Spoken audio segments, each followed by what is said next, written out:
It's the weapon selection ceremony at the Cube. Academy students, aspiring adventurers, must choose the weapon they'll wield for the next 6 months. A massive display, showcasing every possible weapon, opens up before them all. The teacher urges everyone to choose quickly, but carefully too. Students rush to grab their gear, katanas, bows, knuckles, and spears. Everyone's scrambling, eager to claim a weapon. But then one particular guy suddenly grabs the attention of both students, and even the teacher. Everyone's shocked when he reaches out and picks a gun. They instantly think he's completely lost his mind. Even the teacher asks if he's truly thought this choice through. When he confirms he's choosing the gun, the students around him burst into mocking laughter and start mocking him. You see, in this magical world, guns are considered weapons for total losers. Full of limitations, guns clearly suck. When most awakeners can deflect a bullet, just with a fist, but the MC chose it for a reason. He knows exactly how to unlock the gun's true power. He's the creator of this very fantasy world, and now he's been sucked right into it. The novel our MC had been writing his whole life started like thousands of others. Dungeons and monsters appeared all over Earth. Everything was plunged into utter chaos, and humanity was on the verge of extinction. Korea had become the worst place on Earth. But, as always, there were heroes with incredible powers who began to defeat the monsters and destroy their lairs deep within the dungeons. Hero guilds appeared, and with their help, Korea became the most prosperous place on Earth. To train the strongest heroes, an academy was founded. The Cube. In this story, there was a protagonist and his adversary, but our hero became neither of them. Now, for a little background on how he ended up here. The author received a surprising email one day. He was being offered a remake deal. For the novel he wrote, The Returned Hero, Kim Ha-jin's fantasy novel, is a story he'd barely continued. After facing an extreme writing block, it's been over half a year now. Ever feel like you start something, but just can't seem to finish it? Yeah, that's pretty much this guy's entire life. Ha-jin wondered what on earth that email meant.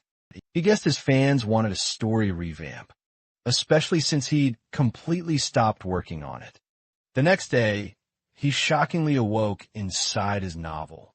As a student at the Cube, inside the Cube, a first-year cadet has just snatched first place. And this happy, blue-haired cadet, that's Kim Suho. Now, for the author's most troubling problem. He's actually witnessing the world, unfolding right before his very eyes. That's right, his own creation has now sucked him in, to become a part of it, within the Cube itself. Being a cadet and seeing Suho both confirm the fact that this is his world. Utterly confused, our author questions how he could have ever been trapped inside his novel immediately upon entering this new world.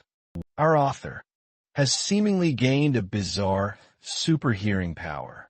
He can clearly hear the people in the crowd gossiping about Kim Suho's sudden rise, both in a positive and negative light.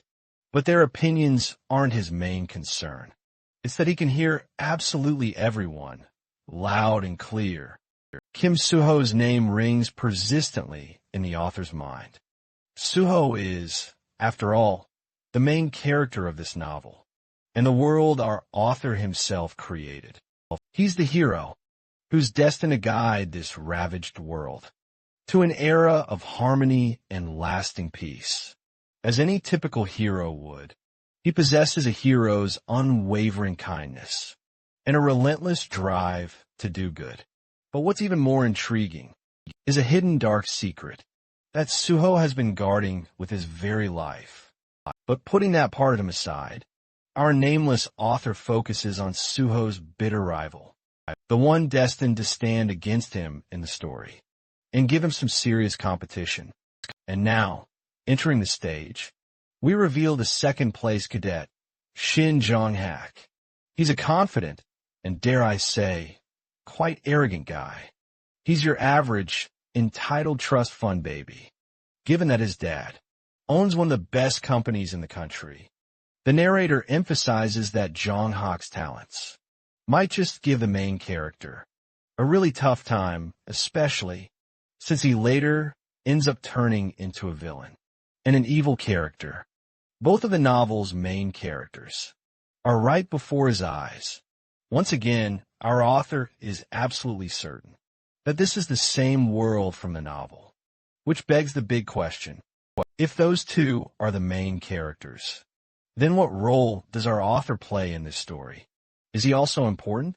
Well, he thinks that if he's starting out in a novel he wrote, he should have an aim at least.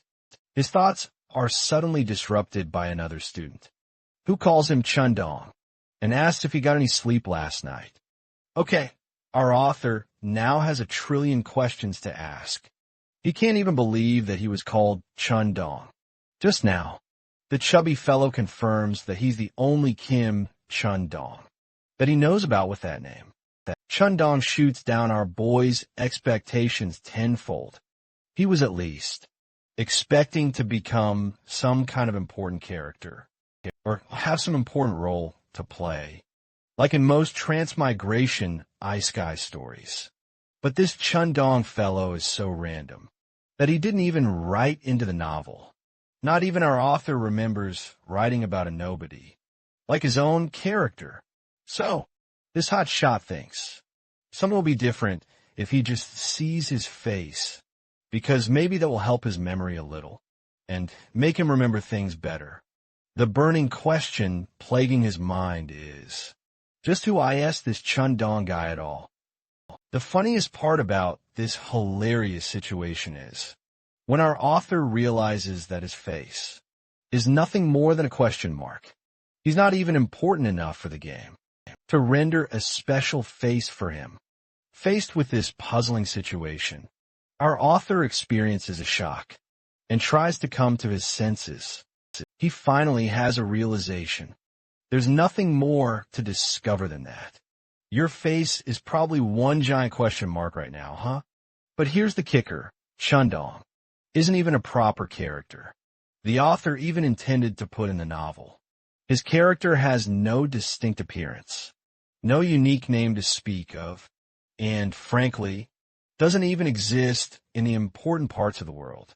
Rejected by the very world he created, the author sinks into despair, realizing that not even the crowd itself is focusing on his facelessness. He's like an NPC character, a total nobody no one even notices. Inside this world, he's the most unremarkable person, and will likely never even interact with the main characters or influence their stories. If you ever thought you weren't the main character of your own life, think again, and then imagine this poor guy's situation. He's nothing more than a mob, even worse than a mob, just a placeholder there to fill a seat in this game. Defeated, the author shrinks, realizing that he's nothing more than an extra character, with zero worth in the entire novel. Sometime later, this faceless freak starts to adjust to his peculiar appearance. After enduring it for 2 whole weeks, 14 days have flown by, and nothing has changed. He still retains the same facial ambiguity he started with. 2 weeks have confirmed to him that his current life isn't just a dream, but rather he's actually been transported inside the novel. Every word inside this novel is Hajin's personal creation, and now he walks among the very characters he helped create. The Kim Chundong character, brought to life, is one of the many extras in the novel, despite Hajin now possessing this guy's body. As expected, Hajin tried many ways to piece together information and conjure an explanation for how he ended up in this shithole. But his research went completely down the drain because he still doesn't know how he ended up here. Or who is even responsible? What's more, he's also wondering how he'll manage to survive in this world, especially since there's no hope of ever returning home. Hajin estimates it'll take a whole decade until the story reaches the point when he, the author, finally stops writing. But this thought absolutely eats him alive. The sheer horror of surviving for 10 whole years in a foreign world as a complete nobody is utterly terrifying for Hajin. His insignificant appearance certainly doesn't help. Hajin grieves for the life he's lost and definitely doesn't want to be stuck in a novel that hasn't even reached its completion. An exhausted Hajin, yet again, starts racking his brain for ways to reverse his transmigration. The only loophole, or perhaps an exit route, he sees is for him to catch up to the main story's events. After all, he might just be freed. Our author protagonist thinks that if he just holds out until the story is halfway done, he'll be good to go. It's not like there's any other option to help salvage his impossible situation. So this question mark NPC decides this is exactly what he'll do. But in order to achieve his grand goals, he'll have to relive his high school days once again. Now let's shift our focus to the cube and explore what makes it so special. It's a man-made island, home to the best hero cadets, who are destined to lead the future generation. It's practically a miniature society of 50,000 residents. The city stands as a prime example of innovation and advancement, showcasing mankind's top-tier magic and industrial prowess. The cube is single-handedly the very reason Korea is a superpower. In this novel, standing before the Hero Training Center, Hajin realizes this is the main stage of his novel, where all the relevant events are set to unfold. It's a stunning blue structure where heroes hone their special skills. The superpowers in Hajin's novels are called gifts, and, as you'd expect, every hero has one. However, only the best of the best. The top elites are granted qualification to become cadets at this elite facility. The same holds true for Chundong, whose body Hajin is currently possessing. This boy is also destined to be a top-tier cadet, meaning he undoubtedly possesses some serious skills. The problem for him, however, is that Hajin has absolutely zero knowledge, or even an inkling of this guy's abilities. It's essentially like starting completely from scratch, unaware that your own powers even exist. Hajin is at least confident that Chundong might have some inherent connection to the training center. He's desperately hoping to find any resources he can to use to his advantage, as that's his only shot at surviving this terrifying school and its fierce cadets. Hajin enters Class Veritas, a classroom considered the absolute heart of the Cube Training Center. This place has everyone, the good, the bad, the cute, and the outright ugly. There's Jong-ho, and even the novel's main character, Suho. Soon, most of these characters will develop their own objectives and run into different events, which will set off a cascade of consequences. Hajin takes his seat, feeling utterly disgusted by the fact that he has to survive 10 whole years with this same class. To top it off, he doesn't even have a proper face to greet them with. Confidence. It's the absolute worst outcome imaginable for him. After class, the students return to their dormitories. Hajin is no exception, and genuinely doesn't know how to describe his day. He can't even begin to figure out how he was able to focus in class, unlike when he first went to high school. Suddenly, a delivery box grabs his attention. This is quite unexpected, even for Hajin, as he never wrote about a delivery system in the game. As he's unwrapping the box, various thoughts race through his mind. He wonders if this is supposed to be Chundong's personal belongings. To his utter shock, it's Jin's own laptop. But this makes absolutely no sense, even to him. An object like this simply shouldn't exist here. His laptop roars to life. A system screen immediately begins sinking him. Jin drops his laptop in pure panic. As the system screen flashes a dire alert. It's about his synchronization with Chundong. The system rapidly downloads all the necessary settings, then bombards him with a plethora of stats, strength, intelligence, and even something as elusive as luck. What's truly mind-blowing? These are the exact settings Kim Ha-jun wrote himself. 1,000 questions flood his mind. But before he can even gather his thoughts, his body dramatically morphs. The synchronization finally reaches its thrilling completion. The screen flickers, then goes blank, only to alert Jin that he's achieved the setting. Intervention ability, the faceless. Chundong's body twists and shifts into Jin's real form, completely resetting his stats to 0. Jin's reality has been reset once again. This time, what he sees in the mirror is an actual face, a stark contrast to the mockery he used to receive by simply seeing a question mark appear before. But this is where things get even trickier than before. Tens of system screens erupt out of nowhere, and Jin has no clue what any of them mean. The system confirms his synchronization process, making him wonder if this has something to do with a special process called enlightenment.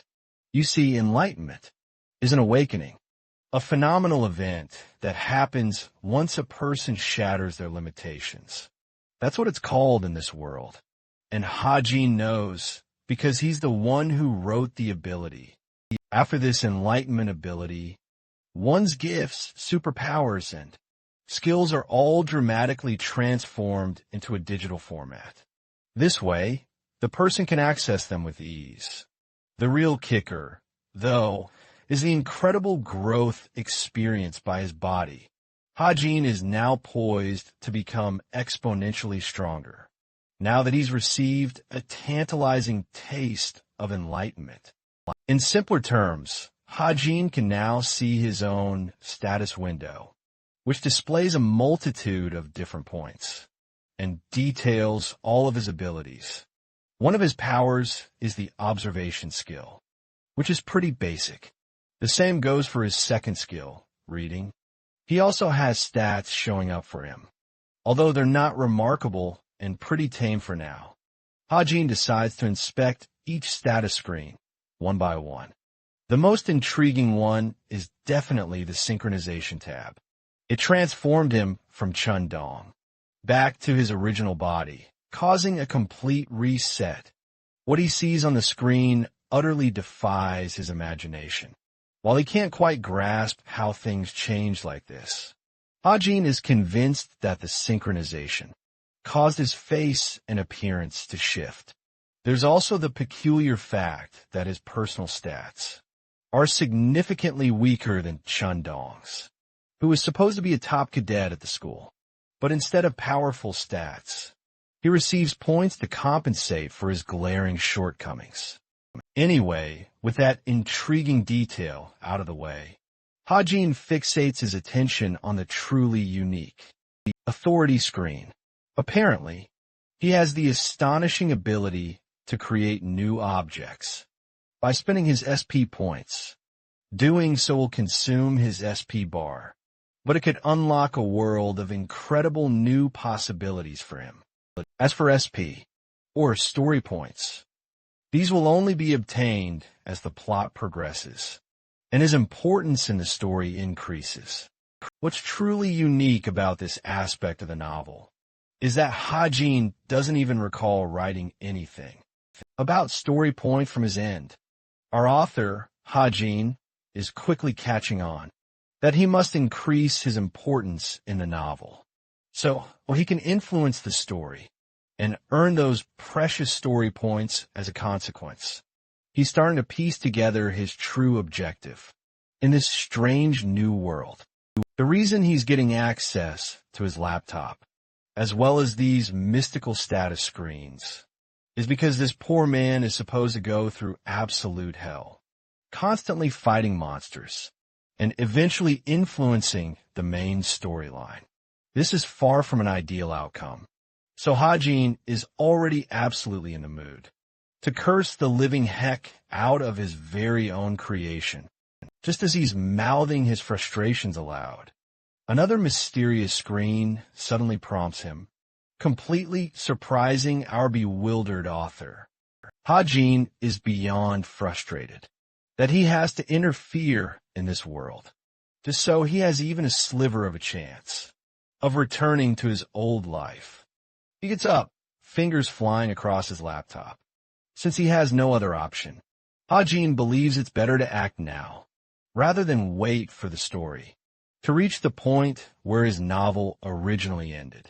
Plus, there's no guarantee if he'll ever return to his previous world, even if he does reach that point.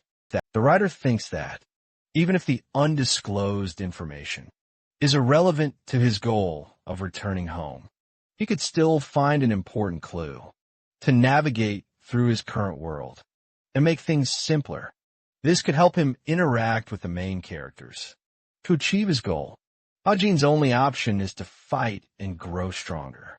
He starts investing his points so he can outlast the story and whatever's supposed to unfold next.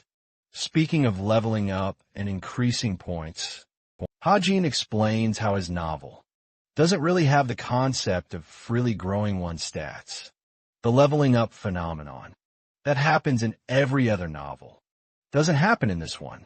The only method is to spend points, making them invaluable to users. The best way to spend one's points is to concentrate all attention on luck. It's the only stat that isn't limited and always reaps some effect. It helps with money bonuses and even relationships. The best kind of stat anyone could ask for. To help with daily life. It's basically a cheat code. But for stats like luck, points can't be used to directly raise its effect. This makes Hajin wonder if he can somehow influence and manipulate his luck stat by converting his points into SP points. To test his hypothesis, he decides to give it a shot by confirming the transfer of 10 points. As a consequence, they're converted into 10,000 SP points. Hajin decides to spend 9,000 SP points into his luck stat. Giving it a boost of 9, the mysterious luck ability activates and kicks into effect. He subtly nudges his luck stat up by 1 point. This means his passive luck stat now affects itself, making it an incredibly valuable investment. Hajin then shifts his focus to the protagonist's stats. Suho's magic power is already a formidable 9, and it's capped at that very level.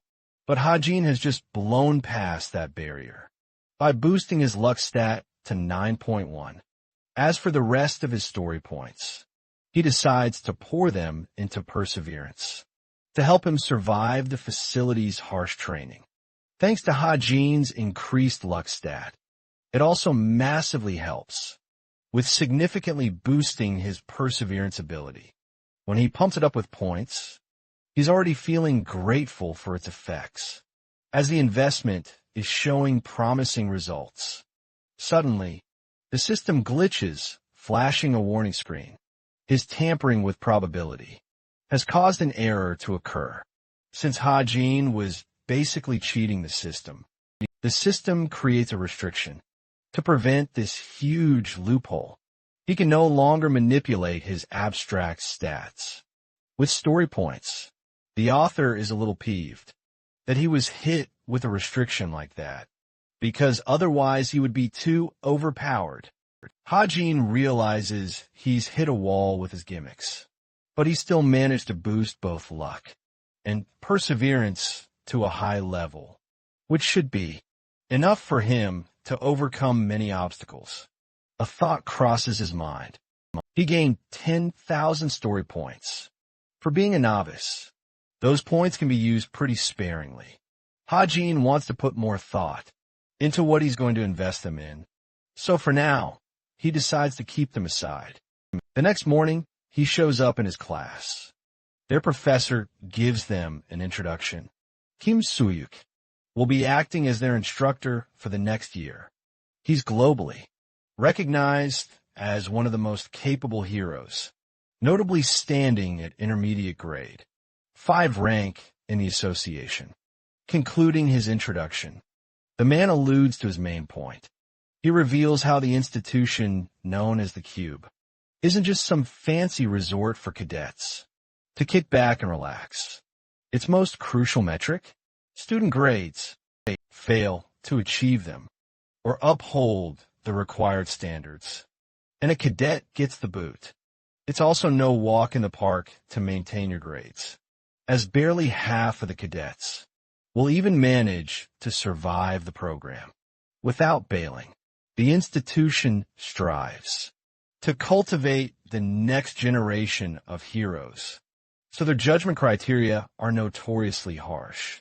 The instructor commands the students to get up and follow his lead, as the first order of business will be to decide on a main weapon for each cadet. Upon entering the weapons room, the students are left absolutely speechless. All kinds of beautiful yet terrifying weapons lay before them. Their amazement is cut short by their hard-nosed teacher, who sternly reminds them that this isn't playtime for them to enjoy. He commands the students to pick a weapon at once. He also warns them that after choosing a weapon, they won't be able to switch it out for at least 6 months. This means if you make a mistake now, you'll be stuck for half a year with a terrible weapon. Kim Soo-ho, the novel's protagonist, is drawn toward his sword and feels satisfied holding it. One of the girls decides to pick a bow and arrow, convinced she's destined to be an archer. Then there's a girl with blonde hair who prefers a rapier for precise strikes. The other students also choose various weapons, like whips and other exotic gear. Hajin, the author, contemplates how most of the main characters are, simply choosing weapons, without a second thought. But instead of focusing on what they're picking, he has to decide on one weapon for himself. As he considers his options, Hajin knows he has to be incredibly careful, because even the slightest misstep could become a huge problem. His current stats are seriously low, so he's completely outmatched by the other cadets, especially with weapons like spears or swords. The same holds true for defensive shields. To streamline his selection process, Hajin decides to set some very specific conditions for his weapon of choice. The first thing he considers is that the weapon was something he'd used in his previous world. And the second crucial factor is that he should be able to adapt to it with ease.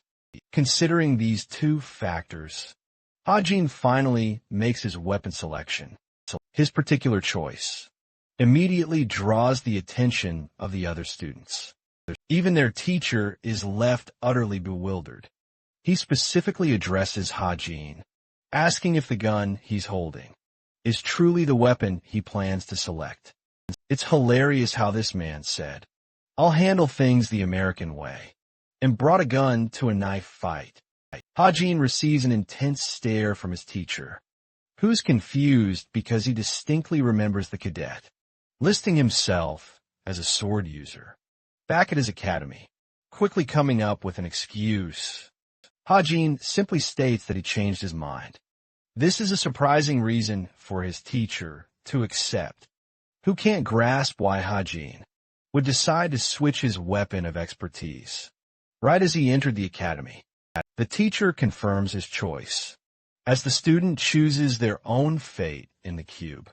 In a wave of frustration, he sternly advises Hajin to remember that the responsibility for choosing his fate rests solely with him. Suddenly, the author's super hearing ability kicks into overdrive. He hears murmurs from the other students, making fun of him for picking a gun. None of them can comprehend his reason for using a firearm in an academy that's supposed to train elite heroes. Some of them even wonder if they should advise him during combat practice, taking him for an attention seeker and nothing more. Despite the crybabies making fun of him, the author explains that guns are actually reliable. Even in this world, they're the best weapon for ordinary people who don't have access to magical superpowers. The bullets in this world aren't your average kind. These magic bullets are infused with powerful mana, unleashing a truly destructive shot, one that's even more devastating and far more explosive than normal bullets. But those are a gun's only advantages. So why are they considered such a terrible choice and usually tossed aside? It's simple. They simply can't grow in power. Kim Horak perfectly demonstrates this, effortlessly crushing a bullet with his bare fists. The author further explains that the magic bullet's greatest limitation lies in their raw destructive power, which remains fixed no matter who wields the weapon. The second reason? It's all about their build. They're built from weak origins and formations. This world is a far cry from our real one, because myths and legends actually manifest. These myths and relics take on a physical form and become incredible weapons, granting their wielder an immense edge in battle. The older the origin, the stronger its overall formation, which boosts the weapon's grade and hierarchy. And that's the most crucial factor in its effectiveness. For that reason, no cadet even bothers with modern weapons, or newly created due to their weak origin points, simply for being products of a modern era. Older, medieval weapons are far more preferred, and generally prove stronger, instead of relying on the destructive power of the magic bullets. They instead rely on their personal skills, and can even skyrocket their growth, using the weapon's power to shatter their limits. But everything Hajin's talked about so far is utterly useless for him. He has nothing to gain from it, and he's certainly not the protagonist of this story. He barely knows how a sword works, and thinks his melee weapon skills will be far worse than any other cadet. Processing his thoughts, Hajin realizes he chose a gun for a good reason. He knows how to use it, and this will definitely help him rake in those story points, because the mere act of wielding that gun is sure to make him undeniably stand out among his peers. The greater his importance to the story, the more story points he'll undoubtedly rack up. That's exactly what he's banking on, folks. All right, now that he's finished strategizing about his weapon, his next big quest is acquiring a talent. Talent is a unique ability inherent to this world, so potent it's basically seen as a superpower. Every person is meant to possess just one talent, or superpower, but there are a select few individuals who are clearly exempt from this rule. First up, we have our protagonist, Suho, who hasn't even manifested his talent yet, but already boasts the skills of a sword saint. The scene then shifts to Suho, who meets up with Naeun for training. His typically dense protagonist dialogue quickly earns him Naeun's ire, who just can't fathom how a guy like him wound up at the very top of their class. Suho quickly changes the topic and brings up that there's another top student in their class besides him. At first, Naeun is totally confused, but then she remembers he's talking about Heijin. Just that guy's name alone turns her face into a deeply sour expression, because this Heijin student is an absolute joke for being called a top student in class. Naeun can't fathom how he's even taken seriously when he's carrying a tiny dick pistol with such a small range. She figures that the guy probably just gave up on becoming a hero and stuck to these stupid weapons. Naeun wonders if this is Jin's strategy, to simply drop out somewhere in the middle of the year. But hearing those words, Suho can't help but criticize her for being so rash about the situation. Naeun doesn't get what he's yapping about and just stares at him with a puzzled expression. She lashes out at the guy for wasting her time, instead of training while they're just yapping about Jin. He's out here dozing off, wondering if he'll earn SP. For people talking smack behind his back, it's actually a really good question. What do you guys think? Let me know in the comments below. Alright, back to our boy. Jin reflects that the story's protagonist, Suho, is destined to become the greatest hero ever, using his singular gift. This means gifts are just as crucial for Jin too. He can't waste this chance to purchase his very first gift using his manual. Jin writes himself the Deadeye gift. It's an ability that allows him to wield long-range weapons with extreme precision. As a consequence of writing down this new power, points are instantly deducted from his account.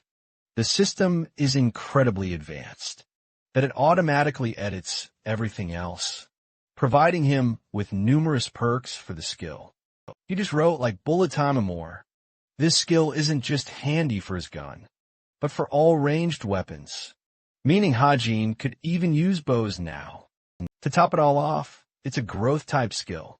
So, while it seems terrible right now, he can always nurture it and grow its power.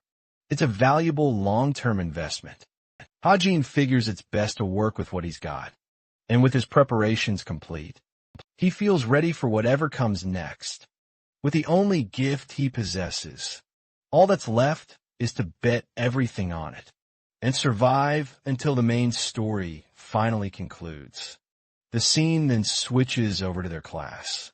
Their teacher is explaining strategies on how the cadets should deal with towers and dungeons. But the funniest part is Jin realizing that the exact explanations he wrote in his novel are now appearing in this class's textbooks. Just imagine taking a class based on materials you wrote and created.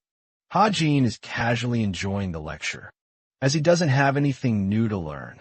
He's actively deploying his observation and reading gifts to aid him. More information about these two gifts is then provided.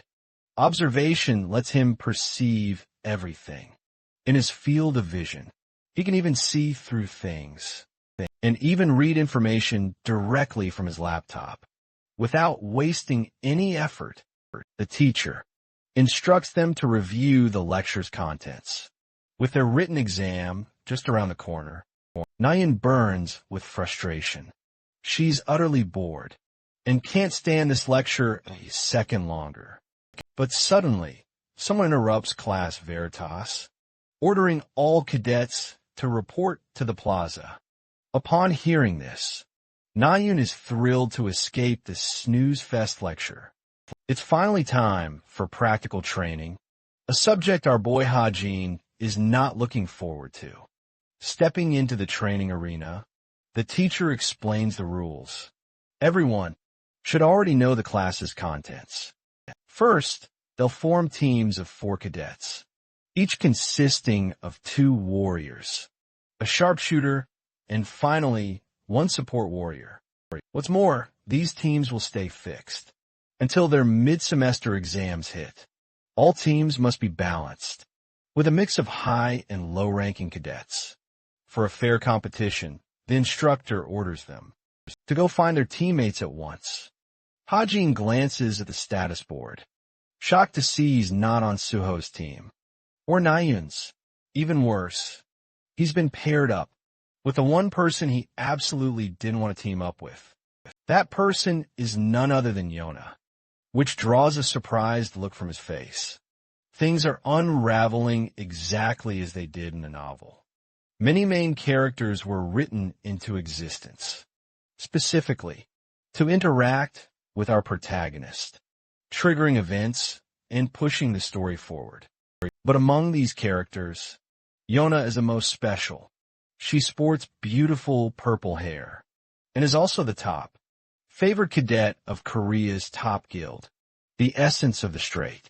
What's more, she's the successor of the Yu family, meaning her family background is incredibly strong. In the original novel, Suho is supposed to oppose Yona at the beginning, but eventually, he earns her trust and they become friends, later becoming a crucial supporter of the team. For this very reason, it's crucial for Hajin to grow closer to Yona, because interacting with her will unlock even more story points for him, helping him become a vital player in the narrative. With a determined expression, Hajin is prepared to do whatever it takes to grab Yona's attention and get involved with her. Yona's team members arrive and greet her. Aside from her and Hajin, there's Ho Zung and Hazuki, forming a team of 4, just as planned. Since Yona is a thoughtful and calculating person, she initially contemplates speaking with them, but ultimately agrees because they're her teammates. What's funny is she boasts of blossoming and formal attitude with her teammates. Once she decides to engage with them, both her teammates are weirded out, but Yona turns her attention to the final member of the group. Hajin makes his presence known by stepping forward, approaching her while a little scared. He knows that Yona will have a sour relationship with him if he's not confident in how he carries himself. Hozung interrupts his train of thought and immediately calls him out for being the hotshot who chose a gun as his weapon. The dude is busy yapping around carelessly, not knowing their teacher is about to slap the sense into him for chatting ignorantly. Hozung receives a jump scare from their instructor, who roars at them to get moving. With a monster hunting mission, directions have already been provided to each team through their smartwatches. Our team gets their move on and paces through the grain field. Yona checks her smartwatch, indicating they're close to their target.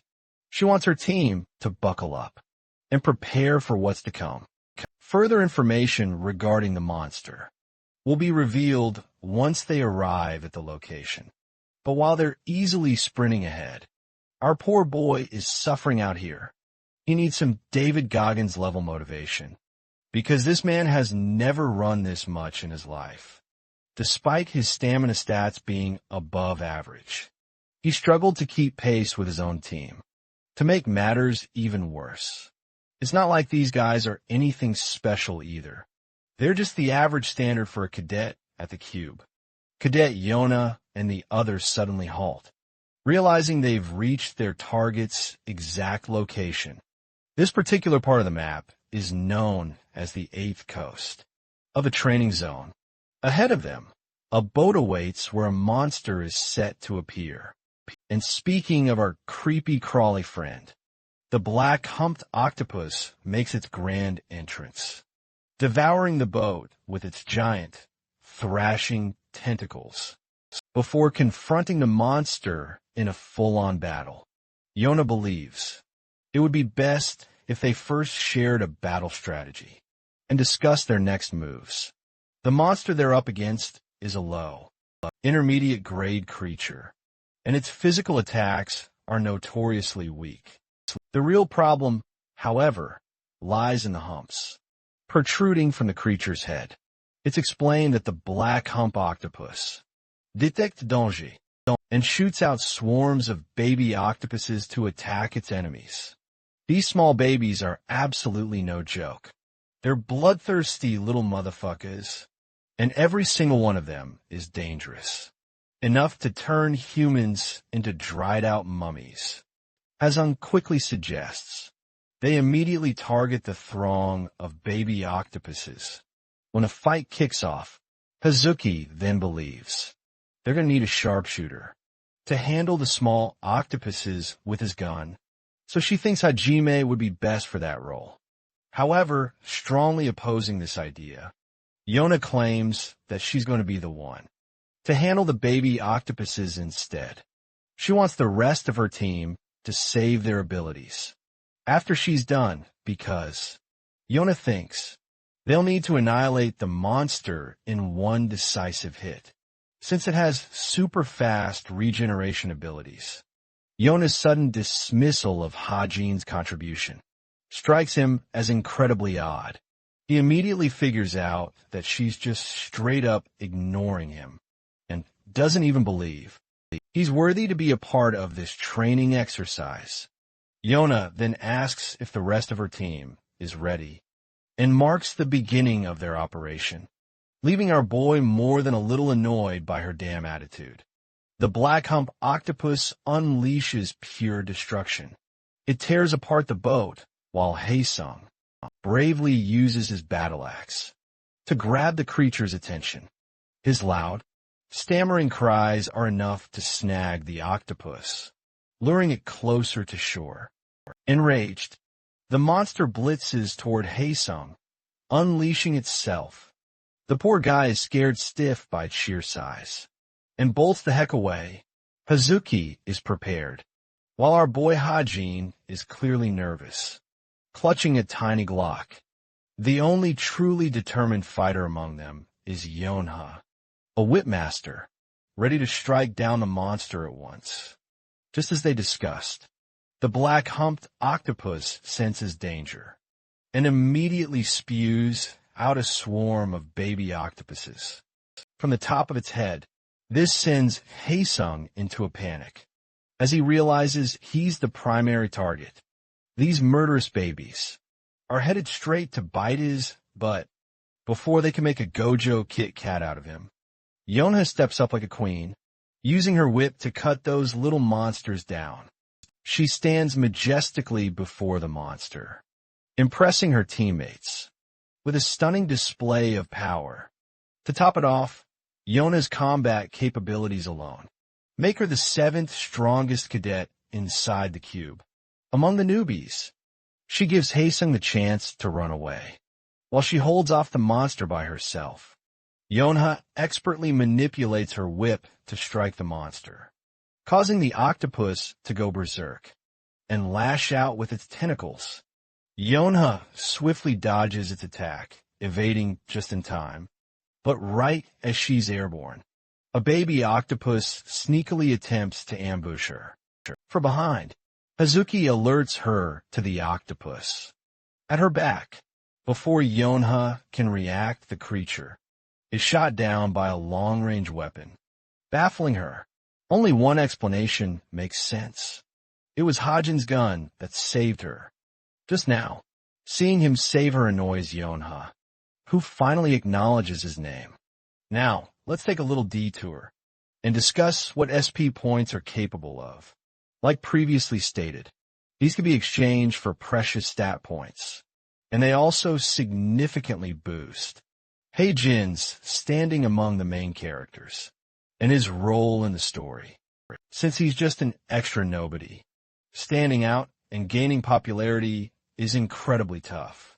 The main characters already dominate the narrative. After all, so the only other path to importance is for Heijin to interact and help shape the main protagonist's story. That's exactly what he did by saving Yona's life. His precise shot shocks each of his team members. A distracted Yonha reminds him to know his place, since she wasn't, expecting him to participate in the operation. But while she's distracted, the monstrous octopus spawns more of its fun-sized models for them to deal with. Yonha immediately prepares to fight them, but some are even targeting Heijin. It's not a tough fight for our author, who can easily read their attack patterns. Heijin closes his eyes, concentrating his full attention to performing his best. In a given moment, he activates one of his skills, Bullet Time, one of the incredible gifts the system created and edited just for him. Using it slows down the perception of time for 3 crucial seconds, easily allowing Heijin to become a true John Wick and gun down these ugly bastards with ease. After locking his aim onto each of his targets, our dude embraces his American rights and goes all guns blazing on these suckers. By the time 3 seconds are up, Heijin has shot every single one of the creatures. With his gun, even the ones targeting Yonha. The duration runs out, unleashing his bullets to fly, and zap each of the octopuses to paste. Now, Yonha senses the perfect opportunity to strike. The giant octopus's head, unleashing her whip. She binds the humps and commands her team to strike. Hasan and Hasuki make their move, unleashing a magic liberation strike, and slaying the monster in a powerful joint attack.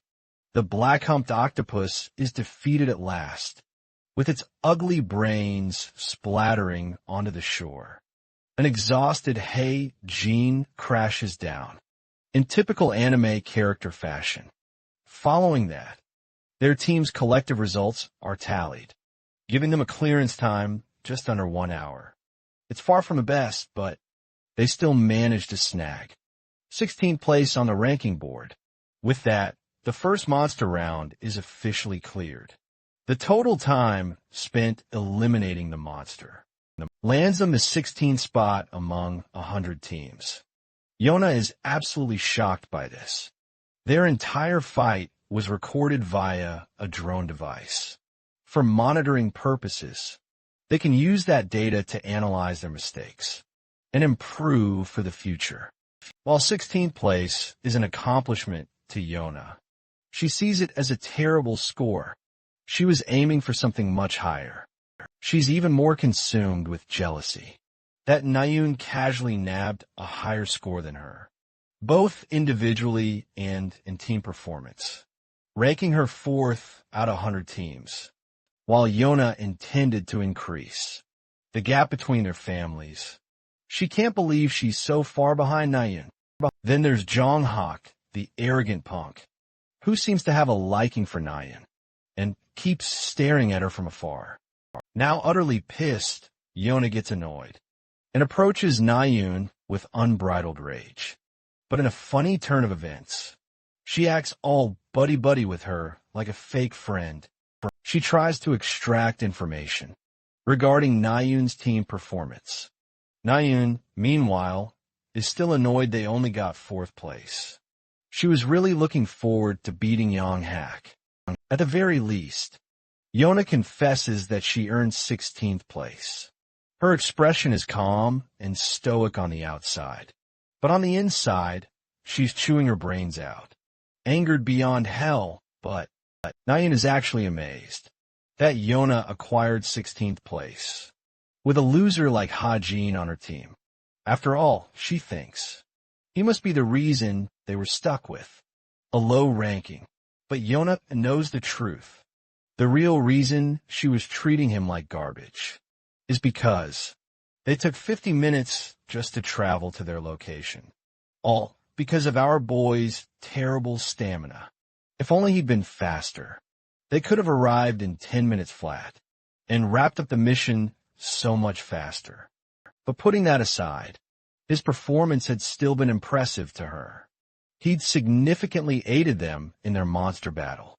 Yona vividly recalls how he blasted away every one of those little terrors with his gun before they could even get close to them. Yona wonders if an achievement like that is even possible with mere regular magic bullets, since Hajin's feats seemed so effortless and incredibly powerful all of a sudden. From having previously had no interest in him, Yona is now deeply curious about the man's true identity. Meanwhile, our boy Hajin, he's just finished up his workout. I bet must be pushing himself hard to build better stamina. After everything that went down back there, the narrator explains he'd forgotten to check his alarms ever since he started training, in fact, and he wonders how many points he'd racked up. Especially since luck is always lending a hand. At max potential, his monster-defeating accuracy has absolutely skyrocketed. His gift has also undergone tremendous growth. And now, Every single shot is a guaranteed bullseye. Hajin's senses, like his eyesight and hearing, have also sharpened considerably, and overall story points increased by a solid 27. Remembering what happened with his performance during the monster round, Hajin reflects that luck must have been playing a key role. Back then, too, helping him rack up those crucial SP points. As for his overall plan, to get involved with Yona, it's going perfectly. So far, helping him snag all the points he needs. His physical stats have also seen a massive boost. All thanks to his training, strength, endurance, and health have all seen a significant boost, which is only further amplified by his high luck stat. Since Hajin has already honed his stats to such a high degree, he figures he should wrap up his training session for the day and finally head home. Back at her dorm room, Yona is hard at work, reviewing the footage of their monster round fight. She's specifically drawn to Hajin's insane shooting skills, as he managed to fire 60 bullets in just 3 seconds with only one handgun. For reference, Yona tries to wrap her head around shooting 20 bullets a second. It just seems impossible to her to do that with a handgun, which makes her wonder if it was some kind of automatic pistol. She also comments on his physical stats. Hajin's agility is great, but his typical health and physicality is lower than the rest of the cadets. To top it off, he switched weapons out of the blue. At the weapon selection, Yona's sharp senses are telling her that something is wrong.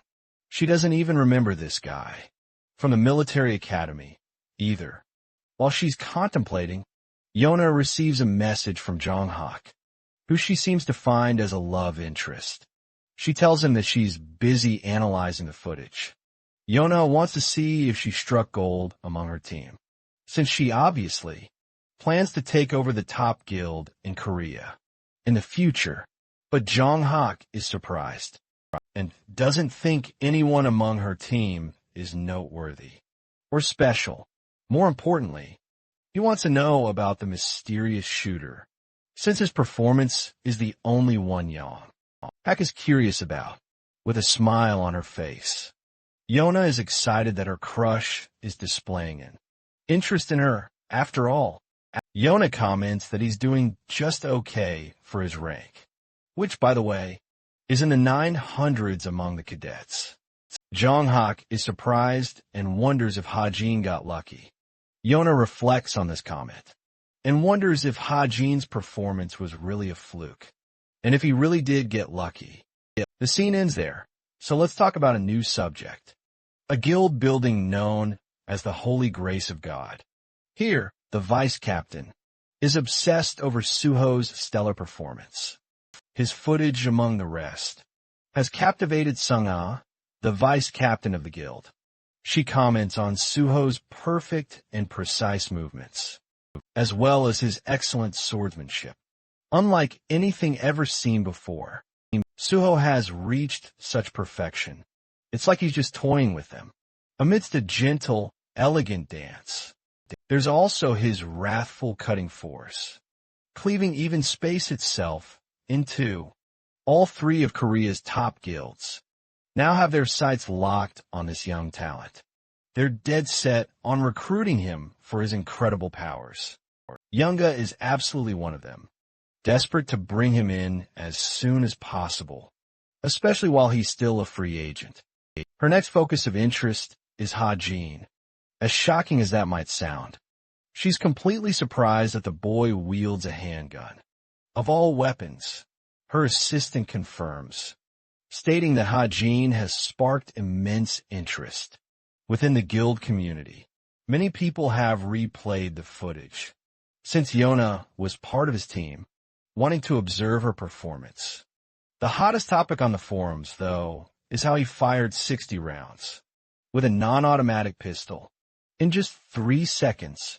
It defies all realistic sense, because even accounting for his extreme agility, Hajin's gun shouldn't be able to withstand The sheer brunt of so much recoil in such little time, since his talent is shrouded by a wave of mystery and allure. Some have even started calling him unorthodox. And the vice captain also learns that he switched his main weapon from a sword, transitioning to a handgun, right after joining this prestigious institution. Sangha recognizes him as someone who has achieved enlightenment, the same phenomenon in which a person finally manifests their true talent or special ability. It's, of course, impossible to know from the very start what talent will ultimately manifest. Because of this, some cadets prefer to switch weapons right after manifesting their gifts, especially if it doesn't match what they're currently using. However, this kind of situation is known to cause a significant rift in a cadet's career, setting them back by at least 3 years in terms of performance. That's why the military academy usually encourages students to become involved with numerous weapons, mastering many of them, instead of relying on just a single one. Sona just can't wrap her head around the fact that this kid became an enlightened warrior at just 17 years old, but she still believes his talent is limited if it only applies to firearms. Nevertheless, she deems him worthy enough to be considered as a candidate. Sona quickly pivots her strategy and makes a key decision. It'd be best to let Ha Jin's talent fully blossom before they even try to recruit him. She wants to see firsthand if he can truly meet her lofty expectations. It's an unorthodox Wednesday meeting. A major training session is currently underway. Suho is facing another student in a seemingly equal clash. This specific part of the training program is known as anti-personnel training. It's usually executed in 2-person teams, where only training weapons are permitted, ensuring clear outcomes and minimal injuries. However, for Kim Ho-eun, he's being absolutely roared at for his terrible performance. The poor guy has the absolute worst luck in the world, despite possessing a passive skill. He's the only student forced to face his teacher instead of a fellow student, and as a result, he's lost 18 times straight. The real, critical issue with this training is that training guns aren't available for use, which of course means using a real gun will obviously cause serious injury if you were to face another student. That's precisely why the instructor himself has taken responsibility to personally face Hae-jin and manage the situation with him. The poor guy is suffering and desperately calls for surrender, but his pathetic whining is utterly ignored by his teacher, who prepares to chuck a powerful fist right in his face. But before his devastating punch can reach Hae-jin, the warrior skillfully evades a critical strike that absolutely pulverizes the ground. His teacher is absolutely stunned that he managed to dodge that attack. Hae-jin then proceeds to expertly dodge 2 more punches from him, leading the instructor to a shocking realization. While he might appear to be a complete trash student with absolutely terrible posture, he actually possesses a godly pair of eyes, 4 tracking attacks, clairvoyance, yet another incredible skill. Hae-jin gains this ability through his Deadeye gift. It sharpens his senses dramatically, letting him instantly detect a target's movement path. This helps Hae-jin clumsily evade every attack, while he can indeed see the attacks. The real challenge is dodging them with his own body. The other students watch his performance and write it off as incredibly clumsy and lazy. Even though they're mocking him for being a total loser, it still boosts his story points by 40. So, in a way, he actually got what he wanted. But he absolutely hates being made fun of. After the grueling training session, Hae-jin relaxes with a refreshing drink. As he turns to his right, he sees Yonha walking right past him. She shoots him a look of pure disgust, almost like he's some inferior nobody. It's pretty ironic because he's the author who wrote her personality in the first place. He's in an experimental mood today, so he decides to call out Yona's name before tossing her a cold drink. She catches it with lightning-fast reflexes and confusingly asks if he's challenging her to a fight. Bro's Riz is so bad she's out here, thinking he's literally trying to attack her. Hajin quickly explains that he's just trying to show his gratitude to Yonha for helping them advance in the training session. In his head, this experiment may seem simple, but it's an incredibly important one. He wants to see just how many story points he will gain from a simple interaction with one of the story's main characters. After all, he usually gains 40 from the side characters. Yona tosses his drink right back and reminds the idiot not to address her so casually. A first warning he definitely shouldn't take lightly. As she turns away, Hajin has a smug smile on his face because he's already gotten exactly what he wanted. As Yonha carries her bag outside, she's puzzled to find her bag is much heavier than it was before. Detecting this subtle change, she opens it up, only to find another can inside. Our smart-ass author was sneaky enough to plan a second one, right inside her bag, earning Yona's hatred. She wants to smash that can, but then remembers that a simple, innocent can didn't do anything wrong on its own. When it comes to Yona, she absolutely loves ordinary food like burgers and Coke. However, she's never seen buying these items for herself, all thanks to her family's strict reputation. This whole experiment relied on Hajin, exploiting this hidden part of her personality, a part absolutely no one else should know about. What's more is that he didn't really earn many points from that small conversation. This once again motivates him to take action in the events of the main story, since he already knows what's going to happen next. Hajin believes the National Weapons Museum's demonic human ambush is about to take place. Demonic humans are evil entities who've made a pact with a demon, granted a significant amount of power in exchange for their souls. This way, demons use them as tools to do their biddings. The incident set to happen in the future will be caused by a demonic human currently hiding in the museum with the goal of eliminating a particular target. Eventually, this demonic human is defeated by Suho and the rest of the main characters, who also happen to be at the event. Through this event, Suho gains recognition and validation from the other main characters. The main protagonists will be Suho and Naeun, who are going to fight against the demonic humans. The villain won't be too difficult to deal with, since this happens right at the beginning of the novel, and is effectively Suho's very first enemy. Knowing what will happen ahead, Hajin is already thinking of ways to intervene in the event. While he's figuring out a way to join the museum, one of the instructors shouts at him for standing pointlessly outside the dorms. Hajin decides to grab his laptop and leave.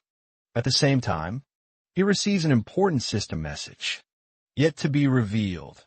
In this institution, there are clubs that are home to various extracurricular activities. Right here within the academy, cadets can sign up for various clubs where they pursue their own independent activities. These clubs range from academics, martial arts, and even simple hobbies, like painting or playing musical instruments. Hundreds of clubs thrive inside the cube.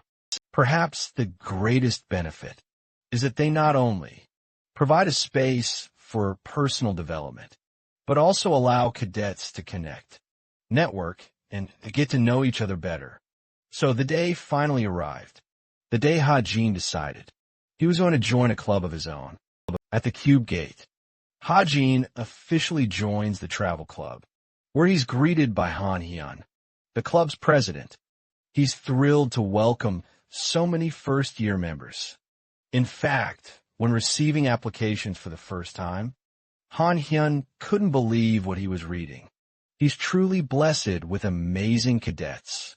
After all, Han Hyun welcomes them aboard once more and highlights their club's primary goal. The goal is to simply rest, which sounds simple enough. They can access a portal up to twice a month to travel outside of the cube for their very first orientation. Han Hyun states that they'll be visiting a nearby location. That location is none other than Seoul, the bustling capital of Korea. Ha-jin processes his thoughts, realizing a trip to Seoul should be easily managed if they just made groups of 2. So far, nothing has changed from the novel. Ha-jin quickly reviews his objective for the day, which is to take part in the first main story arc, called the Seoul Weapon Museum. When he's there with some of the main characters, Ha-jin will attempt to manipulate the story from his end. The club president then instructs them to go ahead and draw lots, which actually catches Ha-jin's attention. He never intended group formation to happen this way in the novel. Still, it doesn't bother him since he couldn't care less and can move independently. When it came to choosing a partner for his group, lo and behold, you'd be surprised. He ended up pairing with Yahello, of all people. Yunha, being herself, cautiously states her preference that they should simply move independently. Ha-jin agrees and leaves her to her own devices. Before he departs, Yunha turns around, a lethal look on her face. A face that screams, "I will fucking kill you if you ever speak to me casually again." This marks his second offense, and Ha-jin receives his final warning, as Yunha isn't planning on letting him off easy next time. The guy simply accepts his grim fate and moves on. The scene shifts to the National Weapons Museum, which is set to be the center stage for the first arc of our story. It's the largest exhibition of weapon replicas across the entire country. While it's a truly remarkable place, Ha-jin breezes through the crowd with utter disinterest. He spots Nayun to his left, who seems completely captivated by a particular weapon. Since Nayun is so close by, Ha-jin realizes the main protagonist of the story must also be near him. Suho is just up ahead, observing a weapon on his own. As the novel's main protagonist, Ha-jin attempts to spark a conversation with him and asks if he's checking out the 7-branch sword. He also introduces himself simultaneously, which reminds Suho exactly who he is. He vividly remembers him as the sharpshooter who joined the travel club. Ha-jin reflects on Suho's personality, as he was written to be strong and handsome, with a good heart oftentimes. His very own readers left the author hate comments for creating such an unrealistic and cheesy character. Damn, I guess haters just keep hating all of a sudden. Suho claims there's a gun exhibition close by, and he's interested in checking it out with Ha-jin. While Ha-jin accepts his idea, he thinks their meeting at the gun exhibition won't even happen because of what's about to unfold. From out of nowhere, the museum lights go red and a transmission blares, warning of monsters appearing. Right outside the museum, monsters suddenly appear, striking terror into the hearts of the civilians.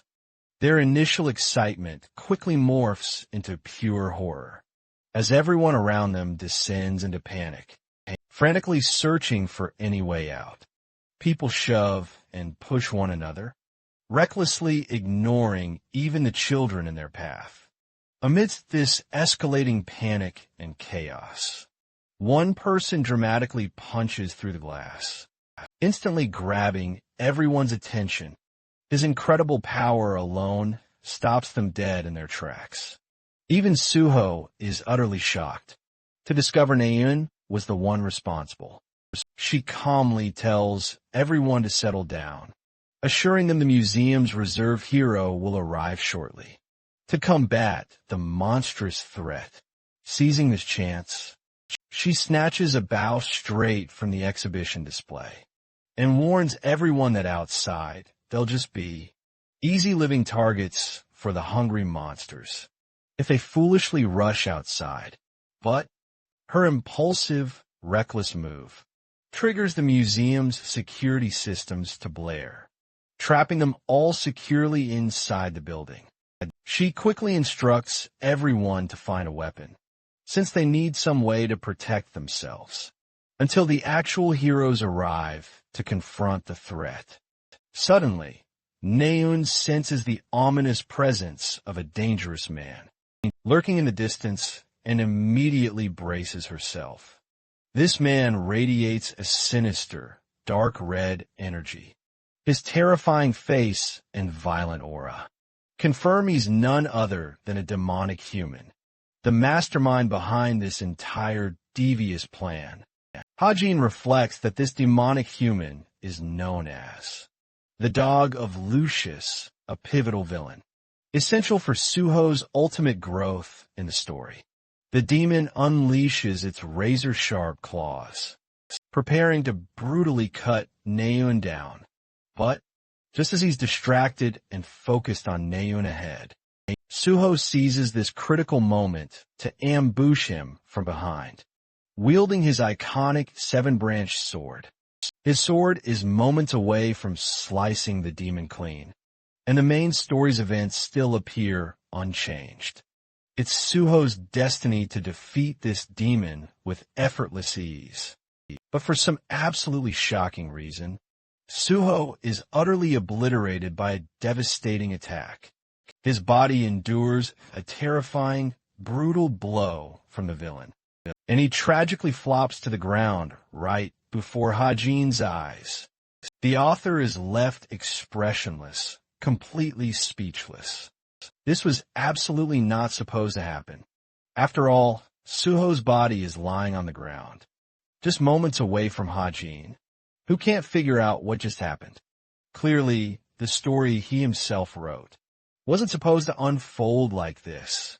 Suho was supposed to win, and even though he might have struggled initially, he still possessed the power to completely annihilate the demonic human.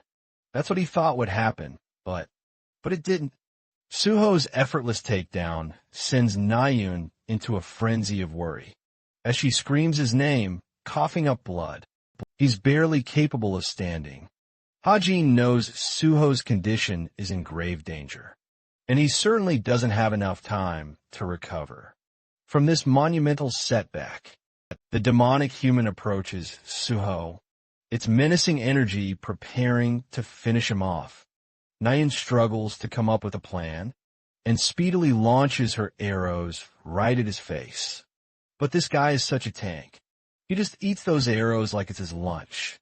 A confused Naeun relentlessly tries to shoot him down, but nothing works, as he seems completely invincible against her arrows.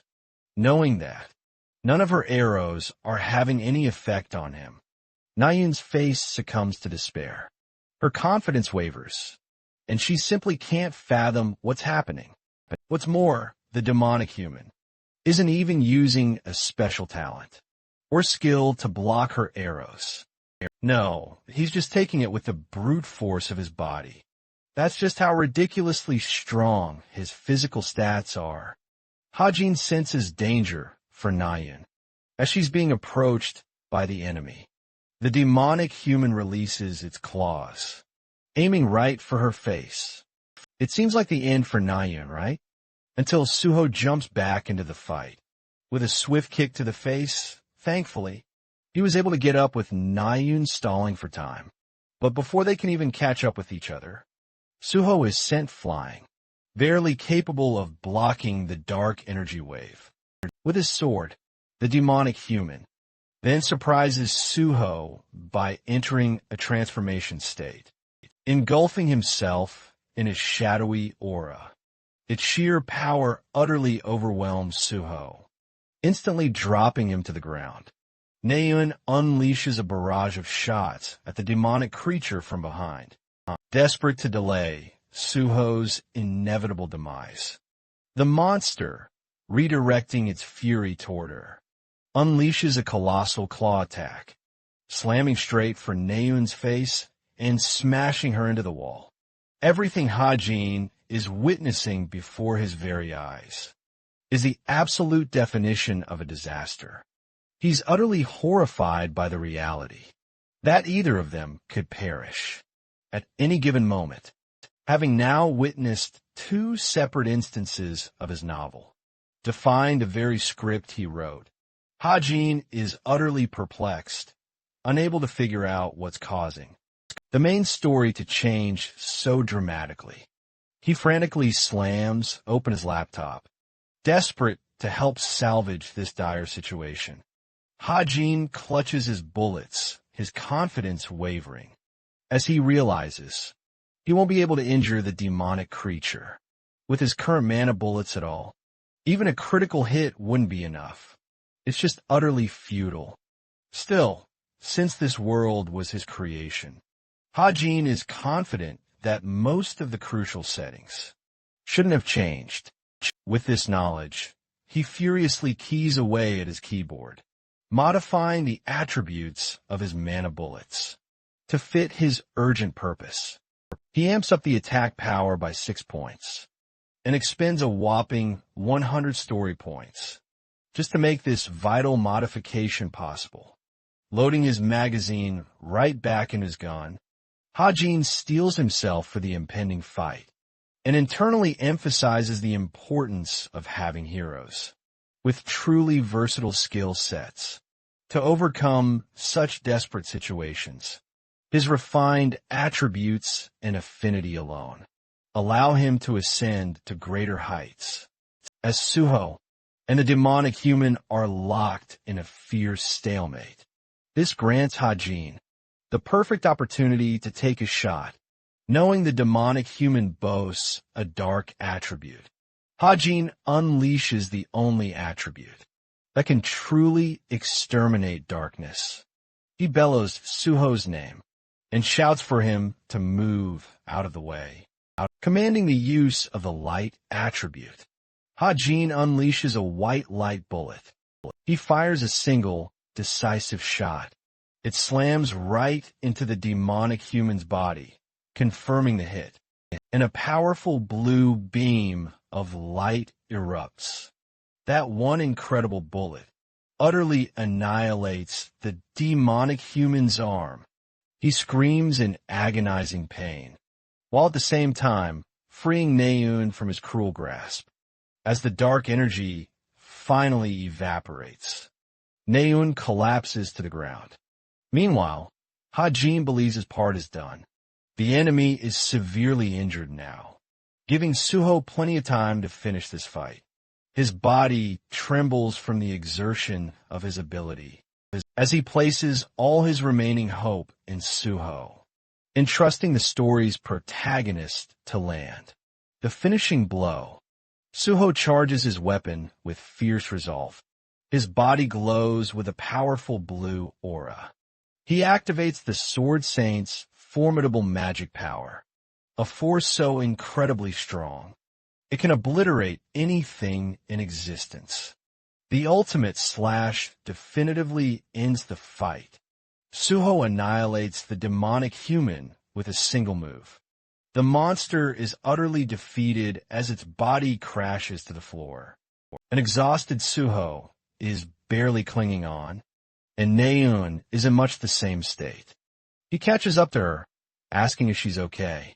Distraught and furious, she swats his arm away. Hajin suggests they leave her be for now, since her brother will arrive to comfort her soon. In this very situation, he knows this because it happens in the original story, but his carelessness got the better of him, as he receives a shocking stare from both of the main characters. After all, an extra character like him shouldn't know anything about their personal lives. Naeun's voice flickers as she tries to interrogate him. but her condition gets the better of her, so she stops. Meanwhile, the monsters just outside the museum are swiftly shot down by the vice captain and her dual blades. Thankfully, the situation outside is resolved, and all the monsters have been eliminated. She asks about the situation inside the museum and learns about the demonic human, who is instantly killed, thanks to the Cube cadets. She's eager to know more about them. She asks for their names, and the vice captain is totally shocked to learn that Nayun, Suho, and Hajin were all tangled up in the incident. She rushes straight to the museum, because all she cares about is seeing Suho right this instant. Her excitement makes her wonder what she should even talk about with him.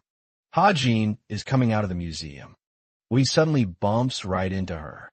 Curious, she tries to ask about Suho, but Hajin is already one step ahead of her. He tells the vice captain that Suho's inside the museum. She heads inside, but immediately experiences a shock, because this random Cube cadet seemed to know her exact intention of finding Suho in the first place. Yet another blunder caused by our believable author. Meanwhile, the dude is catching a break at a park and reflects. He didn't expect Sunga to run into him like that. He wonders if this situation is relevant to the story, changing in some way. He tries to collect his thoughts. Hajin tries to take it from the beginning. He considers himself nothing more than a foreign, extra character, and deems his current importance as insignificant. The story has been progressing smoothly, without any problems so far, so it's impossible that he was directly involved in altering its route. But then the realization finally hits him. I forgot about one thing, and that one thing is the fact that this novel also has a co-author. Bet you weren't expecting that plot twist. Hajin explains the current version of the story is a remake of his novel. This version is based around an email he received from one of his fans at the beginning of the story. That's why stuff outside of his expectations happened in the main story arc. However, if that is the case, then the predictions he was operating under so far will now all be useless. This thought terrifies Hajin, because he won't know what will happen next. He checks his laptop. There's a message regarding a critique. The message reads that there weren't any main threats in the story, allowing the protagonist to easily SWAT, to eliminate any threats and secure a flawless victory. This kind of plot development would only risk readers growing weary and bored with the story. And growing bored.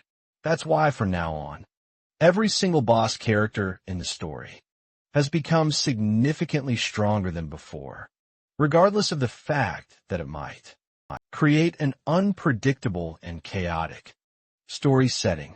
Their instructor calls in both Hei-jin and Suho after the incident to get their report. He briefly explains the situation and doesn't want to delve deep into the specifics for now, prioritizing their well-being above all else. A curious and worried Suho asks about Nayun's condition and learns from the instructor that she applied for a medical leave and left with her family for the time being.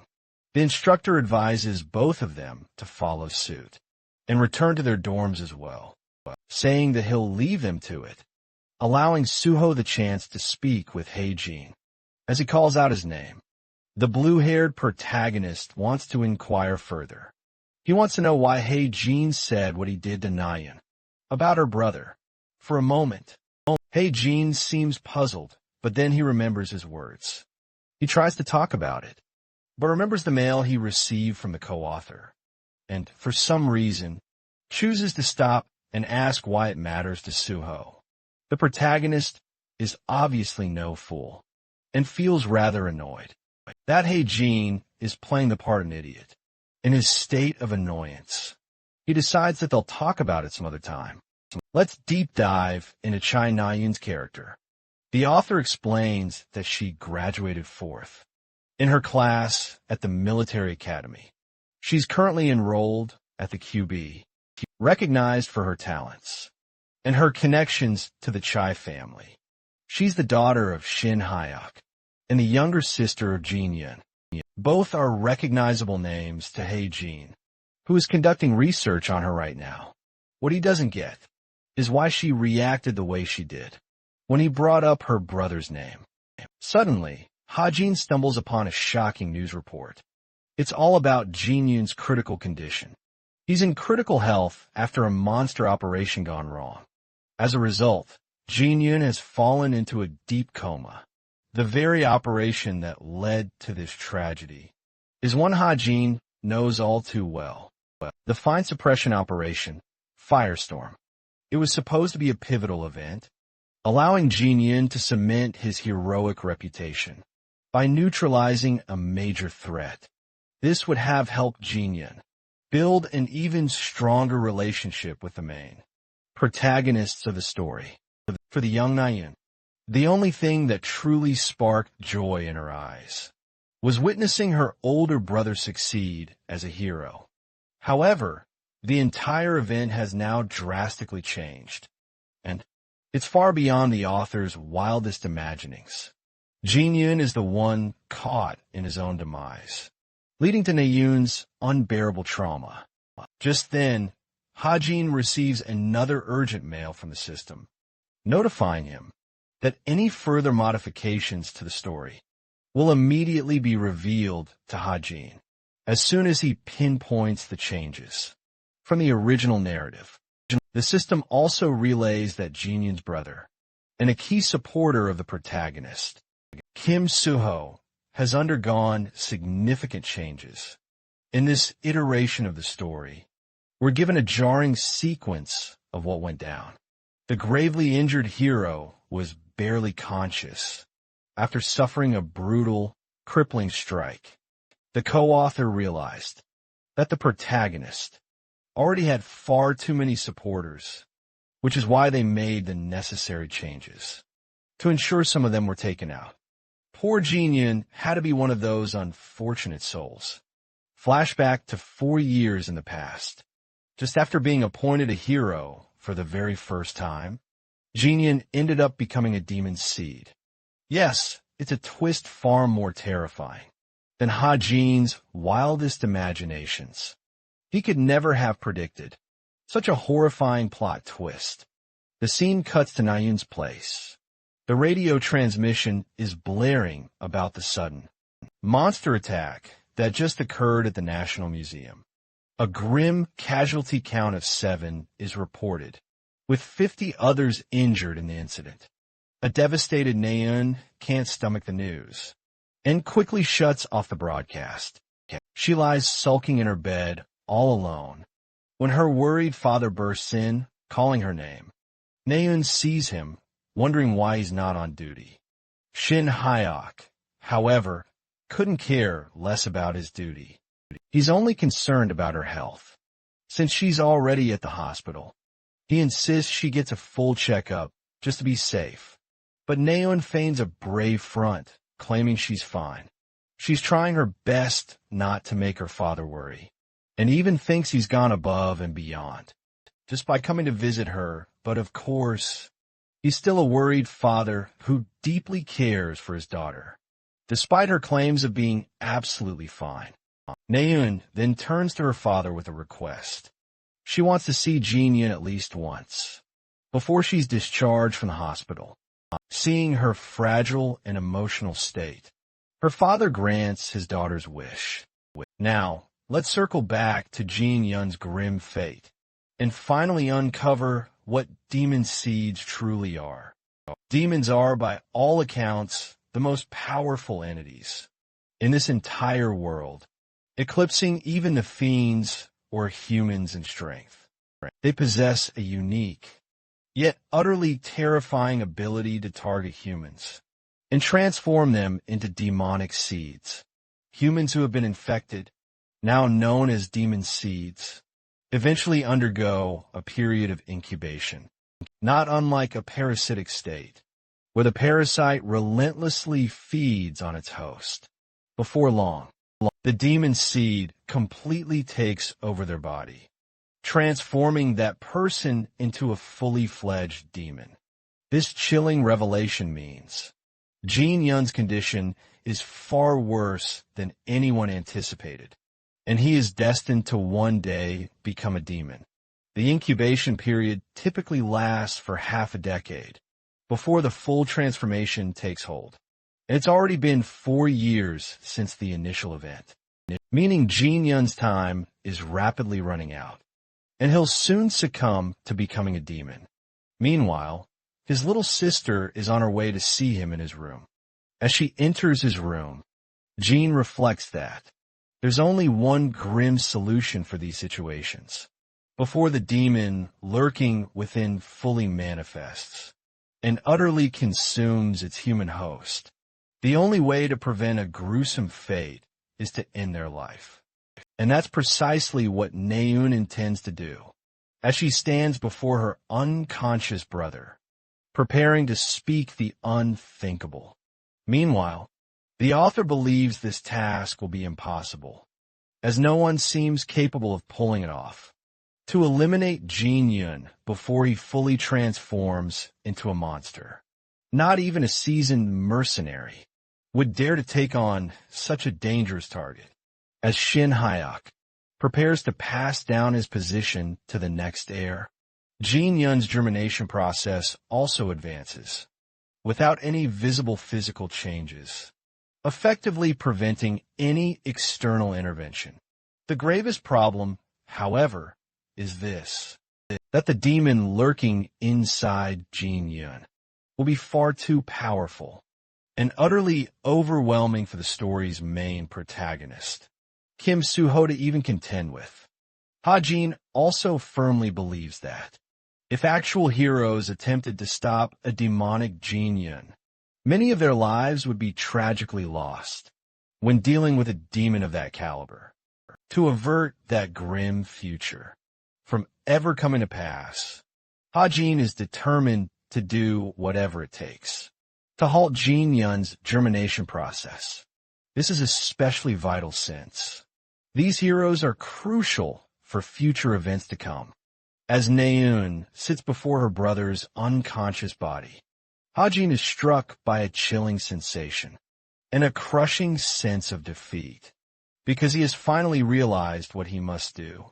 In this dire situation, he alone must be the one to commit the heinous act of taking a life, as it will prevent an even darker future from unfolding. Naeun finally speaks to her brother, recounting the near-death incident she experienced during today's monster attack. She confesses she'd never fought a fiend so powerful before, and was convinced no ordinary cadet could have stopped that monster.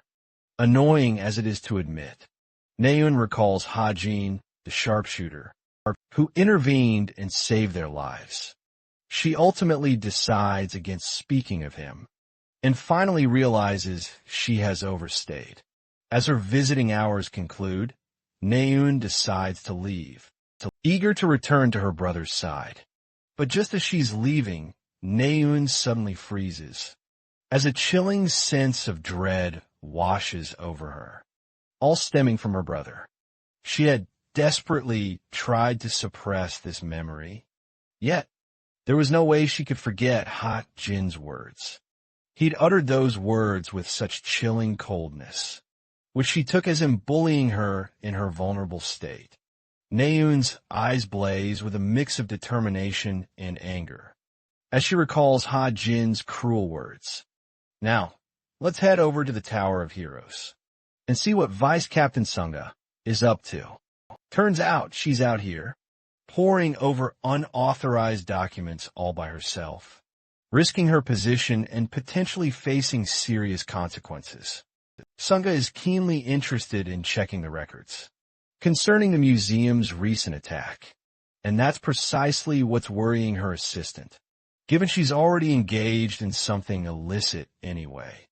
From the investigation, Sunga discovers that numerous traces of light attribute magic were found on the body of the defeated demonic human. This also means that whoever was responsible for taking him down must have been capable of wielding that attribute. To begin with, the mere thought of a light attribute mana user suddenly appearing out of nowhere is incredibly exciting for the vice captain, since this kind of hero would be an easy target for the fiends, given their all dark attributes, and light mana is their absolute biggest weakness. Sunga is determined to recruit this mysterious hero and can't wait to collect this new talent. As she observes the footage files, Sunga vividly recalls that there were only 3 cube cadets at the museum, which logically means only one of them must be this light attribute user. The obvious candidates are Suho and Naeun, since they're already actively involved in the hunt for new talents. However, the vice captain is most curious about the 3rd cadet, whom they have yet to identify. In a shocking realization, the final cadet is none other than Kim Ha-jin, the very same boy who bumped into her at the museum. But before we leave, let's talk about our boy. He's still busy typing away on his laptop, kind of like me right now. The author reveals a new, enlightening discovery. It turns out that absolutely no one in this world can visibly see the laptop he's working on. This means he's perfectly capable of observing the story's progression without ever worrying about other characters spotting him. As soon as he learned about this invisible laptop, Ha-jin went the extra mile and added another feature. Immediately, his laptop now alerts him about any story changes. Meanwhile, in the training center, Rachel is absolutely giving Damien a tough time. This chick has handed him nearly 20 LS. Back to the point. He's practically begging for a partner swap. Ha-jin's newest feature is related to detection and alteration. If something changes within 30 meters of the original story, Ha-jin will get an immediate alert, and this will further help him identify unusual situations in real time. After all, he can't just wait for the co-author's messages or rely solely on himself to detect everything, detail by detail. Using this method, he's made sure to stay on top of any unexpected situations. But while our boy is happy about this feature, he certainly didn't expect a terrifying, bloodlusted Naeun to pop up from behind. Distraught and angered, she immediately requests a sparring match against our boy. Ha-jin stares at her, then simply declines, as fighting her wouldn't really benefit him. Naeun calls him a coward for backing out, and immediately blames him for bringing up her family out of nowhere. Out of nowhere, the rest of the students wonder if a fight is about to break out. Ha-jin explains that he isn't participating because of his bullets, since they could deal her some serious injuries during a training session. He definitely doesn't want to be a part of that. Naeun, however, takes this comment as a mark of condescension, only getting infuriated at him more. The training instructor arrives just in time to interrupt their argument. He roars at Naeun for trying to fight with a cadet, Kim Ha-jun especially, because he's the only student without a training weapon, considering the potential risks and injuries involved. Ha-jin is strictly prohibited from training. With other students, Naeun storms off in anger, leaving Ha-jin to realize that it may be far too late to issue an apology. At this point, I mean, what he did was a stupid move as the author, but nothing can be done now. Ha-jin emphasizes that he has a different priority in mind, which is why he's been training like hell, to get even stronger, as evident by the bruises on his hand. That priority is none other than killing Naeun's older brother, which is also why apologizing to her seems like a fruitless case. If he gets close to her now, It's going to ruin everything between them later and cause Naeun an even worse betrayal. The scene cuts from there and transitions to another club orientation. There are many students who have gathered here. The club president is Yoon Hyun, who leads the Verity Study Club. He outlines the main goal of their club, which is to conduct monster analysis and specialize in tactics research. Their goal is to meet together and engage in active discussions regarding monsters. While he's giving out the orientation speech, many students are simply charmed by his presence and allure. This charming character possesses a unique quality to capture everyone's attention without fail. But it's all a facade, and the only one who knows this is the author. Hajin internalizes that Hyun is using the power of a demon. It circles back to the first half of the story, which involves the institution cube as its center stage. Various events, like cadet disappearances and monster invasions, are supposed to occur at this level. Meet Hyun, the charming club president, is actually a slick, conniving bastard, pulling all the strings from behind the scenes. His charming looks are utterly deceiving. Hyun is the one who formed a pact with the demon, Lilith, and in exchange for her powers of enchantment, he became a fiend, all driven by Hyun's true, dark objectives. Hajin explains that he joined the study club for his own reasons. Among all the cadets, Yonha seems completely unfazed by Hyun's charming appearance. The club president then decides to show the students a part of their usual routine and how they conduct their analysis. A massive hologram of the upper intermediate monster, called the Monster Tyrant, is brought up on stage. This monster first appeared right after the explosive event that caused the invasion of towers and dungeons. In their world, until now, it has remained utterly undefeated. Hyun highlights that any information regarding higher-tier monsters is critical and invaluable to their institution, since this helps them make plans to subjugate them. What's more, simply by acquiring information about a monster's vital points, they can sell it for billions. Playfully, Hyun decides to pick his target from the audience and asks Yonha for her opinion regarding the creature's vital points. Yonha counters that its vital points haven't even been discovered yet, and she's absolutely right. But Hyun still thinks her opinion would be valued, as that is what they do as a fun activity at the club. As his closing note, the club president invites them to attend the after-party to share their opinions regarding the creature's vital points. With the speech concluded, Hajin comes to speak to Yonha, asking if she's interested in going. In response, he's just casually ignored. Bro tries again, but this time he shouts at her, just to get her attention. Yonha stops to confirm that she will attend the after-party, hoping it could provide her with crucial information she could use to uncover their intentions. Hajin suddenly blurts out, questioning if she plans to use this intel to lead her future assault team within her guild. This remark immediately grabs Yonha's attention. The Straits of Essence Guild is an absolute powerhouse, boasting an incredibly rich history. Back when monsters first surged from the gates, 50 years ago, Yonha's very own clan founded this guild, which is precisely why it stands as one of the most influential guilds in the entire country. Hajin further impresses and frankly shocks Yonha with his incredibly sharp knowledge of her guild's inner dealings.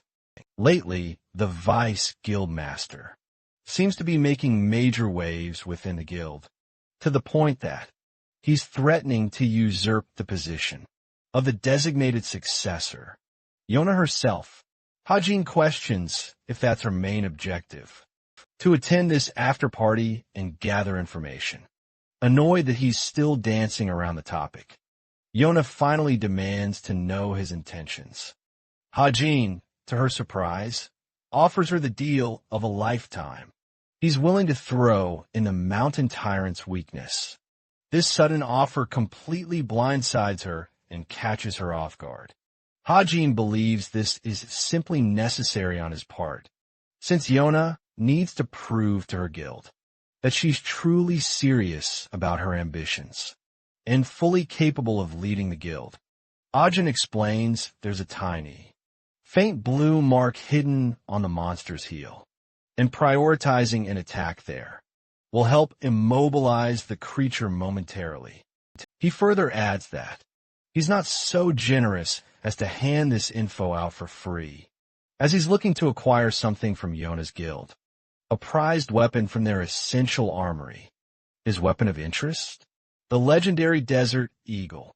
This man is pulling out all the stops, going full American at this point. Yona asks if he has any proof for the mountain tyrant's weakness, since he should have some notes or documentation backing his research. To this, he simply smiles and bluntly confesses that he doesn't. It's a ridiculous thing to admit and say out of nowhere.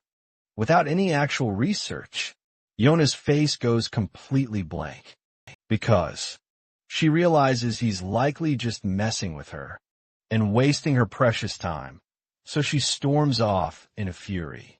But Hajin quickly reminds her she'll deeply regret not taking his advice. If she believes he's lying, the obvious issue is she might not take his words seriously at all. But at the same time, if Yona actually believes him, he'll have just gained himself a powerful new ally. What's truly hilarious is Yonha immediately steps outside and contacts one of her guild's handlers. She sends an urgent message to the assault team, assigned to take down the mighty mountain tyrant. Then, stuttering in utter shame, she tells her team to specifically target the blue mark, resting right on the creature's heel, as it might just be its vital point. This confirms Yonha took Hajin's advice on a complete whim, even without a shred of proof. Hajin reflects on this, realizing he may have made a truly wise investment. After all, Yonha is destined to become the king of souls someday. But for now, Kim Hajin faces his worst villain to date. A loan payment invoice. That's right. Playtime's officially over because this dude just got hit with a whopping 300 million won. The pure terror in his eyes tells you everything you need to know. This guy can't even fathom the sheer amount he owes. He's already hit the upper limit for student loans right off the bat. This makes Hajin wonder just what kind of miserable things Chundong does in his life to require all that money for himself. Well, his problems have only become even greater. Hajin inspects his bank account balance and realizes he's left with a mere 3 million won to his name. That's a tiny fraction of the amount he owes to the institution for borrowing so much money. At this rate, bro, he literally has no shot of ever going back to his real world. Instead, he's going to be stuck here, doing menial jobs until the very end of his life, just to pay off this absolutely humongous debt. Hajin scratches his head and realizes, yep, he needs a job, which is a pretty relatable feeling. For some of you watching this video, I'm sure, I hope. Now, in this particular world, there are two main ways to actually make some serious money. Fast and big. The author explains that the first method is through stocks. Bro is out here trying to become the next Warren Buffett. But here's the thing though, since the inception of towers and dungeons emerging all over the world right now, they are often sought and conquered by the guilds. Composed of heroes now, shares of those guilds are often listed on the stock market, allowing those shares to be traded throughout. Hajin's got the knowledge of all the guilds. They're going to be listed. Once again, he's the author, so he knows this kind of stuff for no reason. The real issue is that he's got to acquire some level of capital to invest in the stocks, which means it's not going to be an immediate goal for now. The second option is the field, which Hajin believes is his only option for now. Field hunting is a unique way of earning money. The field in question is known to be a danger zone, filled with monsters, different from the typical towers and dungeon events. The fields have a large variety of monsters, which then you could hunt and earn a fortune from. It's kind of like quest hunting, and then selling the corpses of the monsters you just hunted. However, the real obstacle in Hajin's case is really himself. His personal stats are shitty, barely better than the average male. So in his current state, his confidence is wavering, because he's unsure whether he could safely head into field hunting. With his current skill set, the author reflects that it would normally be quite wasteful to extinguish his story points just to upgrade the training pistol he has. So, he wants to find another way of upgrading his weapon, or buffing his stats suddenly. The door rings and a voice calls out for his name, alerting him that he's received a package from Cadet. Yonha, remembering her name. Hajin wonders what this could mean, especially since Yonha's not the type to engage him. He opens the door to investigate anyway, and what he finds is a small box. The cadet opens the box, only to be utterly shocked by what he sees. And just like that, the scene shifts to the Wanju field zone of Gangwon province. Kim Ha-edving has made his way to his first field hunting event by traveling through the portals, donning a rather clean outfit. Hei-jin receives well wishes from the receptionist and internalizes how cadets are well respected, no matter where they go. He heads outside the portal station and into Gangwon province. This part of the province is usually considered a low-danger area, and it quickly rose to fame for tourism from many adventurers traveling from other countries, earning the province its newest moniker, the International Metropolis. One man shouts his request. He's looking for a party member specializing in magic, so he could enter Chayak Mountain. There are many people just like this guy, and Hei-jin calmly breezes through them, observing what they're doing. He sees one of the employees, confirming the defeat of 3 hobgoblins.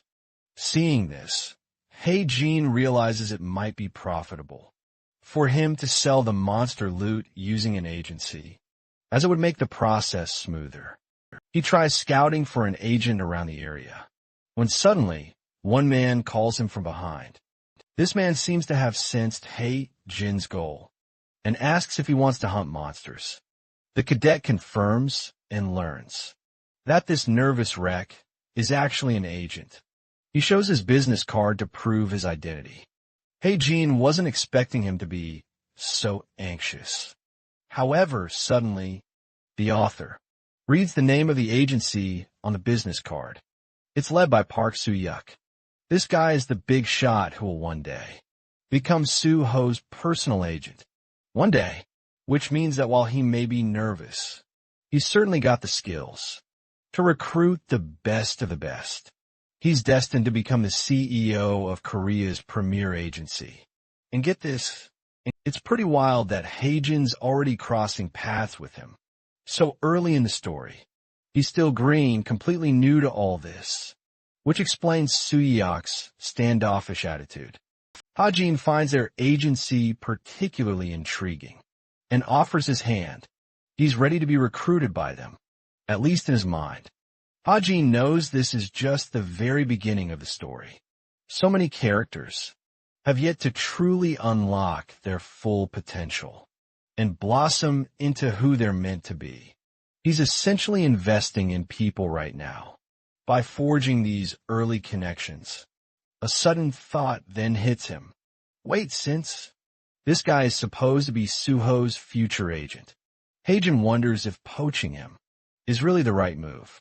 A little while later, as they head towards the monster zone, Hei-jin asks if the agent is holding up okay. We then see the agent is utterly exhausted, like he's never done this much cardio in his life.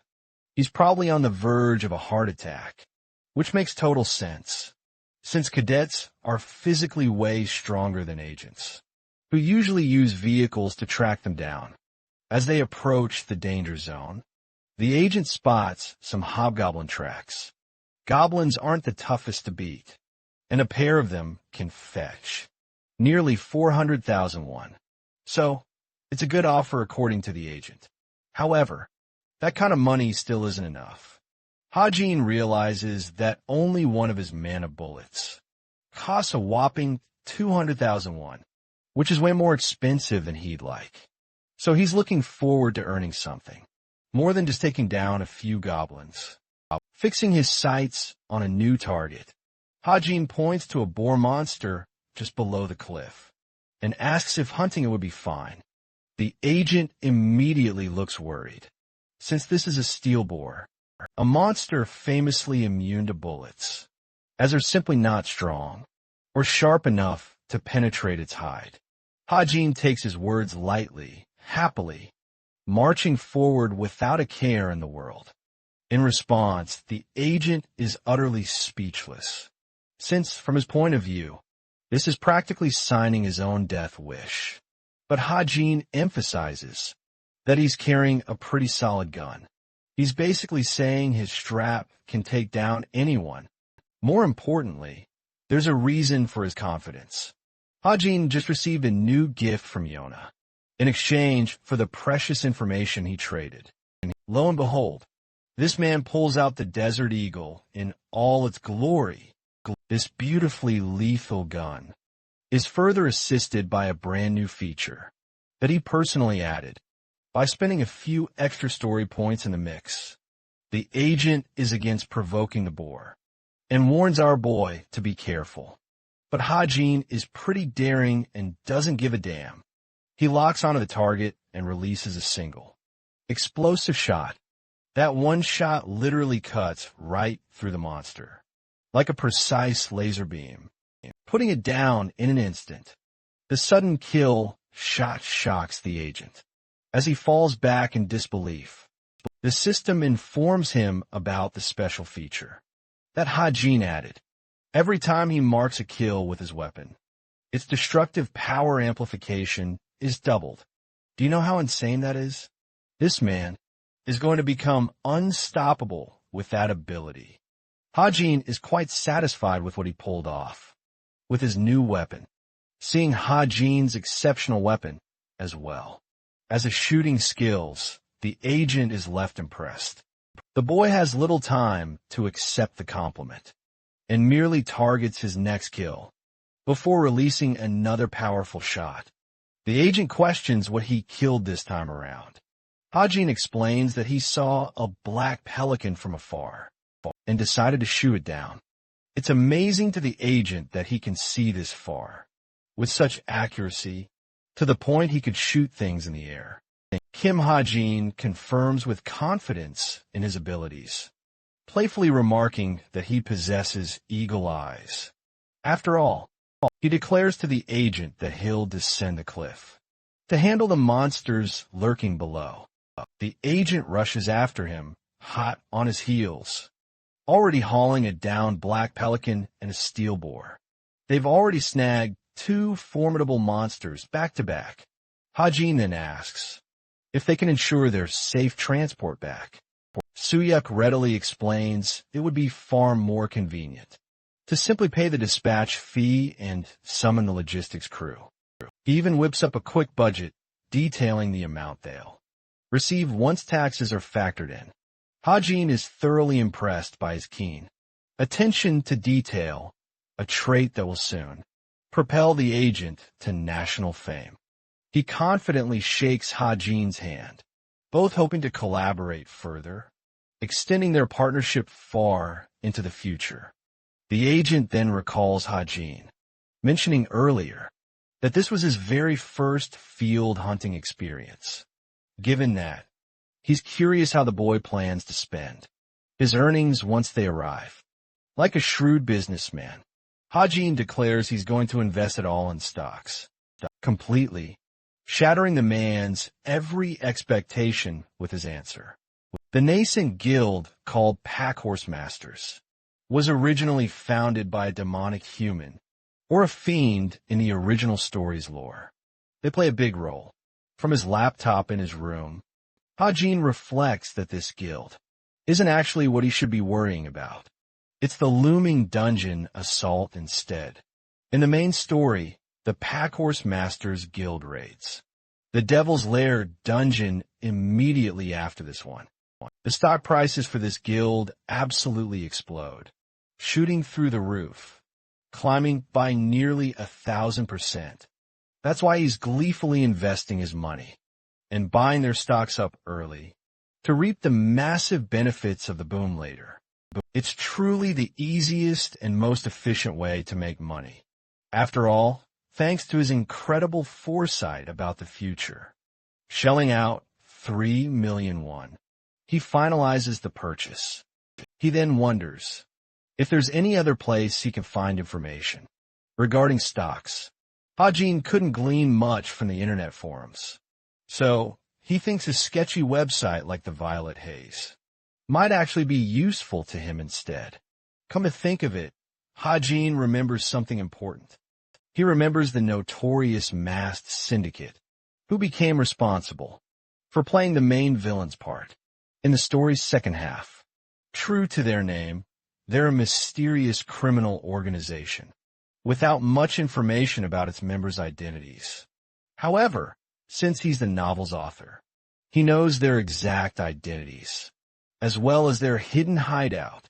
Ha-Jin figures that he might be the only one in the entire world who knows about them.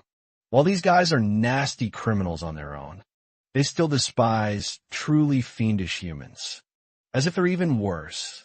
Ha-Jin wonders if he can strengthen his connection with the leader of the masked syndicate, which would somehow help him take down Chai-Jin-Yin. Someday, when he is resurrected as a demonic human, figuring out his options, Ha-Jin believes that there should be a vacancy in the organization, meaning he has a golden chance to act.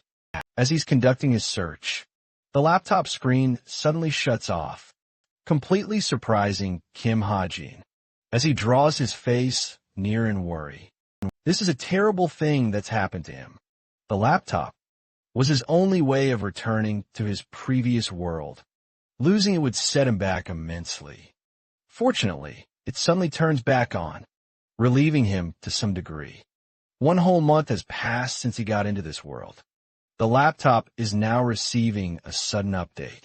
Our guy was hit with the dreaded Microsoft update and nearly collapsed, thinking he'd lose all his work. Anyway, let's cut to another scene. At a restaurant, a striking couple is sitting by themselves, attracting everyone's attention. It's the ever disinterested Jong-hak and the utterly delighted Yeonghwa. Jong-hak starts the talk, clearly expressing his annoyance. He doesn't want to take part in polite and noble meetings like this one. Yeonghwa pokes fun at him, thinking he's only gaining benefits from partaking. In this meeting, after all, he's talking to someone destined to lead society. One day, she asks about his grades and learns he's only doing just okay. Yeonghwa mocks him for not pursuing first place. But here's the kicker. Jong-hak believes his grades are just okay, specifically because he's in second place. Bro is basically winning, but he has incredibly high standards for himself. Interrupting their little meet and greet comes an unexpected, dazzling guest. It's the dazzling Naeun, Jong-hak's crush. This guy literally springs up from his chair and completely breaks his usual personality just to gain her attention. Seeing him jump up like that, with such fervent interest, instantly turns Yeonghwa off. And that's because she really likes him. Yeonghwa checks on Naeun, asking if she's doing all right. Naeun expresses that she was totally fine. But while their bickering goes on, Yeonghwa is getting seriously irritated at being ignored. All of a sudden, Naeun brings up Kim Ha-Jun's name. Immediately catching Yongwa's full attention, Yeonhwa turns to Naeun, immediately inquiring about him.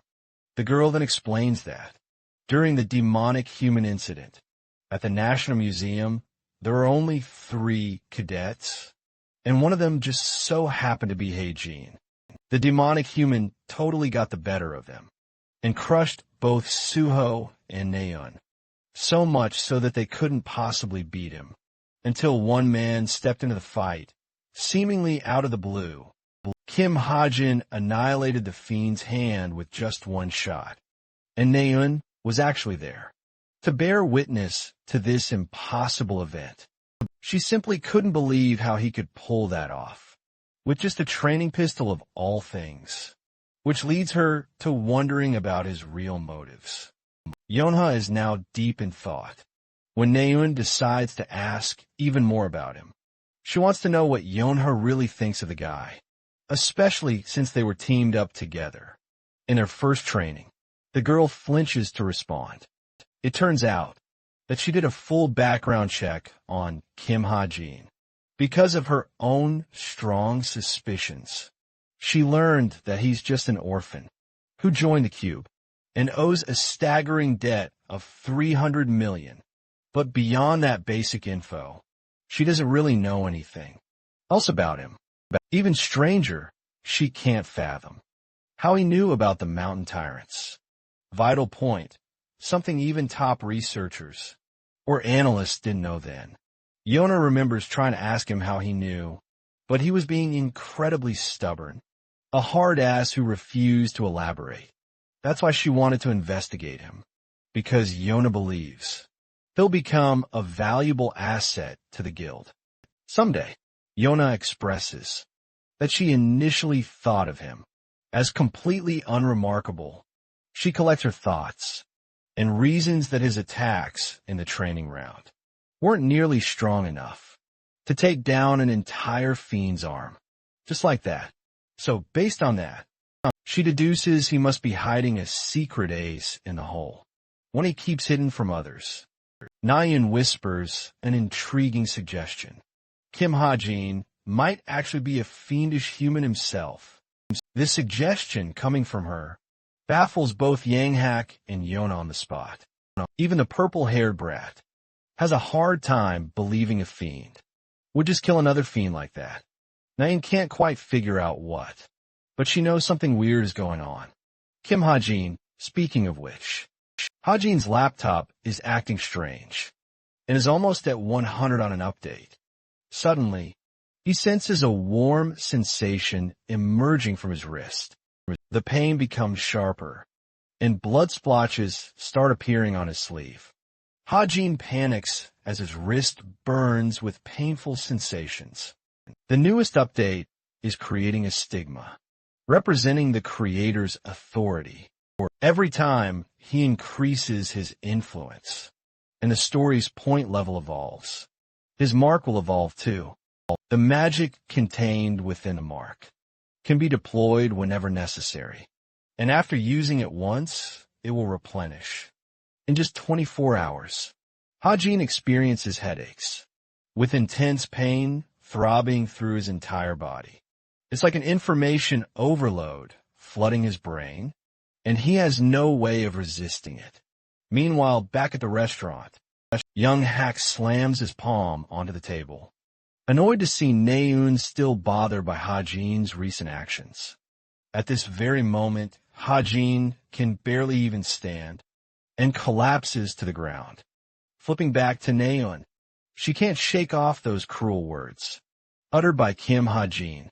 Naeun confirms she really doesn't like him at all.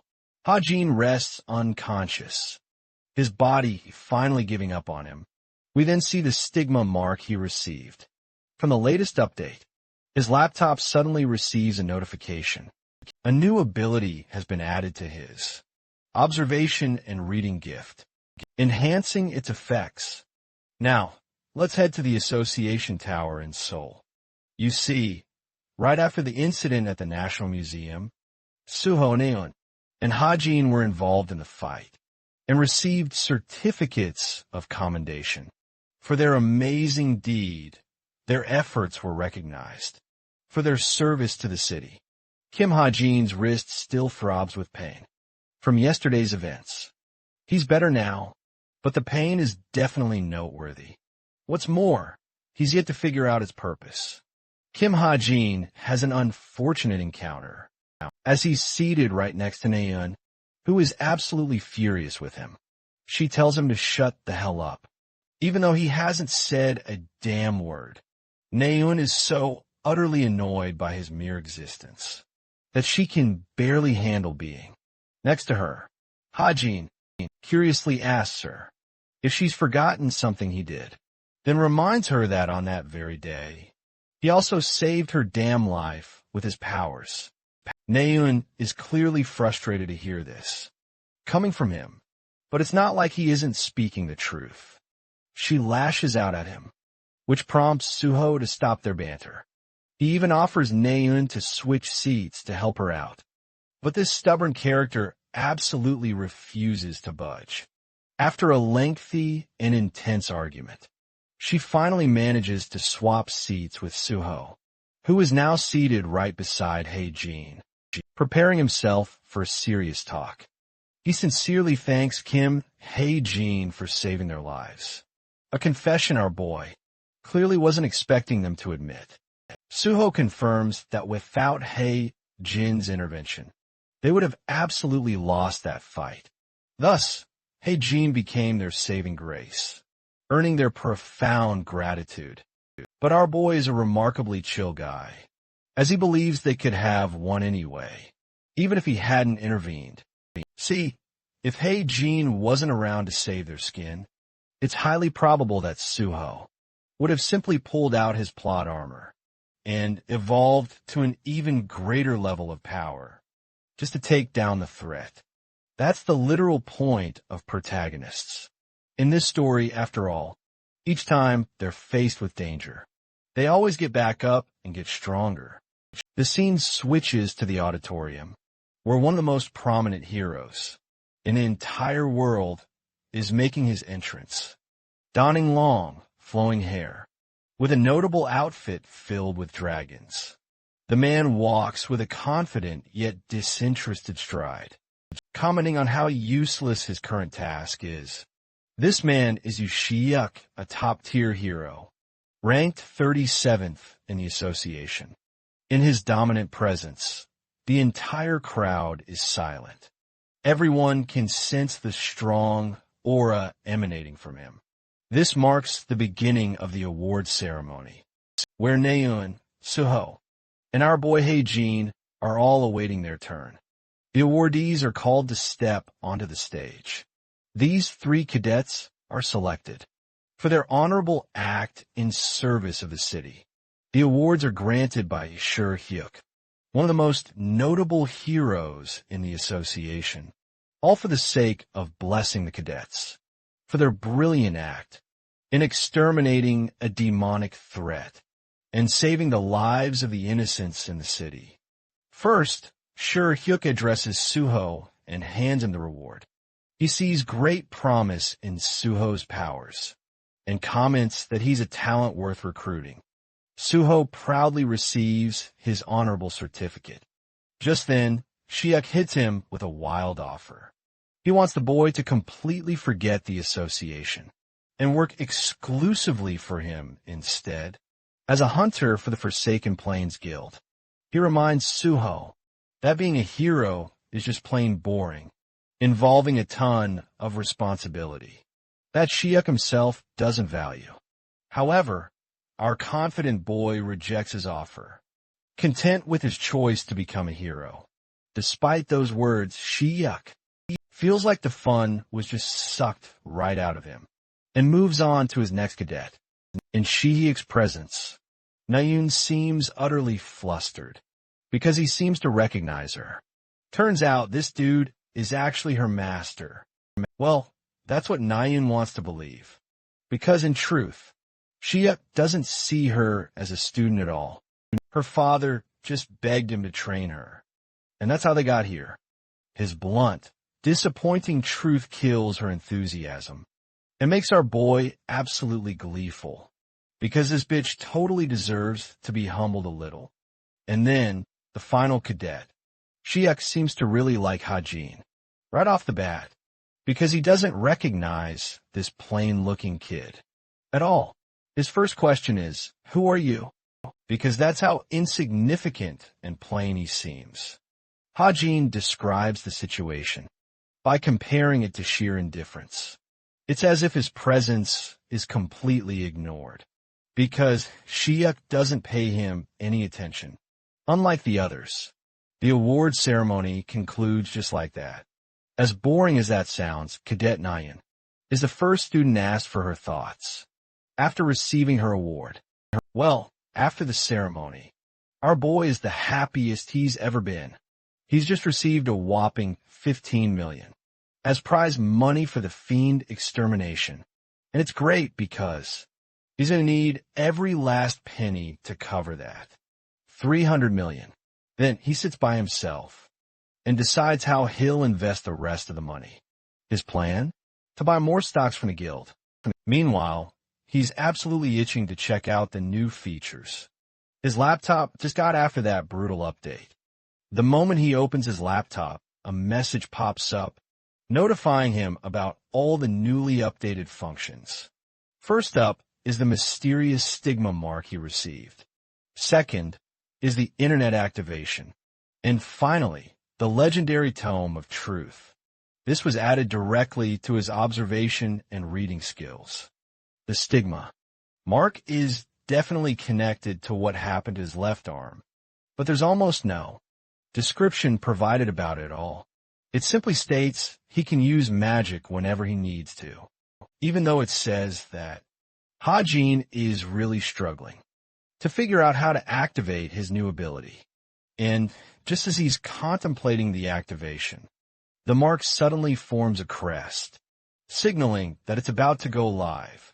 Scared he might blow some stuff up here, Hajin decides he needs to take this risk back at the dorm, where absolutely no one else can see him. It'd be super troublesome if anyone spotted him. After all, the second update is all about internet activation. Hajin hovers his cursor over the button and clicks on it after a brief pause. The screen immediately redirects him to a bunch of different websites, like Law-Abiding Spirit Violet Hayes, Jeremy's Sword, and a few others. Not only is he getting free access to normal websites, he's also scoring free access to restricted ones. Out of all the websites he sees, the most crucial one is definitely Violet Hayes. It has absolutely everything he could ever need.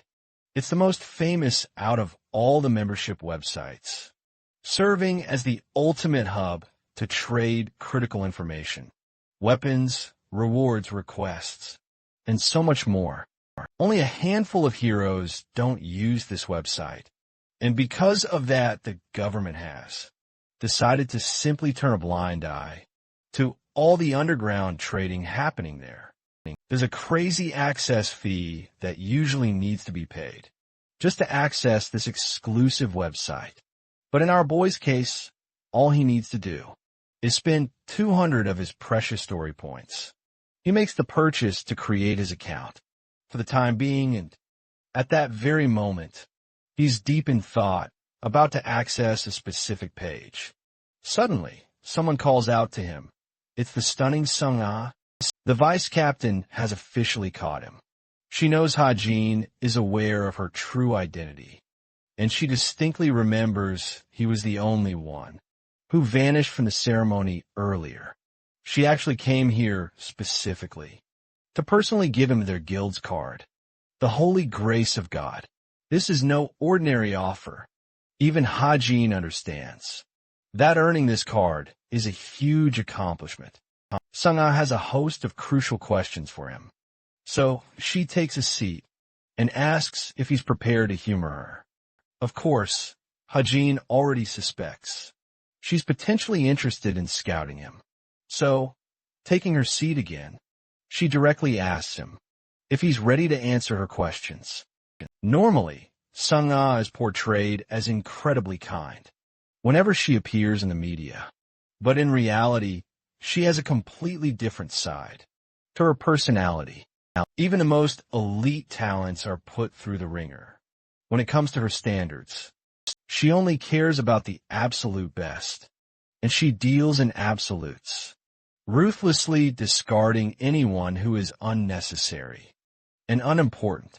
That's the true personality of the Vice.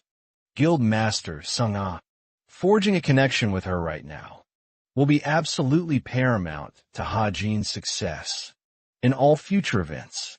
So, before she can even speak to him, he cuts her off, coldly stating that he has nothing new to tell her. After facing this blunt rejection, Sung-ah does her best to clarify the situation. She wants to make it clear that she's the one expressing genuine interest in him, and makes sure to remind him she's the Vice, Guild Master of Korea's top guild. Ha-Jin appears to acknowledge her position and ranking, but he's utterly dismissive of it. He knows she came here for purely personal reasons. He knows for a fact Sung-ah is only here because she reviewed the footage of him using his light attribute shot. It's not like she's genuinely interested in him to actually recruit him at this instant. Instead, she's trying to satisfy her curiosity with a barrage of probing questions. That's why our boy is playing hard to get, to make himself appear like he's got everything going for him. This way, he'll cleverly manipulate her emotions and eventually capture her genuine interest instead of the fickle curiosity she currently harbors. Our man then pulls out a classic power move and declares he's taking his leave at once, shocking the absolute heck out of Shunga. Now, back to reviewing his stigma ability. More details about its use are revealed. When his total story points exceed a certain threshold, his attention score will increase by 1 level, and another stroke will be added to his mark. It also makes it abundantly clear that Ha-Jin can activate its power whenever he wishes, and after using it once, it will be replenished within a 24-hour time span. To test out his newest ability, Ha-Jin concentrates, attempting to form a dagger via his magic, and all of a sudden, the mark conjures a mythical blade for him, seemingly out of nowhere. This dagger is actually the real deal, as Ha-Jin moves it around in his hand and feels it's ready to be used immediately. Now, the thing about magic is that it's typically a stat, influenced by innate talent and knowledge. Since Ha-Jin just popped into this world, without any explanations about his background, he naturally assumed that he wouldn't be capable of wielding magic at all. But now, he's thrilled he's found a way to use magic in his own way, thanks to the stigma's powers. The last thing he wants to try out is the Tome of Truth, which is supposed to enhance his pre-existing skills of observation and reading. Ha-Jin thinks for a moment and decides to call out the ability's name. The ability triggers his stigma once more, materializing a book containing the truth. The mystical energy of the book grants Ha-Jin the ability to answer any question as long as it's within the scope of its magic. Now, how utterly crazy is that? Even the author has to pause for a second to let what he'd just read sink in, to confirm it wasn't messing with him. He then asks about his height, and it turns out our boy is a short king, standing at 174 centimeters, or just over 5 feet 8 inches in freedom units. Employing the tome, each question costs 1 story point. Suddenly, Ha-Jin's smartwatch blares crazily, signaling a sudden emergency alert from the school. A group message comes through from someone who is asking for a student's location. Upon seeing this red emergency notice, our boy wonders what this could be about. He believes this may have triggered the second major event that's supposed to occur in the main storyline: the serial disappearances of cadets at the Cube. This specific incident will involve 6 cadets going missing, And the culprit, from out of nowhere, is meticulous in covering their tracks, not leaving a single trace behind. All investigations prove useless, causing the number to only increase, as if they're all trapped in an endless game. Hajin notes that this particular incident is important, because the perpetrator's final target is none other than Yinha herself. Now, even Hajin knows that things would be troublesome for him if the co-author interfered with this part of the story and edited in some changes, since they could threaten to simply remove one of the main characters. Just like at the museum incident, our boy considers taking matters into his own hands to catch the criminal, but believes even that would prove fruitless, since his needless interference will disrupt the course of the story forever. All he can do for now is simply wait and observe how the story unfolds. The next day, the scene switches to the training center. Suho is hydrating himself with water when one of his friends points to the scene, just up ahead where Hajin is attempting to work out and enhance his physical strength. Some annoying bullies come to tease him and disrupt his workout, calling him a loser for being unable to lift a simple weight, despite being enrolled at the prestigious institution. They even suspect that he must have bribed his way. Inside, Suho tries to help him out, since he has a strong sense of justice. But his friend grabs him and pulls him away. Suho can't believe that the class rep, Young-han, isn't doing anything to stop those guys. But Johan explains that it's clear from those delinquents that Hajin somehow got on the bad side of Jong-hak, which is why any involvement will label Suho a target. As well, there's also a possibility that these guys are faking. To test his reaction, Suho can't believe what he's hearing. But Young-hoon thinks that a dude who shattered the demonic human's arm couldn't be afraid of dealing with a bunch of amateurs.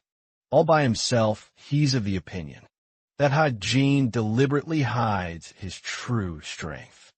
But this theory is proven ridiculous pretty quickly, because our boy cannot, for the life of him, lift that barbell. He's just struggling out here before giving up. Even the losers think that he's just pathetic.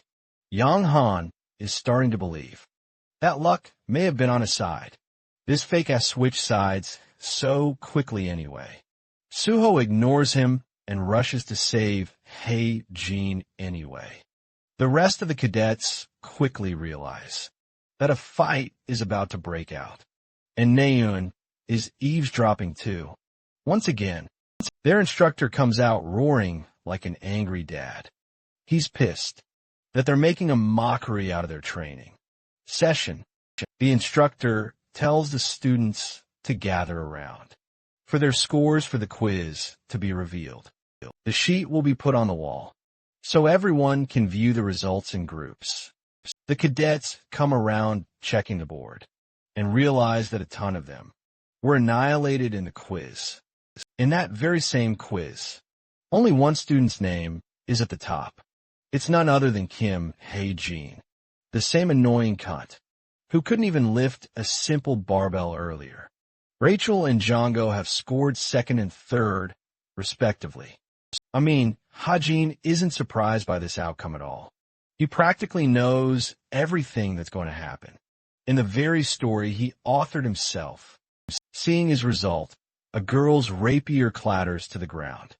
This is Rachel, and she's utterly speechless by what she sees. She's the British princess, who ranked third in the admissions herself. There's only one crucial detail about this girl's character that truly stands out.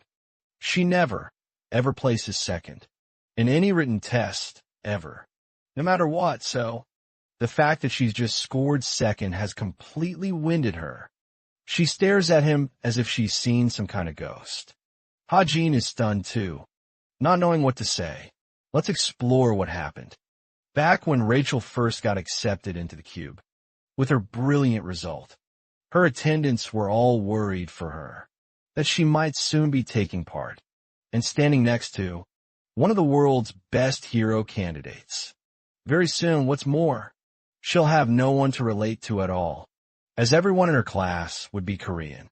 Rachel was perfectly okay with that, never feeling a sense of anxiety, and simply wanted to live up to the expectations of others for the sake of the royal family. But today, she has felt a sense of dread, defeat, and disappointment unlike any other. She feels like she has failed her countrymen with her utterly shocking performance. The teacher reviews Ha-jin's notes in class, specifically pointing out the boy's sheer brilliance in writing a new take on phenomenological analysis. He's even given a special mention, to be followed as an academic weapon. Now, Rachel knows that the subject of phenomenology isn't just an easy subject to master. She doesn't even think it's possible for her to close. Their gap before midterms even come around. This aloof and seemingly lost boy, Kim Ha-jin, is absolutely finessing her when he doesn't even pay any attention to his lectures, burning with inspiration and an aching desire to know how he studies. Rachel takes a wider interest in him. At the information office, our boy is unearthing answers to his many questions. He's finally acquired the legendary tome of truth, destined to unravel all his problems. This should definitely give him an edge. Thanks to this shiny new ability, he can learn anything about this world, filling in all his knowledge gaps, at the cost of spending a hefty chunk of his precious story points, especially since he has nothing much going for him right now, and wouldn't really turn a profit. Ha-jin is just hoping things will turn around eventually. He heads off to complete his agent registration, and from there, he plans to use some of his precious story points to take care of the rest. Now, let's talk about the second major event that's about to unfold in the story. Right after it happens, the institution's position as a bastion of security and authority gets fiercely challenged by the people. It's no longer considered a safe zone. The thing is, even with his current powers, Ha-jin believes he's still too weak to solo a fiend all by himself. However, he's been racking up a ton of story points ever since Jong-hak got annoyed with him and sent his little goons after him. That's turning out to be quite beneficial. Really working out for our guy. Ha-jin wants to spend some of those points to ensure his survival through the trials yet to come. The first area of interest is boosting his weapon buffs. Since he has the Desert Eagle handgun with him, he wants to add a convertible function to it, allowing it to transform into a sniper rifle. Now, I don't know about you, but a handgun transforming into a sniper rifle just sounds unbelievably badass. Ha-jin wonders if he's being a little overkill with this feature, but he still ultimately makes the decision by spending 250 story points for this insane upgrade. Right that moment, his gun warps and reshapes into a beautiful gold sniper rifle, reflecting its dazzling changes. Even Ha-jin is utterly impressed by the skill. He decides it's too flashy for a gun and worries it would draw too much attention. So for now, he reverts it to its handgun state. His next focus is creating a technique that will really help him out. He has 3 slots to work with. What sets apart supernatural and magic-based powers called abilities from techniques is that they're considered honed. Physical skills acquired rather than given. Arguably, the most important skill for ranged weapon users is survival. To ensure any successful elimination is positioning themselves for maximum advantage. So, the technique Ha-jin hopes to acquire is about getting him into the ideal position to avoid any future mishaps. He types away at his laptop, auditing the e-technique skills. At last, the technique's properties are ready for him to use. He decides to call the skill per core It helps him become an agile monster. Throughout the field, this ensures he keeps moving and doesn't get stuck in one place, exposing his position. For this effect, 350 points are consumed. But strangely, our boy doesn't feel anything different in his body. He's at least confident he's made some changes, even though he doesn't feel them. Suddenly, his smartwatch receives a notification. It's a group message, and this time, people are looking for Sung Yun, the girl, who has become the perpetrator's second victim, from within the institution. Ha-jin explains that the students, who disappeared before Yonha, were actually murdered in cold blood by the culprit. This means the moment they disappear, they're as good as gone. Since he's the author, he knows about this dangerous, mysterious villain acting from behind the scenes. He also knows the people who will be involved in the disappearance. Faced with this morally gray situation, Ha-jin wonders if he should truly be turning a blind eye. Let's catch up on what's happening right now, all for the sake of the story and his personal benefit. Now that's an interesting question, though. Tell me, what would you guys have done? In the comments below, would you be pragmatic or ethical? These kinds of thoughts are intensely weighing, heavy on our author, who is trapped in a tough situation, with absolutely no right answers. The scene now shifts to the outdoor training ground, right under the cube's premises.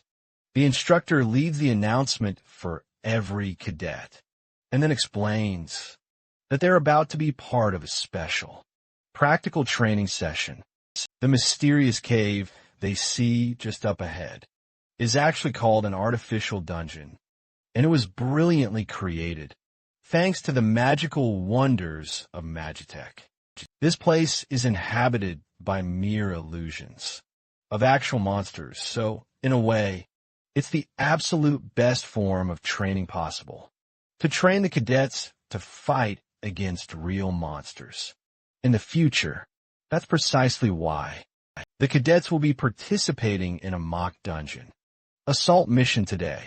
However, the instructor intently reminds them that they shouldn't take this exercise lightly, just because it's mere training, or it may come at a significant cost to them.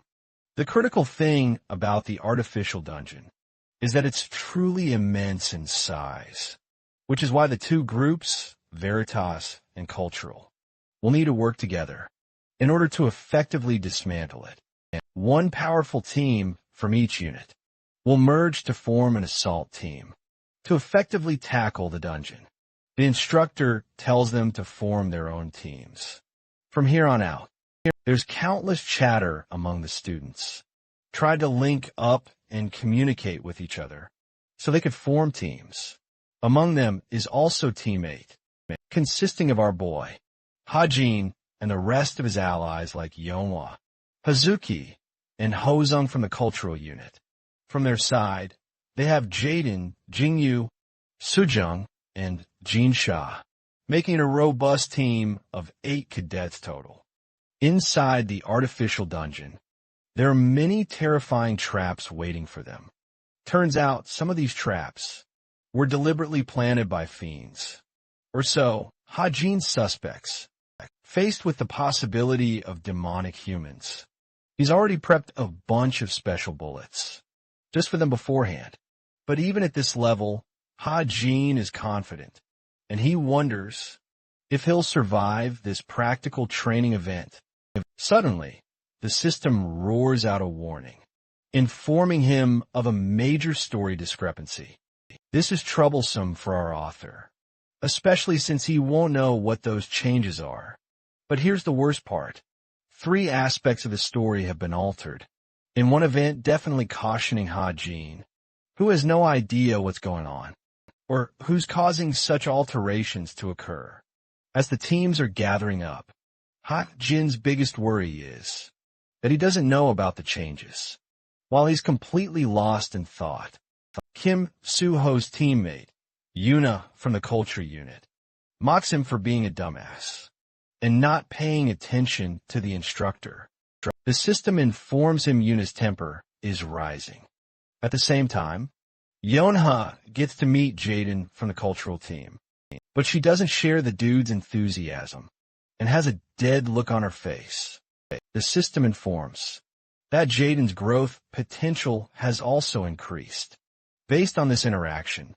Then lastly, Ayun interacts with a specific cadet that she's seen around at the hunting club.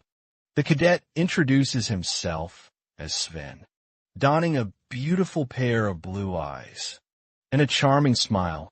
He's paired up with her, but for some reason, his mental breakdown is only worsening, which also means he is highly susceptible to becoming a demon puppet. During the raid, Ha-Jin is just baffled, listening to these story changes, popping up from out of nowhere, and he is deeply troubled since they're going to impact the story to a significant amount. Our author fixates his attention on two characters that he has to keep a sharp eye on. Now, kicking things off, we have Jaden from Team 8. He's depicted as a classic delinquent type character, sporting the personality of a bully. Yet, he actually possesses the qualities of a fine cadet.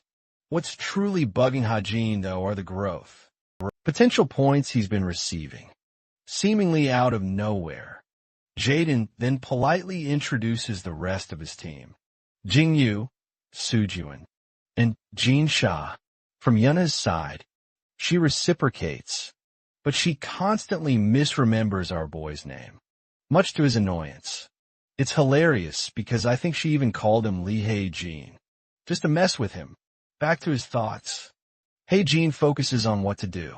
Regarding his second topic of interest, Sven, this guy is actually on a government scholarship because he's considered an elite hero candidate, hailing from Germany. There's only one crucial detail about him. He's completely smitten with Nayun. Is it just me, or does everyone like Nayun? Seriously, someone needs to check if she made a contract with a demon of enchantment. Anyway, just like the other international students within the institution, Sven arrived with the purpose of attaining glory and reaching the absolute pinnacle of success. But that remains an unfulfilled dream for him, especially when talents like Nayun, Suho, and even Yeonhwa are in the picture as the main characters. Witnessing their monstrous and brilliant abilities, Sven became lost and mentally torn. He had never felt true inferiority or humbling defeat before coming to this institution. His insecurities completely got the better of him, which is why, in his mad pursuit for power, Sven sells his soul in exchange for ultimate strength. Well, those are the details the author wrote that he's confident about. The real problem, however, is that his transformation is set to happen during the raid, having moved forward in the timeline. And while Ha-Jin hopes it won't have much of an impact, he's still deeply worried. His thoughts are then crushed by Jaden's sudden greeting, who squeezes his shoulder and reminds him not to get lost in his thoughts. Hagen aggressively shoves his arm away, pushing him off. Jaden wastes no time labeling him a total scumbag. He's convinced all the rumors about Hagen must be true. Hearing those harsh words, Hagen realizes internally that his reputation has hit an all-time low.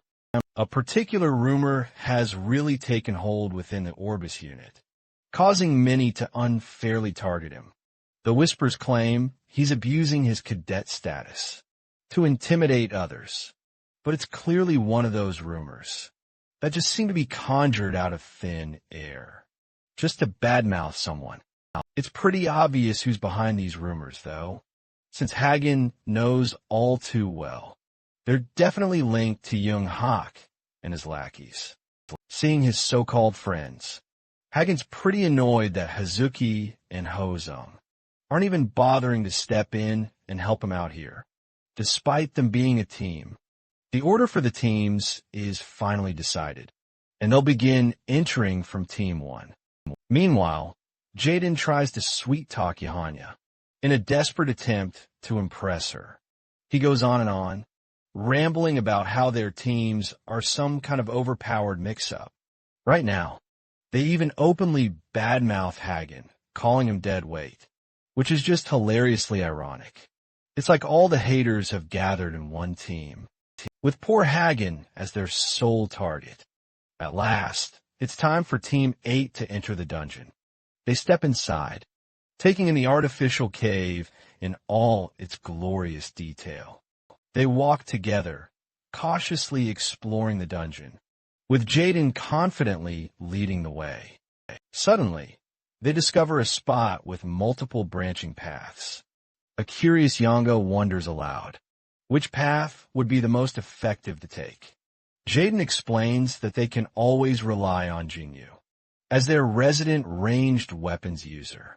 Hagen finally breaks his silence and boldly suggests exploring route number 6. Completely out of the blue, his sudden interruption clearly irks Jaden to no end. But strangely, Yeonhwa seems to trust Hagen's gut feeling and actually accepts his suggestion. Her sudden approval completely takes Hagen by surprise. And even though she calls him useless in front of everyone, she can't help but inwardly admit that he actually has a pretty good eye. Hajin's feeling a little peeved that she has to drag his name through the mud just to give him a backhanded compliment, but he's totally fine with it, as long as they can meet Naeun further down the road. The real concern with Sven is that he might actually end up making a pact with the demon lurking inside the cave. That's why the burden will inevitably fall on Naeun, and she's going to have a seriously tough time dealing with him. Alone, if she falls here and now, the rest of the story will be completely in shambles, since her character is crucial to forwarding the entire plot. She's an invaluable piece that absolutely can't be lost. They enter Path 6, but Jaden is still a jealous little punk, who immediately calls Hajin an attention seeker. Our boy couldn't care less about his pathetic insults, and simply chooses to focus on the monsters ahead. The rest of the cadets can't see a single thing in the dark, but Hajin seems perfectly fine spotting a salamander in the near distance. He also thinks it might be some kind of dungeon switch, which could reveal some hidden properties about the dungeon itself. A worried Jinyu thinks he should try shooting a light arrow and check things out for everyone. With Yona's approval, he prepares a shot and releases it, carving a brilliant path of light just ahead. To everyone's absolute shock, there is indeed a massive salamander monster up ahead. Jaden is absolutely floored, while Yona alerts everyone to get into battle position to strike this beast down. Hajin, on the other hand, is anticipating something more before making his own move. Yona brings out her signature whip weapon and takes on the battle head-on. She unleashes her powerful whip, aiming right at the beast, interrupting it mid-charge as it prepares an attack from its mouth. I'm not gonna lie, this dude looks like a Pokemon with its mouth. Restricted, Hazuki, and the other melee fighters pounce in to crush the monster with their powerful attacks. Since it's only a hologram, though, they defeat it rather easily, suffering little to no consequences from the fight. Yona then hears a rumbling sound and quickly realizes the dungeon is undergoing a dramatic transformation. All this after the monster's recent defeat. The intense electric charge sparking from her whip is instantly noticed by Hajin, who's incredibly impressed she's already awakened her. Eve of awakening power. But just as they prepare to make their next move, Hajin hilariously trips over a tiny pebble, crashing right on top of Yonha from behind. At that precise moment, a sharp projectile swiftly whizzes past them, a direct hit they would have taken if he hadn't stumbled. Both of them hit the ground with a bone-jarring crash. Hajin's face is literally sweating bullets, because he knows he's absolutely dead meat now. Yonha tries her best to ignore his ridiculous act, attempting to completely block him out for a moment. But then she just absolutely snaps, ready to beat him to a pulp, just as she's winding up to deliver a serious beating. The rest of their teammates frantically point to the arrow that very nearly ended them just moments ago. It's only during this critical moment that Hajin fully realizes their clumsy stumble actually saved them from a lethal poison arrow.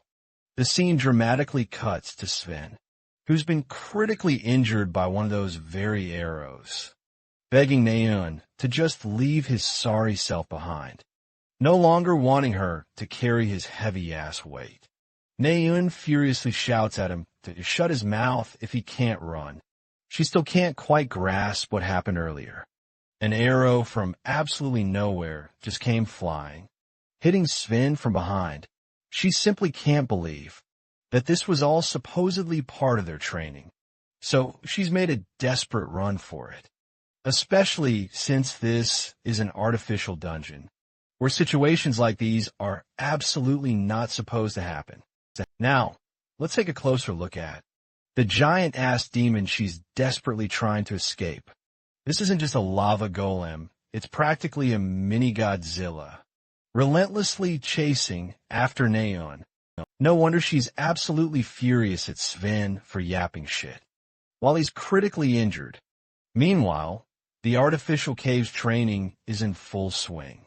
For all the cadets, they're all busy battling fiery salamanders, which are shooting beams right from their mouths. Hajin's team is defending against them quite effectively, especially the cultural unit. They expertly defend and counterattack with their long-ranged weapons. The same can be said for Hajin and Yonha too, who are swiftly making short work of the mess with ease. Jaden is absolutely loving it, slicing down monsters all by himself. This relentless back-to-back fight appears to be an easy victory for our heroes. They haven't faced a truly difficult monster so far, since they're nothing more than mere fodder. Aside from that one poisonous arrow, they don't believe they've encountered any other traps to watch out for, so they're fine with pushing deeper into the unknown. But something about that poisonous arrow just doesn't sit right with our author. He even received a special notification about it from the system. He can't believe these idiots still think the arrow is just part of their training and not an actual looming threat. Hajin is riddled with so many overwhelming thoughts when suddenly, out of nowhere, a strong, creeping presence from behind absolutely terrifies him. Fully charged and ready, a salamander is preparing its devastating fire beam, ready to unleash at any moment. Hajin is utterly speechless with shock that one of the salamanders actually survived and wasn't dead after they'd made sure it was down. The enormous fire blast is unleashed directly in their path, with Yonha and the others standing completely defenseless. This one attack could utterly annihilate all of them. This is why Hajin must intervene in the battle with his powerful stigma magic, releasing his ultimate one-time use ability to cast a formidable water barrier at once. Stigma magic unleashes the magnificent water barrier, protecting them from the beam's fiery wrath. The beam is incredibly powerful, but eventually it begins to fade away against the formidable defensive properties of the water barrier. After engulfing their team, the attack finally finishes. The salamander crashes, having expended its final resort. But what Hajin pulled off just now has absolutely stunned his teammates to their core. Azuki and Hozung just can't believe what they just saw. They also couldn't fathom that the sheer power of the salamander's attack was so powerful and that it was part of training. No, this was the real flame breath at full strength. And while it didn't fully connect with our heroes, It was undeniably dangerous. Jaden is the only one utterly enraged by this whole incident, and immediately grapples Hajin. He's furious about Hajin hiding his water powers, especially since they really needed them earlier. Hajin tries to play it cool, explaining that he's simply using a magic item's effect. But Jaden isn't buying that excuse. Yona steps in to break them up. What's truly bothering them is encountering a real monster in an artificial dungeon. Yona reasons that the place is supposed to mimic a traditional, regular dungeon, which means it's likely a salamander evolved somehow, or something else caused it to appear. She doesn't want to focus on the details for now, confident that they'll receive points for taking out a real monster later. Yonha leads the group, acting like she doesn't care about what happened. But in her thoughts, she's far too confident Hajin is totally bullshitting about that magic item excuse. The fact that he couldn't afford the Desert Eagle is proof enough that he couldn't just get his hands on a magic item out of nowhere.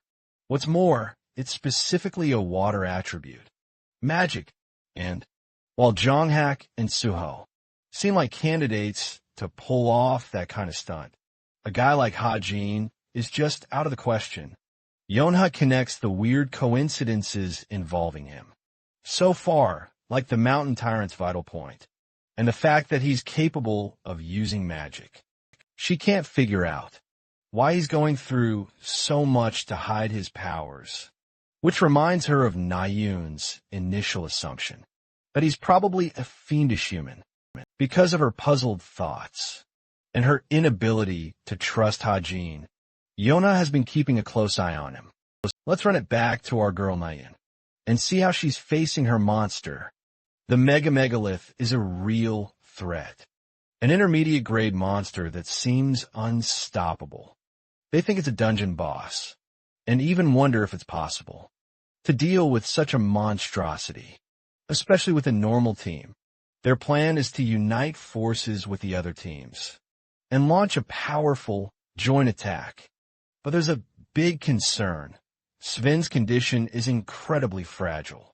Meanwhile, Nayun is completely stumped by the poisonous arrow that seemed to dart from absolutely nowhere. She's starting to believe that, honestly, this dungeon is way too challenging for cadet-level training. As for Sven's condition, it's proven to be worse than anyone truly believed. He feels like he's nothing but a burden to the group for letting everyone down so badly. And with this, his mental condition rapidly worsens. Troublesome thoughts begin to plague him, making him question his very abilities. It tortures him from the inside out until one insidious voice decides to take advantage of his crippled state. The voice asks if he's truly seeking strength, especially after suffering so much throughout this entire ordeal. This voice promises to grant him exactly what he wants by offering him the strength of his wildest dreams. But in exchange, this demonic voice demands that he surrender everything else. Faced with this tempting offer, and in his pitiful state, Sven gleefully accepts the offer, without a single second thought. But just as he accepts the offer, the demonic fiend captures his soul in its trap, causing him to writhe in whirling, agonizing pain. He shouts in agony as his body completely succumbs to the pain. Nayun quickly rushes to him and urgently requests her party mate's attention. But all his screaming has actually drawn their ugly old Goliath straight to their location. It stares at them as if for a casual hello, before obliterating the entire place with its lava. The monster sways its giant fist, poised to crush the very structures. The cadets are probably performing athletic level sprints right now, because they're terrified a damn fist will crush them. If they aren't fast enough, the monster slams its fist down, sending some of the cadets flying through the air. They're stuck with practically no way out. Even Naeun has hit a hard wall, just carrying Sven and can't see any way out.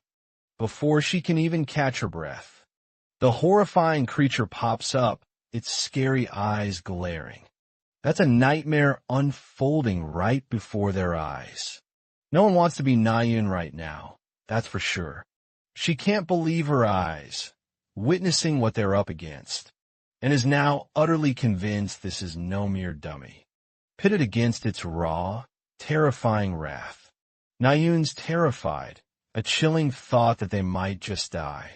In this artificial dungeon, of all places, the monster winds up its devastating attack when, out of nowhere, a bullet comes screaming, flying from out of nowhere, slamming straight into the monster, and penetrating directly through the top of its head. Naeun snaps her head around, her attention fixed on the shooter, who dared to strike the monster from afar. It's none other than our boy, Hae-jin, who has saved her but a second time. If she's still ungrateful after this, I swear, you better just leave her to her fate. Let's rewind a few minutes, shall we, and see what went down with Yona's team. They ended up slamming into a massive wall, which severely annoyed Jaden, since this path was supposed to lead them straight to the dungeon's boss monster. Hae-jin confirms they're still in exactly the right place. In fact, they've never been closer, but even he didn't anticipate this giant wall ahead. Instead of fixating on those minor details, Hae-jin asserts the monster is lurking right behind it. He wants the group to try and break through the wall. Jaden's furious that Hae-jin is taking charge of all operations, running the entire show anyway. Still, he attacks with the full force of his mighty sword. The result? The poor guy experiences a sharp, painful shock, because the wall has been infused with powerful, strong, defensive capabilities. So, even an attack imbued with powerful magic is utterly fruitless against it. Hazuki notices something and points to the gap just above the wall. Hae-jin believes they could use that gap to cross over the area, but Jaden thinks it's a ridiculous idea and that he's completely crazy for thinking he could manage a 10-meter climb, realizing Jaden's just a fool who probably can't pull off what he's about to do. Hae-jin, undeterred, decides to go first. He immediately employs his parkour technique, strengthening his grip, making him incredibly agile. That he twists and tosses his way swiftly up, lunging like an expert until he reaches the very top. From there, he quickly bypasses the group and just dashes away. Suddenly, the entire group is rocked by a thunderous boom, echoing from the far side of the dungeon. The dungeon is once again undergoing a sudden, unexpected change, and Aiden is utterly clueless. But what they don't realize yet is that a colossal lava golem has been wreaking absolute havoc. Meanwhile, Hae-jin rushes in to rescue Naeun. He's pleasantly surprised to find that the stun effect of his shot just wore off and didn't last long at all. Not against this bulldozing, colossal creature. He frantically tells Naeun to run while she still can. But instead of sitting idle, things take a turn for the worse for our boy, as the towering monster has just found its newest target, him. Bro's face goes white as he desperately begs Naeun to save him. Instead of just bailing out, the group quickly assumes battle formation and strikes the lava golem from multiple angles. But even with their heavy blows, none of their attacks faze this beast, standing as impenetrable as ever. Seeing them come to her rescue, Naeun is relieved and decides to get down to business. As she readies a powerful arrow shot, she tells them to keep the monster distracted while she prepares her ultimate shot. A few more moments pass, and then suddenly, Sven appears out of nowhere with his surprise entrance. He keeps the monster busy and completely distracted, allowing Nayun to wind up even more of her strength. Remembering the devastating outcome against the demonic human from last time, she swears that this time, things will be different. And then Nayun unleashes her obliterating arrow, which utterly obliterates the monster's face. Upon impact, the golem's massive corpse hits the ground. As molten lava oozes from its head, the cadets can't believe they actually managed to defeat such a ferocious monster with their combined strengths. Some of them are already hoping they'll be rewarded with a hefty amount of points. Nayun and Sven then catch up with them. The rest of them are utterly shocked by Nayun's sudden attack, which she casually calls her finishing move. Hajin, however, is completely disinterested in the rest and fixates his attention on Sven, who has yet to transform into a fiend at this dungeon level. This is a major deviation from the original story, which is bound to cause massive changes later on. Things are going to transform, no matter what, especially now that he's sealed a pact with the demon. Right here in this very cave, this is going to be tough because there's no telling when he'll turn against the group and throw the whole story into chaos. Nayun's attention drifts to the boy in the distance as he catches his breath. She takes a moment to forget her anger toward him and approaches him for a private chat, knowing full well she owes him a debt. Nayun struggles to utter the words, "Thank you," clearly embarrassed to say them out loud. Earning her acceptance like this is an absolutely mind-blowing experience for our boy, who can't even process what the hell just happened. He completely spaces out, questioning what she just said, which only causes her annoyance. She confirms she won't say it again for him. What Hajin can't wrap his head around is that she actually went and thanked him. Throughout her entire life, she's been riddled with nothing but tragedy. The very first tragedy that struck her life occurred when she turned 6. It was incredibly tough for the poor girl to lose her mother at the hands of a fiend, which only strengthened her resolve to become a hero someday. Normally, kids were taught to have fun and laugh, but Nayun was different. She was filled with anger and pushed her body to its utmost limits from a young age. She was shut off, unable to build meaningful connections, because that would risk her vulnerability and being open to others about her past. As a consequence, only a handful of people have earned her gratitude, and there's barely anyone who can confidently call her a friend. That's why this moment is so special to Hajin, because the character he wrote to only say sorry finally said something, completely contradicting herself. He knew it better than anyone else. As the author of the novel, Nayun goes on a tangent and questions why he's letting Jonghak's goons annoy him when he's so unbelievably strong and capable in real-life situations. After all, just one shot from his gun was enough to stun the monster in its tracks. There's absolutely no way these goons are a match for a guy like him, confused by his intentions. Hajin explains that he doesn't actually have a way to beat them. This is truly bizarre to Nayun, who just saw him take down a monster with his weapon.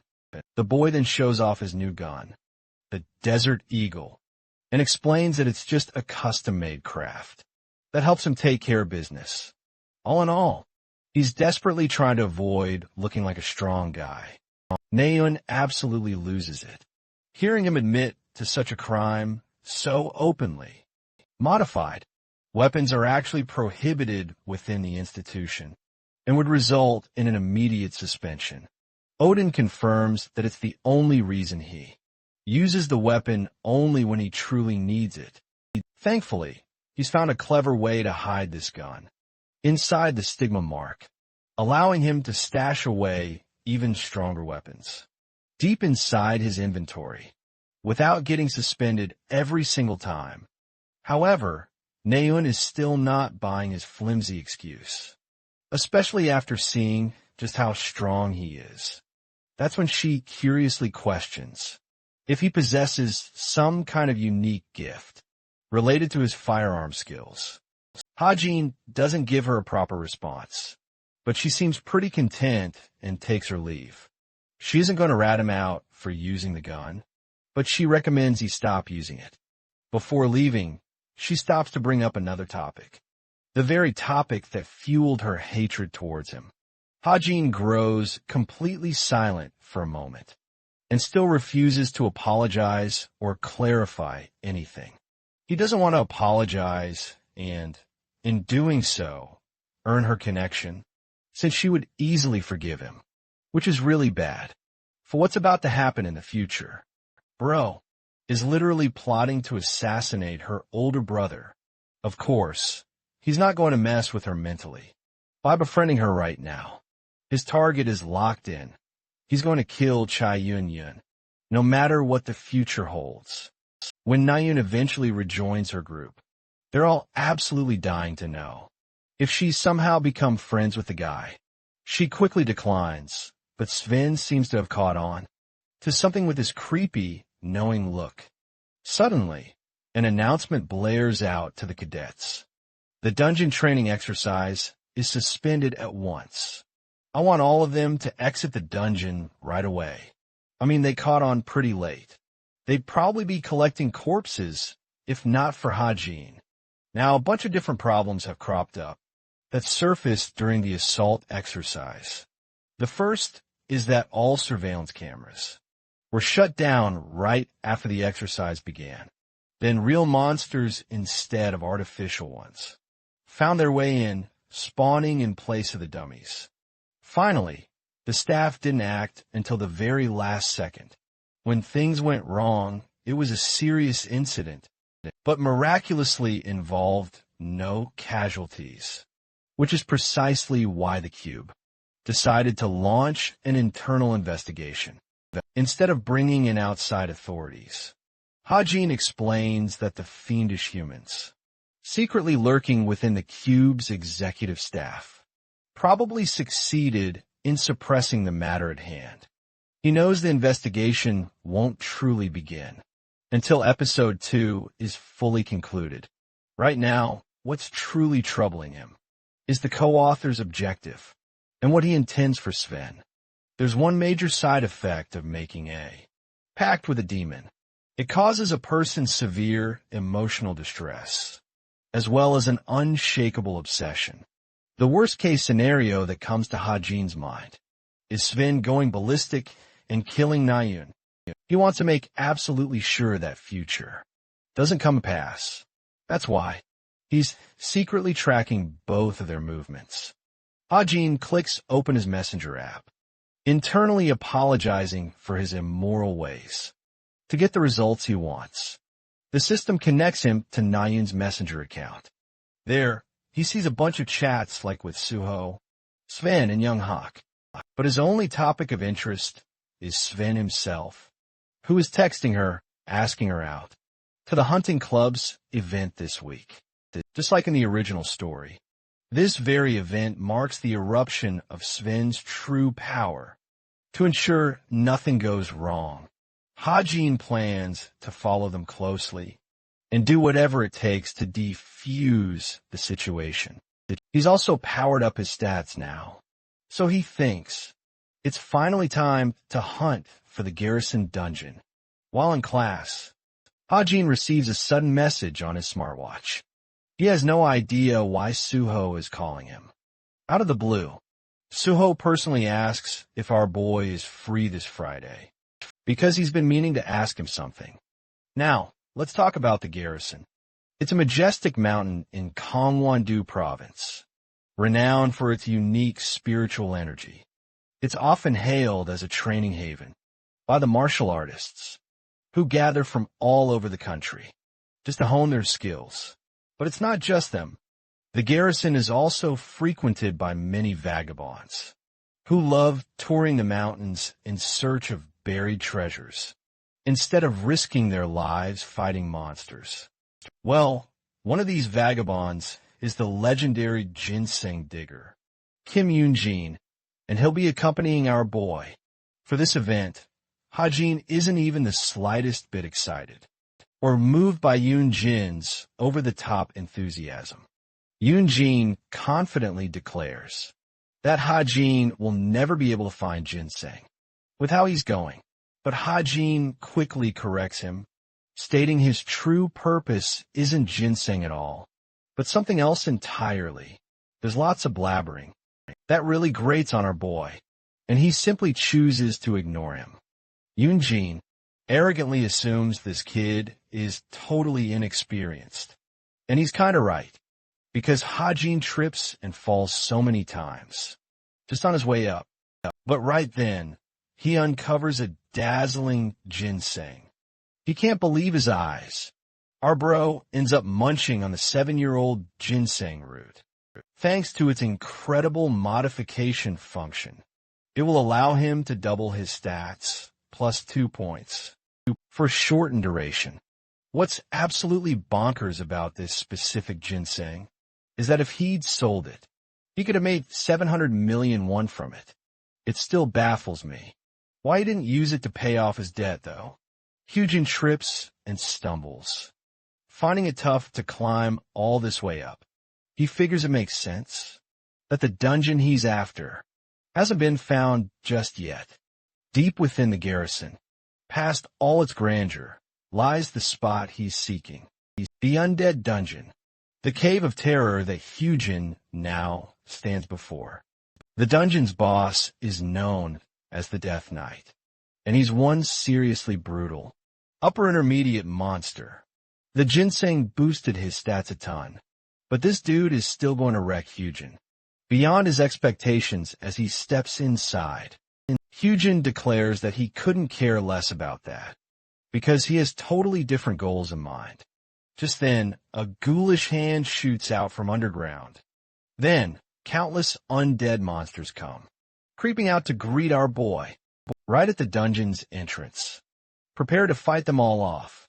Hyujin readies his stigma magic, and reveals that his true intentions aren't to take down the boss monster today.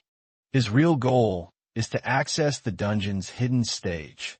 Suddenly, all the skeletal monsters surge forward to attack the seemingly defenseless boy, but they'll deeply regret what's about to hit them. Our boy whips out his strap and literally annihilates one of the undead monsters at point-blank range. Talk about a stylish kill shot. The same fate befalls the rest of the undead monsters, who are easily taken down by every single shot.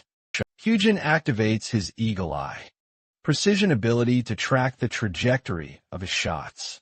He then utilizes his quick, mobile agility to leap right over the monsters, only to attack them from above and score more kills. After slaying enough of them, Hyujin stops shooting and realizes he's finally defeated them all. However, the sheer number of these undead monsters is bound to increase as he approaches the hidden stage. This is a clear sign that he's headed right for Evangel's location. Now, Evangel is actually a witch, who's meant to be the boss of the garrison. Dungeon's hidden stage, this which actually plays a crucial role in the future. She's about to construct the castle of Evangel, the most terrifying, undead fortress humanity has ever known. She'll turn an abandoned school into its host and unleash absolute havoc. She'll be incredibly troublesome to deal with once she matures and gains more power. That's precisely why our boy wants to take her out, while he still can. After defeating her, he's hoping to acquire 2 special drop items as a reward. The first is an upgradable piece of equipment, called the Ether, and the second is the Seat of Evangel. Now, in the original novel, both items were crucial in helping the Fiend Tamer become so incredibly powerful that he rose to become an executive force of evil. This means if Hajin wants to become strong, at an even faster rate, the ether is his best advantage. He approaches the hidden door to the dungeon stage where only darkness awaits him. Activating his precision eagle eye, he's able to peer deep into the cave without worrying about any monsters. There he spots a shiny, dead tree with crystals emerging from it. His target is the young witch who has yet to mature and is very vulnerable in her current state, since it's incredibly tricky to beat a fully mature witch. His only chance to defeat her is now, while she's physically incapable and weaker than her future self. The little witch is innocently fiddling with her spell, just playing around. This sight is almost too innocent for our boy, Hajin, who has literally come here with the sole purpose of preventing the doom that she will one day unleash upon the future. His emotions are trying to get the better of him. As the author, he takes full responsibility and musters the spirit to kill her. After all, even the future executive of evil, Tamer, did the same. As he approaches her, Hajin reasons that the little witch is nothing more than a bit of his own creation. When it all comes down to it, he is the reason she exists, and he's the very reason she's facing her end. A run-of-the-mill which in her ethereal spirit form can't be taken down with just bullets, even if those bullets are infused with potent mana. So, in this incredibly unique situation, Hajin unleashes the raw power of his stigma magic and conjures forth a formidable magical spear, imbued with powerful light attribute magic. This should be enough to finish off the witch in a single strike. He's also genuinely blown away by the aged Ginseng's incredible effects, which massively boosted his stats. Believe it or not, this man absolutely hurls the damn spear with full, unyielding force straight at the baby witch, utterly annihilating her spiritual form with a perfect headshot. Wow, I really wasn't expecting him to be so brutal, but dang impressive. Hajin fully expected his previous devastating attack to completely finish her off, but for some inexplicable reason, she's far stronger than she appears. Even in her immature state, she miraculously managed to survive that brutal attack. The witch quickly recovers her lost spiritual body, using what little power she has left. The entire dungeon begins to violently shake in a massive earthquake, as the baby witch, finally unable to sustain her form any longer, explodes into a wave of dust right before Hajin's eyes. At last, the two crucial items he was hunting for have finally dropped. The seed of Evangel contains the very soul of the witch, allowing Evangel to eventually resurrect. Once the germination process is complete, the ether, on the other hand, lets its owner powerfully reinforce their weapon and upgrade their powers. Having now acquired the ether item, it immediately buffs all of Hajin's stats by 0.6. The system also promptly informs him that this unique item cannot be traded any further. Back safely at his dorm, Hajin is thrilled to finally experience the item's effects. His dangerous mission ended up being a complete success. The ether's effects will only further amplify his skills, even more dramatically once he levels up. With all the incredible skills he's acquired so far, he believes he's now somewhat capable for Cube Cadet at his current level. Not to mention, he's also racked up nearly 50 story points and fully experienced the amazing effects of the ginseng. But arguably the best part of his entire raid is the seed of Evangel that he successfully acquired, which can be used to resurrect the witch at any moment. Through its germination, the Witch of Despair, whose title may make her seem like a villain, but in reality if Hajin plays his cards right. He could develop Evandel into a powerful ally. Now, growing the seed itself isn't all that difficult. According to the author, it only sounds complicated, but all it needs is a good amount of blood to develop. The personality of the witch, it turns out, is determined by the blood of the person who provides it, which is why it's best for Hajin to pick an ideal candidate. He's already thinking about asking Suho and Rachel, hoping the witch turns out a little nicer to him. At the same time, though, he just can't fathom asking either Yeonghwa or Nayun, since they cause a huge scene and really mess with the witch's personality. That's a huge red flag he absolutely has to avoid. But the real question is, how will he actually acquire the blood? Hajin puts off that problem for later, and thinks he should grab some rest, since tomorrow marks the main event, one that will drain much of his strength. The hunting club, where Sven will likely cause a scene against Nayun, is just around the corner. After all, the following day, at the Bayakba Mineral Springs, a bunch of Cube cadets are absolutely delighted to be part of their first outing. It's an orientation. One girl is giving a speech addressing the cadets and decides to go over the club activities one last time. Hajin is part of this group, paying close attention. The girl explains that the Leonidas Hunting Club will conduct its usual hunting, but she also reminds them not to treat this as just a hobby. It's a serious responsibility, as it works to help the public and the citizens of the province. While all this is going on, Hajin is sweating bullets. He doesn't know what's about to take place, or how things are going to shift dramatically. All he knows is a brief description of what happened. In the original novel, Sven's outburst against Nayun left her severely injured, while he tragically fell in battle himself. Hajin deliberately penned the story like this, all to draw Suho closer to Nayun, letting him care for her. What's truly intriguing, however, is that, while everyone's laser-focused on Nayun as the fiend's primary target, Yeonghwa unexpectedly falls victim while completely defenseless.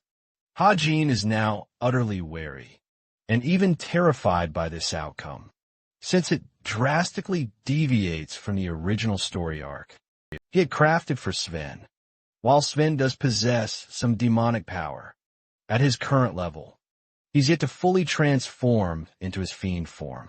Hajin is hoping it would be ideal for Sven to unleash his rage here, giving him the best chance to take him down, with others while Sven is fixated on him.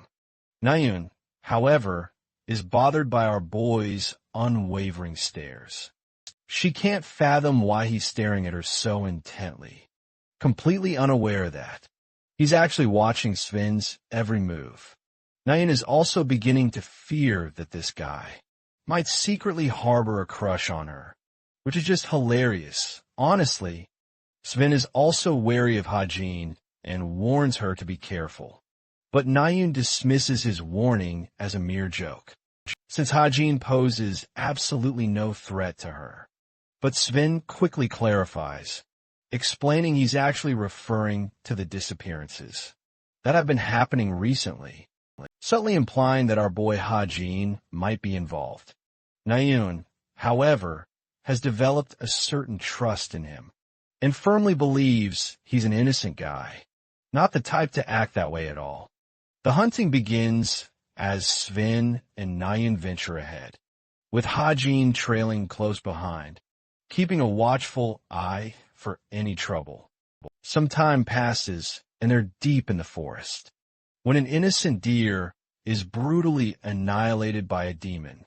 This brutal demon is none other than that bastard, Sven, testing out his newly acquired demonic powers. Sven releases the animal.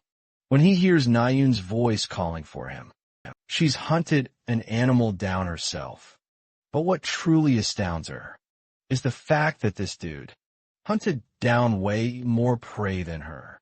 With such incredible speed, Bro is just standing there, looking like an innocent weirdo, Meanwhile, completely unaware of what's truly unfolding, Sven triumphantly declares victory for the hunting mission. And as part of their previous agreement, he's granted the right to ask anything of her. But when the moment arrives to reveal his wish, our boy fumbles with his true feelings, trying to ask her out. While all this is happening, our boy Ha-jin keeps a keen watchful eye on them both. After all, he knows this situation could quickly turn problematic. The demon Sven made a pact with is known as the Cardinal of Desire, and as such, a person who becomes its fiendish puppet becomes riddled with their own overwhelming desires. That's why Sven is utterly incapable of self-restraint right now. Anyway, Sven finally grows a pair and lets his true feelings fly. He wants Nayeon to be his girlfriend. Hearing those bold words, the girl pauses momentarily, clearly not knowing what to say. Her puzzled, startled reaction makes him wonder if she's preparing to refuse him. Nayeon confirms that she's unsure how to feel about dating someone she's barely known for any time at all. Her cold words truly sting him to the core. Ha-jin thinks this should be enough of a trigger to activate Sven's latent obsession, causing him to lash out and reveal his fiendish nature. Nayeon further clarifies that she's into guys who are far more powerful than her. Well, if her previous words didn't hit him hard, this sure will, in fact. They do. Our bro looks completely dusted, and they said the worst she could say was no. Anyway, Nayeon emphasizes her point and tries to make her exit, but Sven isn't exactly getting the memo here, and asks if all he has to do is to prove that he's stronger than her. At this point, she's definitely getting peeved and getting totally creeped out by his words. All of a sudden, a demonic hand lashes out at her. Sven annihilates the very ground she's standing on. He's acting like he's completely possessed by the legendary nine-tailed fox, with this tailed beast form of his. Anyway, the reason our girl survived this brutal attack is because Ha-jin stepped in and amplified his defense shield thanks to his powerful ether equipment. Just as he's turning to ask if she's all right, Sven impales him with a powerful strike. Nayeon desperately reaches for her weapon in the precious few moments she has left. Meanwhile, Ha-jin is locked in a fierce battle for his life. As the fiend ruthlessly strangles him, Nayeon immediately activates her magic condensation ability, slicing through one of the monstrous tentacles. She furiously demands that he release Ha-jin. The fiend, however, goes completely berserk, babbling incessantly about his twisted love for Nayeon. His escalating obsession with her only makes his demonic form grow even more powerful. Enraged, Nayeon continues to pour power into her magic condensation, even as Ha-jin remains utterly helpless. Then, a blinding beam of green light illuminates the area, as Nayeon, against all odds, finally taps into the true depths of her potential. The narrator then explains that some characters in this world regrettably choose the wrong weapons that simply don't match their inherent gifts. Nayeon, it turns out, is at the very top of that list, because her true specialty isn't long-range weapons, but pure, unadulterated magic. She materializes a colossal sword, forged from her full strength, and commands Sven to free Ha-jin at once. Nayeon then unleashes a cataclysmic attack directly onto the fiend. The aftermath of her strike is absolute devastation. From Nayeon's perspective, it utterly shredded the ground itself, leaving even her stunned by her own power. Ha-jin can't even fathom what the hell he just witnessed. He thinks the girl just summoned a damn lightsaber, like she's the last Jedi or something, but she's just as bewildered as he is. completely unsure of what just occurred. More importantly, Nayun is worried about him. Hajin confirms he's doing fine, but her own condition is a total mess. Her last attack completely drained her of all power. Her vision blurs, and she collapses to the ground. Hajin rushes to her aid. After a while, the unconscious girl finally wakes up, flinching, as she realizes he's carrying her on his back. She's so utterly embarrassed that she demands to be put down immediately. Hajin doesn't think that's a wise idea, clearly trying to help her. But this girl is far too embarrassed to accept his aid. He lets her go, causing her legs to instantly give out, as she tumbles back to the ground. Once again, Nian is completely terrified. She can't even muster the strength to stand, not even on her own two legs. It's almost as if she's lost all control of them. Hajin looks at her with a baffled expression, wondering if this is her very first time suffering from mana burnout. Her winded and stunned expression confirms to Hajin that she's probably never even heard of it before. He explains that a mana burnout happens when a person has completely exhausted every last ounce of their mana, leaving them utterly powerless. This means it's going to be incredibly tough for her to walk on her own for at least the next 2 days. Hajin playfully teases her, wondering if he should just leave her stranded here. With no other choice, Nayun is forced to accept his help and climbs onto his back. As they're heading back, Hajin asks if she's still planning to use her bow as her main weapon, considering the incredible development he saw in battle. Nayun is confused by his question, but Hajin tells her that even she must have felt something profound. She unlocked a new ability inside her that was previously unknown. Thanks to her magical powers, she could annihilate hundreds of monsters and fiends with just a single devastating slash. When it comes to an all-out war, Nayun's powers are borderline unstoppable, especially with the talent she just manifested. That's why she's destined to be called the supreme ruler of the battlefield in the future. But for that to happen, she's going to have to give up her precious weapon, which she's used since a young age. Nayun feels enraged, frustrated by how much he knows about what's best for her. Hajin thinks she'll stick to the bow for a while. He helps her get close to the portal, then recommends she carry the rest of her way. On her own, Nayun is left helpless by his sudden departure, even begging him to stay. But this dude is just a chill guy and walks away. Because he's no simp, the following day, news of Chai Nayun's assault. The news reaches the eyes and ears of many cadets at the Cube. They even learn the fiend's true identity. Sven Hajin merely paces through the throng of cadets, without paying them any mind at all. He approaches a door, then pushes it open, only to find a gathering of notable characters, all gathered together in one place. There's Horak, Jonghak, Yeonhwa, and also the class rep, Yeonghwan. Indeed, the key players have all gathered here, and Jin finds himself right there among them. Now, let's flash back to the day before the incident, involving Chai Yunwoo's predicament. Suho had asked our boy to clear his schedule for Friday, because he was hoping Jin could do him a favor. When the author inquired for more information, Suho revealed that he was very interested in investigating the peculiar case of the missing students. The institution had actually put him in charge to lead the investigation team formed solely from cadets.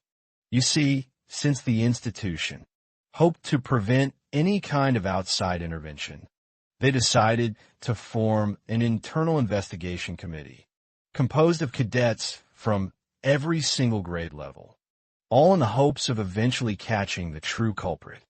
The first-year representatives for this new investigation team are none other than notable characters, like Suho, Jonghak, and yes, Nayun herself. Suho also added that the institution could have conducted an investigation using their own personal task force, but they quickly realized that the most effective strategy to catch the perpetrator, who is currently hiding among the cadets, was by utilizing the cadets themselves for the task. Hae-jin could certainly grasp all of that, but he couldn't quite grasp why he was the one being asked to join. To his utter surprise, he learned that Naeun herself had made a personal request to include him in the group, which is exactly why Suho decided to take this step and extend the invitation. Thus, Hae-jin ended up agreeing. This whole endeavor would also help him acquire more story points on the side, which was a huge bonus for him overall. Suho then begins to elaborate that they'll need diverse opinions to successfully crack the case. He also wants to present all the deductions everyone has managed to come up with so far. Interestingly, none of them believe that Sven's incident correlated somehow with Naeun is directly connected to the current investigation. But just as Suho is about to elaborate on this crucial point, Young-hak is absolutely consumed by rage, questioning if they're even talking about the same Naeun from her class. Suho doesn't get why he's being so dramatic and believes that Naeun will be the next target from their class. This is backed by the fact that fiends get their orders directly from demons. That means the demon who formed a pact with Sven will likely keep hunting Naeun using its other puppets. Suho then asks if the rest of them find anyone suspicious who should be mentioned on a list, as it would be a great help to know now. Hae-jin himself knows the identity of the person responsible for these disappearances. However, he's trying not to interfere with the original events of the story, which is also why he doesn't want to reveal the guy's identity. That's what Hae-jin believed, as 6 students disappeared in 2 months, out of nowhere in the original story. But what's really interesting is that 3 students have already disappeared in just 2 weeks. In the current timeline, this means the plot is advancing much faster, and more students may fall victim to this guy. Faced with this dire situation, and remembering how he helped Naeun, Hae-jin is faced with a difficult decision. While he wants to let the story unravel at its own pace, it also means he would risk the people involved that he cares about. He no longer wants to be the person who ignores evil, which is why Hae-jin promptly raises his hand, claiming that he knows someone who might be a primary suspect. He name-drops this person.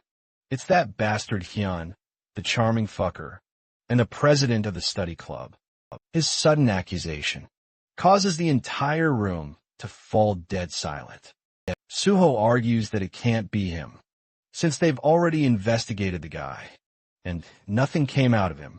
Young-hak particularly mocks this suggestion, as it would mean that Hyun is using psychic magic to lure his victims. Hae-jin counters, and get this, he's unsure if he's even using typical psychic magic. But suddenly, he's still full of doubt. Then Young-hak jumps into the discussion, taking a sharp jab at our boy, Hae-jin. She finds it rather odd, she says, for him to accuse others instead of the club president. Yoonha believes he might be the person most likely to be the fiend involved. Hae-jin is utterly baffled by her words. Let's rewind to the novel's very beginning. Right when it was being created, Hae-jin felt the need to add an assistant character for the main protagonist. This character, he thought, would be necessary to help Suho with their strong personality and complex interests. Happily adding the character back then, the author, Kim Ha-jin, named his character Yu Yoonha. And now, let's jump back to the present. Yoonha emphasizes her point counter, accusing Hae-jin of being the real fiend among them. Suho tries to defend our boy, explaining that Hae-jin had an alibi using a portal.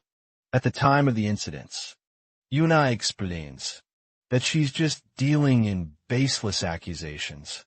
Just like our boy, she thinks it's pointless to bring up the study. Club president's name like that. When Hyun's excuse is more solid compared to Hajin's. The author tries to control the situation, but he's already lost control, as one of the other characters gets enraged and suggests they all attack him and see if he transforms or not. The situation turns in Young-hak's favor, who has been wanting this to happen all along. Hajin is struck speechless and doesn't get why he has to bear the brunt of their suspicions. He lets out a small laugh and, instead of backing down, he roars at the cadet, daring him to come and try attacking him. If he's really interested in eating a headshot, not gonna lie, I really like this side of him. Suho attempts to break their quarrel, while Hajin argues that they should consult Naeun to clear his name and shake off suspicions. He's about to reveal how they cross paths at the portal when Jong-hak suddenly slams a basketball full force at him. Furious, he mentioned her name. Young-hak demands to know why he's even bringing her up. Hajin quickly retorts that when she got attacked by the fiend, they both teamed up to take down that monster. He even mocks Young-hak and his lackeys for screwing around and being clueless about the incident's obvious details. Young-hak completely loses it, while the class rep tries to calm him down. Things are really heating up between these main characters.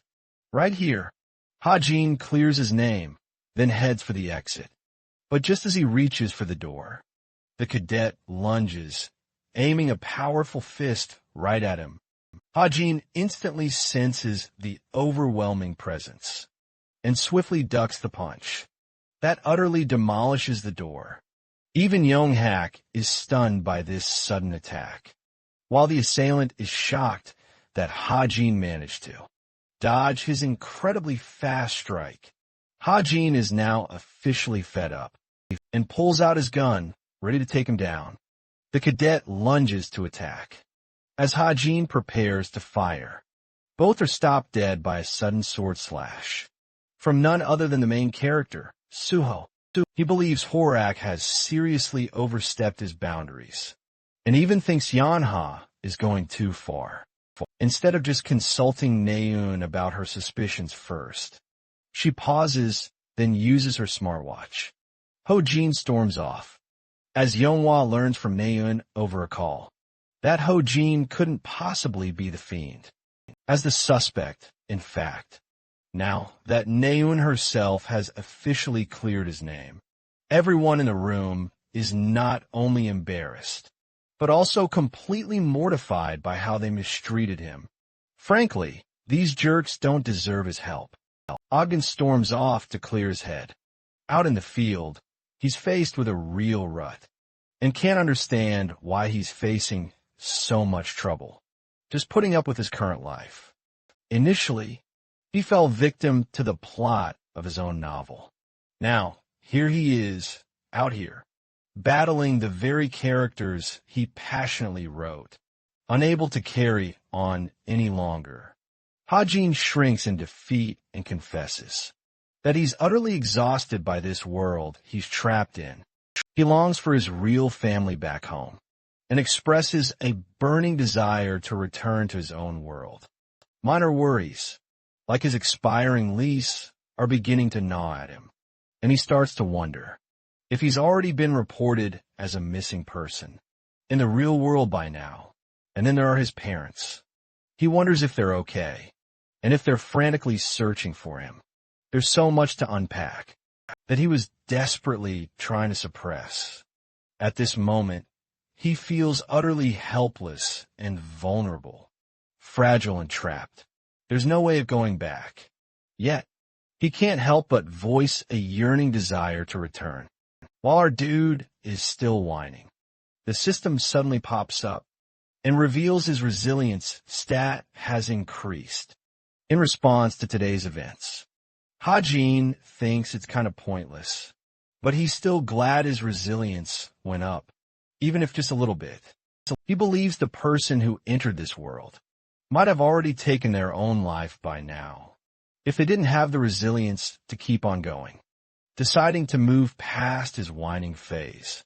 He cleans himself up like a true champion, and from that same shrinking posture, now stands a confident hero, ready to face life head-on again. Now let's revisit Suho and the rest of the idiots who spectacularly fucked up. Yoan asks where Heijin went, and Suho thinks he's out to get some space for himself. But there's Yona, who knows. The dumbass. Horak even went ahead and used his ability just now. What's more, she thinks it's really sketchy how Hajin managed to dodge an attack from a seasoned martial artist, while primarily a ranged weapon user himself. It only causes her even more suspicion about him. Suddenly, she receives a message from Hyun, who requests to see her in the study room.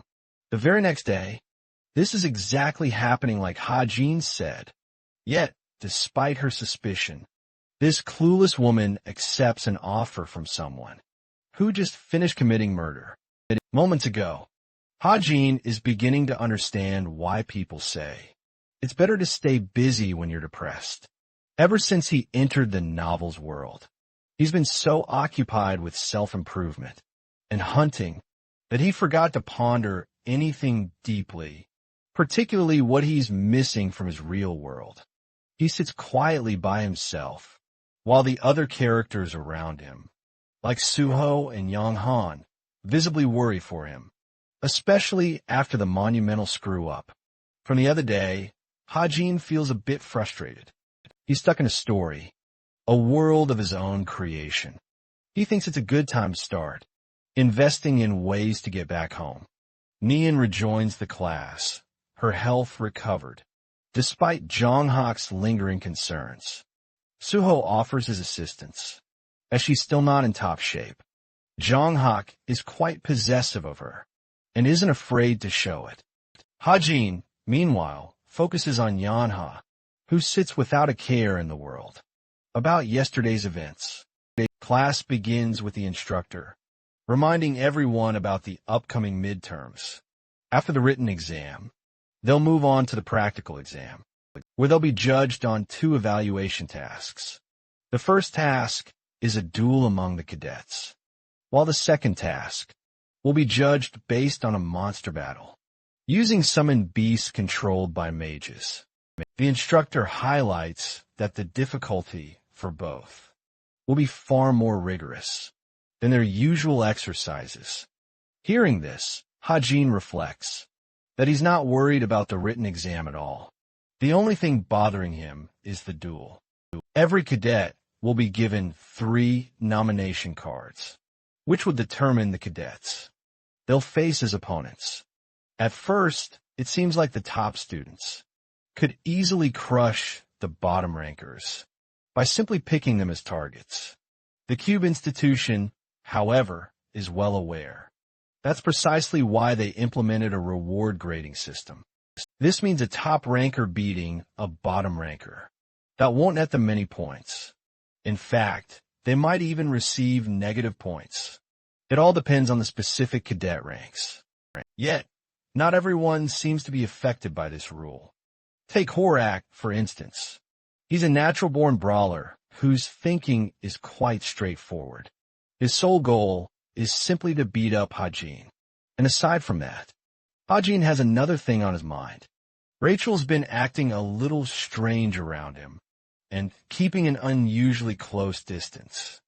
Hajin points out that she's always secretly watched his every move, even though she usually studies alone. He just can't figure out what she's trying to do. Is her intention to copy his assignments? Rachel quickly darts an eye at his notes, as he happily jots down the names of his parents. This just leaves the girl even more bewildered. Meanwhile, the scene cuts to Yona's side, where Hyun is eagerly awaiting her arrival. She has no idea what this is all about, so she approaches the study room, where her charming prince is happily awaiting her. Yeah, she really doesn't give a crap. She then realizes that none of the other club members are here yet. Hyun insists that she take her seat, claiming they'll be here very soon. Yona spots a strange, scented candle placed out in the open. Hyun offers an excuse, claiming he's using it to improve his focus for studying. He brings up her role in the investigation team, tasked with hunting the fiends, responsible for the missing students. Hyun himself is also on one of the teams, but his side hasn't made any progress. So, he wonders if Yona has a leading suspicion of her own. She claims that no one really comes to mind. Yet at the same time, she can't help but remember how one idiot spouted some utterly baseless accusations.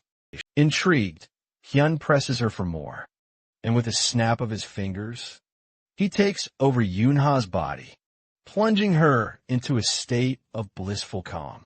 Hypnotized, she spills the truth, revealing that one of her classmates is utterly convinced Hyun is the fiend and is using psychic powers on the victims.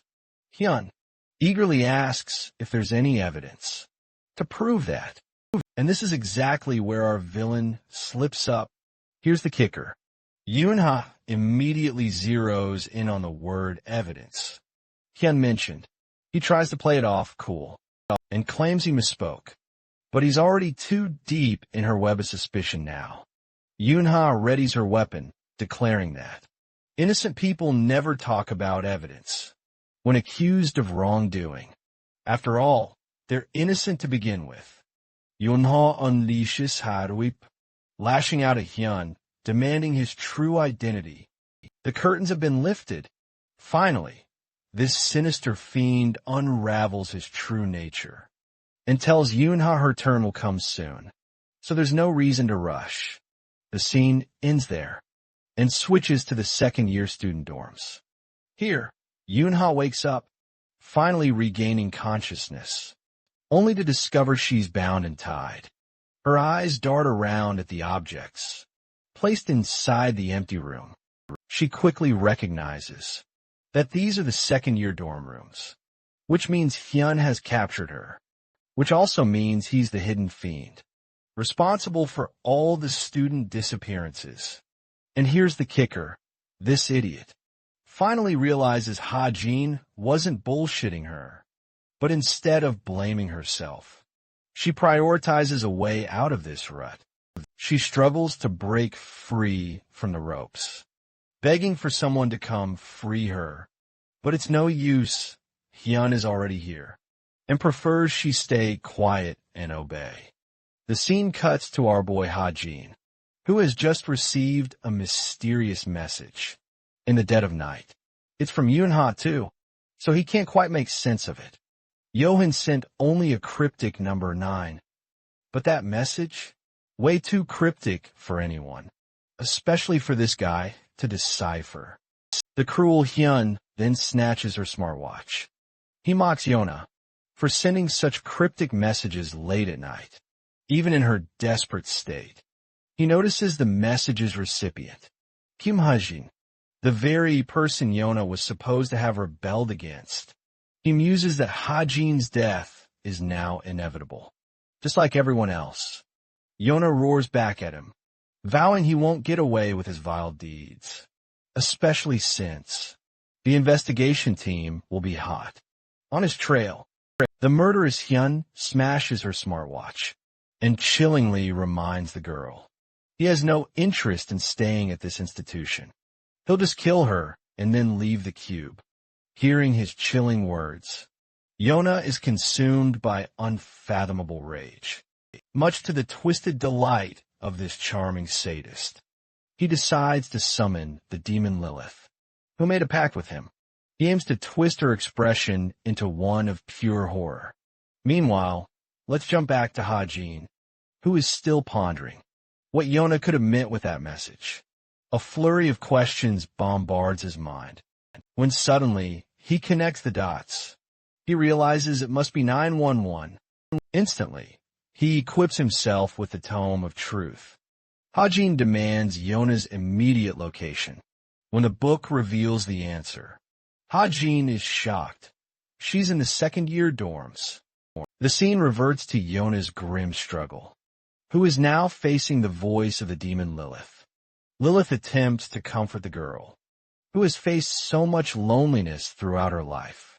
However, even Hyun's psychic powers aren't enough to break her. Yona glares back with fiery anger, proving her will is unyielding, and that she won't surrender her dignity. She fiercely resists his mind control. So, he takes it a step further, brushing her hair, claiming that even the demon, Lilith herself, wants her to succumb to the spell. The girl flails, struggling with all her might, struggling to break free from the psychic spell, while the monstrous Hyun gleefully declares that there's no escape from Lilith's powerful magic, no matter how fiercely she tries to resist. But then, completely out of nowhere, he's suddenly headshot through the window. His brains splatter across the floor as he wails in agony. A mysterious voice calls out to Yona, taunting her about the mess she's gotten herself into, all because she refused to believe his words. The wounded fiend roars, demanding to know his assailant's identity. Hajin happily reveals that the bullet he just used was custom-tailored just for him. This bullet isn't coming out, not without complex surgery. So simply healing from this is impossible. Hyun absolutely loses it and unleashes his full demonic powers, demanding Hajin reveal his location. In a fit of rage, he obliterates the entire room, even striking down Yona with his indiscriminate attack. Hajin scoffs, seeing Hyun just pointlessly wasting his energy. He ridicules Hyun, who still has no idea where he is. Our boy's already lining up his next shot, boasting he's seated somewhere far away. Then, he fires 3 more precision shots, ripping straight through the fiend's body, and sending him crashing to the ground. As his body crashes down, he finally spots Hajin's hidden location far in the distance. Hajin was sharpshooting with his perfectly calibrated sniper rifle. No wonder he loves long-range shots. They're such easy kills. He reminds Yona he's about to waste all the bullets she supplied him with. He riddles Hyun with even more holes, hoping Yona will cover his expenses later. This guy has utterly terrified the fiend, who now thinks Hajin is crazier than any literal demon. Hajin drills yet another hole into his back, with another devastating shot. At this point, Hyun is practically a walking zombie, riddled with holes. Content with his work, Hajin decides that should be enough. He asks if Yona's hurt, but thankfully she's unharmed. He advises her to feign unconsciousness, as the rescue team will arrive any moment now. Her consciousness slowly fades as she whispers words of gratitude to the mysterious person who just saved her life. Yona finally wakes up at the hospital. Suho is by her side, peeling an apple. He mentions that Yona's physical condition is perfectly fine, so she should recover soon. Bothered, she asks why he's here. Suho explains that they've all been taking turns nursing her back to health, and now it's his turn. Yona doesn't understand why they're doing all this for her. Suho expresses that they feel responsible for what happened. They were part of the investigation team, and yet one of their own was harmed, while they focused their efforts elsewhere. Suho apologizes on behalf of the entire group. Yonha is speechless, sensing Suho's stubborn kindness. She's also formed a positive opinion of him through this interaction. However, the misunderstanding between her and Heijin hasn't escaped her mind. She wants to know if a specific individual came to check on her. Suho doesn't get what she's talking about. Too embarrassed to clarify, Yonha decides not to bother and stares at the beautiful sky outside. Later that day, Ha-jin receives a personal message from Yonha, who wants to help repay him for his actions. This situation turned out to be personally positive for Ha-jin, since he increased his story points by nearly 500. His Deadeye skill also bumped up a grade and reached grade 7. Ha-jin notes that it's the most story points he's ever received from a single action. He thinks the effort required to resolve one of the main arcs justifies the points he received. While he hasn't really used much of his sniping skills, they were good enough to get Yonha out of danger. Just then, a voice calls out for Ha-jin. It's Agent Suyuk, absolutely delighted to find out. The young cadet is contacting him out of the blue. The man immediately drops to his knees, begging Ha-jin not to resign from their contract. It's not that serious for Ha-jin, though, because he never planned on doing something like that. Instead, he presents a briefcase to the man, claiming he's interested in investing his cash in SH Entertainment. His words absolutely stun the agent. So, let's break down Ha-jin's brilliant strategy. The ginseng he found and listed online netted him a whopping 300 million won. First, he shrewdly allocated 250 million from that sum to invest in Pack Horse Master stocks, and the remaining 150 million he plans to pour it into SH Entertainment. Given the company's insane growth potential, Ha-jin is absolutely confident it'll bring him huge profits, just like Pack Horse Masters did. The agent is utterly speechless.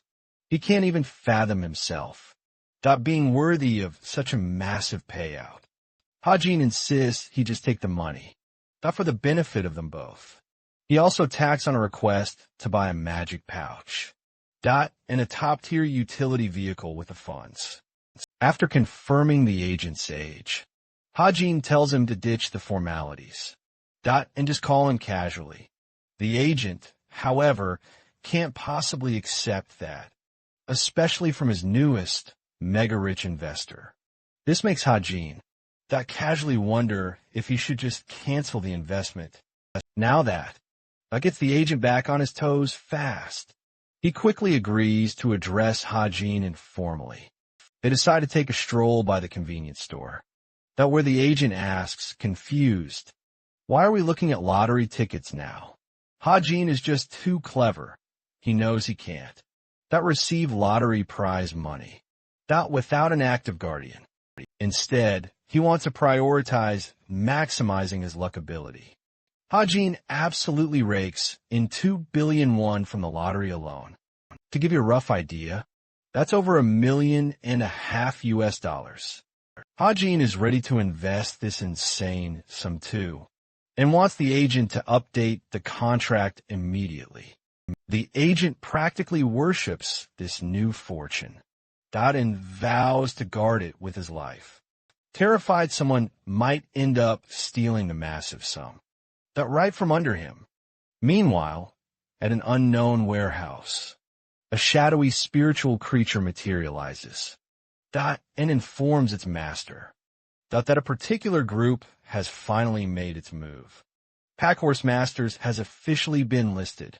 The leader intends to steal a specific, crucial item and disregards the rest. The spiritual creature also notes something peculiar he's witnessed. He's come to notice someone is aggressively buying up the Pack Horse Masters guild stocks. At first, this person invested 3 million, then 10 million, and now a whopping 250 million. It seems suspicious for someone to have so much money without a proper name. The leader doesn't care, though, and prioritizes working on their true objective. The spiritual creature also reports that he saw a bunch of new pages opening up on the website. There's stuff about the Relic Search Party and the Truth Agency. Something about the Truth Agency strikes him as odd. He wonders if they should file a request to locate their target. The leader aggressively addresses Drun by name, warning him to cut out his comedy. Drun remembers that the midterm exams are also supposed to begin. From tomorrow onwards, everyone is talking about Kim Suho and Shin Jong-hak. Drun wonders if his boss will infiltrate the scene. Turns out, she plans to make a move, and she's hoping to find someone useful from among the group, which in this case is implied to be Kim Ha-jin. Some time passed, and the inauguration for the practical tests of the midterms had finally begun. Hazuki jumps and warmly embraces her mother, as it had been a while since they last saw each other. During the practical week, it is explained that the cube opens up to many employment agencies, like guilds and the association, as well as the families of the cadets involved. This results in a giant crowd taking form, like that of a festival. An announcement is made, confirming the cube's position as the world's leading hero academy to nurture the talents of the future. One of the top heroes, Lee Junha, is personally making the announcement, but Ha-jin doesn't seem to be thrilled about anything. So far, he wonders if he should wait a bit longer. He acquired drones from Suyuk and set them all over the institution as he personally investigates the intruders. While there, he accidentally bumps into a lady and quickly apologizes for his intrusion.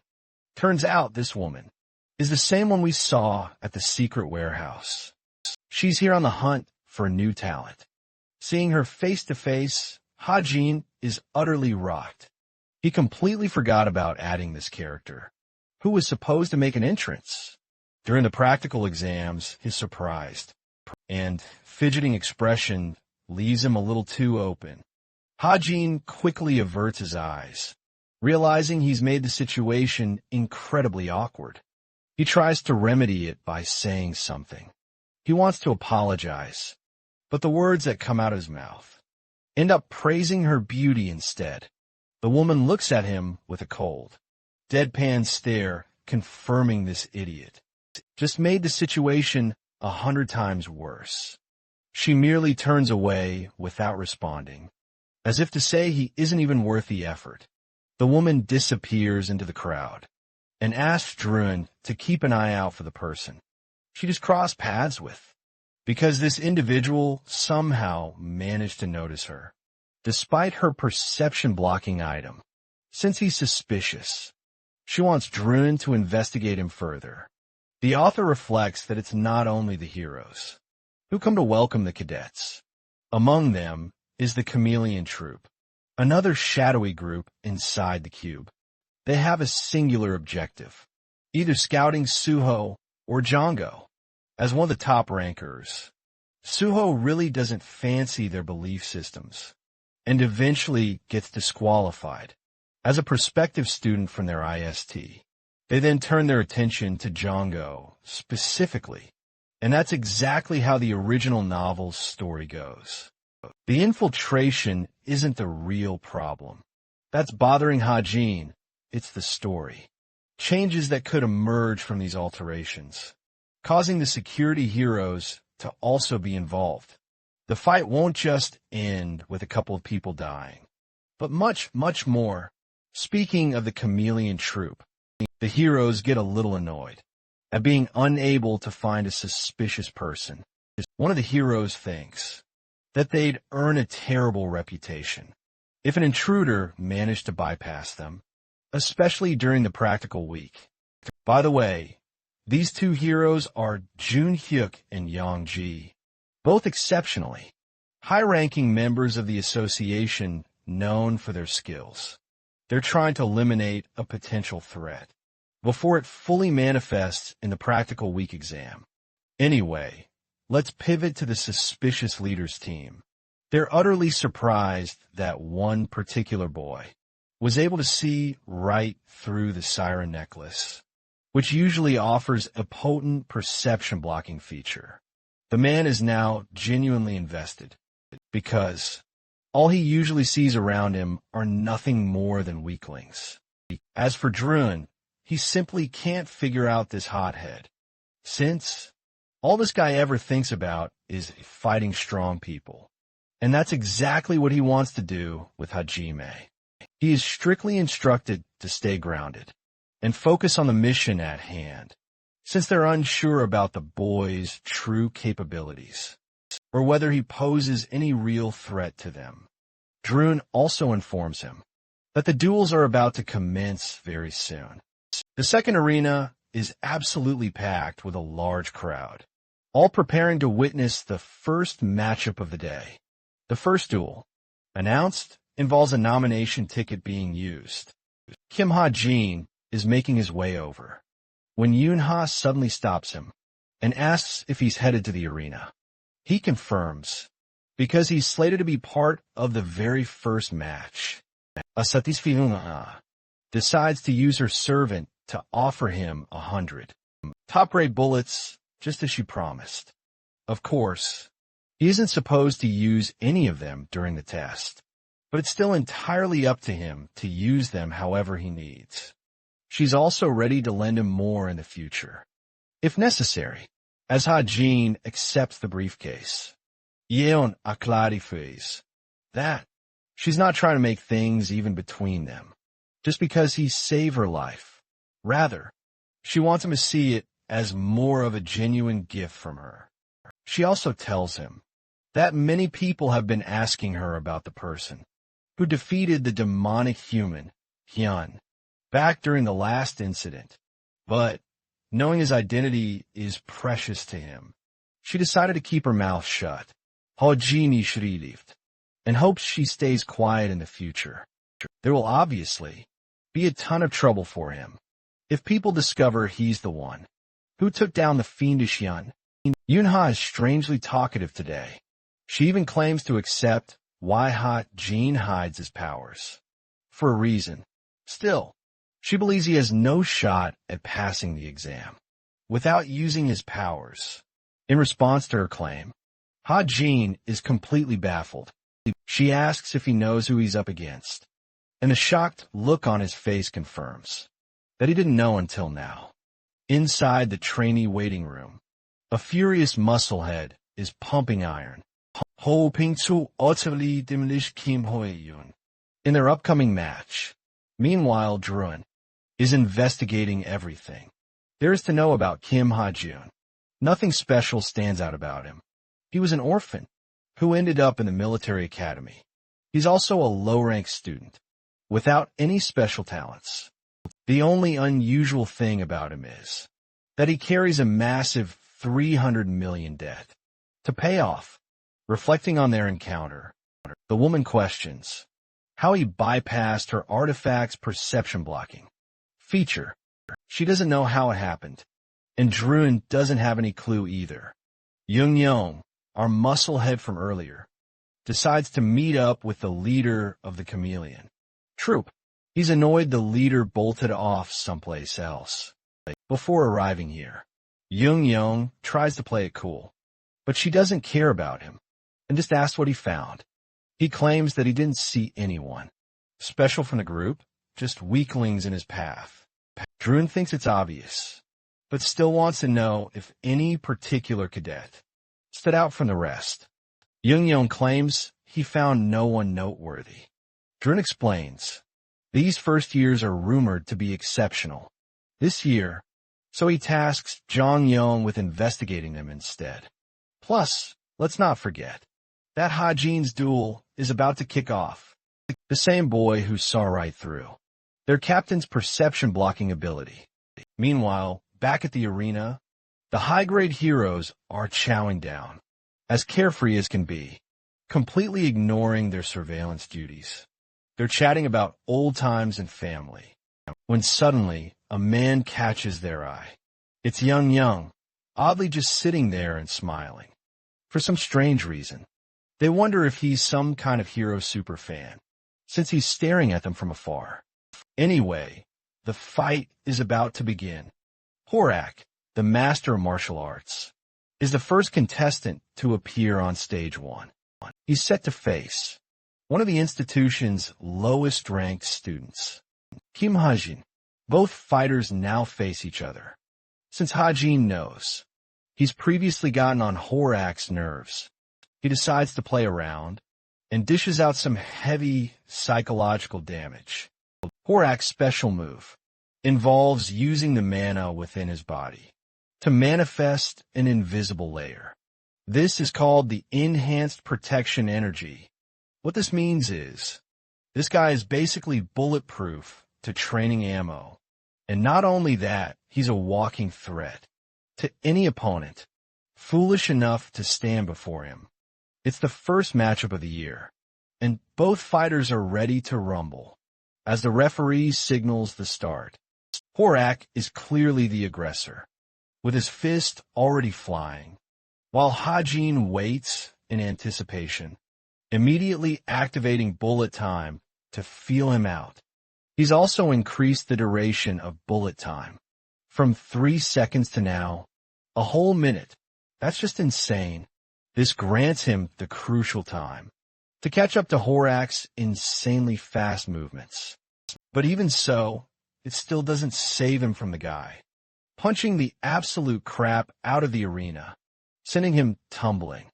Even Hajin thinks this guy is some kind of monster. Horak goes on the relentless offense, hounding Hajin, absolutely demolishing chunks of the arena floor. The cadet spots his golden opportunity and finally whips out his pistol. Hajin fires off a round, cleverly making the arrogant Horak believe his opponent is utterly clueless for ignoring the defensive power of his protection energy. He's sure the bullet coming his way will simply deflect without any issues. But that's exactly what Hajin wanted him to believe. The bullet connects, delivering an overwhelming surge of pain. It shreds his shoulder. A shocked Horak is just as puzzled as everyone else. Watching this fight, a bullet piercing through enhanced protection energy, that's simply unheard of. Only now does Horak begin to grasp who he's truly fighting. He can't fathom a bullet piercing his impenetrable shield. After all, his confusion quickly turns to worry as he shrinks his body to block the incoming bullets. But every single one causes him sharp, throbbing pain. Hajin almost pities his opponent, who wrongly assumed he was more than capable of easily deflecting his bullets. The truth is, these bullets were specially infused with the mana of stigma magic, and they also boast anti-demon properties, making them an absolute force to be reckoned with. Hajin unleashes more shots, pushing Horak onto the defensive and back foot. The crowd roars for the boy, but Horak has had enough. In a furious rage, he pummels the arena floor to halt Hajin's relentless assault. The flying debris from the arena forces Hajin to quickly change position and evade. He then delivers a stark warning to his opponent before launching a knife right into his face. Horak, terrified, instinctively avoids it instead of deflecting, fearing his opponent had equipped a device on the knife. But it was just another clever tactic Hajin deployed to trick his opponent, since the knife turned out to be a fake. Now that he has Horak completely exposed, Hajin unleashes a barrage of shots, leaving him unable to regain his footing. Hajin slowly closes in on the martial artist, gun drawn. Horak's body trembles as the crowd is absolutely aghast, horrified by what the cadet is about to do next. Hajin's finger is locked onto the trigger, ready to decisively end this fight. Hajin prepares to take the final shot, while Horak lies completely defenseless, to everyone's absolute shock and surprise. Kim Hajin runs out of bullets at the very last second. Horak may be utterly exhausted, but he somehow manages to stand right back up. Still as interested as before? No, he's actually using this situation to his ultimate advantage. This guy literally throws in the towel and surrenders the fight. This leaves his opponent with the ultimate, bitter taste of both victory and defeat. His sudden resignation even leaves the heroes absolutely stunned. The duel comes to a sudden close, with the winner being named Horak. This kind of disgraceful victory clashes completely with the meathead, who roars at Hajin to come back. But our boy is too chill to care about him, and calmly leaves the stage after the fight ends. The doctors are absolutely shocked that Horak recovered so quickly from his injuries, despite being shot by actual bullets. As for the high-grade heroes, Junhyuk asks for Youngji's impression of the fight that just went down. She remarks that Cadet Hajin was rather competent, while his opponent made a ton of mistakes. If only he had taken the fight slowly to his advantage. Instead of rushing, he could have won. Despite her thoughts, Youngji is solely obsessed with Hajin's performance. There's the fact that he displayed inhuman firing speed, and even showed shocking visual prowess to keep track of the martial artist and put him in check. Then there's the fact that when Horak started getting weakened, his opponent flawlessly matched his pace. Youngji wonders if Hajin possesses a gift that makes him a rival to any opponent he faces. She's also concerned about the bullets he used, infused with powerful mana. But Junhyuk finds this argument utterly ridiculous, as he knows for a fact that even mana-infused bullets aren't strong enough to crack open the enhanced protection shield's durability. Youngji, however, claims they've yet to fully grasp the gifts Hajin truly possesses to know for sure. There's also the possibility that he might have secretly enhanced himself. From what Youngji witnessed today in the duel, she's almost completely confident Hajin boasts the potential to become the greatest hero of all time. She memorizes his name due to his noteworthy and brilliant performance. As for Young, he doesn't fancy Hajin for some reason. He thinks the boy is too weak and just plain boring with a small pistol. It crushes him that the captain ordered him to investigate his fight. Dron explains that Hajin possesses the power of demonic destruction, which should be reason enough. Young still isn't interested, though, and thinks it's a useless comparison to pure strength. Dron criticizes him for acting like a total bitch, just because Hajin ended up being a ranged fighter. The warrior within Young believes that a true fight is when fatal intentions to murder an opponent are involved. Moon ridicules and challenges this blowhard to go and find some suitable cadets with that level of desperation. He also asks if this idiot ended up checking on Suho and Jonghak, the main interests. Young claims that they're all right. He's seen Jonghak's spear in combat and finds his physical prowess to be quite commendable. There's also his aggression. That puts everyone else on the defensive because of sheer intimidation. June thinks Jonghak must possess one ugly character for this guy of all people to like him. And he talks about Suho, whom he considers a truly weird person. Suho's fight was rather interesting when it came to his unique swordplay, given his flawless footwork and precise strikes. In combat, his movements are incredibly sharp and refined. Yet, something about his movements just didn't sit right with him. Suho ultimately won the fight, but Jonghyun strongly suspects that Suho is suppressing his true personality, as if he's not truly who he seems to be. Drin believes this confirms Suho's combat ability, lives up to his reputation splendidly.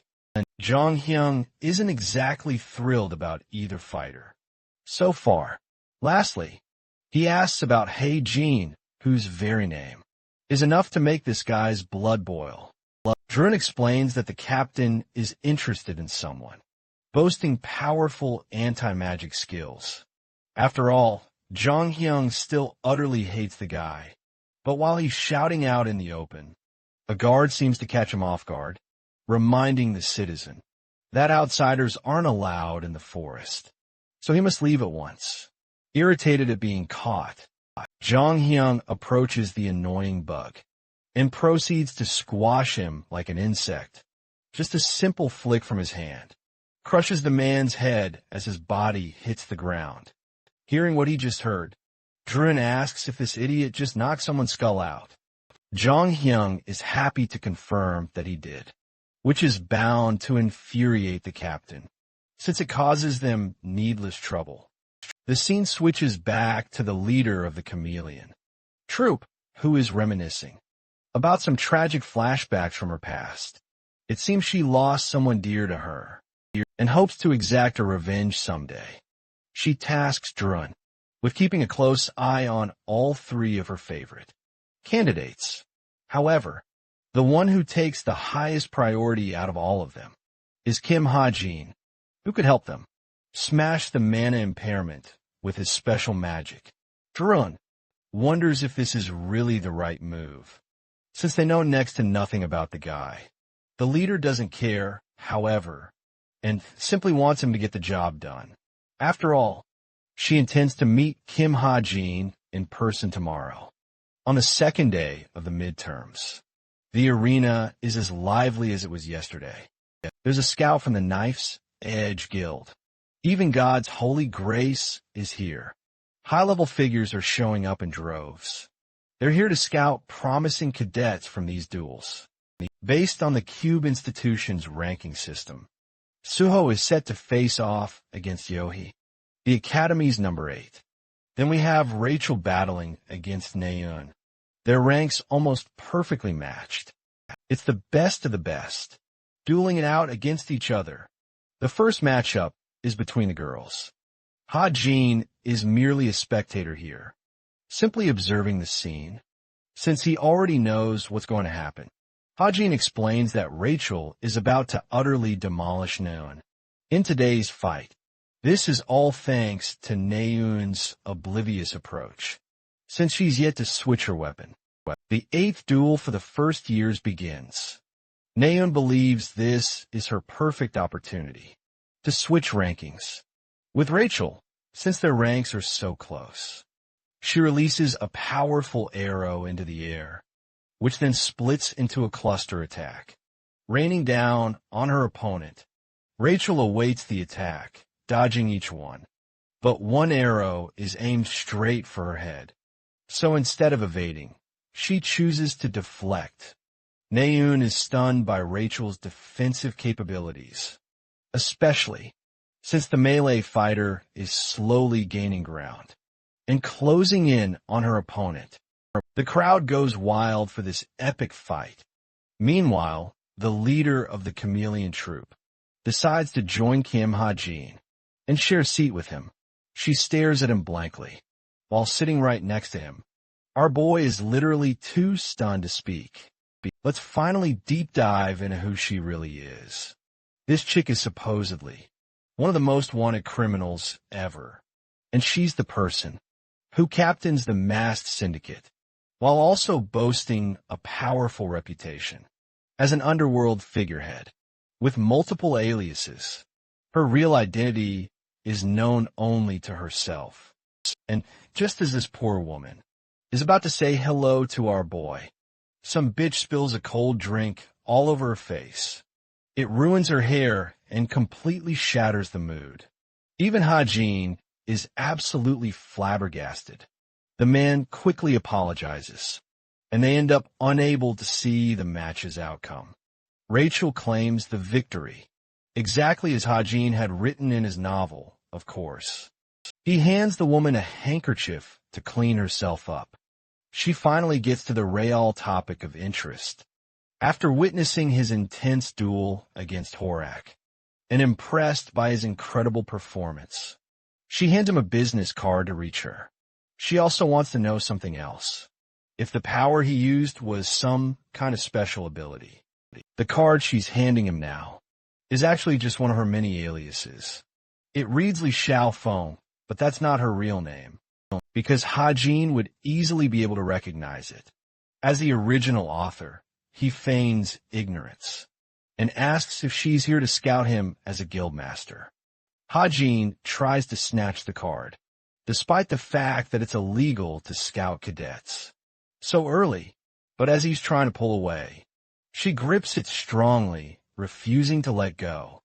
The woman remarks that she's incapable of proving it immediately, but she has enough to offer him. She's expecting him to give her a call sometime. After that, she gets up and takes her leave. Hajin is left with a deeply puzzled impression, since he doesn't think there's any logical reason at all for her to come up and find him like this. This begs the question, why did she come here at all anyway? The duel between Suho and Yu, he concludes, and the winner is as clear as day. It's none other than the protagonist, Suho. That's it for today's duels. Everyone is buzzing about Suho's brilliant performance. At the same time, though, many are discussing Naeun's shocking downfall against Rachel. Until now, no one had ever seen a Korean top talent get defeated by an international student. Like that, Hajin retrieves his drone in the hopes of capturing useful footage that will help with his investigation. He wants to head to his room and meticulously pick apart the footage. But right then, he sees a miserable girl crying all by herself. It's Naeun, and she's an absolute mess after suffering a painful loss. Our boy remembers writing this exact scene in the novel. Naeun's spirits are really plummeting, but Suho drops by and offers his help. He comforts Naeun after her crushing defeat. This eventually helps Naeun too finally warm up to Suho's personality. It's the first time she's truly opened up to anyone. As much as Hajin wants to encourage her, he believes useless consolation won't be helpful in her current situation. Not now anyway. He's convinced that sometimes in life, when people just need to learn how to let go. But that's absolutely not Kim Suho's style. He's incredibly stubborn and unwilling to let things go. Hajin can't help but wonder if Suho will actually be able to help Naeun out of this predicament. Suddenly, a brilliant idea strikes him. He decides to text her completely out of nowhere, praising her for her fight.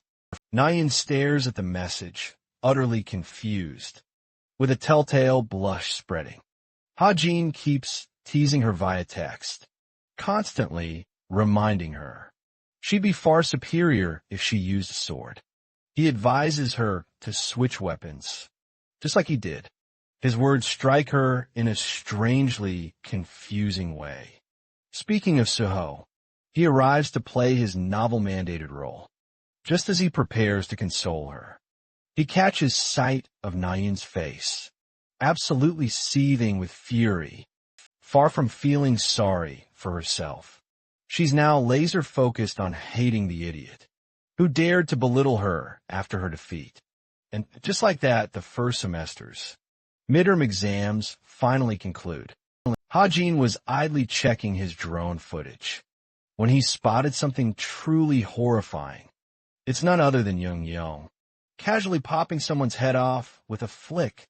The scene is an absolute brutal mess, making him question if this guy is connected to the criminal group too.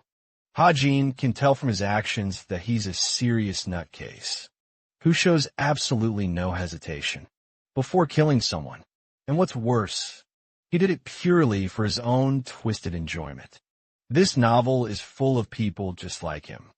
Our cities, now teeming with incredible advancements, make daily life incredibly comfortable. But lurking beneath them are monstrous threats. Creatures completely devoid of any sense of right or wrong. Even those who appear human on the outside still actively oppose the world's heroes. They wield power far beyond ordinary criminals. These psychopathic maniacs are the true villains of this story. Hajin reflects that it's simply not enough to be wary of the novel's antagonists. In a novel, He's also dealing with an edited version of the novel, thanks to a co-author. This means almost anyone could become his enemy in this world. The midterm's first test has concluded, leading us to the monster testing site.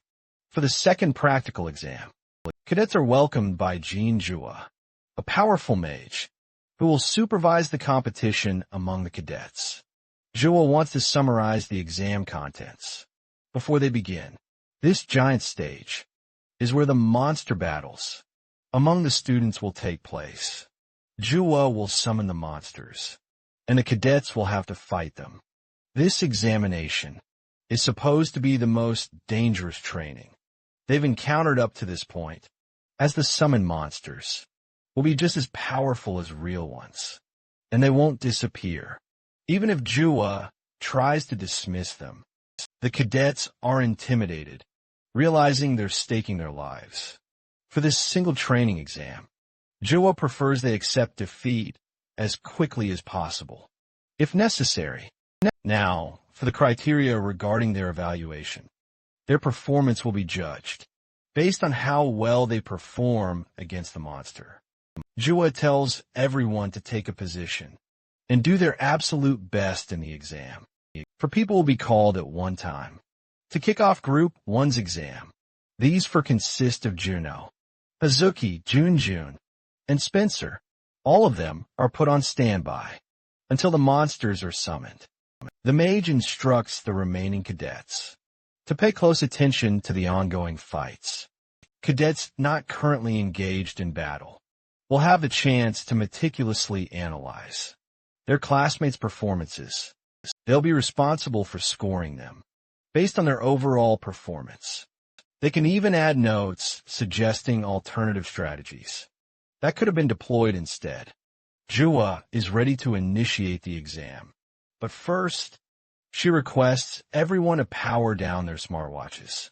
She also reminds them to submit a sincere report, as it will directly impact their written exam grades. So, in a crucial situation like this, not even the lazy Nayun can half-ass her report. The monster battles finally kick off. The mage unleashes a powerful summoning spell to conjure forth one of her beasts. For her spell, the first monster materializes before Hazuki, an evolved ghoul. This strong, agile creature is lightning quick, and give her a tough time right from the get-go. The rest of the cadets diligently mark their reports. As the intense battles unfold, Group 1's fights are now concluded, allowing Group 2 to step into the arena. One of the cadets utterly annihilates the snake monster. It's none other than the class representative, Young Han, who impressively defeats the creature without any trouble. Suddenly, a dazzling beam of light from above comes roaring down on another monster. It's Nayun, who used her cluster arrows to defeat the unicorn monster, also clearing the test. Then there's Yona, who seems to be playfully toying with the creature she's dealing with. A few more groups pass by, until it's time for Group 10 to arrive. Kim Ha-jin faces off against a unique monster, the Chrome Wolf. As expected, he swiftly takes down the beast with his evasive tactics. Having found a comfortable position, Ha-jin believes the fight is too easy for him, and he'll be done with it in no time. But suddenly, something goes terribly wrong, causing confusion amongst all the cadets.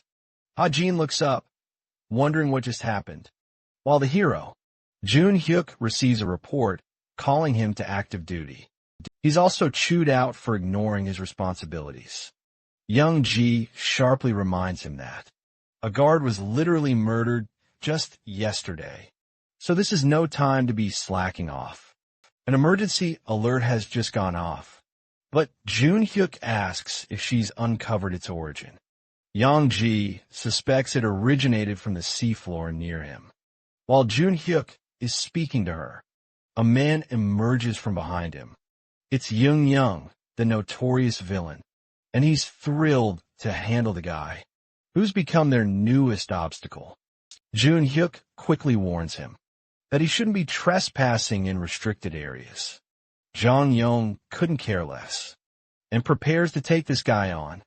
He ominously warns Jun-hyuk that this will be a fight he'll deeply regret. But as they prepare to clash, the vibrations grow even stronger, pulling their attention from the sea. A towering twister suddenly manifests, forcing the examination into a suspended state. Cadets are immediately instructed to evacuate the site and prioritize their safety. The final group battling monsters is ordered to immediately evacuate instead of completing their battles. Ha-jin is agitated, leaving things unfinished, and questions what's causing such a commotion. The building rumbles as monsters roam. Free, Ha-jin hides behind cover, fearing for his life, since the monsters haven't been unsummoned. He calls for help, but no one is in sight. He quickly analyzes the situation, realizing that a mere coincidence couldn't have caused this level of chaos. He wonders if a fiend is behind it all. From among the mages, secretly the true perpetrator. Ha-jin voices his suspicions. He crosses Jin-jua off his suspect list, due to the simple fact that the system would have informed him. It's clear that no one at the examination center showed any new changes that would have caught his eye. Then, Ha-jin faces a critical realization as his eyes frantically dart around. Suddenly, she realizes what's truly causing this havoc. Meanwhile, elsewhere, Rachel comes face to face with a mysterious warrior. Their very presence sends a chill down her spine as Ha-jin tries to piece things together. He begins to suspect it's possible that the narrative is somehow spawning an entirely new event, much like the sudden appearance of Kim Chun-dong, a character the author never even intended. Sir Lancaster is shockingly revealed to have a connection to Rachel, and is likely the true culprit pulling the strings. The narrative has just thrown another major curveball, a twist Ha-jin remains entirely unaware of. Rachel finally confronts Alex Lancaster, the enigmatic mage, who mysteriously vanished during the London incident. Years ago, Rachel immediately presses him for answers, but his response is chilling. The man simply offers a sinister, knowing smile. Rachel instantly grasps the grim truth. This man has utterly sold his soul to demons, all for power. She refuses to accept the fact that the Royal Guard's esteemed former captain could ever stoop to such depths. But Lancaster remains completely unfazed by her words, and arrogantly corrects her, a smirk on his face. He coldly reminds Rachel of his own betrayal during his loyal service to both king and country. Thus, he simply found a new master to serve. Rachel's hand tightens on her blade, clearly recognizing him as her sworn enemy, and vows to bring him to justice. With her incredible, blinding speed, the exceptional student attempts to slash him, however. She recoils in utter shock as her blade simply phases clean through his body, as if it were intangible. Lancaster then apologizes, because after all, the person before her is nothing more than a cunning illusion, completely impervious to her attacks. The real kicker for Rachel, though, is that everyone else is focused on the main assault, leaving Rachel utterly vulnerable, meaning no one will come to check on her. The myriad monsters will keep them all preoccupied. Lancaster mockingly points out how different this institution is, as her kingdom would have deployed hundreds of people, simply to protect those within the royal family. Rachel remembers the sheer horrors Lancaster once endured, after losing someone precious, which likely triggered his dramatic change. He's now even more convinced. The mage informs her that he doesn't have time to discuss much else right now, so he'll leave her be. Rachel tries to seize him, but let's be honest, it's not like she can stop him anyway. Lancaster's body dissolves into black, but from its depths, a dangerous, faceless assassin emerges, twin blades in hand. The assassin vanishes into thin air before striking Rachel with an incredibly powerful blow. She's physically shaken and immediately sent on the back foot.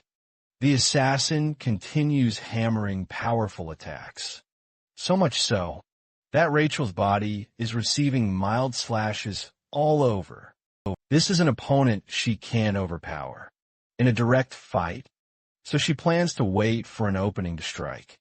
Unfortunately, that won't happen, as Rachel's weapon is swiped away, leaving her completely defenseless. The dark figure stares at its prey, now that she's left with nothing but her human body. But Rachel has a few more tricks up her sleeve. She's able to use telekinetic magic to draw her sword, and the weapon comes flying back, right as the assassin prepares to deal the finishing blow. But an unexpected explosion from outside causes a distraction, stopping them both cold. One man steps inside, atop the rubble. Seeing this person, the assassin switches targets and decides to attack him at once. Hajin converts his weapon's configuration once more, and this time he pulls out American breathing style. Second variation, shotgun mode. Hajin has eliminated the target without much trouble. Apparently, he didn't even take more than a single shot. He's okay with spending 250 story points for the cause, since it was all worth it in the end. Now for Rachel, she figures out that it's actually one of her classmates who has come to her rescue. The boy offers her a hand and asks if she's okay, completely forgetting that this girl is bleeding all over the place. Hajin uses his bandages to wipe her blood. The princess, however, seems absolutely mortified and fidgets as he calmly goes about his business. Thankfully, it's not nearly as bad as it could have been. While wiping away her blood, Hajin inspects the bandage, and unexpectedly, he suddenly realizes that he just acquired a sample from the top-ranked cadet. It's exactly the kind of thing he was looking for. Rachel profusely thanks him for all his help. Mages from the institution also rush to the scene, urgently questioning if either of them are hurt. They descend to help them, while Jean, the mage instructor, is informed that 2 more cadets are seriously injured. Jean is absolutely infuriated and is also vehemently questioning the person responsible for causing so much destruction. Let's revisit our hero at the shore. Junhyuk is met by his friend, who immediately asks about the monster attack. Unfortunately, the monster was chased off, and not by Junhyuk, but by the mysterious works of an intruder. Junhyuk wonders what made the creature so tense and angry, and yet the intruder still defeated it, with little to no problems whatsoever. Without a doubt, from the sheer look of his strength, the man seemed immensely powerful. She has trouble taking his words seriously, and Junhyuk agrees because he thinks the very same. He's also certain that this same terrifying man was linked to the killing of the guard, with the appearance of both a high-level creature, as well as this mysterious intruder. The institution's midterms have been plunged into chaos. A day passed, and yesterday's monster incident ended up blowing up in the news. The entire world raised questions, causing the postponement of the midterm exams, with most teachers pulled away to explain and help with the reconstruction of the damages. The students' classes were eventually called off. That's how Hajin's class celebrated with pure joy, as they had 10 full days all to themselves, with absolutely no work to worry about. Their instructor couldn't believe his eyes. They were celebrating, right when their classmates were nearly killed. But I kind of understand their excitement. Suddenly, Hajin's laptop buzzes with yet another notification. He learns it's another divergence from the original story about to unfold, which is already annoying enough for him to deal with. The mage known as Alex Lancaster becomes the focus as we discover he lost an important family member in a recent incident. His infuriated state significantly raises the chances of him targeting Rachel.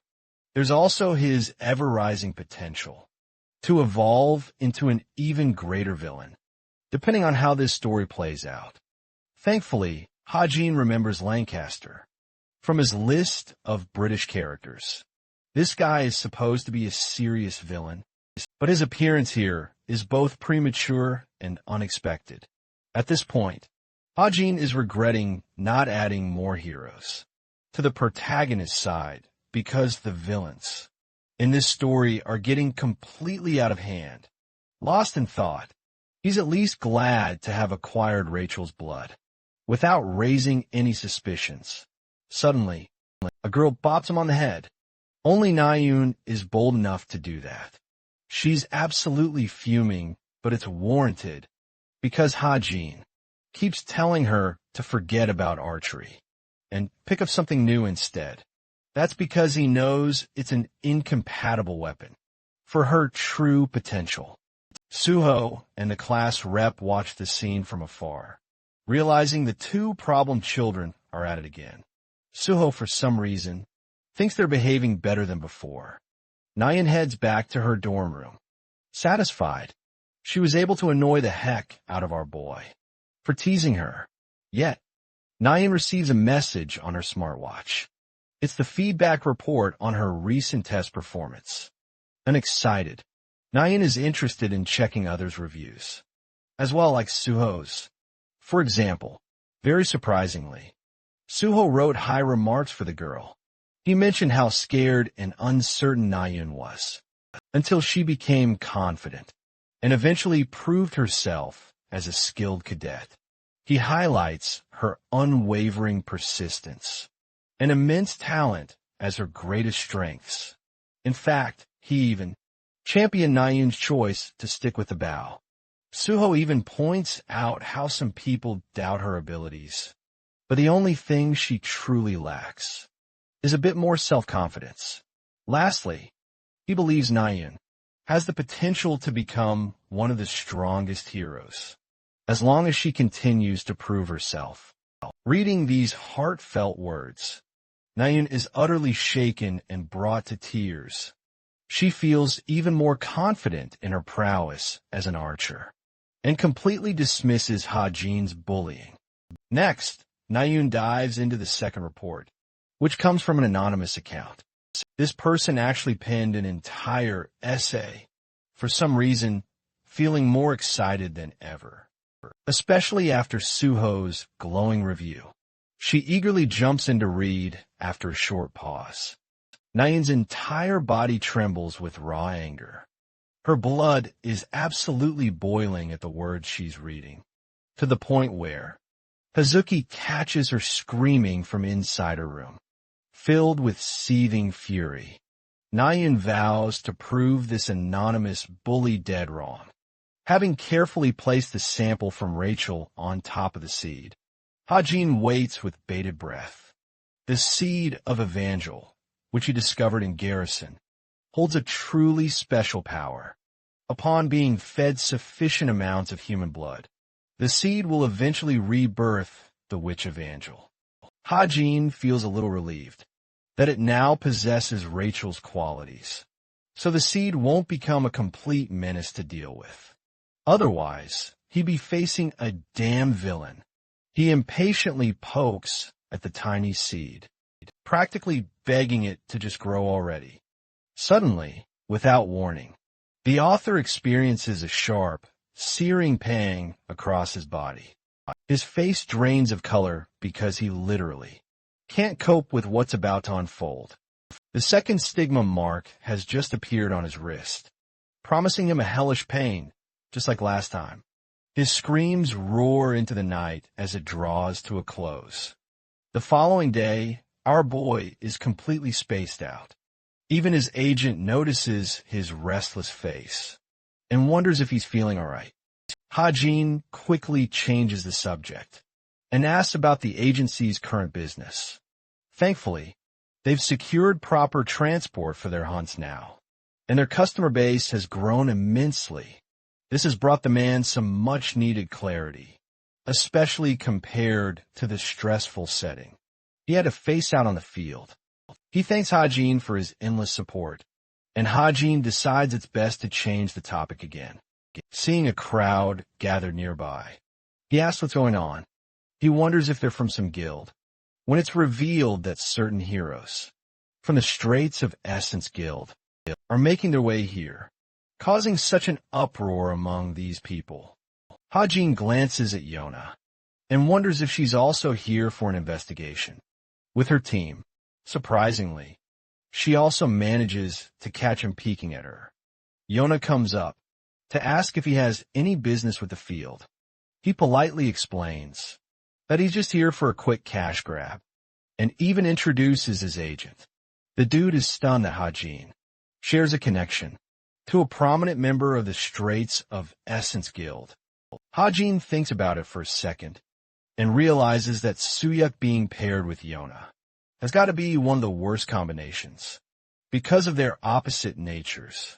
As established before, Suyuk is supposed to become the main hero's agent. In the original story, when Yona discovers his agency, she becomes the catalyst to investing in Suyuk's company, causing enormous growth for the business. But now, a real problem has risen. It's undecided whether or not the current Yona will deem Suyuk's business a worthy investment. It could cause a really negative trajectory for Suyuk if she doesn't. Anyway, Yona pulls a surprising move and decides to join them for the hunt. It's a shocking twist for Ha-Jin, who has 1,000 questions swirling in his head. Anyway, the tense car ride continues, with both of them being distant from each other. Ha-Jin waits patiently, wondering Yona's intentions. The girl finally speaks, getting straight to the point and asking if he has any plans for the future. A stunned Ha-Jin asks her to clarify what she means. Yona explains that she wants to know exactly what he plans to do after he graduates from the academy. He reacts pretty normally, stating that he hasn't given it much thought, since it's still so far away. Yona explains that it's reasonable to spend time thinking about the future, since during their third year, they won't be at the academy as much. That's because the third year is when cadets are classified as trainee heroes, which really complicates their lives. And here's the kicker. Yona directly offers Ha-Jin an invitation to her guild, reasoning that they're currently holding strong in second place in the top rankings. The Holy Grace of God is the top guild overall. However, as soon as Yona takes over the guild, she plans to make it the best guild in all of Korea. She also promises him extensive support from all sides, ranging from agents to powerful weapons. Poor Suyu flinches when he realizes his job might just be cooking. Yona confidently shares that she's just presented a lucrative offer to someone who has yet to realize their full potential as a hero. But Ha-Jin reminds her that she can't just do whatever she wants, since scouting cadets at this stage is considered highly illegal for any guild. It actually incurs an enormous fine of nearly $350,000 US. But this girl is so unbelievably rich, she thinks it's totally worth the risk. Suddenly, the vehicle screeches to an unexpected hard stop, launching Yona's face right into the seat and giving her a nasty nose bruise. She shouts at the damn driver for stopping. All of a sudden, a nervous Suyuk explains that they've already arrived at their destination. which is the monster point for today's mission. Yonha is in utter disbelief and mocks him for pretending to find a monster point while being just a normal agent himself. Suhyuk then explains how monsters love to rampage every April, forcing our heroes into a fierce hunt. That's why many monster points get overcrowded. The location he chose this time of year was designed to highlight Hajin's strengths as a sharpshooter, giving him an environmental advantage. To support the agent's claims, the author confirms that he has already verified this information, so there's no need to worry at all. Hajin lets them know he'll be back once he finishes his hunting mission.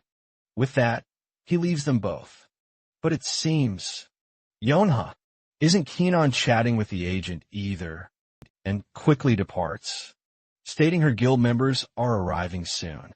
She knocks at the window, startling Suhyuk with her abrupt return.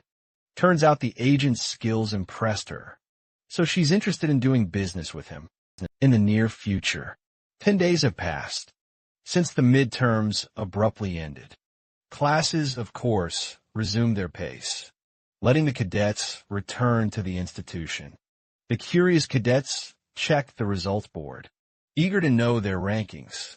From here, we can see that Kim Ha-jin secured the top spot, which is only natural, as he proved himself right. After beating Horak during the practical exam, the goons Young Hak sent after him decided not to trouble him. So these days have been nothing but tranquil and peaceful, a peace he didn't initially receive when he first entered the academy. As he's minding his own business, a punch smashes his face and the nearby wall. No surprise, it's Naeun, and she's absolutely furious because of the report Hajin wrote about her. However, from his reaction, it seems the author is unaware of this report. Naeun isn't in the mood for his nonsense, and explains that only he could write such a scathing report on her. Turns out, Hajin actually wrote the report, and he did it because he wanted to help her. An infuriated Naeun hounds him for constantly reminding her that archery isn't suitable for her. The cadets all around them observe the scene, as Naeun presents him with a bet. Surprisingly, Hajin accepts the bet. His conditions are simple. If she loses the bet, then she's never allowed to pick up a bow again. The high stakes definitely get on her nerves, as her blood boils, fueled by the desire to prove him wrong. Hajin emphasizes that he'll use a bow, just to prove his point, but in exchange, he needs some training to equalize the odds. Naeun thinks any amount of training he goes through won't be enough to save him from this bet. She confidently walks away, believing that she'll win this stupid bet, while Hain reflects that he's achieved a proficiency of level 7 when it comes to his sharpshooter skill. That means if he raises his level a little higher, he's basically going to absolutely curb stomp her in this challenge. To top it off, his luck stat will help him too.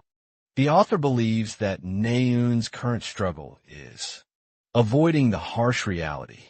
She thinks her skill with a bow and a sword is equal, when they're clearly not.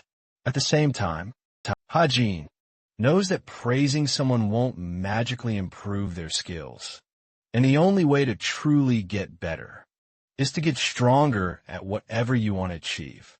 The scene cuts to room 303 of the Grace Hall, where the travel club's president, Han Hyun, is giving an announcement. Following the conclusion of the midterms, Hajin is spacing out in his thoughts, recalling how the study and hunting club were both suspended after being related to fiendish incidents. The current events of the story are also advancing at a slower, less significant pace than they were in the original story. This is incredibly reassuring, since Hajin now knows which storyline to focus on. Han Hyun's announcement continues, as he announces the club's next exciting destination. Our characters are headed to France, and this very event will also involve the gruesome murder of a wealthy Paris millionaire, adding another shocking twist to the tale. Hodgins then explains how this whole mess began, with a terrifying death threat sent by a notoriously dangerous group of assassins. They even specified the exact time and date of his impending assassination. The unlucky recipient of this letter was a man named Vettel, seemingly known for his kind heart. He wasn't one to flaunt his wealth, living a seemingly normal life. But that's precisely where the twist truly lies. He was far from what he appeared to be.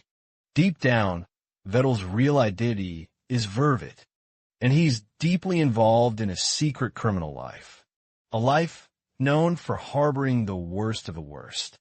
This man, in fact, climbed to his immense riches by manipulating and defrauding people with his cunning schemes. Talk about classic crypto bro behavior. Moving on, he initially escaped the dire consequences of his actions, but his luck could only last for so long, until even his carefully hidden tracks were exposed. Naturally, he couldn't go to the police for help, and had no time left to hire a proper security detail or protection group, because let's be real, they need to be powerful enough to take on actual assassins. The chilling fear of death slowly began creeping up on him. Just when everything seemed doomed to a grim ending for him, he suddenly found a way. Vettel somehow got his hands on this unique method, which only became possible thanks to the Cube students journeying to Paris. You see, in the original story, Han Yuk struggled to find a suitable space for the cadets to stay.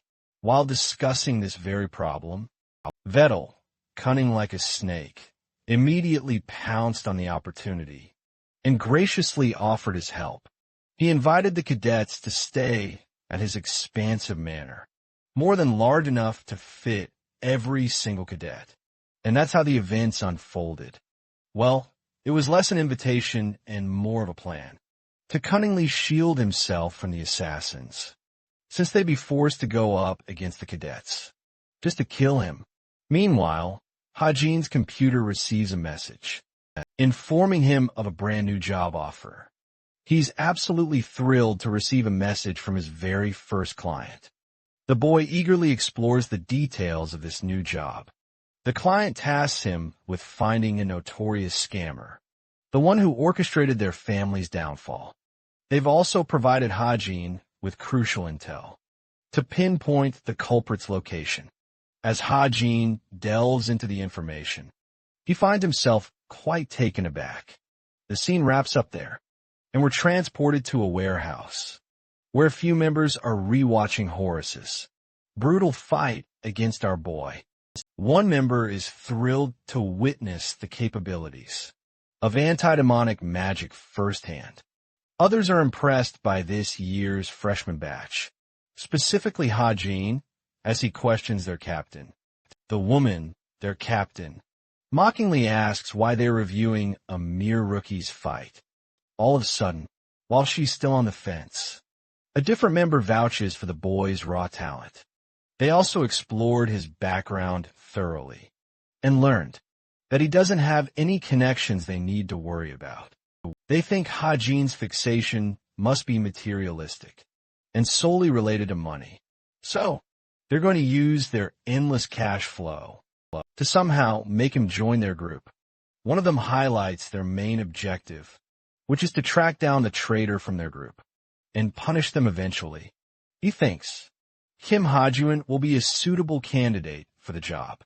Assuming they're going to enlist him, they face trouble assigning him a color spot. The only color left is black, which represents the strongest of the bunch. And it's also the same color of the one who betrayed them. One man decides to step up, to claim the color for himself. It's the brute maniac who previously killed the guard. However, the rest of them rain down insults on the guy for being too much of a bonehead to claim such a color. This leaves them to cast a voting decision, with the captain's ultimate opinion weighing in. Their captain makes her decision and requests the group to raise their hands if they want Ha-Jin to become part of their organization. We see a total of 8 people in favor of the decision and 2 against, which means the outcome is one-sided. In recruiting him, the captain tosses an invite to Jane, her subordinate, a VIP party invite to Paris, which also happens to be the location of their next mission. As the yellow member of the masked syndicate, Jane is ready to embark on a thieving mission to steal a ring. The France tour has finally begun, but Azidin Kanyun confirms all cadets are present and explains they'll be drawing lots for teams before entering the portal. As Yunha is the first to approach the box, Ha-Jin is thinking how he's never truly explored Europe in his original world. But here in this world, it's all possible. If things go according to the storyline he intended, then this chick will end up in Suho's group. Yona's hand reaches for the box before the scene cuts off. We now see the beautiful Eiffel Tower, signaling the cadets have officially stepped foot in Paris. As for the teams, everyone probably expected at least one twist, and it's that Naeun ended up with our boy. Much to her anger, she's busy harassing him, while the citizens of France glance curiously at the students of this reputable academy. Turns out, Han Hyun's got a lover in France, and they collectively make the rest of these losers jealous. It's so hilarious how the entire trip to France was probably planned, because the dude wanted to see his girlfriend. Han Hyun introduces his girlfriend, as well as the team doctor for the trip. Natasha pleasantly introduces herself and greets the group. With that settled, it's time for the cadets to break off into their selected groups. They can spend the day on their own, but must return for the party at night. With Naeun and Ha-Jin paired up, she asks what place he's interested in exploring. Since he's got no clue, he suggests exploring some restaurants, and finds it pretty surprising she's choosing to stick with him. Naeun believes it's just the obvious, since they're paired up, while Ha-Jin remembers how his previous partner, Yeonhwa, just straight up ditched him, not caring about the pairing. Anyway, our boy, being his usual preppy self, has whipped up a list for them to navigate the place without getting lost. All he asks from Naeun is for her to follow his lead. She reminds him that she's got an incredibly picky palate, and she won't be merciful. Sure enough, they arrive at an incredibly fancy restaurant. Much to Naeun's complete shock, turns out Ha-Jin already has their reservations all set. As they take their table, the girl is totally wondering how he even landed a reservation in the first place. The author chooses not to reveal how, but it's actually because he used the Book of Truth for the menu. Ha-Jin tells her that it's fine if she orders anything, catching her completely off guard. Our boy already knows she's a picky eater, paired with the fact she's from a rich family. Suddenly, Ha-Jin spots a familiar presence and is startled enough to get up from his seat. This dude was doing everything well, but then he just raced off, leaving the girl to herself. Sensing the danger of the situation, Ha-Jin questions if this is yet another alteration from the storyline. He rushes to approach a couple and calls for their attention. The glasses girl is Yoon Song-ah, another main character who isn't supposed to pop up in Paris. Song-ah doesn't know what to say, while Ha-Jin had to step on the gas just to catch up with her. Song-ah pretends not to know this guy, even though Ha-Jin wants her to drop the act. At this point, the system offers another story alert. As Song-ah's boyfriend steps up for her, Ha-Jin decides to back off and explores his laptop. The system has given him a story modification alert regarding Jane and Song-ah forming their connection to Paris. While he's busy outside, Nyan doesn't get what this dude is doing on his own. Heijin recalls that their first encounter was in the headquarters of the Holy Grace of God Guild. Both of them signed up as new recruits at the time, shared missions with each other, and even bore through difficult times together. They were basically inseparable, best friends who always supported each other. But then that image of friendship shattered, as Jane decided to betray Songa. In their duel, Songa was defeated and begged for answers. Jane, the person who she took for a friend, ended up being a sadistic person who just wanted to toy around with her. Her real identity was Valoran, the yellow member of the masked syndicate. She's a villain and the queen of disguise and thievery. Right now, Sungo seems to be undercover on the hunt. Joran remarks how she looks annoyed.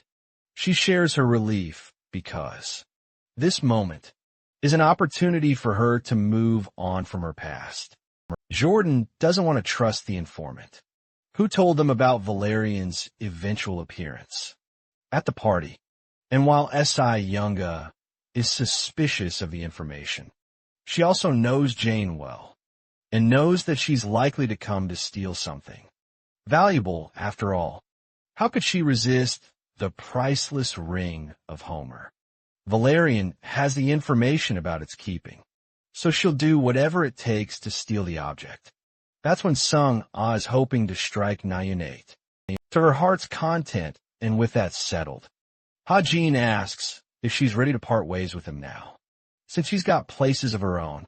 Interest to go and visit. The truth is, he's looking for a way to get himself alone, to prepare a strategy for the party.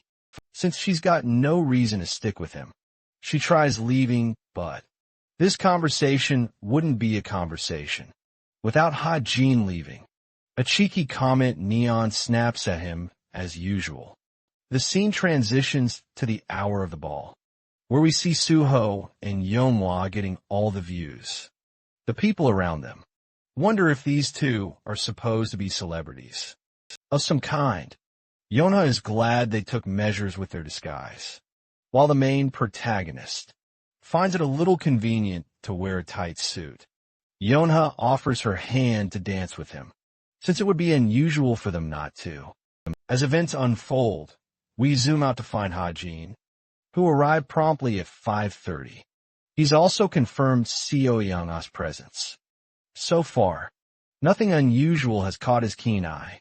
The event itself is set in an ancient palace, nestled right on the city's outskirts.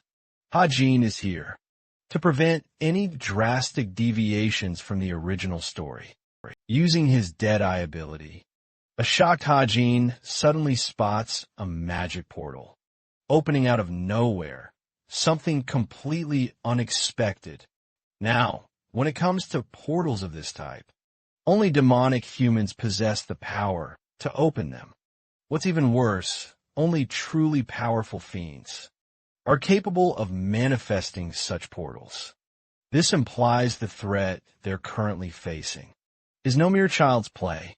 One person within the hall is secretly acting as the fiend, sustaining the portal's activation. Just then, Ha-Jin receives a system notification, demanding an explanation for his reasoning behind these changes. The mysterious author believes an ultra-rare item, like the Ring of Homer, should garner greater interest from the characters hunting it down. For this very reason, a fiendish group known as the Fellowship of Evil Deeds has taken interest and intervened in the event. Upon learning this, Ha-Jin recalls just how truly powerful this fiendish organization truly is. Their leader, Kim Hak-pyo, is an incredibly dangerous man. They thrive on waging war and stealing valuable artifacts, and are involved in countless global conflicts. In other words, our boy now has to contend with an entire evil organization, all because the co-author decided it for him. Activating his ether spell, Ha-Jin seemingly covers his face with a mask and intends to swiftly halt this sinister plan. Scouting from above, he searches for Valeriana Jane. Speaking of that woman, she's currently secretly choking a waiter, maintaining her flawless disguise. She gains authorization to the safe, where the ring is securely held. For her, the mission seems to be an easy success, as the artifact is just inches away from her. Valerie attempts to snatch the ring, when an apprehensive, yet familiar voice calls out from behind. Turns out, that Valerie is using Jordan's identity to do her dirty deeds. She's surprised to encounter Sunga at a place like this. The confident Zunga claims that she's out here, checking up on her assistant, playing the part of a fool. She steps forward and decides to hug him from behind. Valerian is losing her mind, not knowing what's happening out here. Suddenly, Senga tightens her grip and reminds Valerian that she's not interested in being fooled again. Saying so, this chick literally pulls a suplex and pummels her body into the ground. The explosive battle catches the attention of the outward hall. People thought a bomb went off. Just because of their fight, Valerian lunges past the smoke and transforms back to her original body. She's actually impressed by Shanga's ability to see through her flawless disguise. Shona is in no mood to talk and speeds up to attack her. She knows that Joran went missing the moment they stepped into Paris, and she could tell by the difference in their speech pattern that Valerian had already made her move. Impressed by her sharp eye, Valerian thinks it's only natural. She's cautious because of the first time she was betrayed. Before Senga can attack her, a whip catches her arm at Manhwa, and she wants them to stop wreaking havoc in the hall. Senga asks about their identity, since she doesn't know they're cube cadets. Yahello breaks her disguise and instructs her to lower her weapon so they can avoid chaos. But Senga isn't planning on backing off. Her electrical energy destroys Yahello's whip, causing her a literal shock that her weapon is no more. Senga pivots, her gaze locking onto her opponent, who swiftly dashes in, unleashing a piercing strike. Thankfully, Senga expertly dodges the blow and immediately counters with a flurry of sword strikes. The sheer power of their clash is absolutely blinding. Senga struggles to keep pace with Valerian's relentless assault. But then, Senga seizes a crucial opening of her own and deftly deflects Valerian with her blade. Chipped, smashed, and utterly defeated, Valerian lies defenseless, sprawled upon the ground. A bloodthirsty Senga raises her sword high, aiming to finish Valerian off for good. But just as she's about to strike down Valerian, Suho intervenes, blocking Senga's blade with his own. Valerian is absolutely sweating bullets at this point, realizing she was moments away from certain death. Senga, unfazed, offers Suho a chilling warning to get out of her way, or else, unless he wishes to meet the same brutal fate. The heroic Suho, however, refuses to back down. He acknowledges that he's completely unaware of their reason to fight. Despite that, Suho's strong sense of justice compels him to stop the two from tearing each other apart. His noble words are utterly useless against a provoked Senga, who literally kicks him away with brutal force. But when Senga turns her attention back to Valerian, Valerian is no longer there. It was just enough time for Valerian to make her desperate escape. Senga rushes to catch her, as Valerian happily makes her getaway. Suddenly, a wave of pure black darkness comes crashing down, separating the two. Both Senga and Valerian are left utterly astonished by the scene. A new fiend has managed to acquire the powerful ring.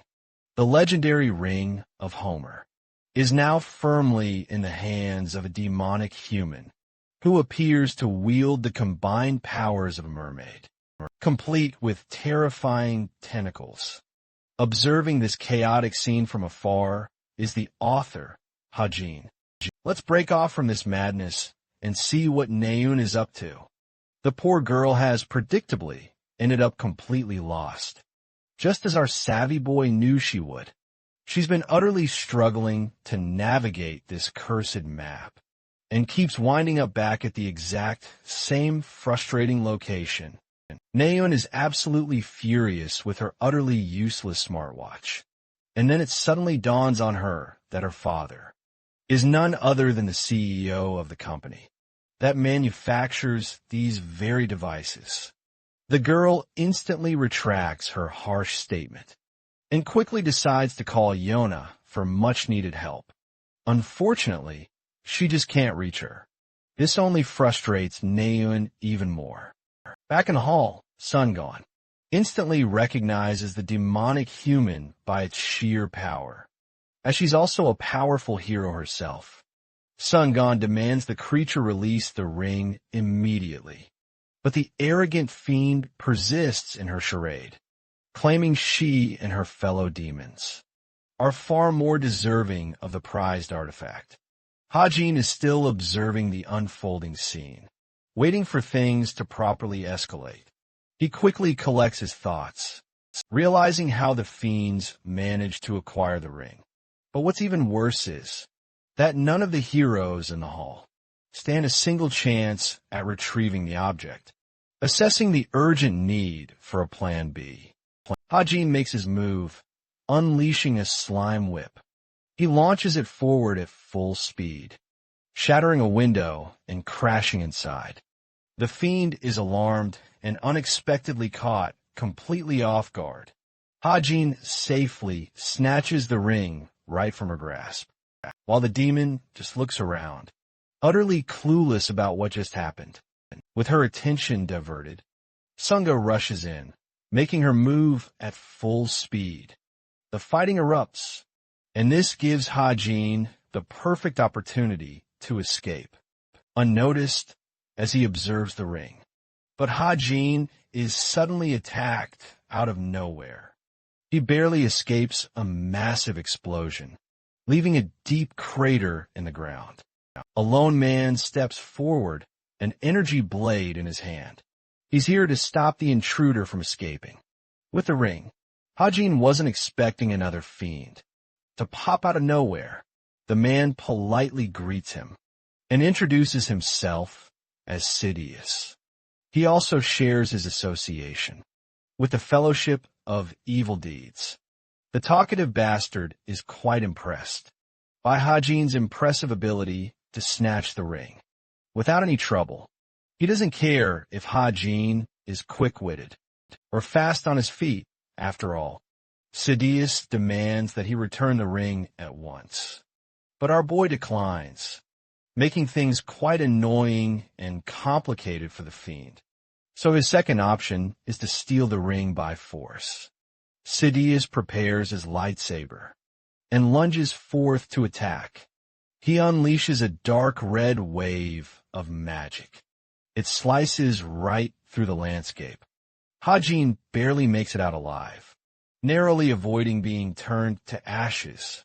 This man is absolutely not to be trifled with. He's incredibly overpowered. Sidious explains his weapon is a powerful magic sword, an incredibly pricey artifact that cost him millions, as long as the wielder can supply it with enough magic power. Its capabilities are truly limitless. He offers Hajin a chance to simply return the ring, without getting needlessly hurt. Now, here's the kicker about demonic humans. When they form a pact with demons, their mana supply skyrockets by several magnitudes, which means the weapon Sidious is holding is absolutely perfect for a fiend, making them incredibly tough to deal with. Hajin's focus is entirely on the magic sword, devising ways to somehow subdue the powerful weapon. First, Sidious confidently prepares for another swing, unleashing another devastating wave of energy. Hajin expertly evades with his defensive maneuvers, but finds himself forced into a corner. He starts to feel the urgent need to strike a conversation. Hajin tries his absolute best to negotiate. Sidious, however, almost doesn't want to take him up on that offer. Having already turned down negotiations once before, he also taunts the masked warrior for thinking he could best him, simply by buying time. Sidious has sharply assessed Hajin's abilities, claiming Hajin is much weaker than the heroes. Inside the hall, he has nothing more than a gun and a knack for evasion. It's bewildering to the fiend that nobody, especially Hajin, has the confidence to oppose a powerful fiend. With his monologue finally over, Sidious prepares to unleash a final, decisive sword strike, hoping to end his opponent for good. Funnily enough, the magic suddenly fades into nothingness, surprising both the fiend and our hero. Sidious can't understand what just happened to his weapon, while Hajin stands there utterly speechless. Then, he offers an explanation. The magic sword is now completely useless for the rest of the day, a fact even the fiend himself was oblivious to. What's absolutely wild about this is that Hajin's passive luck factor intervened, causing the magic sword to completely malfunction. Of course, Sidious just thinks he's spouting nonsense, like an absolute idiot, because he has no idea about Hajin's true powers. He's also ridiculously confident he'll slaughter the human, even without a weapon. But Hajin isn't so sure about that claim, finding it to be a massive overestimation. With his remaining stigma, the author channels light magic and drastically alters his gun's mode. Sidious charges forward at full speed, intending to blow Hajin away with a single kick.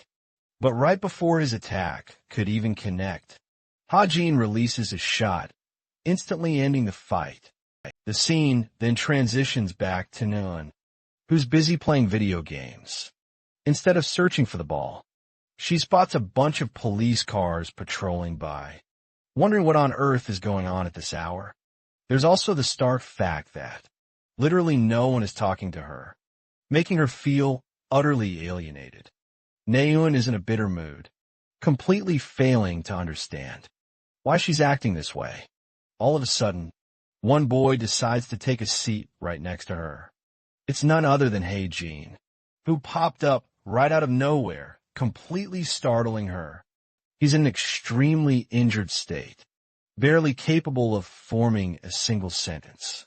Because of his brutal previous battle, the dude literally collapses before her very eyes, giving her a huge shock. Neun worriedly asks if he's okay, but the fatigued, battle-worn Hajin is unconscious and utterly incapable of responding. In his dream, Kim Hajin experiences one of the pivotal events of his actual life. He had just finished his CSAT exam. During this time, his parents called for him, and they were actually there for him. He questioned why they'd risk their health to suddenly come for him. Their image then begins wavering, becoming hazy right before his eyes. The boy completely broke into tears. He apologized profusely for utterly bombing his exam. His parents rushed to comfort him, showing deep understanding of his condition. They lovingly embraced their son, showing him unwavering support even through hardship. As that heartwarming memory flashed before him, Hajin jolts awake, sobbing uncontrollably. He's on a bed, but where in the world is he? The worried duo approaches. Suho and Neun rush over to check on him. Neun, however, is clearly annoyed. She had to drag his sorry, but all the way here, all thanks to his completely unconscious state. She also notices his dried, tear-stained eyes, and, naturally, taunts him mercilessly for crying. Suho quickly orders her to step outside, while an assistant offers a more comforting presence. by bringing him a plate of fresh, sliced apples. She explains his condition is a result of extreme exhaustion and urges him to rest as much as humanly possible. Hajin, however, can't understand why he's receiving all this support, or where he even is in the first place.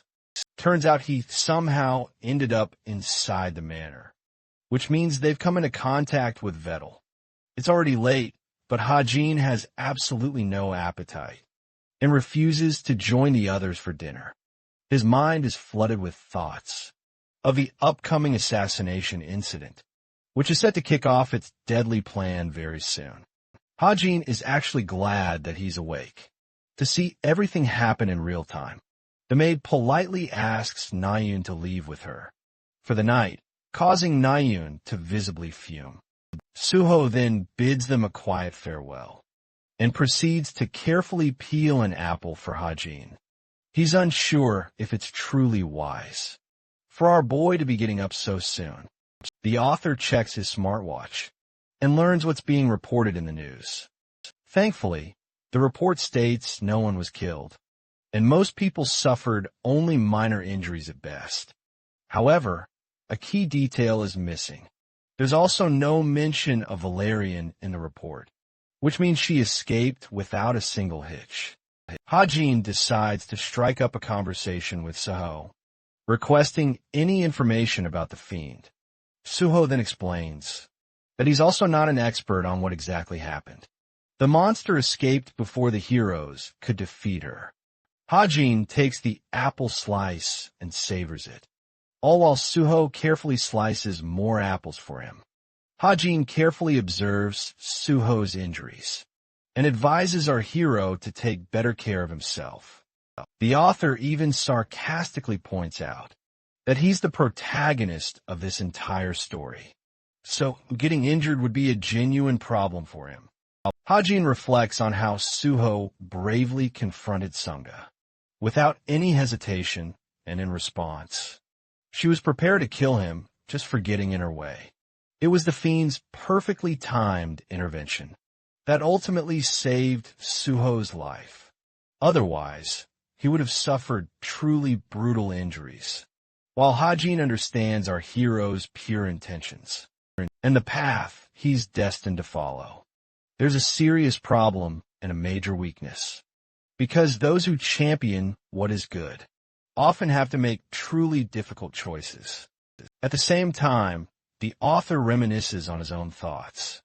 He deeply misses his parents and yearns to return to his home world. Suho believes the word protagonist means little to nothing in their world, and if that were the case, then he thoughtfully considers Hajin would be just as much a protagonist as he is. In Suho's optimistic and incredibly bright worldview, everyone truly is a protagonist. Speaking of which, Suho brings up the report Hajin wrote from his anonymous account. He specifically noticed that he was being unnecessarily harsh on Nayun for seemingly no discernible reason at all.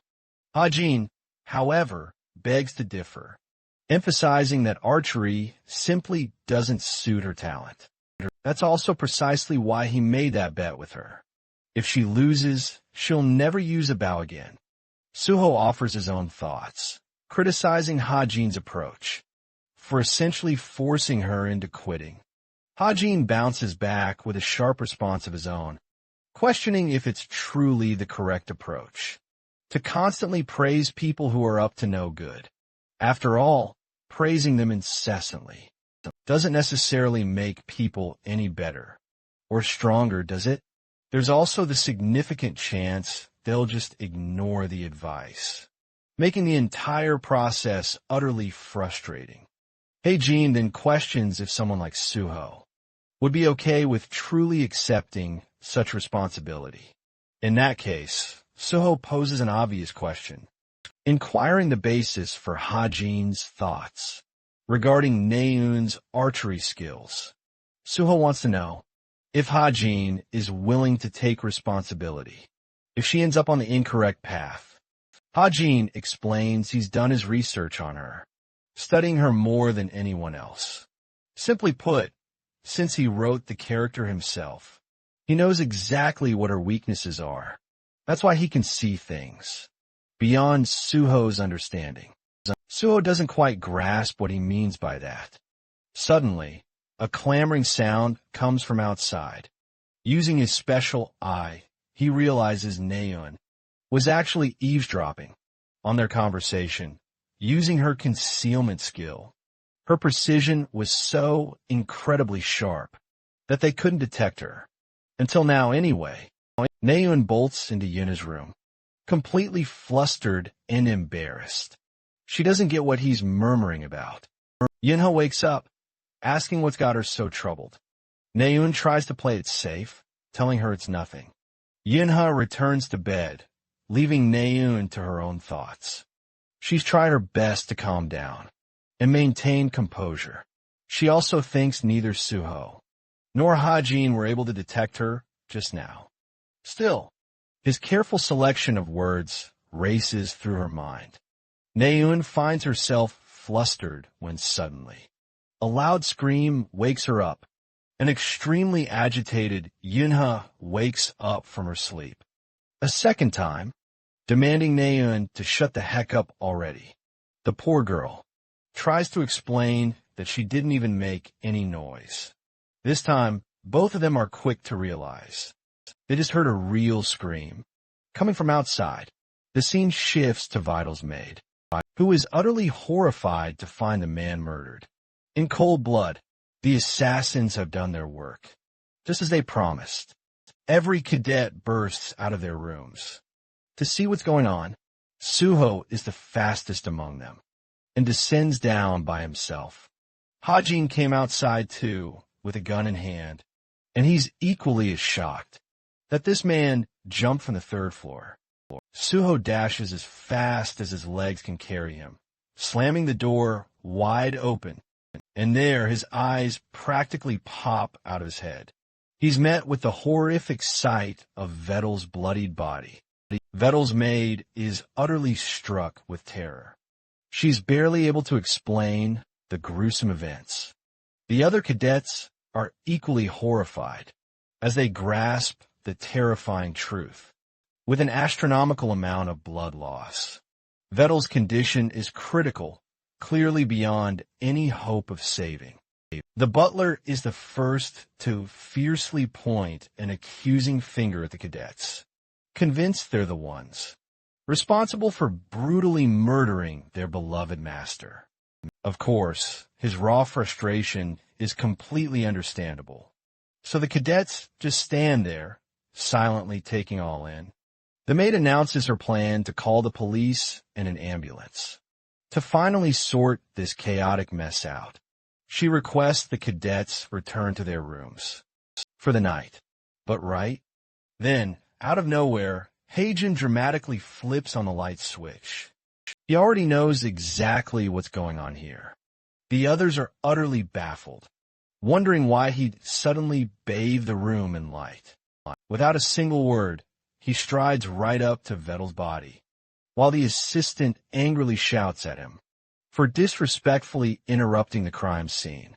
She fiercely demands he leave immediately, but Heijin is in no mood for games and abruptly presses his Glock against her neck. Suho and the others are absolutely floored with shock. Even Naeun thinks this guy has finally snapped. Heijin finally speaks, boldly calling the maid, Natasha, a liar. Heijin reveals Vetl isn't even dead in the first place. After all, even in the original story's timeline, the villain, Vetl, never perished at this point.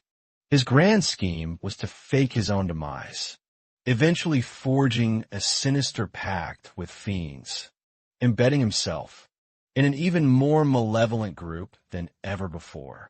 However, with his fate now in the hands of the co-author, who's editing the story, Heijin has no idea what this unpredictable guy might do down the line in the future. That's precisely why he wants to ensure Vetl goes down, right here, right now, for good. Heijin's words silence the entire room, and he fully understands that. The art of persuasion, especially in a volatile setting like this, is incredibly difficult to pull off successfully. His bold intervention might also create serious problems for him further down the line.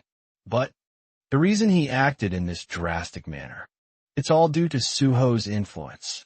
Hajin desperately wants to believe that he's just as important a protagonist as the other main characters. He also figures there's no use blaming himself for twisting the story when it's already undergone so many edits anyway. Hajin is absolutely convinced Vettel is still alive and claims it's all just a gimmick these guys are trying to pull off by putting him in a state of suspended animation. To counter his absolutely ridiculous claims, Natasha uses her authority as a doctor to shut him down. However, our boy is already one step ahead of her and explains his reasoning.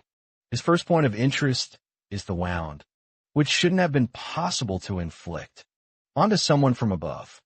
Then there's the fact that this man is practically leaking rivers of blood, which also shouldn't be possible, since the human body only holds so much. But perhaps the most conclusive evidence of all, as Hajin taps on his smartwatch, reveals Vettel's identity is listed on the international wanted list under the name Swindler Vervet. He accuses Vettel of being the same person, which is why they're going to such great lengths. Natasha asks the butler, eagerly asking if the ambulance is on its way. After learning that it is, she still tries to downplay Hajin's claims and prefers to leave this matter in the hands of the experts. She concludes the discussion when all of a sudden, Hajin decides to take things one step even further ahead. This man takes out his gun and points it at the supposed corpse. Shocking Natasha, she worriedly turns to him, questioning why he's pointing a gun at the dead man. Even the rest of the cadets think he's taking things too far, at this point begging him to stop. However, this guy is absolutely ruthless in his stand and emphasizes that he'll pull the trigger on the count of 3, which will be enough to prove whether or not the man is dead. Hajin's countdown begins with Natasha losing her mind. She desperately pleads with the other cadets not to stop this psychopath from aiming at a mere corpse. However, Hajin's terrifying countdown continues. He presses the gun firmly against the man's temple, ready to deliver the final blow. Natasha frantically asks why he's so desperate to prove anything, especially when the authorities are already en route. At last, the boy reaches his dreaded 3rd count, and by this point, Natasha is on the verge of a complete breakdown. She can clearly see it in his cold, determined eyes. Hajin isn't bluffing. He's absolutely serious. He genuinely intends to shoot Vettel.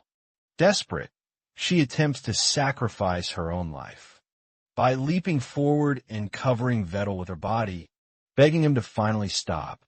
Natasha then tearfully confesses that this man is, in fact, her father, and she won't let anyone kill him. Well, that certainly gives away her entire motive, doesn't it? Because now everyone knows exactly what's going on. Suddenly, the butler is startled by the sharp crack of a gunshot. Hajin coolly declares that they need the help of heroes, not the police in this situation. After all, they've just confirmed and apprehended a wanted criminal. Right here in the manor, the authorities eventually arrive, arresting Natasha and retrieving her father's body. The supposed murder was, in reality, an elaborate scheme orchestrated by the father-daughter duo, knowing that he was the wanted man, with everyone searching for him. Across Europe, due to his notorious reputation, they wanted to help Vettel escape further investigations by meticulously faking his death. They also intended to use the testimony of the gullible Cube cadets to ensure their fabricated case was solid and convincing. The plan was to use a revival technique, right after putting him into suspended animation. Fun fact, the specific drug for inducing this state of animation isn't even that costly, so Natasha, who had a background working for the institution, was able to acquire it with little to no trouble. Beyond that, it was practically a piece of cake. She crafted an illusion of a severe chest wound, using the illusory magic of an outlaw mage. She also cleverly used a bunch of transfusion blood packs to make the blood appear even more convincing. Now, the first responders arriving at the scene wouldn't have a clue what was truly going on. They'd simply assume the man was assassinated. The same went for the police authorities, who were secretly paid off to be on their side. During the retrieval of the body, they would replace it with a fake and evade the investigation entirely. After that, the Cube cadets provided their own testimony, strengthening Vettel's case with what they saw.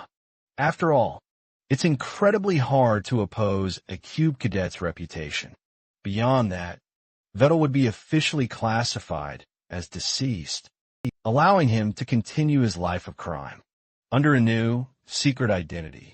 Well, that was the original storyline's plan, at least, which won't happen anymore. Using the Book of Truth, the boy learns that Vettel is currently being apprehended by the Hero Association in France. It's safe to say he's completely cooked and never coming back. Ha-Jin hums a tune, satisfied with his inquiry, and effectively giving the institution a positive name. In the media, Yonha comes around, impressed by his sharp deductive capabilities, and playfully calls him Sherlock for figuring out so many things. She even jokingly recommends that he start his own detective agency. As a joke, the real question bothering her is the fact that Ha-Jin seems to know about criminals a little too well to make up an excuse. He chalks it down to his family's history. Speaking of history, the author doesn't even know Kim, Chuandong's actual backstory. Since it's a character, he didn't even write into the novel. Now, let's take it to the headquarters of the fiendish group. Silison reports her failure to successfully retrieve the Ring of Homer due to the intervention of a masked warrior. She's even more shocked that this warrior was capable of defeating Sidious. The leader of the group wants to know if this person was also a fiend, by chance, but Silas is dead certain he wasn't a friend, nor a hero, with those possibilities narrowed down. He wants her to investigate the mercenary and hunter groups to connect the dots, especially since he's so dangerous. He strictly warns her not to track him down alone, and she needs to prioritize informing him instead. Meanwhile, the leader of the infamous Fellowship of Evil Deeds is absolutely fuming that Silicon has been openly advertising herself as a fiend, as if she's actually proud of it. She attempts to feign ignorance, but he knows her all too well. He absolutely roars at her for not keeping her fiend identity a secret from everyone else. She quickly apologizes for her actions and instantly shifts her appearance into a human form, allowing her to seamlessly blend in with the others. The leader then orders her to investigate the mysterious masked warrior and demands to know about the magic sword that Sidious lost. Silas, however, isn't exactly thrilled to reveal they've already lost the magic sword. And speaking of that lightsaber, it's currently resting right in the author's hands. But he's still unsure what he's even going to do with it. He barely has any proficiency in magic to begin with, and can only reliably use his stigma magic. So, all in all, it's pretty much a useless weapon for him. And while selling it might seem profitable, it would also feel like a total waste of a weapon. Inspecting the extremely rare ring of Homer, Ha-Jin uses that, unlocking the ring's true capabilities. requires someone to penetrate it with an immense amount of magic. However, in his case, he can easily swindle past that barrier simply by spending a bunch of his precious story points. He could just alter its properties and awaken it manually. With the purchase confirmed, the artifact gleams brightly and shatters, transforming into a gleaming silver ring. Its abilities include increasing the user's IQ as a passive skill that activates daily. It also amplifies magic to a noticeable effect. Hajin is proud he can use it safely, and even trade it later if he no longer wants it. Deep in his thoughts, he's considering giving it to either Suho or Naeun, who would be far more capable of unleashing its true effects, considering that Naeun is already exceptionally advanced in magic. Without even realizing it herself, she might be the more suitable choice of the two. Feeling curious about his personal stats, our hero checks the system, only to find he hasn't changed much, beyond agility and sensitivity. It's starting to feel like Hajin's abilities are stagnating, since there's only so much growth he can achieve. Still, he's confident in his tenacity to work hard and overcome this wall. While pondering this, he wonders if he can really face the bratty Naeun in his current state. This reminds him to investigate Chundong's personal history. After all, he's certain the co-author left some clues for him, especially given that Chundong, despite being an extra, ended up in the institution. Even as an extra character, he's still classified as an exceptional cadet, who is destined to become a hero someday. With that in mind, there's just no way he had normal parents. For this investigation, he decides to hire Eugene Hugh, an expert people finder and background investigator. This guy is at the top of his game in his field, and his extremely high fee reflects his skills. But since Hajin doesn't really have any other options, he thinks he should just hire the guy. Suddenly, a bolt of realization hits our boy. He's emptied his bank account by investing all of his money in stocks, leaving him suddenly broke. His eyes glance towards the seed he's been nurturing. He tends to its daily feeding, and the scene ends there. Next, we see Yona's view, who seems to be phoning Jin Yuk, likely to investigate Hajin's background. Norway's chilly winter is here, and you might be wondering why we're here. Of all places, the author doesn't want to get into the nitty-gritty details, and instead gets his face bashed with a snowball. It's the pesky brat Naeun again, with her precise aim. Jin delves into his summary, reflecting how club activities resumed after the short break caused by the fiendish Sven incident. The hunting club decided it was best to go on a reunion event by renting a cabin in Norway. The senior cadet decides to explain the contents of the event. Numbered flags have been scattered throughout the forest. Acquiring them rewards the finder with a special gift, ranging from all sorts of valuable goods. The cadets are fired up to search for these flags, all thanks to the promised rewards.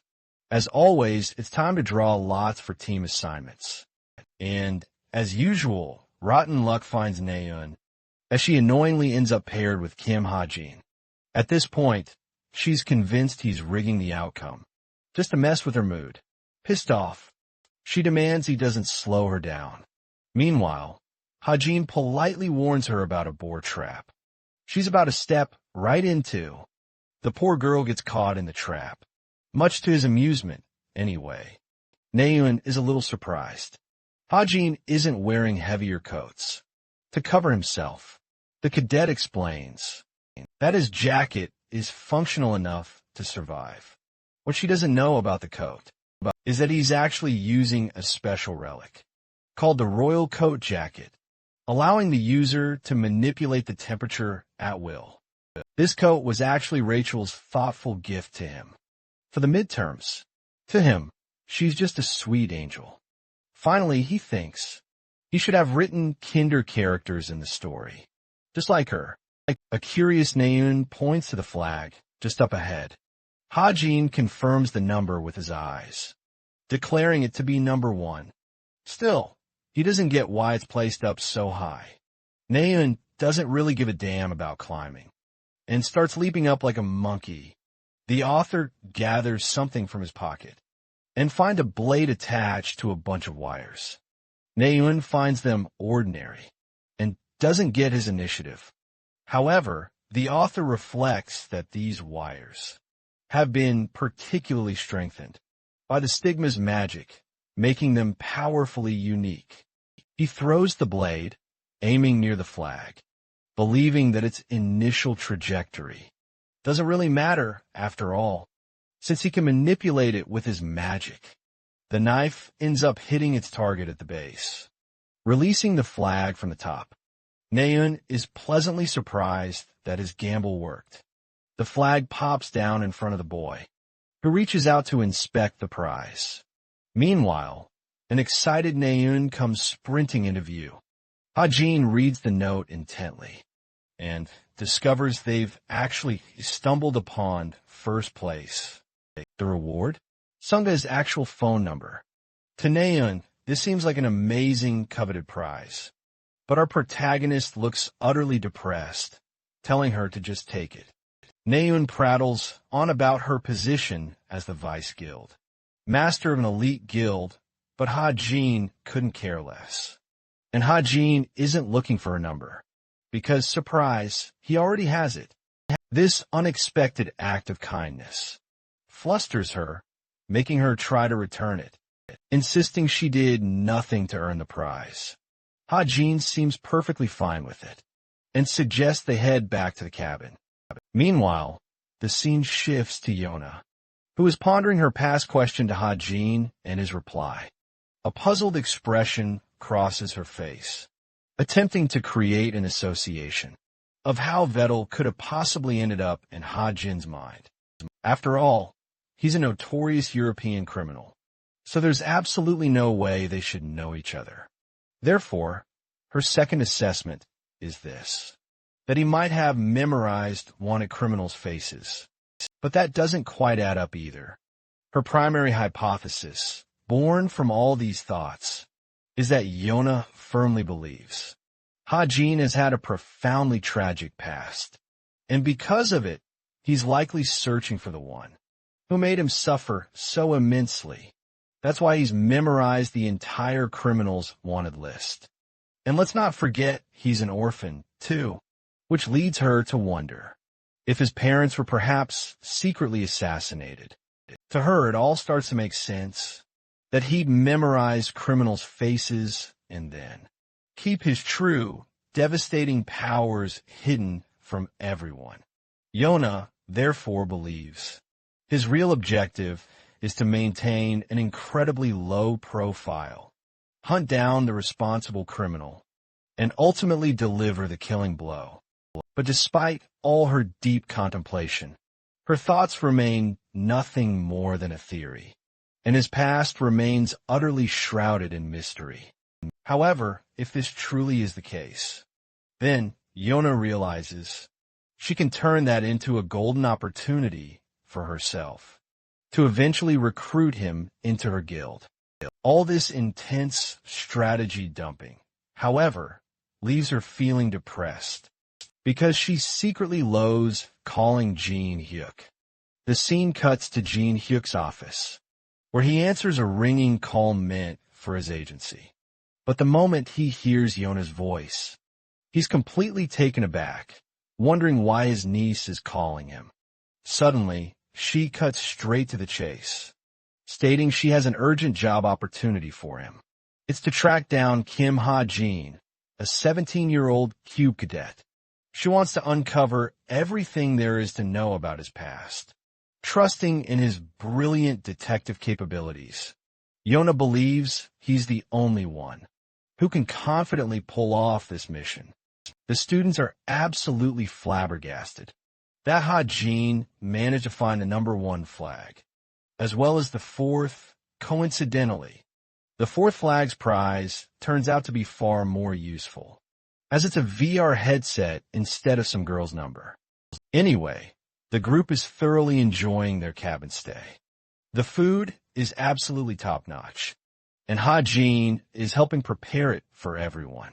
This way, he's actually starting to build a positive image for himself, a stark contrast to the rumors others spread about him. Ha-Jin recalls his aunt at the beginning, who owned her own barbecue joint, which explains why he's so adept at handling a grill. The students then start discussing the end of the semester, specifically how you shouldn't trust anyone during finals because of the sheer difficulty of the exam. But what's even worse than the difficulty is that it often sparks major conflicts. Among friends, finals week is absolutely critical to a student's grade. After all, a bunch of them then bring up the remedial unit, immediately catching Ha-Jin's attention. This unit is exactly what its name implies, a class packed with cadets who failed and couldn't advance. There are actually a staggering 200 students in that class, and 20 of them have made deals with demons and transformed into fiends, all in the desperate name of passing their grades.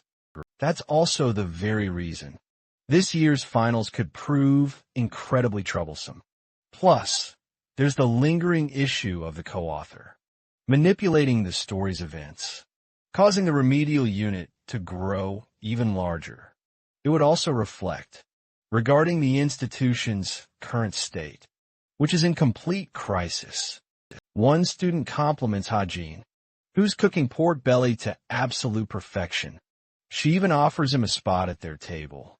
But Ha-Jin's perfectly fine dining solo. He also finds it pretty odd of her to chat him up like this over grilled meat. It makes him wonder if his cooking is really that good. As the cadets finish their meals, it's time to kick back and relax in their lodging.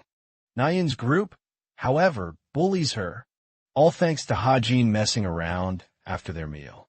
He completely enjoys the moment, remembering it's been ages since he laughed out loud like that. Suddenly, a system notification pops up, and our author learns that his client is hot on the trail of the scammer, Jerome Miller.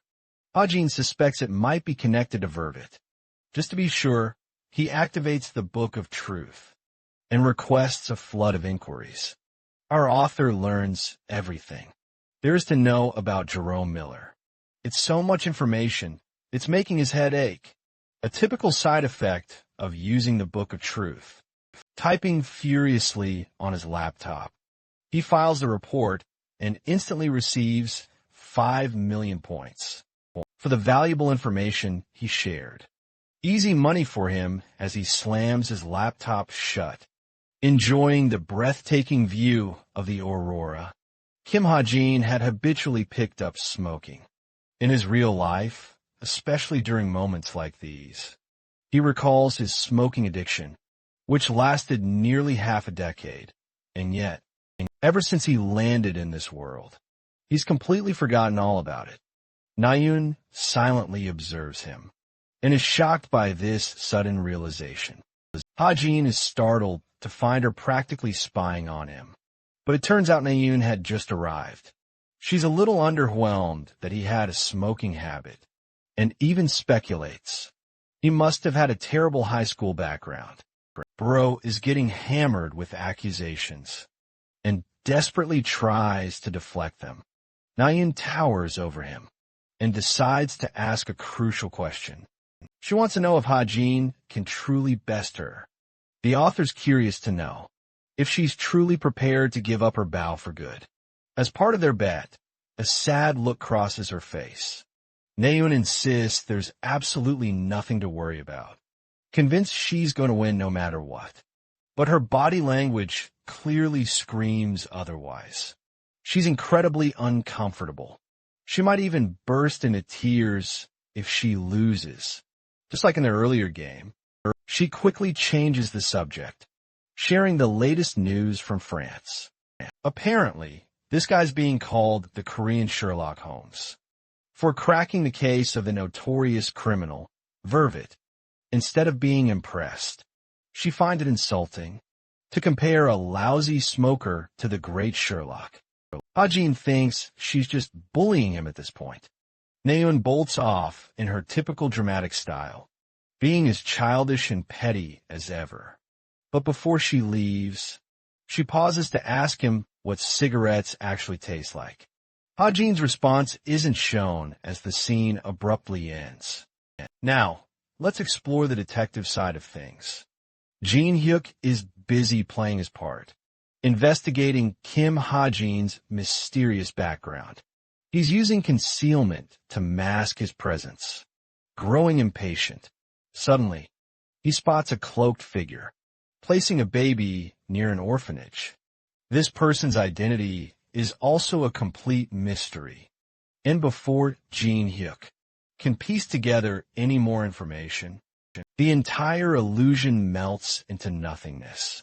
He's getting increasingly puzzled about Kim Ha-Jin's true identity. Approaching his assistant's room, Jin-hyuk makes his return. He still has no clue about the case, but he's got his priorities straight and wants to attend nature's call before splitting all the details. So, Kim Ha-Jin grew up in an orphanage. Thanks to the detective's powers, he was able to revisit the past, specifically the day Ha-Jin was admitted. He tried to see the person's identity, but it seemed to be a child who inexplicably brought the baby. Jin-hyuk couldn't connect any more dots. He sensed strong interference. The only way he can truly push forward is by maintaining his full strength for an extended period. And get this, the dude's literally on the toilet. While he's deep in thought about all these crucial details, he wants to tell Yona, but he feels totally ripped off doing anything for free. Just then, his cheeky assistant peeks in with a truly interesting revelation. Someone else wants a report on Hey Jin, too, and they could totally double dip with the same info for a quick cash grab. This mystery person is actually a Violet Hayes website user, ranked exactly the same as Jin-hyuk himself. He reads the request, which is incredibly direct and without any fluff. They're willing to cough up 100 million points as an advance fee, plus an additional 500 million upon job completion. That's an insane amount of money for just one guy. With this much cash on the line, Jin-hyuk has a pretty good idea who commissioned them. It's definitely that notorious criminal group, the masked syndicate. Jin-hyuk is really starting to believe that this kid might actually be special, to be investigated so thoroughly. It's Friday's class, and the instructor announces the approaching final exams, set to take place in just 1 month.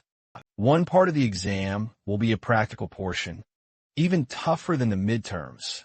The exam will encompass the use of various hero skills the cadets have been learning over the course of the semester.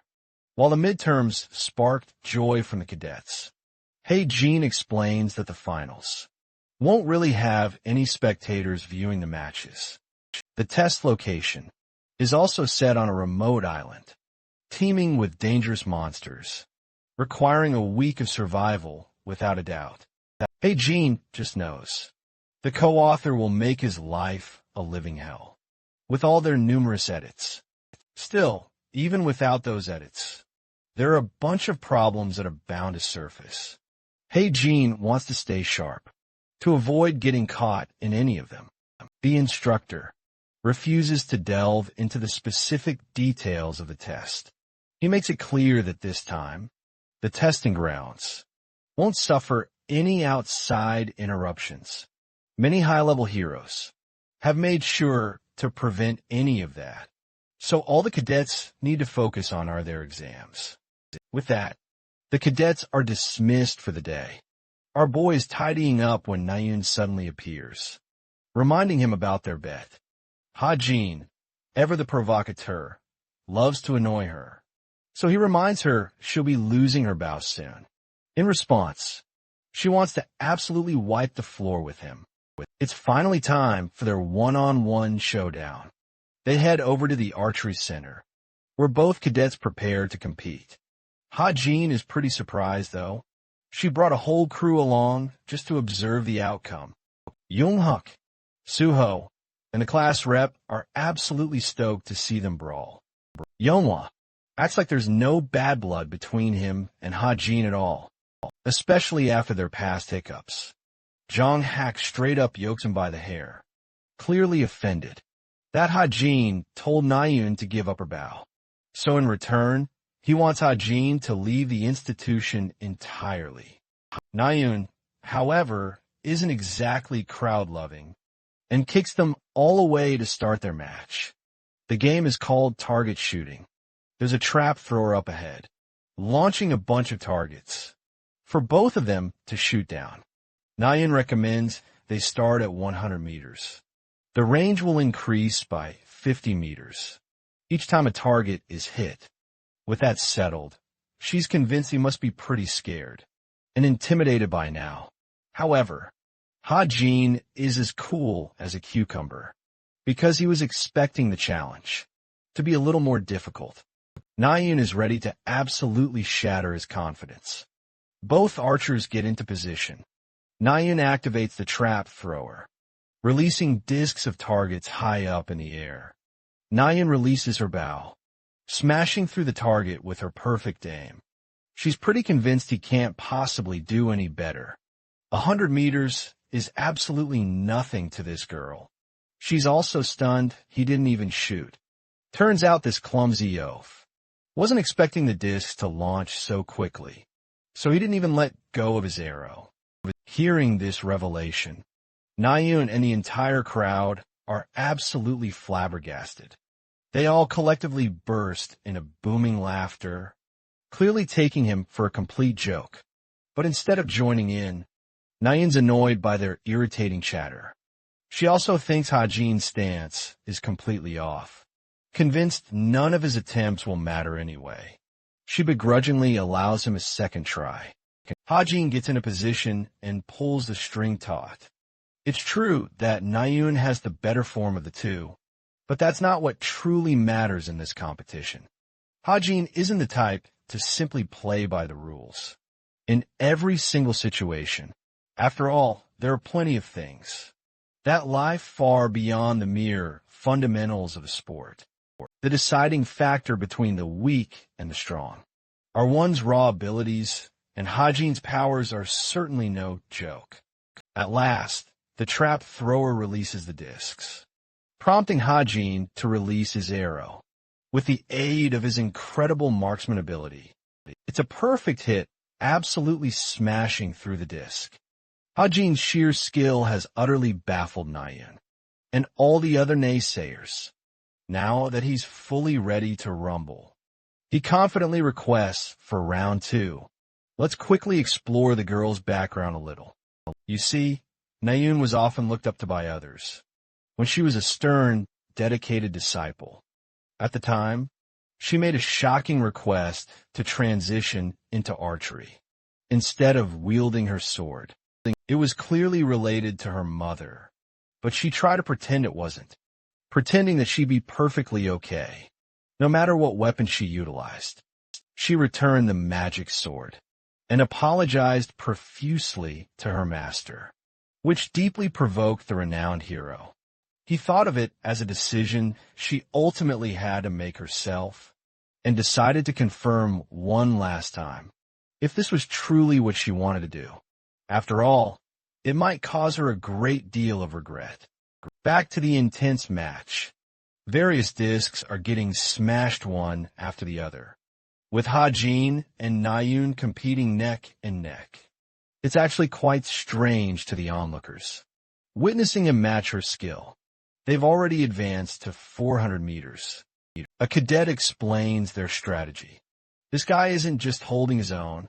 He's actively trying to pressure Naeun. It's a full-on psychological battle. The pressure is slowly mounting in her mind. This is all part of Ha-Jin's impressive tactic.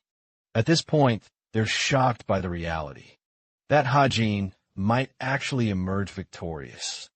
Jonghaek's furious expression says it all. You can tell he's absolutely furious. He's enraged and desperate for her to win. Unfortunately, Naeun's latest shot falls short. It completely misses the bullseye. Hajin seizes this as the perfect moment to remind her she's just not cut out for archery. Naeun, annoyed, snaps at him to take a shot. Observing her personality, he notes, she isn't the calm or collected type. She's far from a calm, collected person. She's incredibly easy to provoke. This personality trait is a critical deciding factor. Why ranged weapons shouldn't be her specialty. Yet, she chose to become an archer. Hajin ruthlessly exploits her fears, calling her a coward and getting right inside her head.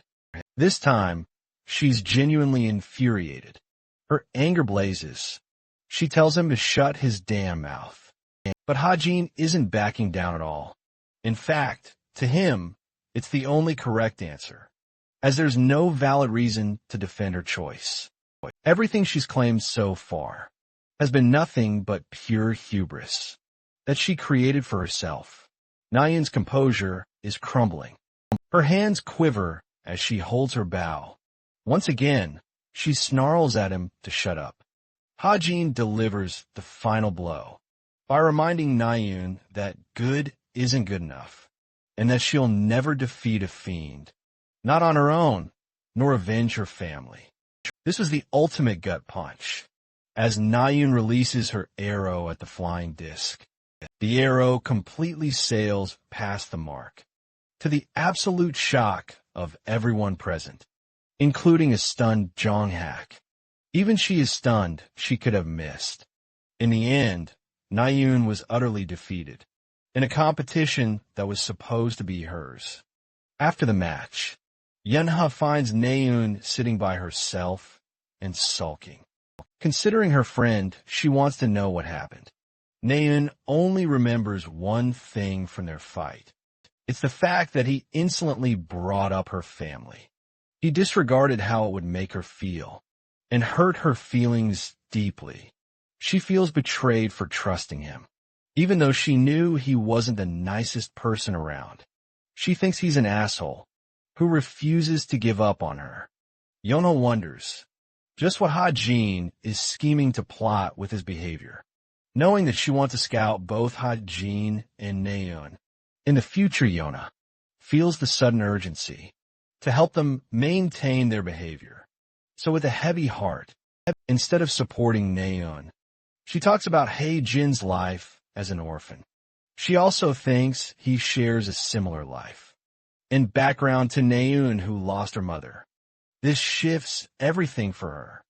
Yonha thinks that while she's putting out an assumption, it's possible he sees her as someone important, someone he wants to teach important lessons, hoping she lives a better life. Coming to this realization, Naeun's eyes gleam, while Yonha decides it's best to leave her be for now.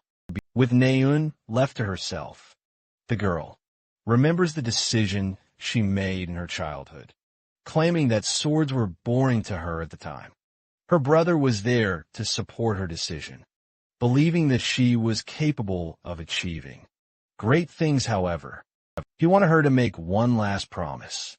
He wanted her to reconsider her choice when the time was right, which means that he also believed his sister was more suited for a sword. Remembering that promise, Naeun feels some level of conviction now. As for the author, he's improved his story points massively, thanks to his influence in her life. By the end, we see Naeun's confident stride to a new beginning. Revisiting the detective, we discover that Hajin's life is tangled up with crime.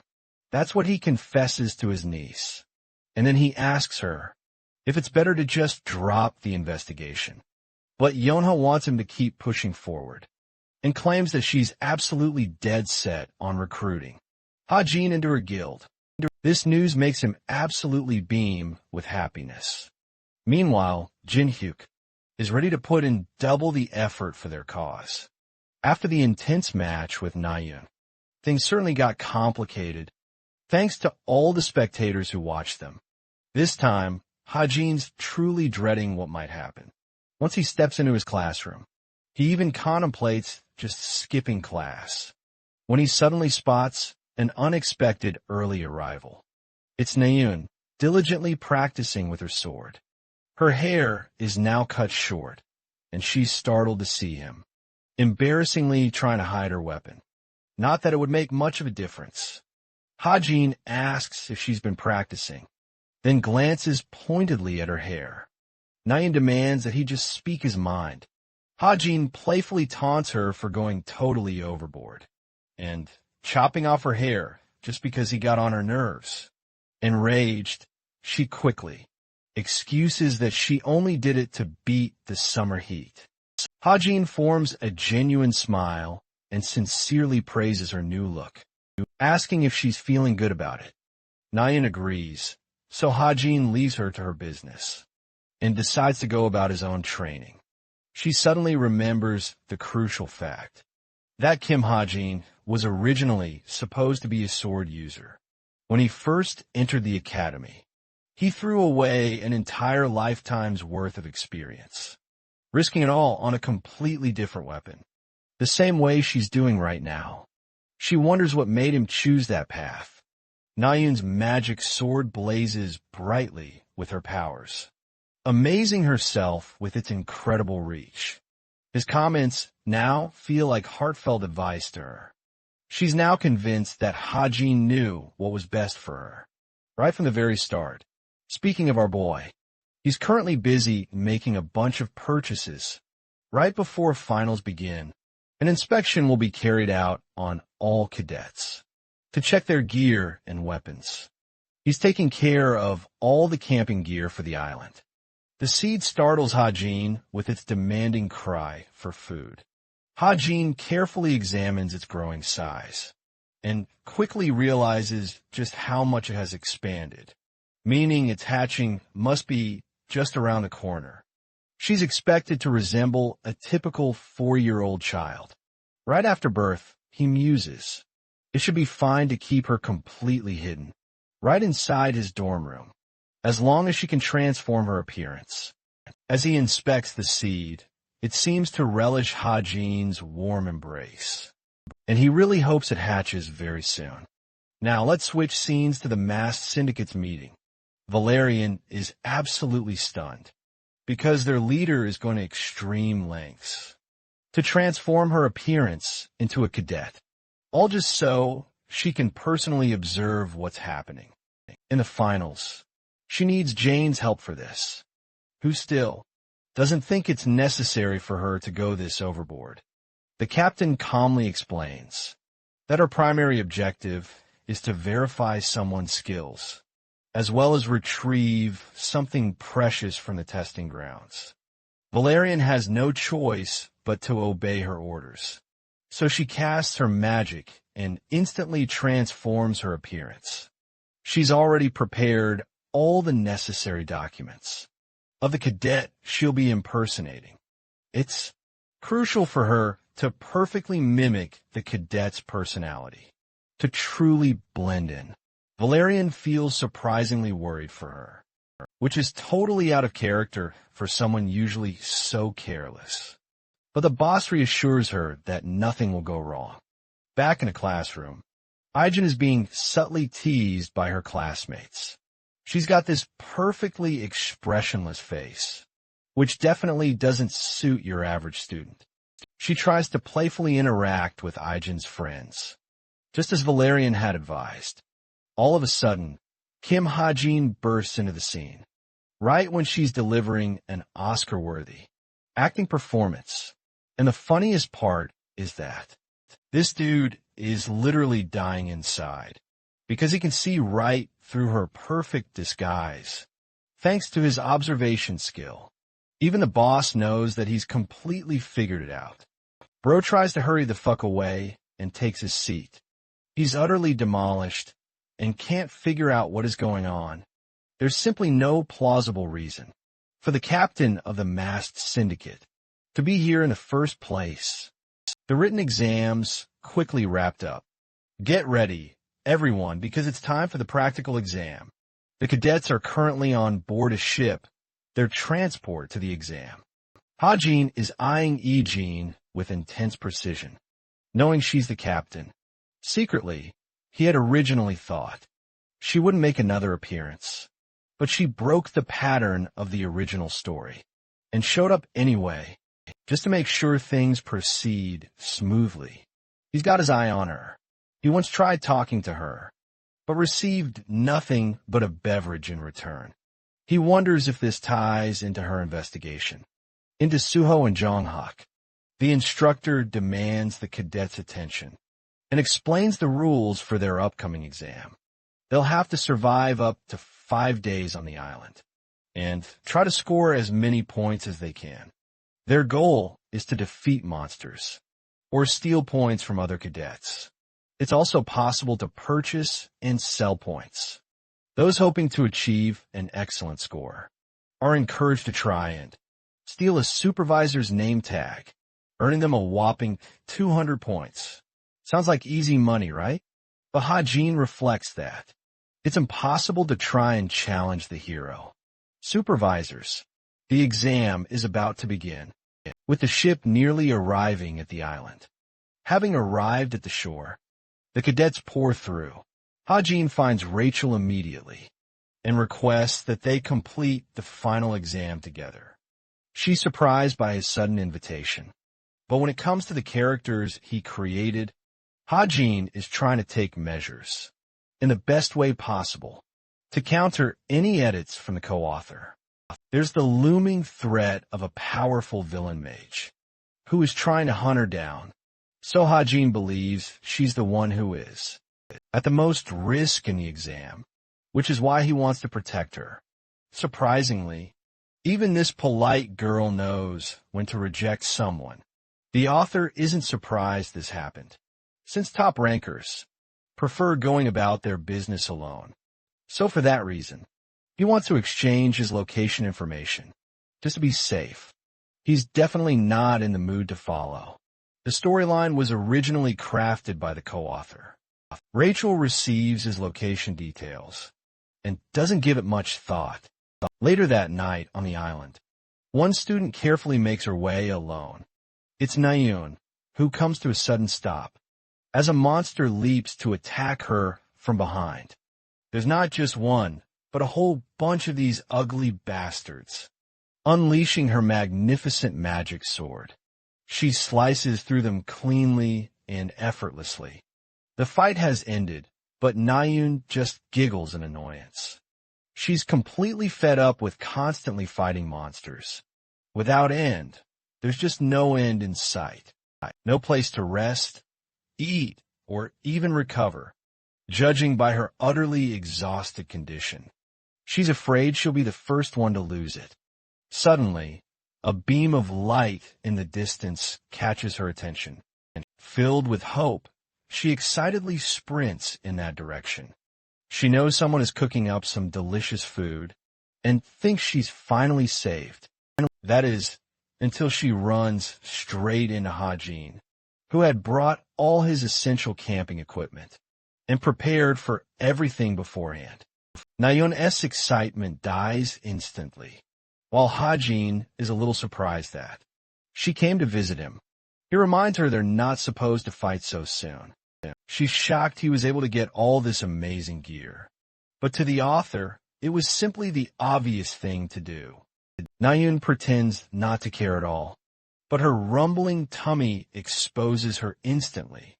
Ha-Jin guesses that she must have acquired at least 25 points. He's happy to share the food, so long as she exchanges the required amount. Nayun is startled by his incredibly high demands. But it's not like she has any choice in the matter. For her hunger, the author prepares some bacon. And that's how, instead of meeting with Rachel, this guy ended up with Nayun, who is happily chewing on her food. He's fidgeting with his laptop and has just finished hacking the drone servers. This helps him see all the footage of every cadet across the entire island. It helps him keep an eye on Rachel too, since she's doing just fine. Hajin wonders if there aren't going to be any changes. This time, it seems Rachel found a cadet group and requested to purchase food from them. One of them responds suspiciously. They claim they wouldn't charge her, but his smug grin reveals everything.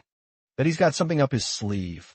It's still early, and Hajin's already up, ready to seize the day. He glances at the sky and wonders if this is some kind of polar night, since the sun's nowhere in sight. Naeun slept right beside him, and she's still completely out cold. As for the little seed, Hajin realizes it's feeding time for her, and quickly tends to her. He finds her absolutely adorable, a tiny little thing. Hajin reaches into his pocket and carefully places the seed inside. He asks Naeun if she plans on getting up, but she still doesn't respond. Despite his earlier comment about packing up the tent, Hajin thinks it's best if he just leaves. After packing his things, this is where the cadets will start fighting each other, which also means he should eliminate the strongest cadets first, to make things easier for himself. Murdering isn't an option, however, but the cadets he suspected of being fiends haven't truly shown their colors yet to become demonic humans so far. There's one crucial difference between fiends: those who've sold their souls to other fiends, and those who've sold their souls directly to demons. Fiends relying on other fiends can be sacrificed, and can even help recharge each other's mana to prevent immediate transformation. Their contracts are comparably lighter with one another. As for the fiends, who directly sold their souls to the demons, they face strict limitations, as well as problematic side effects. Only one cadet immediately comes to mind, and that's Ju Yo-hoon. Hajin prepares his gear, believing he should search for high ground to gain a strategic advantage. His first destination, the World Tree, right at the dead center of the island. Sensing the urgent need to act quickly, he bolts off, leaving Naeun unattended. We see her still sleeping soundly, even after he's gone. As Hajin makes his way through the island, a cadet working with Yana has located their target. She asks for permission to strike this person down, but Yonha strongly opposes that idea. He explains they absolutely won't be hurting Hajin, not at any cost during this competition. This makes absolutely no sense to her teammates, especially since Hajin's ranking puts him at the very bottom of Cube's cadets. However, Yonha knows exactly what he's capable of, and thinks they'd be unable to defeat this guy, even if they challenged him directly. Hajin approaches the World Tree and descends to prepare for something big.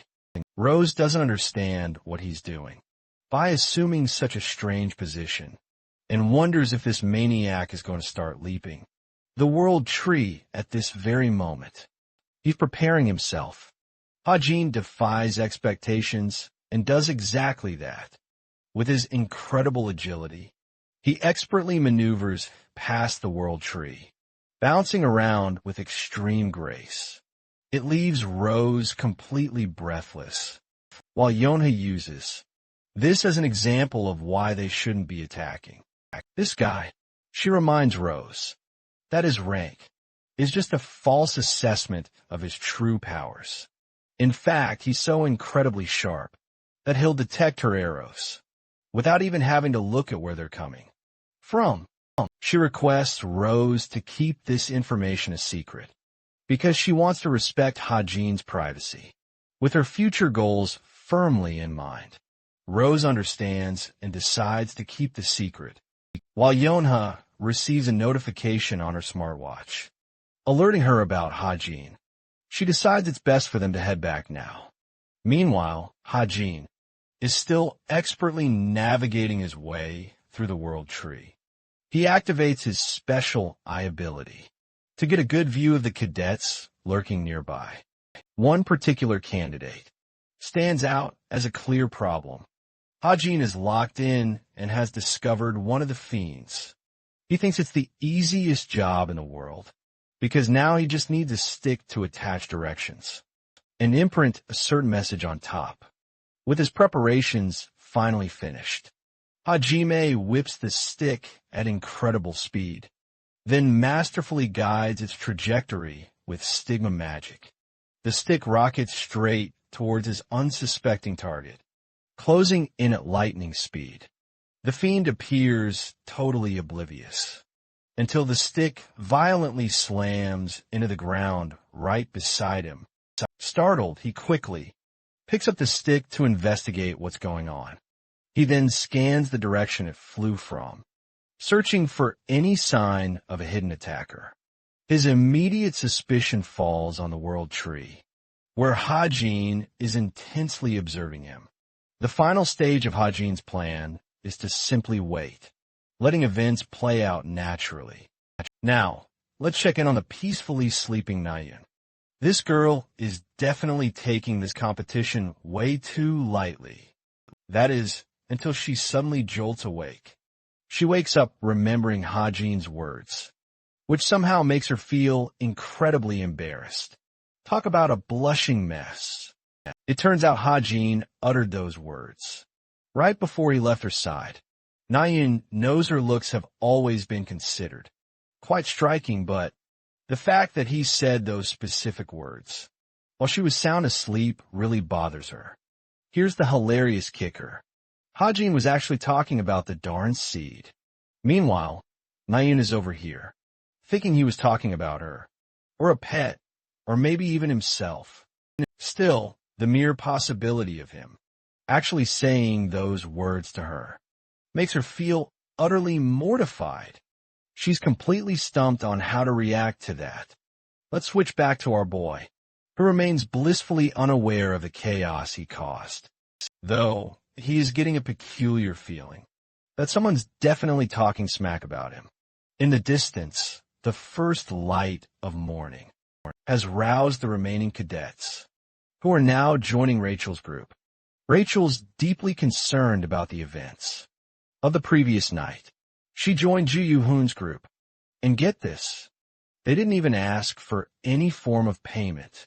They were being excessively helpful, which is precisely what's troubling her.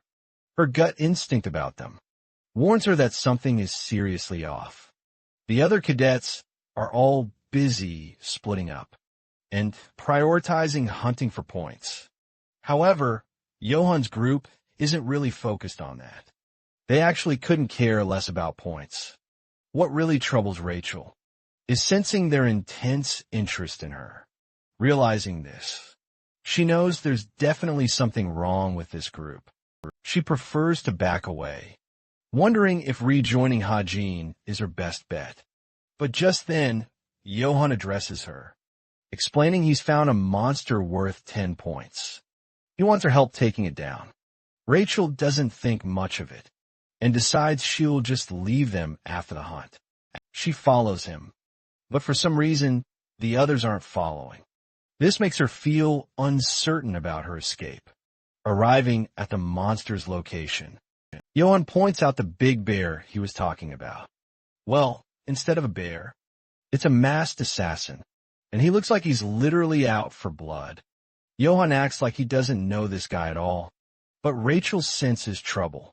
She quickly shoves him out of the way, dodging the lethal attack aimed at them both. Thankfully, they survive the crushing blow, but Rachel can't figure out what a fiend is doing, all the way inside this island. Her first priority is to help Yoon escape, so she tends to him. This guy is making a fuss over a sharp cut he received, even though it looks pretty darn tame.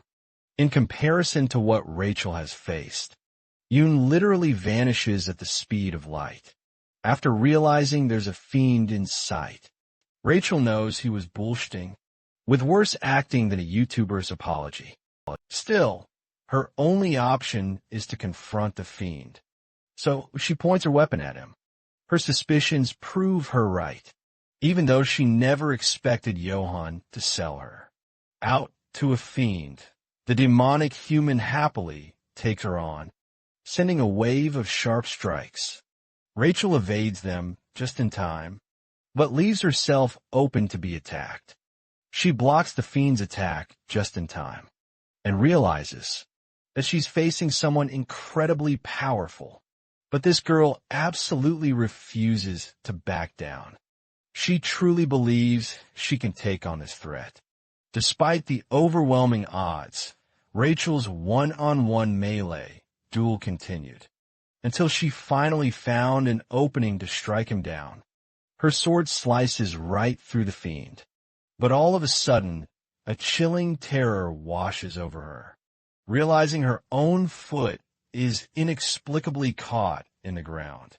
This allows the fiend to brutally counterattack her, striking precisely when she's completely immobile. Rachel is absolutely fearing for her life now, because another fiend has suddenly popped up from right behind her. Exposed to both, she grimly admits that she's found herself utterly incapable of dodging, just as the fiend confidently swings its devastating attack.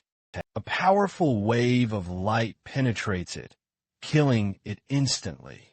The second fiend attempts to finish the job, sending its own wave of slashes directly at Rachel. She can't avoid it, so Suho dramatically makes his entrance, slashing the attack right out of the air. Our protagonist then gives Naeun the signal to strike. Equipped with her long-range weapons, Naeun quickly picks up her bow once more and unleashes a powerful magic arrow. It finishes the fiend. Her friends come rushing to her aid, exclaiming how these guys were anything but supervisors. Thankfully, Rachel didn't receive any noticeable injuries. Suho observes that the fiend, from earlier, just barely escaped the arrow by jumping off the cliff. Since they're still under threat of being attacked again, Suho requests they team up with Rachel. For the time being, they decide to travel together as a group. Suddenly, Rachel is drawn to something close by. She sees a buried bullet and instantly wonders where it came from. This makes her remember who took down that first fiend, especially with that barrage of light-focused attacks. It turns out it was our boy, Hajin, just doing his usual work. He's currently sniping the absolute bastard, Johan, who ran off and is now sharing a fireplace. Meanwhile, Suho learns that Naeun has transitioned into becoming a sword user. Of course, she finds herself too embarrassed to admit the truth, claiming it's just a secondary weapon. Meanwhile, the princess is still fixated on her suspicions about Hajin. No one other than him is capable of channeling a gun, let alone a sniper rifle. But she can't quite grasp how he sensed she was in danger, or why he even bothered to help. Then again, she doesn't know why he'd prefer to hide. In this situation, her contemplation is broken by Naeun, who's just offered to team up behind the scenes. Since she and Suho are already doing just that, she thinks it over for a moment and decides it's best for her to leave the group. Despite Suho's worry, the princess explains that she needs to see someone immediately, likely referring to the person who helped her. The author has gained 22 points in total from both Naeun and the monsters he killed. Still, he requires at least 50 more points to escape safely. Just like Naeun, he's a little peeved with the number of monsters he'll have to hunt. To his complete surprise, someone comes to visit Heijin out of nowhere. It's the captain of the masked syndicate, hiding herself in Aijin's disguise. The author is totally freaking out, wondering if she's truly here to battle him, since he knows this chick is way too overpowered and can't be stopped at his current level. Hajin tries to regain his composure and believes she might be here for her own motives. He tries to chat her up casually, but the second she draws her sword, Hajin starts losing his damn mind again. He faces her with a smile, but internally, he knows he's about to get utterly wrecked in this fight. Ijin requests he draw his weapon for the battle. Hesitantly, Hajin reflects in his thoughts. There's just no way he can take her down. So, he attempts a different approach, by buying himself time. Hajin thinks there's only one deciding factor. When it comes to duels, he releases the ether slime without her noticing. Ijin emphasizes that if he isn't going to use a weapon, she'll take him down. The thread reaches her and finally manages to catch her.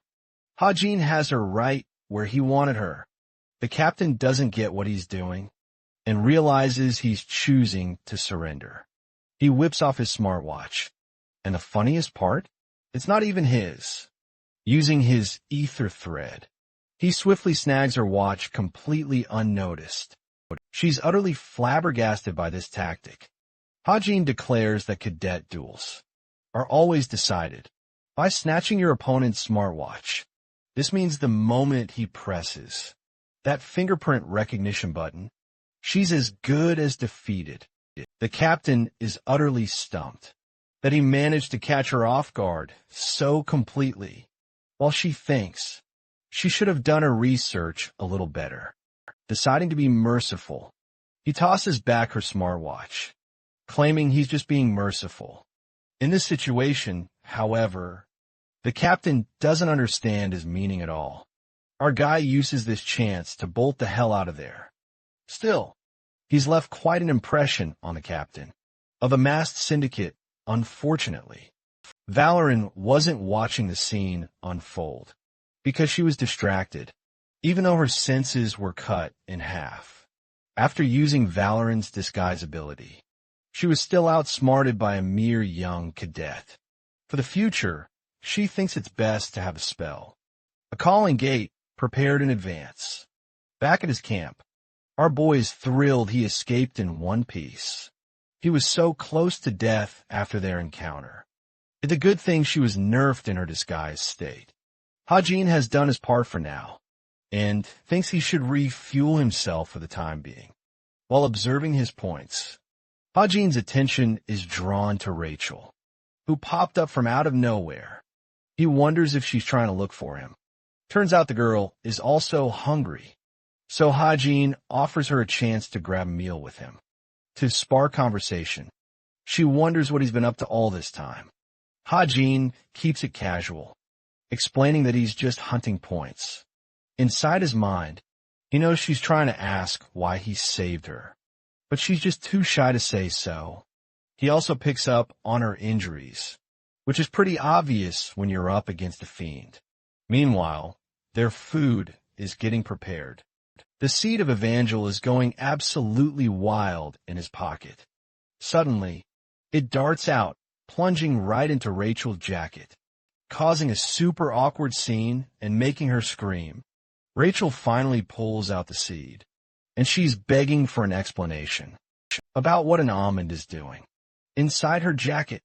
He's way too embarrassed to confess to her, though, that he's actually raising an almond, and quickly clarifies it's more of a seed. She returns the seed to him, but Rachel is still clearly embarrassed by that whole awkward scene. As Hajin checks on their food, Rachel finally makes the request she's been meaning to ask. She wants to team up with him behind the scenes, just like Suho and Naeun did earlier. Hajin explains that Naeun had said the same thing. In the novel, that is, the princess then explains there might be a team out there, hunting for her, and she brings up Johan. Hajin reassures her not to worry, because he won't be going after them any longer. The scene heavily hints that Jong Hak has already eliminated the entire group. In a fit of pure fury, Jong Hak has brutally annihilated the rest of Johan's teammates. Johan can't understand what's happening or why Shin Jong Hak, of all people, is here. With a chilling, sharp grin, the man greets him with a powerful projectile, causing the stick to land right next to Johan's face. The stick has a provocative message written all over it, as well as a location attached. Johan desperately tries to explain it wasn't his doing, and that he's hunting down an innocent person instead. But Jong Hak isn't the rational type at all, and doesn't give a damn. This makes Johan nearly soil himself, as Jong Hak ominously grips his spear, claiming he utterly despises people like him. Then, grabbing the cadet's throat, he brutally chokes him, and mentions his annoyance with manipulating snakes. Like Johan, the scene then abruptly ends, and we get a quick glimpse of the supervision tower. Overseeing the exam, Seo Young-ah is part of this team herself, and she seems deep in thought. Her friend approaches, asking what's on her mind. Young-ah then mentions Ha-jin's name, instead of her usual obsession with Suho. She explains that while Suho is still their primary target, she's actually managed to obtain some intriguing info about Ha-jin as well. She got her hands on a secret document called the Yona Report, surprisingly enough. In that report, Yunho personally believes that Ha-jin is an even stronger candidate than Suho. While the document is likely fake, they've still uncovered something special about him, and his ability to wield light magic. She believes his rank is irrelevant. In this particular case, she has no proof for now, so she plans to bait him with her name tag. After all, stealing a supervisor's name tag can net you a whopping 200 points. Back at the campsite, Rachel observes Ha-jin's bullet, confirming her suspicions. She still doesn't get how he managed to find her in such danger. Something about it just feels strange. But one thing is certain. She knows it was the mage, Lancaster, who perpetrated the attack. In a moment of regret, Rachel wonders if it would have been better to die that day. Meanwhile, the author is busy hunting down monsters from the World Tree, the perfect spot for his sniping. He thinks the hunt is going easier than expected. He'd found Rachel quite depressed earlier, but she quickly bounced back with some food. Ha-jin's eyes are drawn to something glimmering nearby.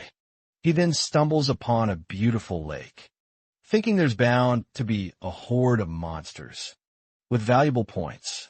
Casting a light sphere, Ha-jin thinks it's the ideal way to bait them. Suddenly, he senses someone nearby and addresses them. No one responds back, but it's clear this person is sharply trailing him. Ha-jin activates his special eyes and discovers Naeun, peeking through her concealment skill. He then fires a shot right next to her. Startling her, he shatters her concealment. Naeun is practically fuming that he did that. Haejin, meanwhile, wants to know her reason for spying. She fumbles for an excuse, but no good excuse comes to her. This only confirms his suspicions that she'd been tailing him all along. Ha-jin insists on knowing the real reason, so Naeun finally caves and admits she's on the hunt for Shunga. This slightly catches the author off guard, but Naeun is genuinely curious how he bypassed her powerful concealment skill. Instead of answering, he pulls out his laptop. No one else can see his laptop, though, so she's confused why he's suddenly kneeling. Ha-jin recalls Seongo's role from the novel, who first observed Suho, before shifting his focus to other candidates. This could mean Sung-ho could be following him nearby, perhaps lurking nearby. He activates his surveillance to find her hiding place, and spots her hiding high in a tree. The author wonders if he's become a prospect. In her eyes, Ha-jin is still figuring things out, while the short-haired brat is losing patience. She's stunned he managed to conjure that light sphere. This guy's playing the charming prince role, and figures she shouldn't look into it any deeper. He must have some seriously negative RIS, because it just ends up weirding her out even more. She no longer wants to give a damn, and with both of them totally at odds, they resolve to go their separate ways. Ha-jin realizes that he absolutely cannot risk telling her the truth. Revealing the stigma's magic would also require him to tell her Their entire world is merely a book that he, of all people, wrote. The author gets back to hunting monsters. 2 hours have gone by since she left, and he's gained 15 more points since then. But another presence begins to bother him. This individual chooses to unveil their presence. Song-ah recalls him distinctly and suggests he make himself comfortable. She proceeds to explain her mission, to evaluate the cadets' various abilities. Here's a small challenge. The rules of this challenge are simple. She's not going to do anything but stand perfectly still. With her left hand, Kim, Hajin is supposed to attack her with everything he's got. However, if he manages to land even a single blow, that isn't on her left hand, or move her even a single step from her spot, she'll happily hand over the name tag. It's quite the offer, but this is Suyang-ah, and Hajin knows it's not going to be easy. Still, it's incredibly tempting, because this offer could gain him 200 points, catapulting him straight into first place. The main obstacle, of course, is the fact that he's dealing with a brilliant Suyang-ah, so it's definitely going to be difficult. She wonders if he'll reject her or take her on. Hajin reaches for his gun, implying he's ready to fight her for it. He shoots a bullet aimed right at her. Suyang-ah thinks this will be the perfect opportunity for her to gauge his skills. She deflects the bullet with a flick of her finger, showcasing her amazing senses and speed.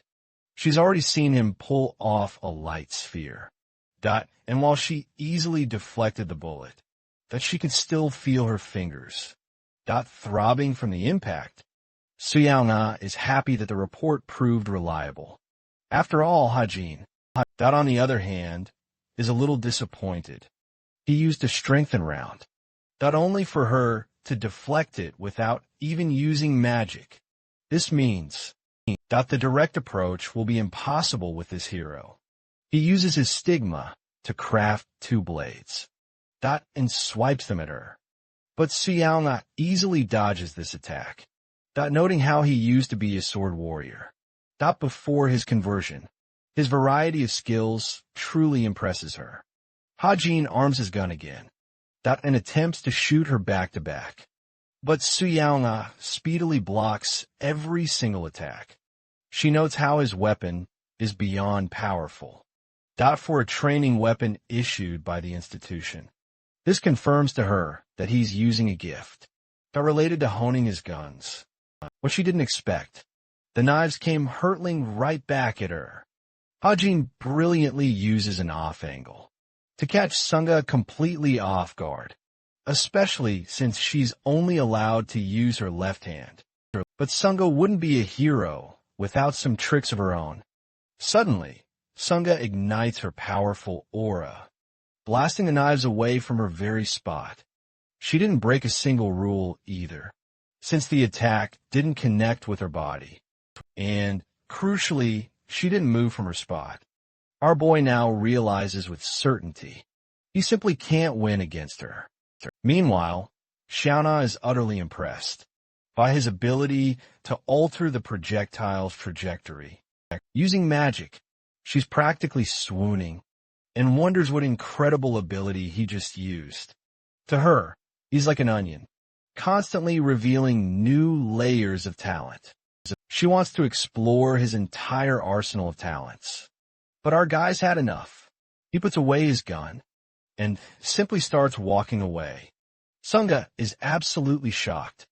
She struggles to believe that he's just leaving like that in the middle of a fight. She demands to know why he's headed the other way, just as she was beginning to enjoy herself. Suddenly, our clever hero turns back and reminds Sung-ah that she just lost. For taking a single step, she was careless and totally forgot about her condition. Not to move a single step. A sudden, horrifying realization sets in for Sung-ah, who can't believe she's just been so thoroughly outsmarted. She's absolutely infuriated, but Hajin quickly clarifies he doesn't really care about the win, since he thinks their fight is a waste of time. He doesn't see any strategy working against her, so he's giving up. He literally just leaves after surrendering, while Sunga trails closely behind him, like an ex-girlfriend who's still totally not over him. The reality is Hajin initially wanted to gauge his strength against Sunga, believing he actually had a small chance. But our dude now knows she's an absolute monster. In every sense of the word, Sunga is still walking after him and desperately calling his name. This entire scene was observed by Aijin, who is carefully assessing Hajin's abilities. June asks if everything is going well, after ditching her friend group just to be here. However, the captain believes she made the perfect choice. Suddenly, the entire island shakes, signaling something major is unfolding. The captain describes this tremor as palpitations. We then glimpse a cocoon of a sapling butterfly, which is about to burst forth any moment now. Now, let's break down this sapling butterfly. It's a terrifying parasitic monster that feeds and grows by consuming trees. In the original timeline, Rachel and Suho were the ones destined to defeat this creature on the very last day of the finals. This leads to our main character, Suho discovering the sapling butterfly's powder, and Rachel's abilities evolving significantly.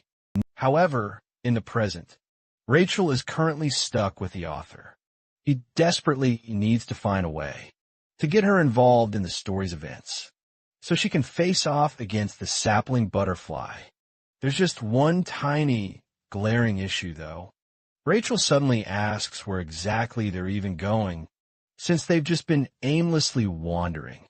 The huge problem is Hajin has no clue where the heck the sapling butterfly will even emerge. Meanwhile, let's check in with Suho's group, who've amassed a massive pile of monster kills, catapulting them straight into first place. Only 20 hours remain until the exam's conclusion. Suho is minding his own business when, completely out of the blue, Naeun quite intriguingly asks Suho for his take on Haichin's abilities. She points out he always seems to be masking a ton of his true powers, starting with their first museum encounter, then later in Paris, and practically everywhere else they've met. He's always demonstrated insane power, despite his deceptively low physical stats and ranking. Suho suddenly recalls Hajin's earlier words. He suspects Hajin has a crush on her, so this boy just starts beaming like an absolute idiot for no reason. Naeun naturally is annoyed and demands to know what exactly he's grinning about. As they're carelessly chattering away, a massive tree root erupts from the ground, lashing out at them. Both Suho and Naeun are utterly shocked that these roots are moving completely on their own. Simultaneously, Hajin also spots these rogue roots, which gives him a crucial clue to the sapling butterfly's exact location. The colossal roots completely overwhelm the cadets, leaving Rachel and Hajin scrambling to fend for themselves. Hajin quickly lays out his daring plan. He needs to uncover the source of these monstrous earthquakes, then eliminate the colossal monster causing them. But he'll need her protection to get there safely. It's a standard request, so Rachel readily accepts. This leads to the author's own contemplation regarding the remaining cadets. He knows they'll instinctively head straight for the source, giving them the best shot to challenge the butterfly. Meanwhile, back at the sapling, Senga is observing the chaos unfold. She wonders if she should intervene in this situation, given that this creature isn't supposed to be part of the official exam. But on second thought, she believes this creature would be an excellent test of the cadets' true capabilities. It may sound harsh, but it's simply that. She believes they should be able to handle a threat like true heroes. After all, great heroes are forged through adversity. We then see Nahyun descending, unleashing her magic sword attack.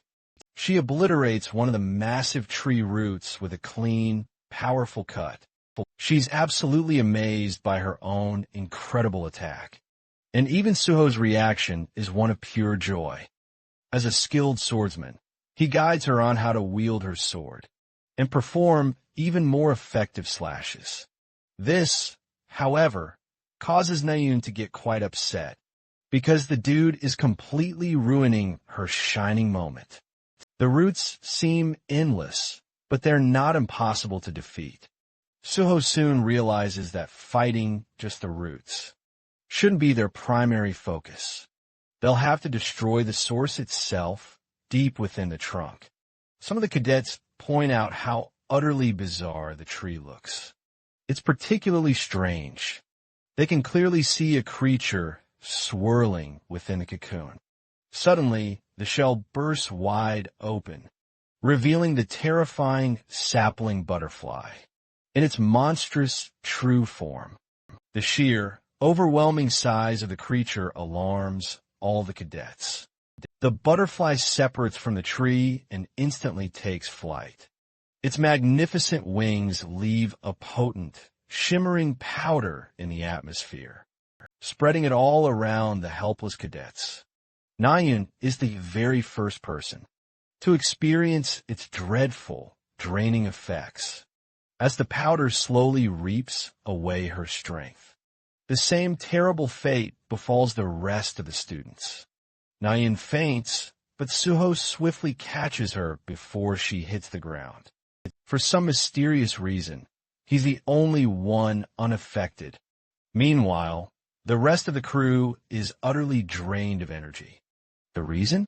Suho had been holding his breath to ensure he wasn't affected by the powder, but it's taking everything he has to keep it up, and he questions if he can safely take out the threat. Suddenly, at that very moment, Suho senses two agile cadets approaching from nowhere. Rachel and Hae-jin are lightning fast on their feet and have already taken clever countermeasures. By already donning protective masks, they're rushing at top speed to catch the monster. Rachel observes the fallen cadets and realizes they've been affected by the powder. What's truly bizarre is that Hae-jin knew exactly what was about to go down, which bothers her.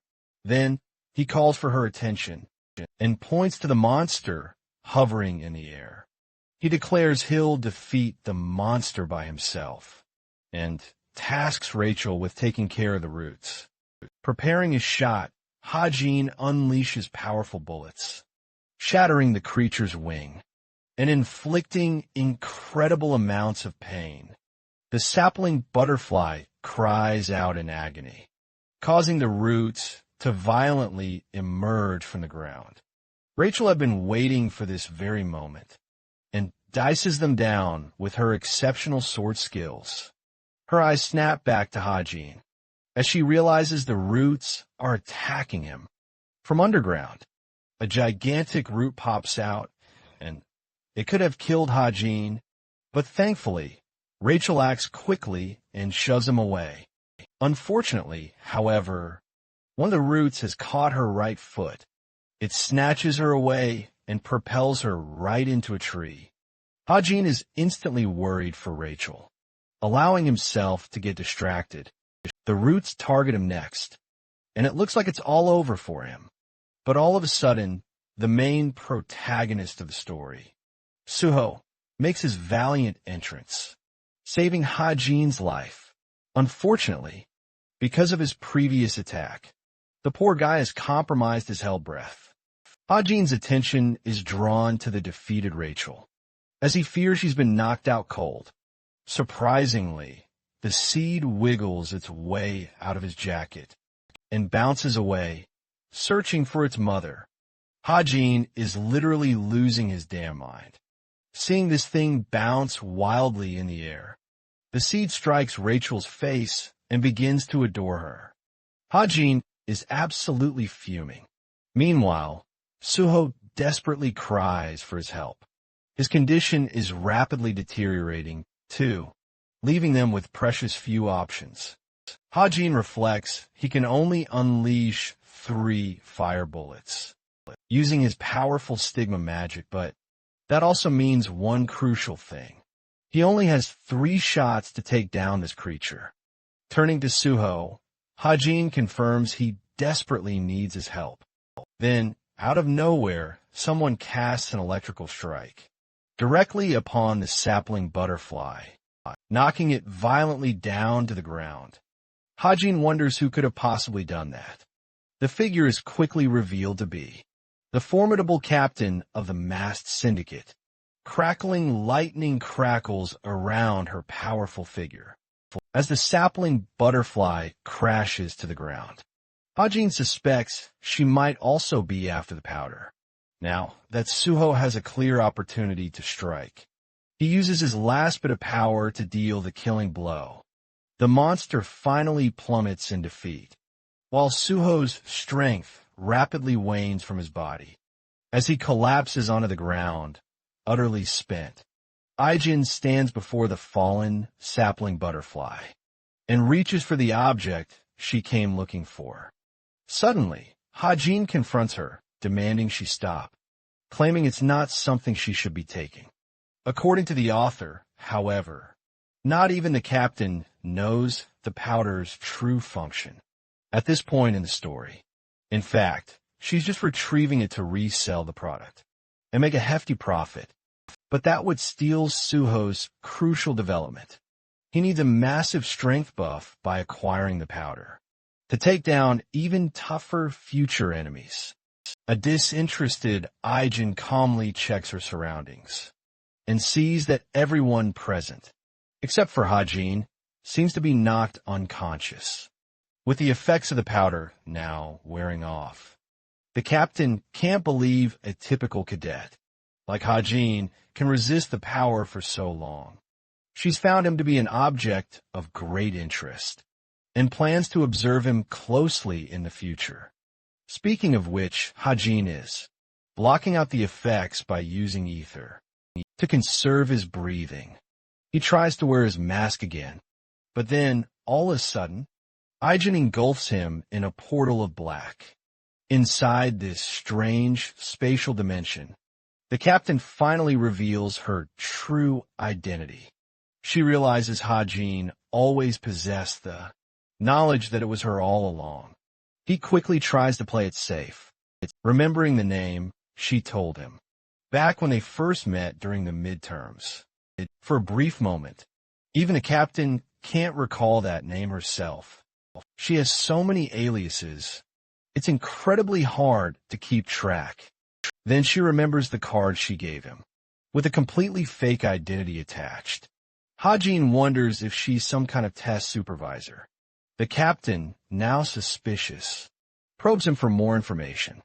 He tries to gaslight her, but she issues a serious warning shot, with an intensely serious look on her face. The captain is prepared to eliminate him, but suddenly remembers she's supposed to be acting like a hero. Our author is scared speechless. He quickly explains that he figured it all out. Well, he gave her the smartwatch. He claims he has special eyes, but even she knows that merely having brilliant eyes won't just help anyone. To see past Valerian's meticulously crafted disguise, as she stands right before him, the captain theorizes that his unique magic ability might be inherently linked with anti-magic in its attribute effects. In that case, every single aspect of magic produced from his body will inherently wield anti-magic properties. This is the only possible way he would be able to see Valerian's true ability, by concentrating those anti-magic effects in his eyes. Believing this new assumption, the captain is now completely persuaded by Kim Hajin's immense value as an asset. She breaks the illusion sphere and, in a show of goodwill, decides to share the sapling's powder with him. The captain has a condition of her own, but Valerian stops her at the last second. by reminding her not to blurt out something utterly stupid.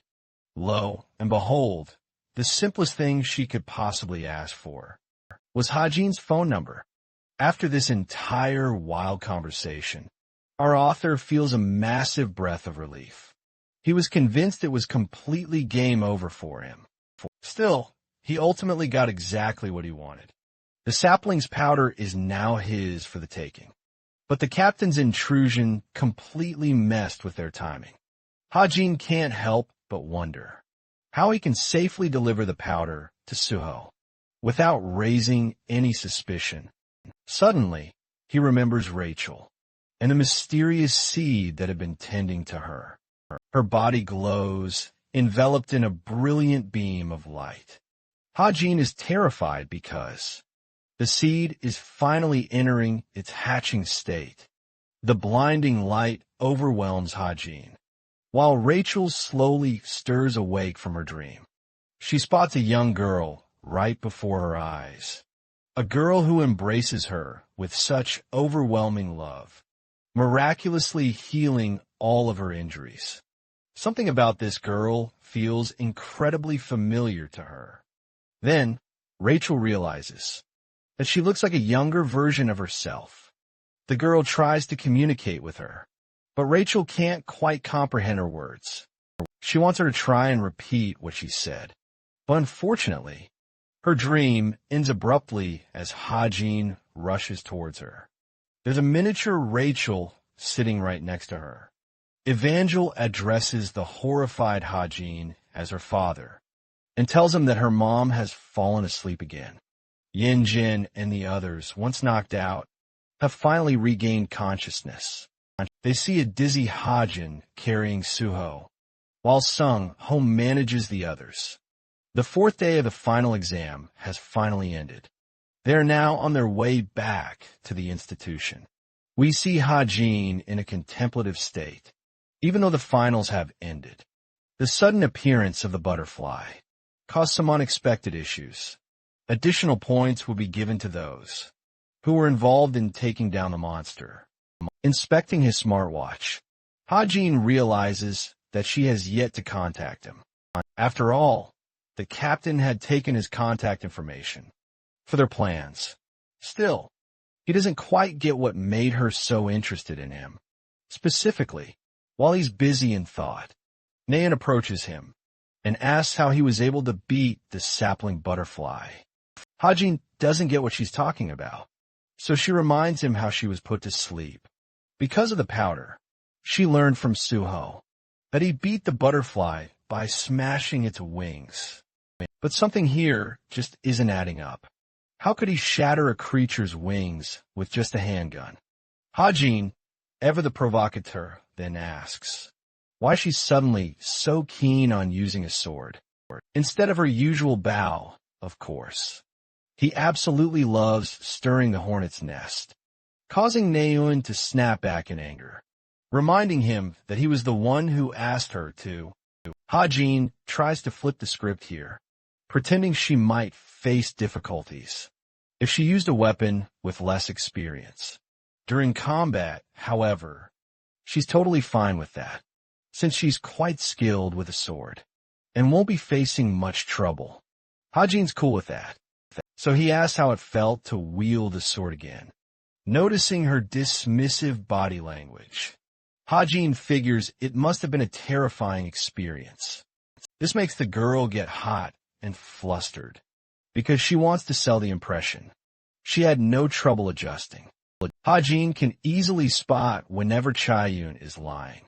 After all, it's a characteristic he originally wrote into her. He smiles, realizing that despite the changes in the story, nothing about her personality has really changed much. He thinks everything will be okay in the end, and tells Naeun that she was born to use a sword, which is true, considering the author's intentions. The scene then shifts to Yunha, who is sharing a meal with Suho and Naeun. She's a huge fan of the Hajin x Naeun ship, which causes her to get flustered. Even Suho thinks that there might be something going on between the two, considering Hajin's words. The purple-haired brat reflects that. The only people who try to get close to that guy eventually give up because of his unfriendly personality. This is in stark contrast to Naeun, who he has consistently shown interest in. Naeun tries to turn the tables and reminds Yunha that she was the one who got close to him at first, but that only happened because she wanted something from him. On the flip side, Hajin's relationship with Naeun is completely different. Mortified beyond belief, she desperately tries to mask her flustered reaction. Everyone's wondering how she's going to handle this whole situation. And just like that, our boy is spotted nearby, causing poor Naeun to desperately try and play it off, like she doesn't even care. Hajin gives her a quick glance before walking away, causing Yun to tease her even more relentlessly. Internally, Naeun's defenses are starting to crumble, evidenced by the look on her face. Anyway, our author returns to his dorm to check on Evangel. She looks like a mini Rachel, who's extremely excited to see her papa. She pounces on him, demanding to know where he went. Hajin reminds the little girl not to call him daddy, as that would only complicate their relationship. But the little girl is stubborn and wants to know the reason why. Hajin is starting to realize the immense patience necessary to handle a young child. The cute girl innocently smiles at him with a radiant beam of pure happiness, and Hajin can't help but smile back. Evangel ended up evolving by Rachel's side. On the very last day of the exam, he was extremely nervous when he found out about her. She also jumped on him in joy for raising her with such care. Hajin was absolutely losing his mind because a scouting helicopter was checking on the cadets. He urgently requested Evangel to return to her seed state, like she was before, but the poor girl didn't want to and kept calling Rachel her mommy. She felt so sad leaving her mother. In a flash, Evangel reverted to her seed state, and that's how he brought her back to his room. The monster child is now roaming around, causing destruction, while our dude has become a teen father. All of a sudden, it's lunchtime, and Evangel is sparkling with joy, eating her yummy food. Hajin wants her to finish up, and shifts his focus to the butterfly saplings powder. The powder is a magical substance, known for attaching itself to a target and revealing their hidden potential. The main target of the powder is pure potential, and it can be applied to both humans and objects. The thing is, it should have ended up in the hands of Suho, but the captain stepped in, making everything so much more complicated. Now, he still needs to figure out a clever way to get that powder into Suho's hands. The scene shifts to Rachel resting on her bed, pondering a vivid dream she had about a child. She distinctly remembers the sensation of touching her, as if it were far more than just a dream.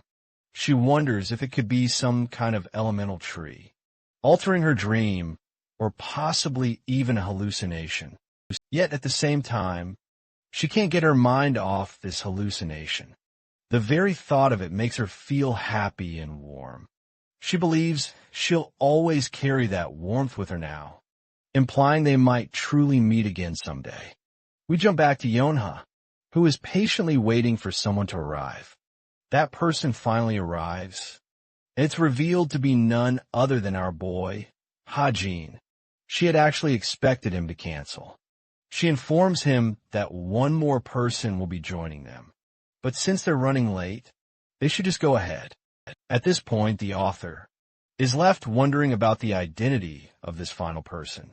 Yona congratulates him for his impressive performance on the final exam, but Hajin, ever humble, thinks very little of his score. Yonha playfully teases him, saying he should have cut down by 20 points, just to enter the average range. Still, many other guilds are starting to show keen interest in this guy, and she's definitely aware of it. Hajin glances outside the window then gets utterly shocked.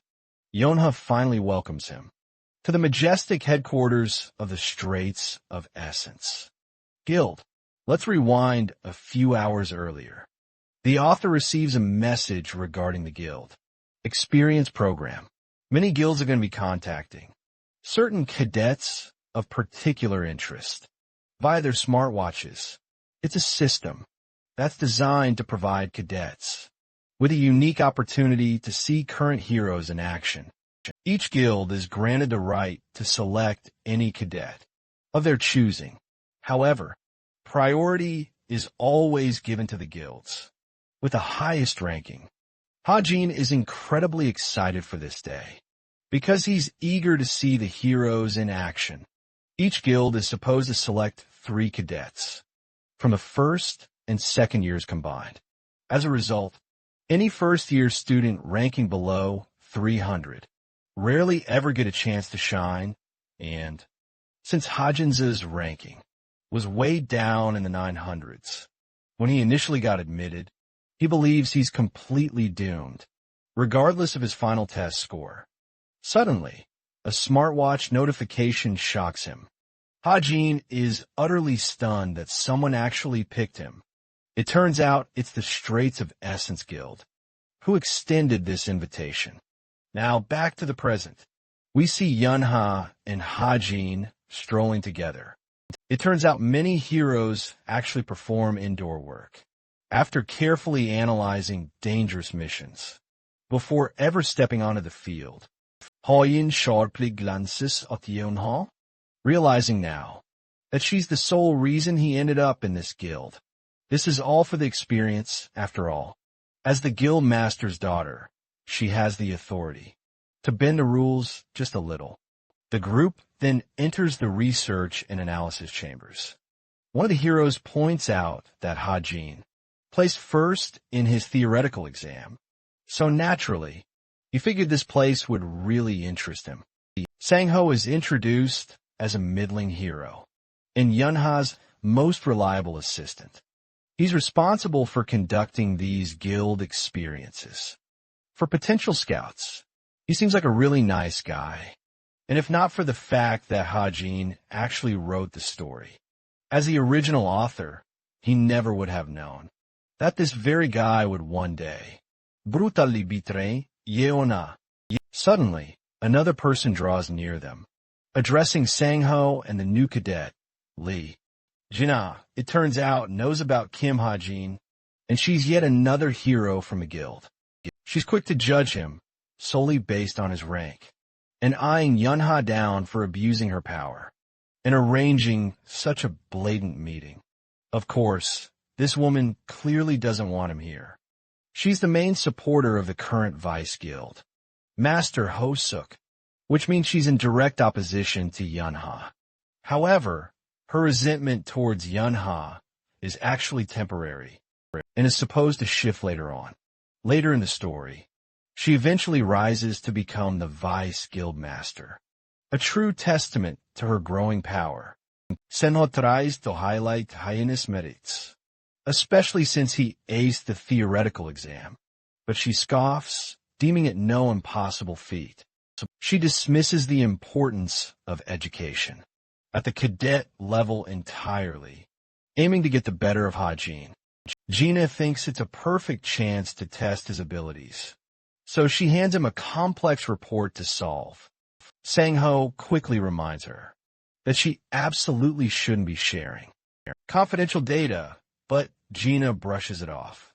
All she cares about is putting Hajin down. Bro is absolutely furious, seeing this as his prime chance to prove her wrong. Extending his hand toward Gina, he demands paper to jot down his thoughts. Gina continues to egg him on, poking fun at him, while he can't fathom why she's being such a hard-ass. Meanwhile, Yona realizes their second visitor has also arrived. Both she and her assistant decide to visit them, leaving Hajin to tackle the report alone. He assesses the dungeon raid variables and acknowledges its concepts are far too advanced for the average cadet. However, Thanks to his incredible observation ability, he can swiftly calculate anything with ease and accurately note down the answers. He's just about to finish the final part of his proof, when suddenly Gina snatches the damn paper from him. She's annoyed he kept solving the report, instead of following his friends. Bro is 1 second away from absolutely losing it. Anyway, Hajin leaves the analysis room, a little distraught that he couldn't finish the conclusion. He's hoping to high heaven that she doesn't ask him to retake the test. As he's about to exit the elevator, Hajin is startled to run into Naeun. She's equally surprised to see him here, and immediately confronts Yona about it. Hajin observes Yona's reaction, and it seems she's intentionally withheld information about both of them. Let's check in with someone else. It's been a while since we last visited Jin Hyuk's detective agency. He's been completely exhausting himself, try to string together every single clue he can dig up on Kim Ha-jin, and yet there's nothing promising or significant to be found. His past is completely shrouded in black, with no information on his parents, or how he even became an orphan. Jin Hyuk is truly reaching his limits, after his niece tasked him with this impossible job. At the same time, everything about this boy is also making things incredibly interesting for him. We see a snippet of a report mentioning an accident that tragically took the life of a pregnant woman and her unborn child. Next up is the mobilization assignment for Naeun and Heijin to experience. Sengo wants to know why the girl took so long. Naeun explains that she had a meeting with her grandfather before rushing all the way here. And her grandfather is no joke. He's the great hero, Chai Jushul. Yona receives an important call and signals them to go on ahead. In the restroom, she talks to her uncle, Jin Hyuk, requesting an update on the investigation. Jin Hyuk teases her by saying he hasn't even had a chance to start yet. Yona is enraged hearing that, while Jin Hyuk asks, what's gotten her so interested in the boy's parents? To begin with, after all, it's not like Ha-jin is actively looking for them. Based on her earlier hypothesis about Heijin's interest in criminals, Yunha thinks he is looking for his parents, which makes her wonder if they were also linked to some kind of crime. This connects to Jin Hyuk's investigation into the Gwango shelter massacre. He cuts her off, claiming he's got a client to handle. Jin Hyuk drops the call on her and begins to wonder if there's a connection between the boy and the massacre. Speaking of the massacre, 16 years ago, a monstrous surge flooded Gwango, claiming countless lives. The horrific incident claimed the lives of 9 valiant heroes, alongside 87 innocent civilians. Jin Hyuk was tasked with investigating this tragic incident, a past mission that ultimately led to his expulsion from his own family. The government officially concluded that malevolent fiends were behind the attack. However, this was merely a convenient cover-up. In reality, the true culprits were lurking in the shadows. At the time, the nation's president, Kim Seo-yuk, the chairman of the dying group, Ju Chul, and finally, Yunha's father, Junwoo. They didn't bother hunting him down directly, choosing instead to dispatch assassins to do their dirty work. The incident itself held little significance to them. This begs the thrilling question: what if there was a lone survivor from that brutal event? What if Heijin's parents tragically lost their lives in the brutal massacre, igniting the boy's burning path of vengeance? Sensing an imminent and critical danger, Jin Hyuk feels compelled to halt his investigation. After all, if he becomes Ju Chul's next target, he's the one whose life will be on the line. Our story now jumps back to Naeun, who is absolutely relishing herself, running full speed alongside the others. Unfortunately, Heijin's physical prowess is, well, pretty terrible, so he's barely keeping pace with his companions. Sangho wonders if Heijin will be okay, but Nayun isn't worried about him in the slightest. However, for some reason, Yunha is absolutely furious. She's mainly enraged at her utterly useless uncle, who cut her off.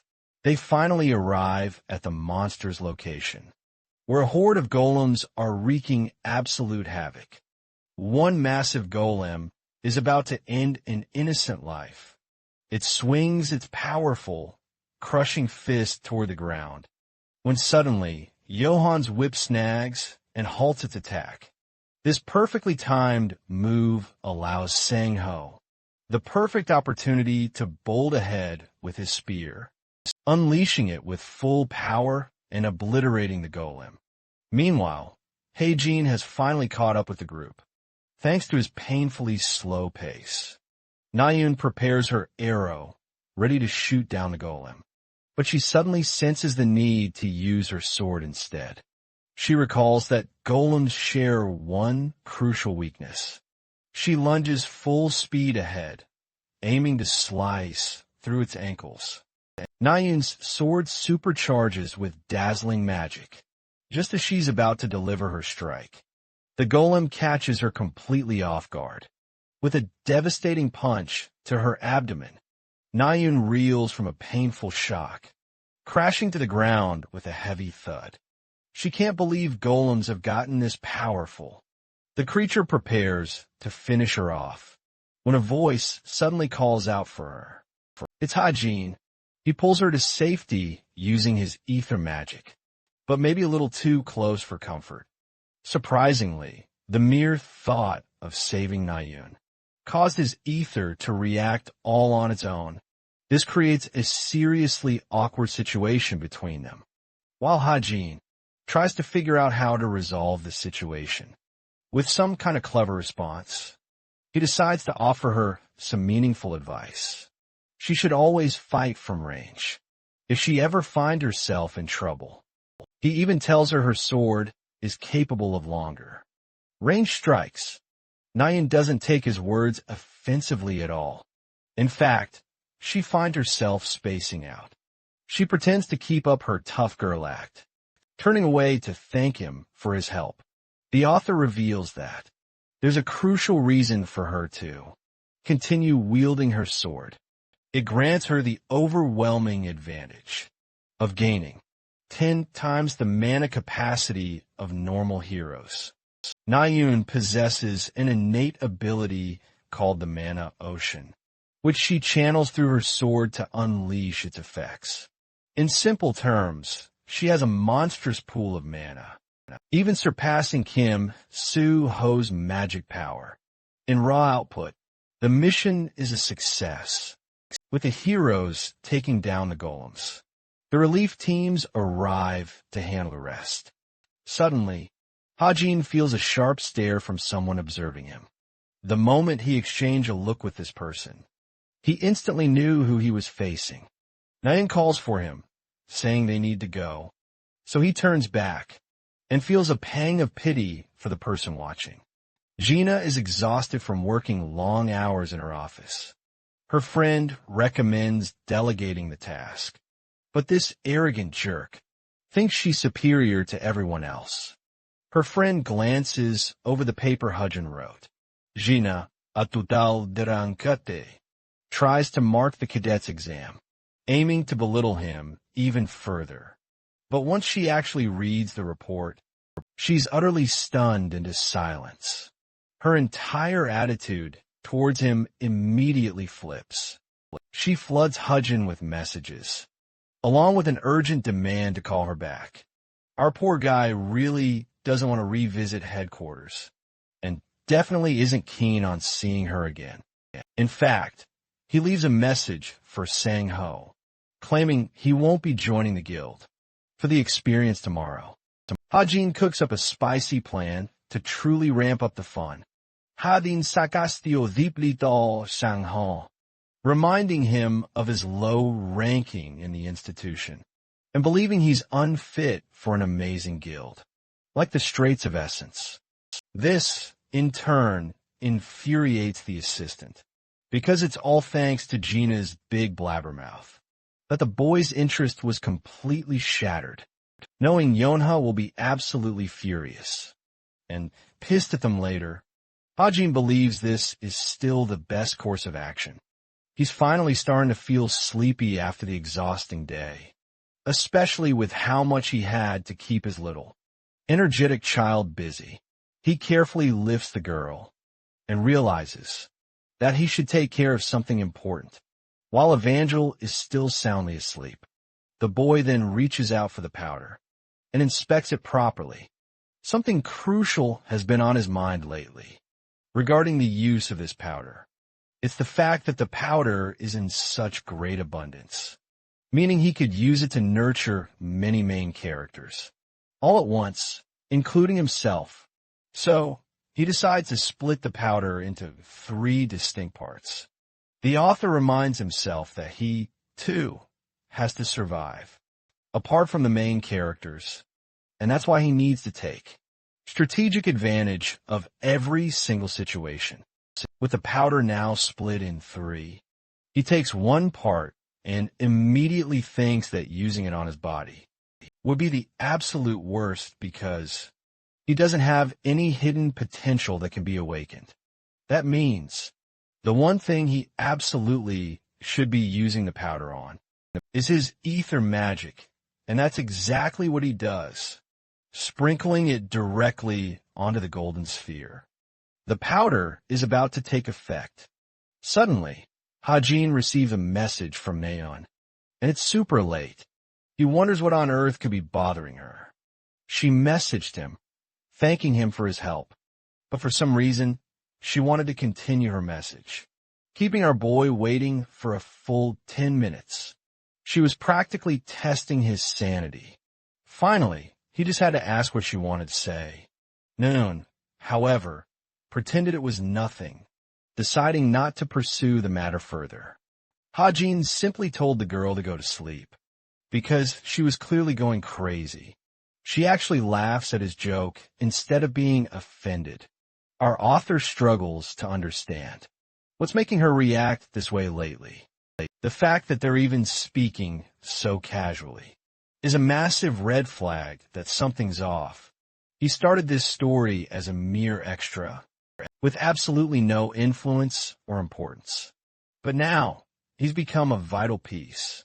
Among all the important characters, this makes him wonder if he should classify himself as a supporting character now. Still, there's still a lot for him to solve, despite everything he's done. The scene transitions to the hard-working Yona, who is absolutely exhausted from the sheer amount of work she's been doing. Lately, the Straits of Essence Guild has its own personalized intelligence team, but they're seriously lacking in information gathering. That's why Yona is desperately trying to recruit new agents for the role. Of course, she's still furious at her cheeky uncle, who abandoned the investigation halfway through, leaving her to do all the dirty work. Surprisingly, Neun calls her at this late hour. Yona picks up, explaining she's incredibly busy with work. Neun keeps it simple, telling her that she and Suho are planning to attend a seminar and wanted her to come along. This girl is truly so simple.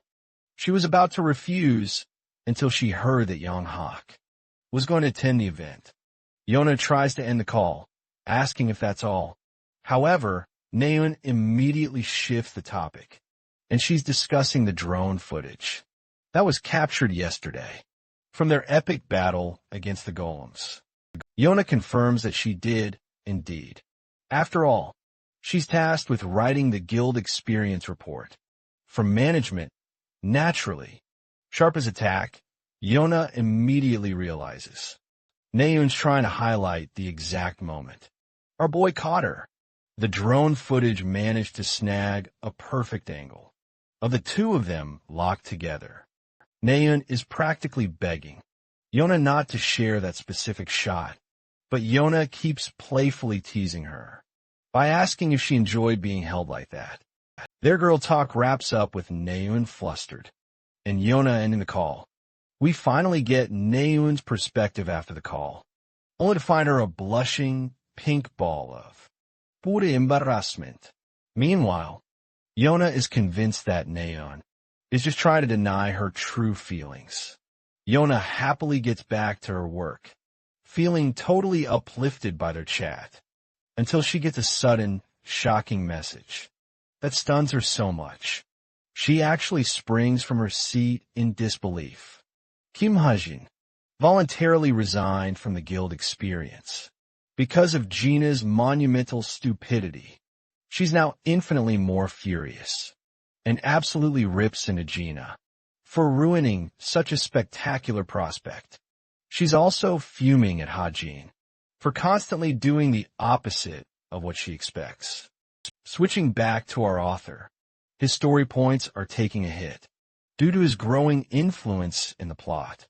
Hajin hadn't expected many points recently, so he thinks it's best to spend them wisely on the right purchase in a pensive state. The author admits that his physical stats will likely lag behind his other abilities. His greatest strength lies in his strategic approach to fights, like using powder on his ether magic. In the same vein, Hajin wants to invest his story points into his weapon. While it seems like a risky bet, the potential effect is worth it. With luck always on his side, he decides to go all in. The author confirms his ability awakening. He begs for everything to go right. As he taps away at his keyboard, he confirms the activation, scared of what might happen next. But when he opens his eyes, the system greets him with a disappointing outcome. His ability's quality was reduced, all due to a lack of story points. However, his luck factor saved him at the last moment, so he didn't really lose much after all. Hajin is relieved, but far from satisfied with the outcome. It was a ridiculous idea, true, but he's glad he didn't lose too much. With the preparation phase now finished, he remembers why he's enhancing his abilities. Right then, peeking at his smartwatch, Hajin receives a notice for the travel club's next destination. It's about time. The main storyline is resuming where it left off. For the past whole week, Hajin has deliberately decided to go all in on his physical training. He didn't want to give up on his body, despite spending points on his weapon. It always leaves him exhausted at the end of each training session, and he doesn't really find himself improving his physical stats to the level of a regular cadet, activating his ether magic. He's glad that at least the development of his ether is finally complete. More information about the ether's properties is provided. It's basically a fluid that can be manipulated into any shape or use. Thankfully, Hajin has raised its physical strength modifier to 0.7 int. There's also a detailed materialization function now available, influencing the color and texture of the fluid. He plays around with it and decides against making guns, since they're just too difficult. So, in order to test the fluid, he manipulates it into a knife. The effect worked successfully and passed as a regular knife. However, one crucial detail just popped up. Using his observation ability, Hajin discovers that each materialized object receives a phenomenal strength boost of up to 44%. This means his current blade is vastly stronger than the real deal. He hurls it with all his might to truly test its power, and the blade slices right through a massive boulder, something a regular blade could never hope to achieve.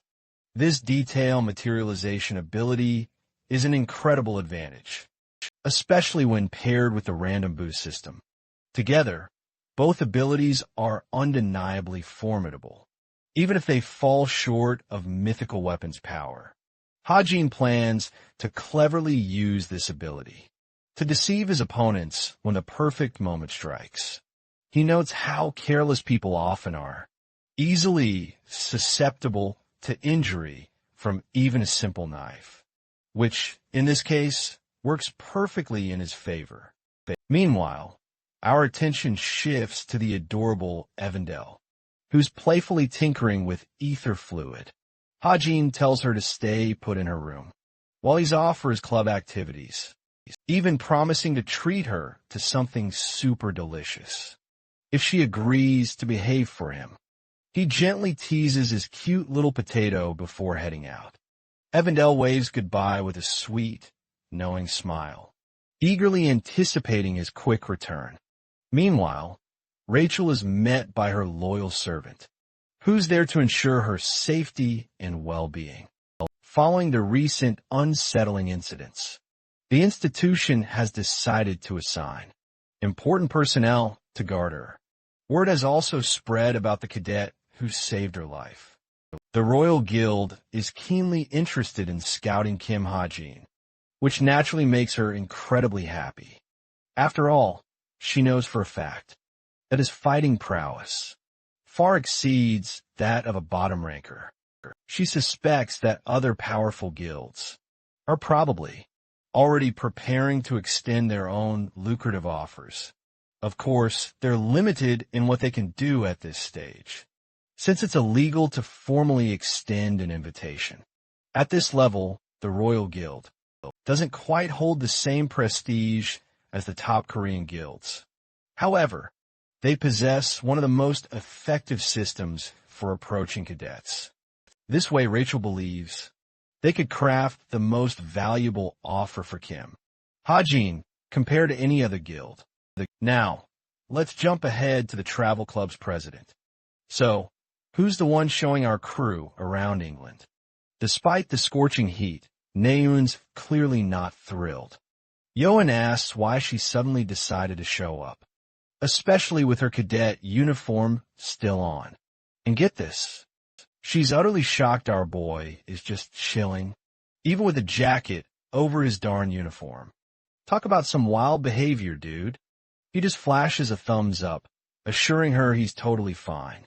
What these guys don't realize is that he's sporting the royal black coat he got from Rachel, which perfectly regulates his body temperature to match the environment. Meanwhile, Suho and Heijin are absolutely floored by the country's architecture. It turns out their final stop for the day will be a place that doesn't even exist in our world. It's Clancy Island, a magnificent floating isle. The only way to reach it is through a special portal.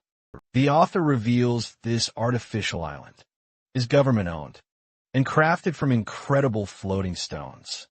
It's a hub where currency truly flourishes, offering endless entertainment and opportunities, from high-stakes auctions to exclusive product launches. It's basically known as the Golden Island, a place comparable to Las Vegas, but way more grand. Above all, it's the absolute center stage for the story's next big arc. After hopping onto Clancy Islet, Naeun is just beaming with pure happiness. Suho is shocked to hear that both Yonha and Naeun have actually been here before. The poor girl remembers coming here last with her brother, and right after that trip, he was tragically caught in a terrible incident. Suho tries to lighten her mood and asks her to be the one to help him navigate this incredible place. Naeun is totally pumped to do exactly that for her group. The club president then explains that an event will be held on the islet later in the evening. Thankfully, they've all been given permission to join. He recommends they all enjoy some free time until it's time to gather for the event. Naeun excitedly shoots her hand up with a question, asking if they're allowed to check out the casino. Looks like this girl's quite the gambler, and it turns out the cadets are actually treated as adults here, so they're free to explore the entire casino area. The four companions then make their way straight to the casino, and Naeun, of course, is the most hyped among them. This casino practically glitters with gold everywhere you look. Heijin definitely wasn't expecting this place to be quite so. extravagant in its presentation. Naeun, being the gambling fiend she is, can't wait to dive in and hit the tables immediately. But first things first, they need to present their IDs to the receptionist. Thanks to Ha-Jin's keen observation skills, he instantly sees right through Valerie's disguise and casually asks how long she's been working there. He acts like it's no big deal at all, but deep down, he knows Valerie's already snuck in.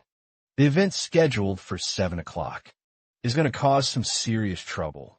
Multiple demonic fiends are planning too, gathered here specifically for this. Clenching his fist tight, the author desperately tries to hold onto his reason and stay calm, even though he knows his anxiety will severely test him, but not for the reasons you'd expect. Our guy is actually low-key ecstatic about gambling, ready to push his luck stat to its absolute limits. The incident will officially kick off at 7, leaving him ample time to mess around before then. After some time passes, Ha-Jin ends up completely cleaning out the slot machines, all thanks to his monstrous luck stat. He then wonders where he should head next.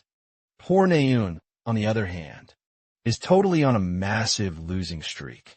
The man she's up against is named Bert. Annoyed by her constant losses, she's fed up with the game and attempts to leave.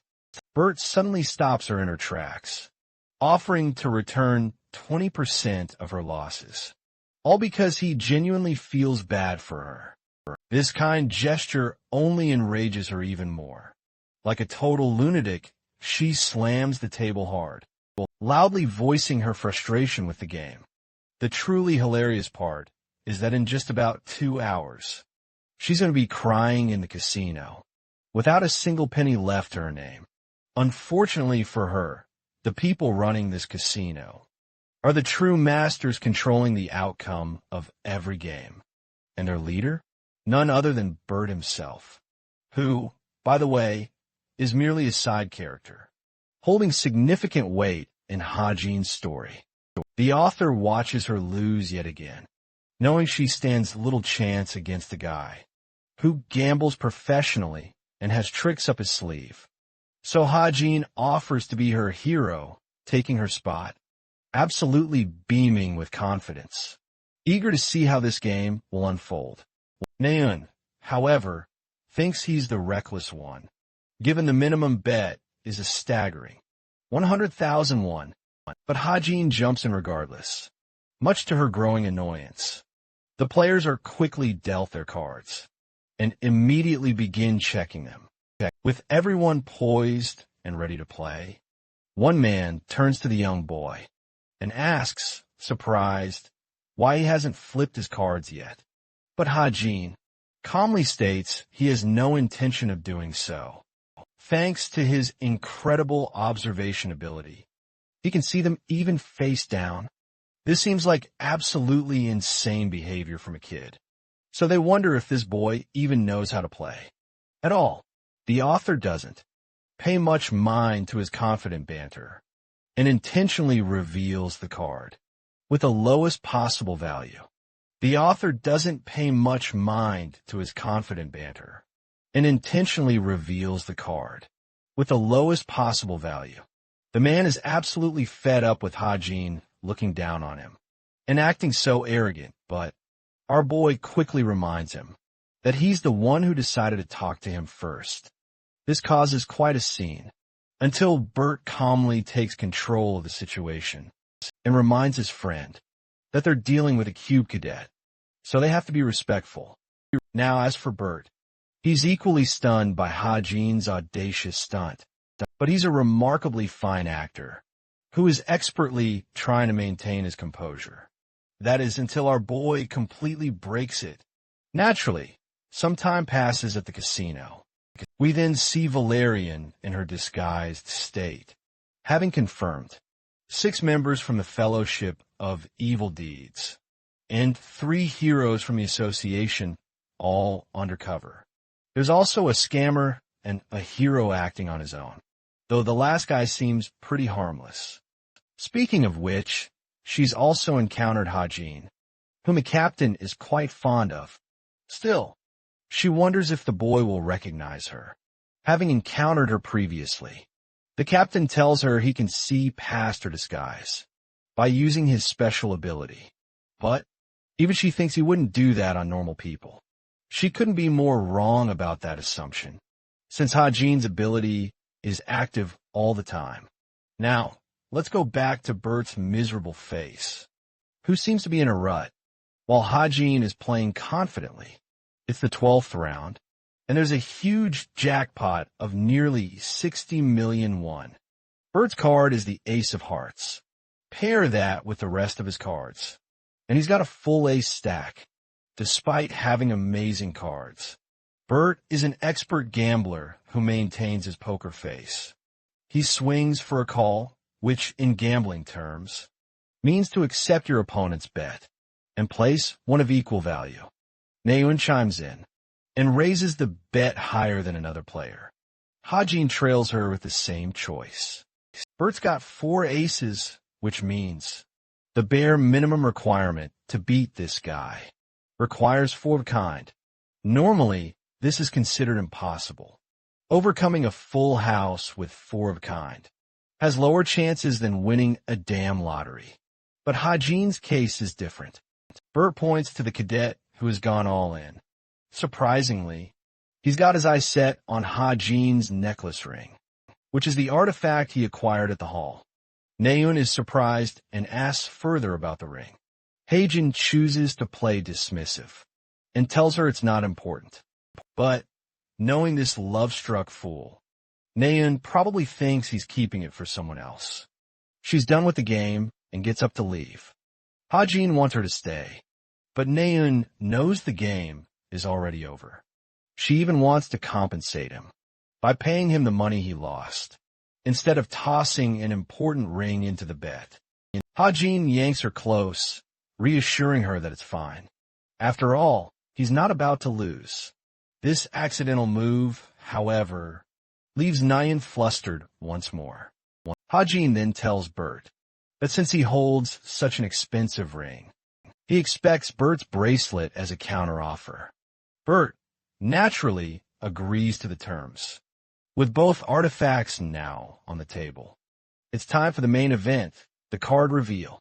Bert is the first to flip his hand, proudly displaying 3 aces paired with 2 jacks.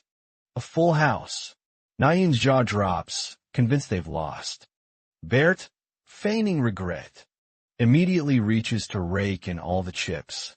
After all, there's no way he could lose now, right? That is, until our boy Hajin coolly reminds him that he has yet to reveal his own cards. The game isn't over yet. Bert looks almost offended by the mere thought, so Hajin reaches out to flip his cards himself, revealing a shocking 4 of kind. Naeun's stunned face tells you everything you need to know about her reaction. She thinks it's absolutely impossible for him to pull that off, while Hajin just plays it off as pure luck. In the end, even Bert is completely floored. He can't fathom how this could have happened. His calm composure completely shatters as he lashes out furiously against Hajin, so much so that security has to rush in and restrain him. Security checks the game numerous times, proving Hajin's victory was entirely legitimate. Naeun dismisses Bert as a total loser, while Hajin inspects the newly acquired bracelet. It's a special magic artifact, secured with a powerful magic seal. It reduces the wearer's incoming damage, converting it into mana for them. The surprising thing is, not even Bert himself knew its true power. The only reason for this oversight is the fact that the obsidian bracelet's wearer can't access the stored mana directly. This means the mana remains sealed within the artifact, while adding 1 or 2 magic seals could unlock the bracelet's mana for direct use. Bert wouldn't have discovered this until a year later. In the original story, Naeun is curious, wanting to know what would have happened if he had lost. Hajin calmly tells her that he would have embraced death right then and there. Now rolling in cash, he even attempts to repay her for the money she lost. Naeun, however, couldn't care less about it, and simply tells him to keep it. She only has one thing to say to him. A polite compliment, admitting she found him incredibly cool. This girl is definitely smitten, no doubt about it. Suho and Yona finally reunite with Hajin and Naeun. They barely made it, just in the nick of time for the event. Bro is absolutely dripped out, looking like a fashion model. Even Yona has to ask what caused this sudden transformation. Hajin casually explains that he just had a swing by an antique shop for some premium designer threads. As for the money situation, Naeun raves about how Hajin won all of the games of chance. Like a crazy, lucky maniac, their conversation is suddenly interrupted by a guy who seems to know Naeun personally. She definitely wasn't expecting to meet him here, and learns he just dropped by for fun. Hajin asks if he's her secret boyfriend or something, causing her to get completely worked up and flustered in a very strong refusal. This guy is Kim Jun-woo from the Forsaken Plains Guild, the very hero Valerian considered harmless. Yen, having a stroke of luck, spots him and greets the guy in a very businesslike manner. They chat with each other for a moment, while the captain of the masked syndicate is secretly eyeing them.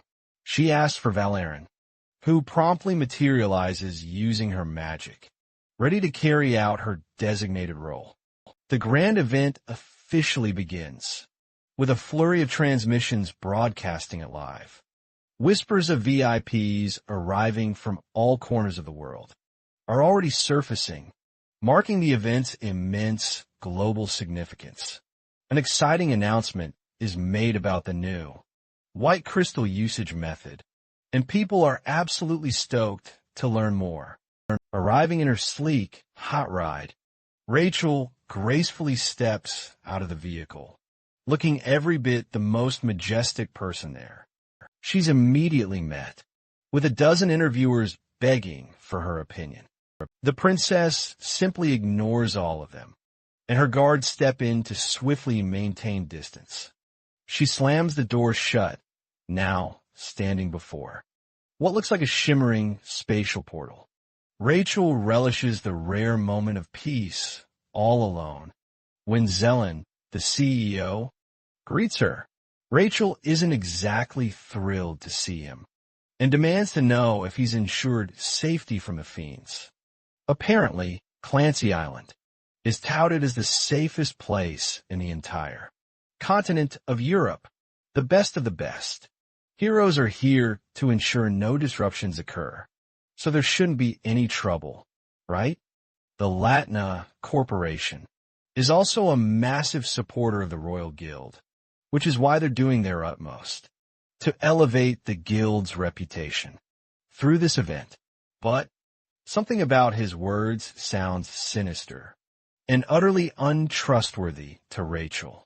The man's mischievous smile says enough. He's definitely hiding something, but he does advise the princess to look forward to the event. Let's cut to Hajin sitting all by himself at a table. There's still 30 minutes until the event officially kicks off, yet the place is already packed full. What's truly bothersome is why they would ever decide to host a dangerous event right when the place is swarming with demonic fiends. The author created many evil corporations in this story, but perhaps the worst of the worst is the Latna Corporation. While there isn't an abundance of fiends among their ranks, the humans themselves are utterly disgusting. This same group holds the powerful white crystal, a gem that no fiend should ever be allowed to lay their hands on. According to the main storyline, Hajin believes at least 3 fiends will reveal themselves today. The first is the crystal carrier himself, Nade. The second is Silson, whom they faced for the Ring of Homer. And the last guy is the captain of the Fellowship of Evil Deeds. Collection team, Hackpio, at his current level. There's practically nothing he could do to stop these guys from doing what they're supposed to. This time, he really needs to let this story unfold naturally. An unexpected visitor calls out his name. It's none other than the captain of the masked syndicate. She completely catches him off guard with her sudden appearance. She uses security as her excuse for patrolling the area, of course. Meanwhile, Valerian starts teasing the captain. She's teasing her for talking to her crush and hearing that. But she gets insanely pissed, leaving poor Heijin to wonder if he's the one who made her so angry. Regaining her composure, the captain apologizes. She explains that she heard something that's strange in her earpiece. The funny thing is, Hajin apparently heard what Valerian said too, which is why he experienced double the shock. Suddenly, Suho catches Hajin talking to an unknown woman and immediately asks about her. He introduces the captain as Xiaofeng, calling her a personal acquaintance. Hajin extends his greetings by introducing his friends as well. The captain acts like she already knows them, all thanks to their exceptional rankings. Then, another guest decides to chime in, and it's Junwoo. He's very much interested in knowing how Xiaofeng knows about the cadet. Additionally, that he's interested in knowing about her guild association, which means this guy has probably caught on to her. We jump forward to the event finally kicking off. Both Suho and Yona are together, leaving Hajin with the other two. Xiaofeng doesn't answer his question. Instead, she states that she's going to return to her assigned position. She quickly leaves while Hajin is sweating bullets, hoping this clown didn't figure out her identity. Not just yet. We then see Rachel observing Hajin's table from above. She also notices he's wearing the same royal. That black coat she offered him, making her smile. The event then officially takes off. With Zelen, introducing himself as the CEO of the company. He highlights his efforts to propel innovation. He talks about the source of power, responsible for motivating the monsters. In the first place, it's mana. And after receiving natural condensation, mana becomes a treasure, withholding amazing power. And among such treasures, the white crystals of mana are extremely valuable. Throughout human history, only 480 of them have ever been unearthed. The only challenge until now was figuring out what they did. But Zelon is finally ready to share some incredible news as he dramatically unveils the cloth from the artifact. Thanks to his corporation's exhaustive efforts, they've finally cracked it. They found the perfect way to use the mysterious white crystal. The big reveal is a pristine white crystal, resting inside an enclosed chamber. Its true purpose is still shrouded in mystery. The audience erupts in applause, a mix of curiosity and sheer amazement. Meanwhile, Hajin patiently observes. This vacuum cube chamber holds a profound connection to the ancient Persian Empire and its rich history as the grand announcement continues. Rachel, however, is sharply observing a group of shadowy figures, moving around with a suspicious air. At first glance, they seemed like ordinary security personnel, but the princess is now filled with doubt. She senses something terrible is about to unfold, but she can't risk acting rashly to confirm it. Just then, her eyes catch Heijin, standing up and swiftly making his exit, without any apparent reason. It makes no sense for him to leave now, especially when the main event isn't even over. Her chilling suspicions now heavily focus on Heijin, a man who always seems to find himself in trouble, and who radiates a constantly mysterious aura. It's increasingly difficult for her not to see him as suspicious. Rachel then orders her guards to investigate the suspicious activity taking place in the hall. Both guards quickly dash away, leaving her completely alone. Rachel subtly fiddles with her ring, activating her shadow unfurl ability. This power allows her to completely mask her presence, letting her move freely and unnoticed. Her primary goal? To follow Hajin, certain that something significant is brewing. Behind the scenes, both Zelon and Hajin had considered that something would happen in Clancy Hall. An investigation into the Latin Corporation's internal documents has already been conducted. The item in Clancy Hall is confirmed to be a genuine artifact, its essence ancient earthenware. But the baffling question remains, why? Zelon pulled out a risky move by putting the real artifact up for show, instead of a replica hack. Bio thinks that the man must be overconfident in his approach and thinks that this will somehow influence the company's stock price. It seems like an okay idea in theory, considering the fact that the entrance portal of the Clancy Islet is properly monitored. The island was also created with the help of magic, which means artificial ports of fiends are also rendered useless in this domain. So in this situation, Hakpio and his group use an aircraft to do their job, something no one would expect for fiends to do anyway. Hajin is walking his way to an unknown location, with Rachel slowly trailing him behind. She's very cautious and wants to observe him from a distance. Thanks to her concealment skill, she catches brief glances of him as he's fiddling with the door leading to the rooftop. There's the fact that the doors won't open for security reasons.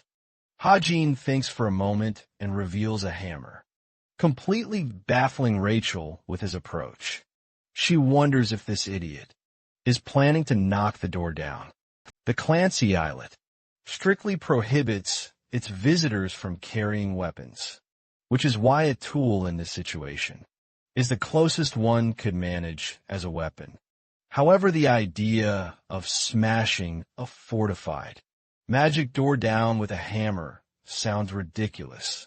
This dude doesn't really care and seriously swings the hammer full speed, obliterating the doors and leaving Rachel stunned to speak.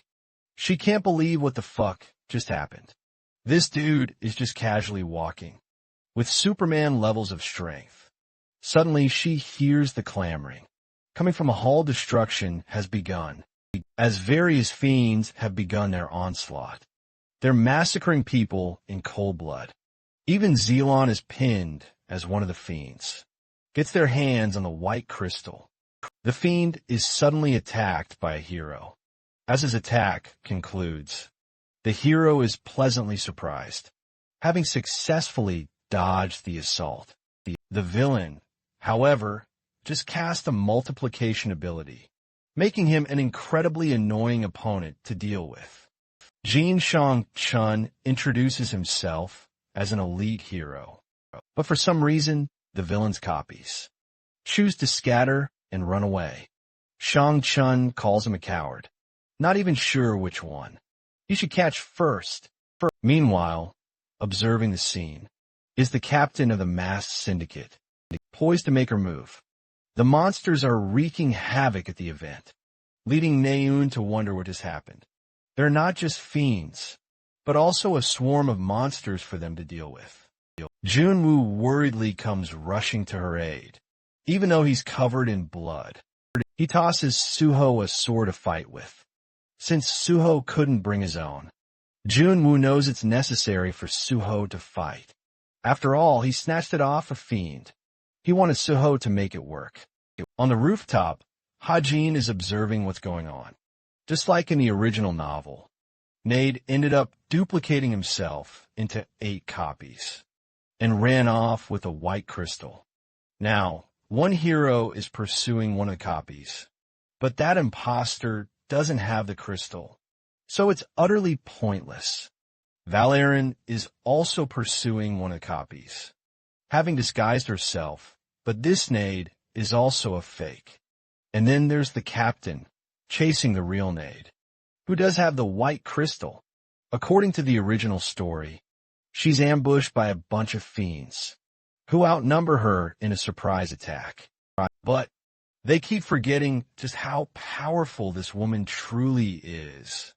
She sends out a tiny little ball of black, which makes her opponents severely underestimate her skill. That is, until they come in contact with the sphere. That is sucking the very existence of anyone near it. The man roars in pain as his body is expelled into the crushing weight of the black hole. The sphere pulls in the rest of the fiends as well. Everyone gets engulfed by the devastating attack. Even Nade is terrified by the sheer power of the move she just unleashed. A black whip swiftly snatches him, impaling his body, mercilessly pinning him down, holding him captive. Yet even though Hajin himself is the one who wrote about her abilities, he still recognizes her incredibly deadly fighting style. Sticking to the original events of the story, the precious white crystal should now fall into the hands of the masked syndicate. But then, a shocking revelation.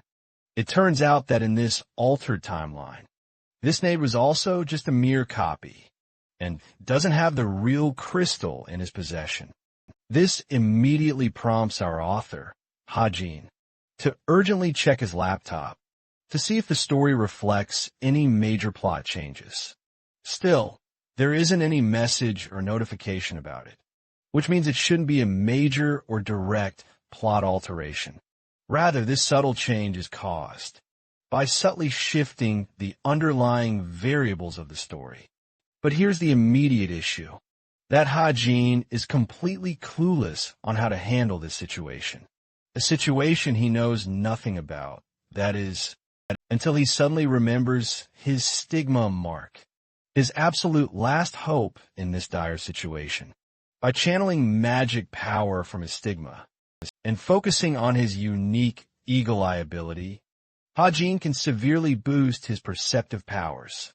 Using this newfound power, he's able to scan through walls and observe the surrounding areas with absolute ease.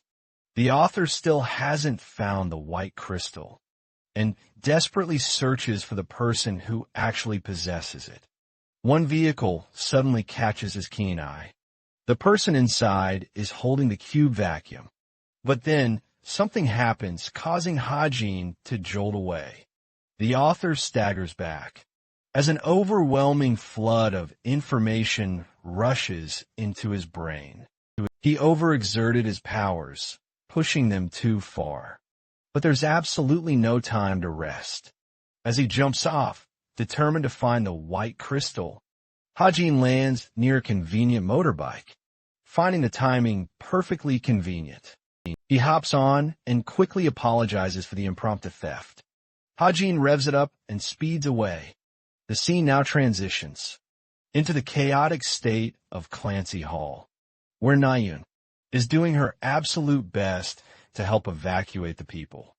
Hajin arrives and immediately asks for her, making her quite irritated that he hadn't arrived sooner. He tosses her something incredibly valuable, and it turns out to be the magic sword he stole from Sidious.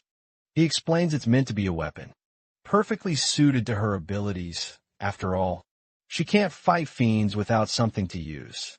This magic sword is special.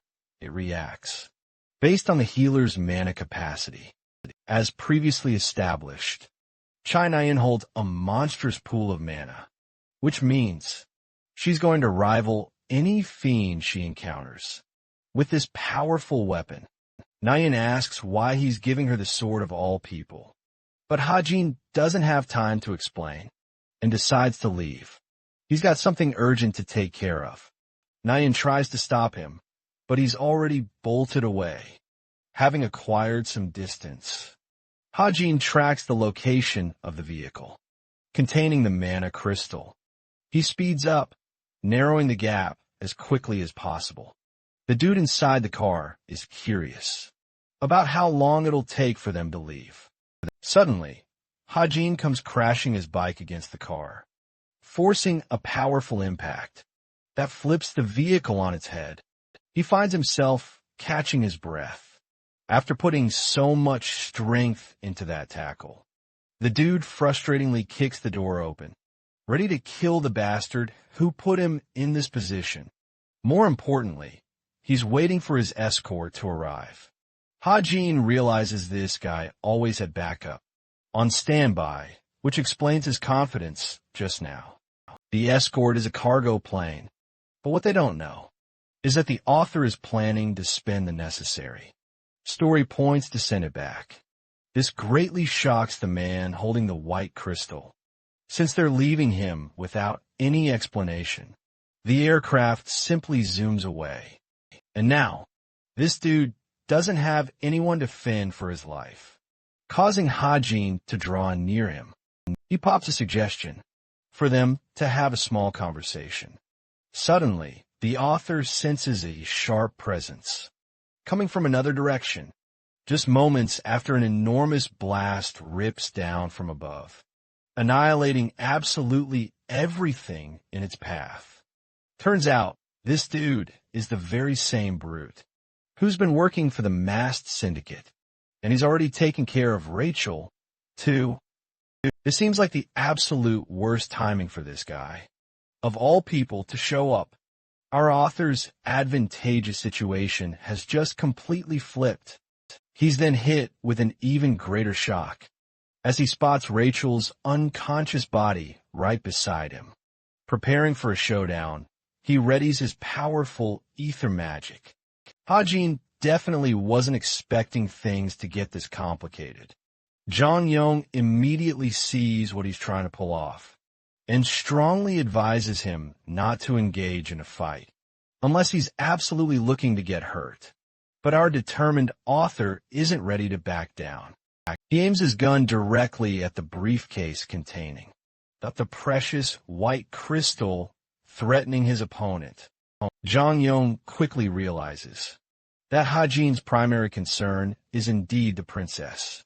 He then states he only brought her along because he figured that she was also tracking down the crystal herself. He doesn't quite get why she's so important to this guy, but he does have a bone-chilling dilemma for the cadet. He then asks Hajin if he's so confident about pulling that trigger before he rips Rachel's head clean off her shoulders. Our author absolutely refuses to back down and boldly prepares to pull that trigger, reminding the villain that if he doesn't stop here, he'll simply destroy the very thing they're after. Impressed by the boy's sheer tenacity, Jong Yong reluctantly decides to concede and roughly tosses Rachel's body to the ground. Now she's left vulnerable in the middle of this battlefield, prompting the man to loudly demand the mana crystal now. Hajin swiftly hurls the briefcase, and the guy effortlessly catches it without any trouble. Here's the thing, though. Our author wasn't really going after the crystal at all, as he knew it would always be out of his reach. At best, he could use it as a crucial bargaining chip to save someone's life, which in this specific situation happened to be the actual princess of the royal family. He wants to ask her a whole bunch of burning questions, when suddenly, Jong Yong reveals a chilling, sinister smile and attempts to catch the boy completely off guard with a fierce, sudden, and devastating strike. Hajin's just thinking, oh shit, what the F? Just one look at his face tells you everything you need to know, especially with a fist streaking towards him at full speed. This powerful strike unleashes a massive shockwave, impressively showcasing Jong Yong's raw strength. As the smoke clears, that the villain stands, clearly impressed by the sight before him. His fist, however, was stopped, just inches away from the boy's face. Hajin didn't even hesitate, showing no fear of the incoming blow. It's at this exact moment That Zhang Yong truly recognizes the boy's fighting spirit. He was merely testing the kid's resolve, and is now convinced that he's a truly gifted individual, calling his performance absolutely commendable. Zhang Yong then coolly walks away from the author, who finally releases a massive sigh of relief after he's gone. The situation had been incredibly tense. That's so much so that it makes Hajin collapse onto his knees. It was the very definition of facing a near-death encounter. Just as he was lost deep in thought, a fist was stopped right at his face, just mere inches away from impact. There was absolutely nothing in his arsenal that could have saved him from that brutal attack. If he had made even the slightest mistake, his head would have been as good as gone. Well, Rachel is finally starting to move, which means she's awoken from her daze. She doesn't quite get what happened, as things happen way too fast. Hajin tells her that the villain has already left, so there's nothing to worry about now. She still doesn't understand what he's talking about. So he explains how they managed to acquire the white crystal. Curiously, the author then inquires if she was also hunting for the crystal, expressing the truth of the matter. She reveals that she was just trailing him. Extending her hand, Rachel shows him a bullet that she stumbled upon during the finals. Hajin immediately realizes that it must have been from when he used the sniper rifle. He tries to reach for it, but she quickly snaps it away, placing it back into her pocket. Rachel was genuinely worried for him, which is exactly what made her trail Hajin. But unfortunately, she got overpowered by the enemy and ultimately lost. Sensing the opportune moment, the princess wonders why he's decided to help her. Back during the finals, wasn't just her midterms, but the actual finals too, which makes her wonder why he's going out of his way to help her now. Rachel thinks he's been intently watching her. That's a tricky question to answer. So Hajin slowly comes up with an excuse. Bro claims he's her absolute biggest fan, which sounds a little weird, but he quickly gains confidence and gushes about signing up for a fan club. Online too. Deep down, our author wonders if he overdid it. After all, he can't just tell her the real truth. Rachel happens to be one of those characters who is prone to facing serious adversity and dangerous situations in the off chance that she dies or gets seriously injured. The story would plunge past the point of no return. Finding herself a little worked up, Rachel strings together her confused words, asking if he actually likes her. And once again, our boy is sweating bullets. He's got that troublemaker riz. Anyway, let's revisit the state of Clancy Islet, which is an absolute mess. Yana is annoyed that her hair got burnt, while Nyan hurriedly asks if he saw what just happened. The other chick is completely confused and really doesn't get what Nyan is talking about. She talks about how Junwoo was single-handedly annihilating the monsters with his monstrous fists without even using a weapon. Then there was the Swordmaster, Kim Suho, with the ability to cut through anything, becoming an unstoppable force. Finally, there was Nayun, now wielding a magic sword, so powerful that it practically vaporizes any monster. With a single swing, she's really excited about her new weapon. Nyan points to Heijin's mysterious takeoff. On a bike, Yona mentioned seeing him for a second. Before he disappeared, Nyan doesn't know where he went, but she's got her eyes set on that bike. And I can't blame her because I do too. Anyway, Blue Boy. Suho anxiously announces Rachel is missing. Her useless agents are conducting a search, while Nyan fails to understand where she went. After all, she was just here right before the attack. Yona has a sudden, chilling realization that the fiends must have targeted her as well. This could easily turn into a hostage situation to use the British government against them bribing them to possibly surrender the Clancy Islet. As always, Yona is absolutely furious when suddenly people catch sight of a damsel in distress. In her nervous struggle on the bike, she backs away by herself, somewhat relieving Yona, until they realize it's the exact same bike Hajin used to make his escape. The guild master's daughter quickly assesses the situation. With everyone distracted, Hajin bolted away in a rush, and Rachel is the one who actually came back. This can only imply one terrifying thing, only causing her to completely overestimate Kim Ha-jin's incredible ability to defeat every single fiend on his own. She's absolutely stumped to even believe that. She could always picture him being strong, but now he seems way out of reach for a mere cadet. Meanwhile, at the double-star premium hotel, Naeun seems to be patiently waiting for someone. Then, Hajin finally arrives to meet her. It's surprising there aren't any other club members around. Turns out they all left to eat already, since he showed up so late. She wants to treat him and hurries them to leave. Hajin doesn't understand why she's being so generous, and he really can't figure out what's going on. With every step Naeun takes forward, her hidden feelings grow stronger and stronger. She stops abruptly and decides to confront Hajin, facing him directly, but her confession isn't a lover's plea or anything romantic. Naeun embarrassingly asks if they're even friends. And I have to remind you all, folks, that this is actually quite significant, considering her incredibly complex backstory. Instead of, accepting her words and simply saying yes, Hajin, Hajin strongly declines her request, with a grave, serious look on his face. This causes her to become visibly annoyed.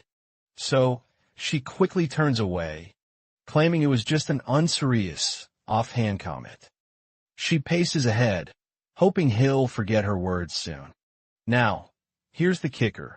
Hajin actually likes her, but he absolutely cannot be friends with her. Knowing the dark path he must soon tread, this man will be responsible for, ultimately taking, the life of the one person she holds most dear. So, he can't risk hurting her by letting their relationship deepen. He makes a silent confession, acknowledging they were never meant to be friends. The next day, our boy returns to the dorms, and Evangeline is absolutely thrilled to see him. He's brought her a yummy chicken meal, which is all the girl needed to excitedly dash off. Our author is truly starting to appreciate her presence. Now, with no distractions, it's time to buckle down before vacation begins. The first order of business: syncing his smartwatch with his laptop. He always found it bothersome to hop onto the computer for unexpected story changes. But he's finally willing to make this crucial purchase. Oh, and by the way, John Yong's fist didn't just stop on its own. It was also paired with our author's insane luck stat, which intervened at the very last second, preventing his demise. Having gained story points from that, he's willing to spend nearly 200 on his smartwatch, and now the syncing is complete. He can access every single feature with this device, which makes him wonder why he delayed this purchase for so long. With that issue resolved, it's time to call his agent. Suyak. Hajin asks his agent if he's got what he ordered. Turns out, our dude ordered a bike. Suyak explains that the minimum purchase is going to cost him at least 150 million won, which is a lot. Hajin is prepared to go one step further by maxing out his budget range, causing Suyak to remind him about the ridiculous price. Our author proceeds with the purchase. After all, this is the same guy who scored 2 billion. Won at the damn casino, so this is chump change to him. Also, the story is soon about to reach the part where the Packhorse Masters Guild will raid the Devil's Lair dungeon. Consequently, it will improve their stocks exponentially. and all of Hajin's investments just now. This will definitely pay off. He's about to be filthy rich, and he knows it. Our dude lets out a villainous chuckle. Eventually, the long-awaited vacation wraps up. We find Hajin observing the excited crowd nearby. Oh, and speaking of social media, it's been ages since he last scrolled through the main character's feed. He'd usually check them every single day, just to catch anything noteworthy. Now, fast forward to our guy spotting Jonghak's thirst trap, rocking an edgy caption. Seriously? This guy just won't stop annoyingly posting, as if he's making bank on Instagram.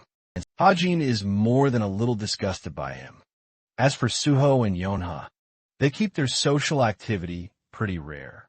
And for Rachel, well, you can probably guess. Her account is practically run by the royal palace. Lastly, we have Naeun, who still hasn't posted a single thing, ever since the casino incident. Our author understands that. His words might have stung her, but it's nothing she can't bounce back from. As they join class, Hajin is glad to see things progressing smoothly.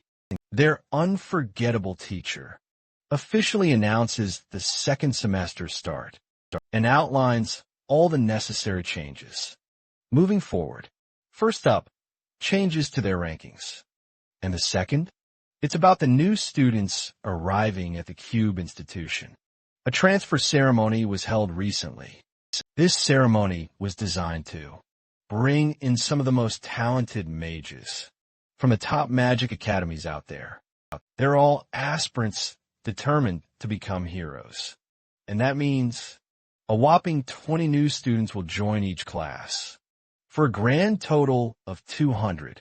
Our author has already gone the extra mile and memorized all their identities just in case. The instructor then announces their arrival. The students respectfully applaud as the mages enter and fill the classroom. But surprisingly, one of them is someone Hajin completely fails to identify, making him immediately question if he's ever seen this person before. When the newcomer finally reveals her face, it's none other than Tomer. Her appearance might seem altered, but Hajin is absolutely convinced it's her. The burning question now is why she's even here. The system suddenly pops up with a notification about a story change. It seems the co-author has, quite conveniently, decided to add her to the main character lineup, making her role far more prominent. That revelation worries Hajin because now he'll have to deal with even more annoying story changes. And judging by Tomer's evil smile, we can predict something truly sinister is brewing. Behind the scenes, back in Hajin's space, he's got a brand new dorm set up, thanks to his promotion for the second semester. Rachel is beaming with joy. This place is incredibly spacious. Apparently, he earned this privilege with his newly upgraded ranking as the 334th student. At the institution, he jumped over 600 ranks, a massive leap, and now sits comfortably among the middle-tier cadets. He thinks it's good enough, especially since Evandel can jump around freely now. More importantly, his mind is on Tomer, who he has yet to fully contemplate. Hajin politely tells Evandel he's heading to class, and promptly leaves to attend to his business. The first class of the semester is an outdoor training session with their instructor. The goal is to help establish a connection between the newcomers and the seasoned veterans. This session is ominously called the Dangerous Hike, and while there may not be any dangerous monsters lurking on the mountain, many cleverly hidden traps await them. These traps will mimic monsters created by fiends. But this time, the stakes are significantly higher. Even the slightest mistake could very well send the cadets straight to the hospital. This news sends the cadets spiraling into despair. They will be divided into teams of 12 and start off from their designated locations. Naeun and Suho are paired together in the same squad, and it appears Rachel and Hajin are off on their own. With the formations now made, the perilous hike event kicks off. We catch a glimpse of Naeun's group, who seem a little spooked by the ominous atmosphere. After all, it was bright morning just moments ago. Our protagonist, Suho, reminds them to steer clear of any traps, as they might encounter one very soon. Speaking of the devil, one student steps onto a trigger, causing a bunch of monstrous vines to snag him. The students each draw their weapons, ready to combat the looming threat. But eventually, all of them get ensnared, except for the two expert sword fighters. Naeun quickly helps rescue them, and they're eventually scared stiff by a creepy chick. It looks like she walked straight out of the ring. Both Suho and Naeun are scared out of their wits, realizing they just had a truly haunting experience. Always supportive, the blue-haired boy praises her for her performance. This makes her want to ask him the very same question she asked Hajin. She wants to confirm the friendship between them. Surprised by the seemingly obvious question, Suho confirms they are friends and asks what's wrong. The girl is visibly nervous and still bothered by Hajin's earlier response, but she chooses not to say anything.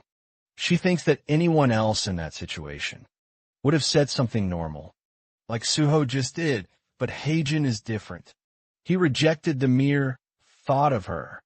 This makes the delusional girl wonder if he's actually out to confess his love and wants a relationship deeper than friendship. Anyway, they're surprised to run into Hajin's group at the very same site, gathering together. The cadets discuss the rumors of an illusion barrier. After all, they've been circling these mountains for an hour now. Dalak points to the author, who ended up taking matters into his own hands and freeing them from the barrier. Dalak praises Hajin for being a godly navigator. With his impressive skills, he remembers that it's almost time for their team training session. Jian confirms it too, when asked if they've selected partners to team up with. Yet, both Naeun and Suho admit they haven't made up their minds yet. Ji Hyun, however, has seen enough of the cadet, Kim Hajin, to come to a startling conclusion. She's absolutely going to pick him as her teammate.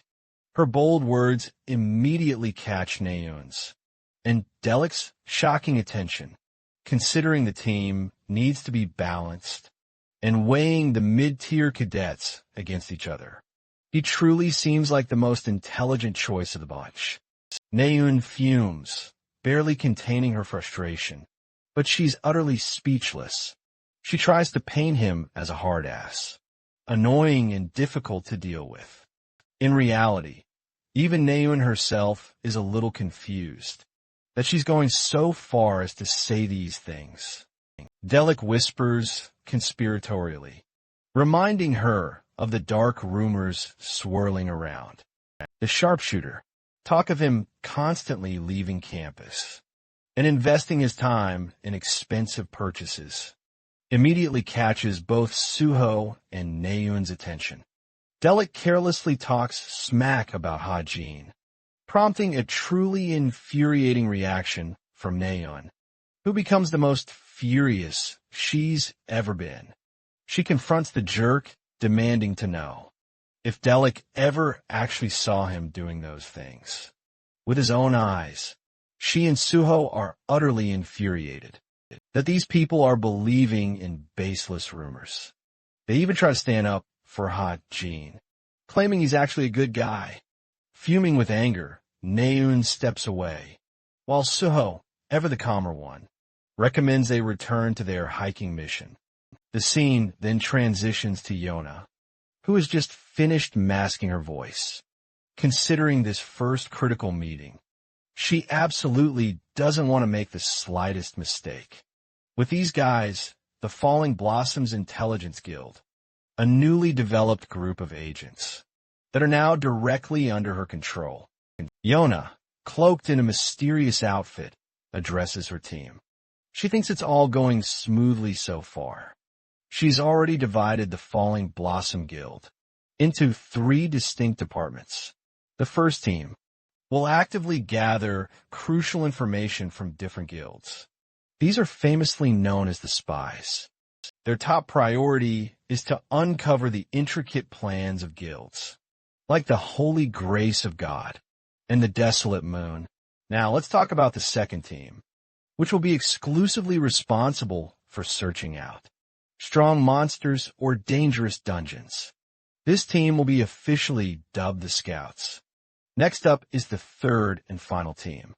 This group will operate entirely in the shadows, completely hidden from the public eye. They'll handle any and all unusual activities, even tasks as brutal as murder. They're aptly named the Shadows, and for this specific task, they're taking a more passive role. Turning to Team 3, she assigns them a mission involving 5 individuals. Their mission, to conduct research, but with one crucial condition. They must ensure they're never noticed, and above all, that they don't cause any harm to the individuals involved. The truly fascinating part about this test is that 4 of these copies are actually fakes. She's keenly interested in seeing how these subjects are going to react. She eagerly awaits their findings. Among the 5 individuals she listed, the only real person is Kim Ha-jin, her object of interest. Meanwhile, the alarm has finished beeping, and morning has officially arrived. Sooner than Ha-jin expected. He's surprised to find the cute little Evandel resting on his bed. Realizing she's dead asleep, he gently pats her head before hearing a cat's meow coming from outside. The narration explains how phantoms are typically easy to cast when it comes to witch magic. But the truly special thing about this phantom cat is that it's actually a real cat.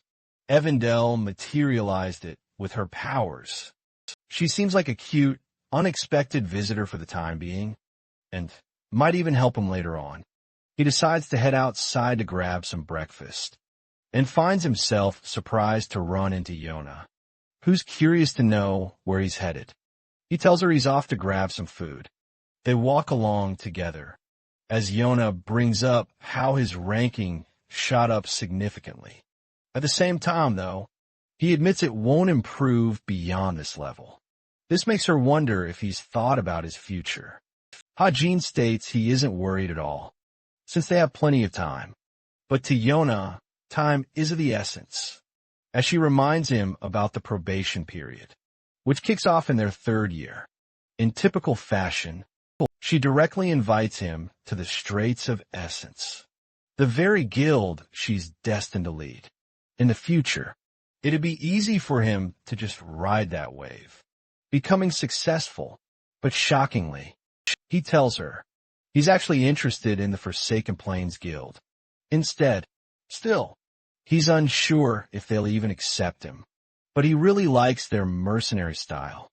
Trying to persuade him, Yona claims she might be able to help him change his mind. If only she can find him something he's desperately looking for. The author's a little creeped out by her words and asks, what kind of information would he be looking for?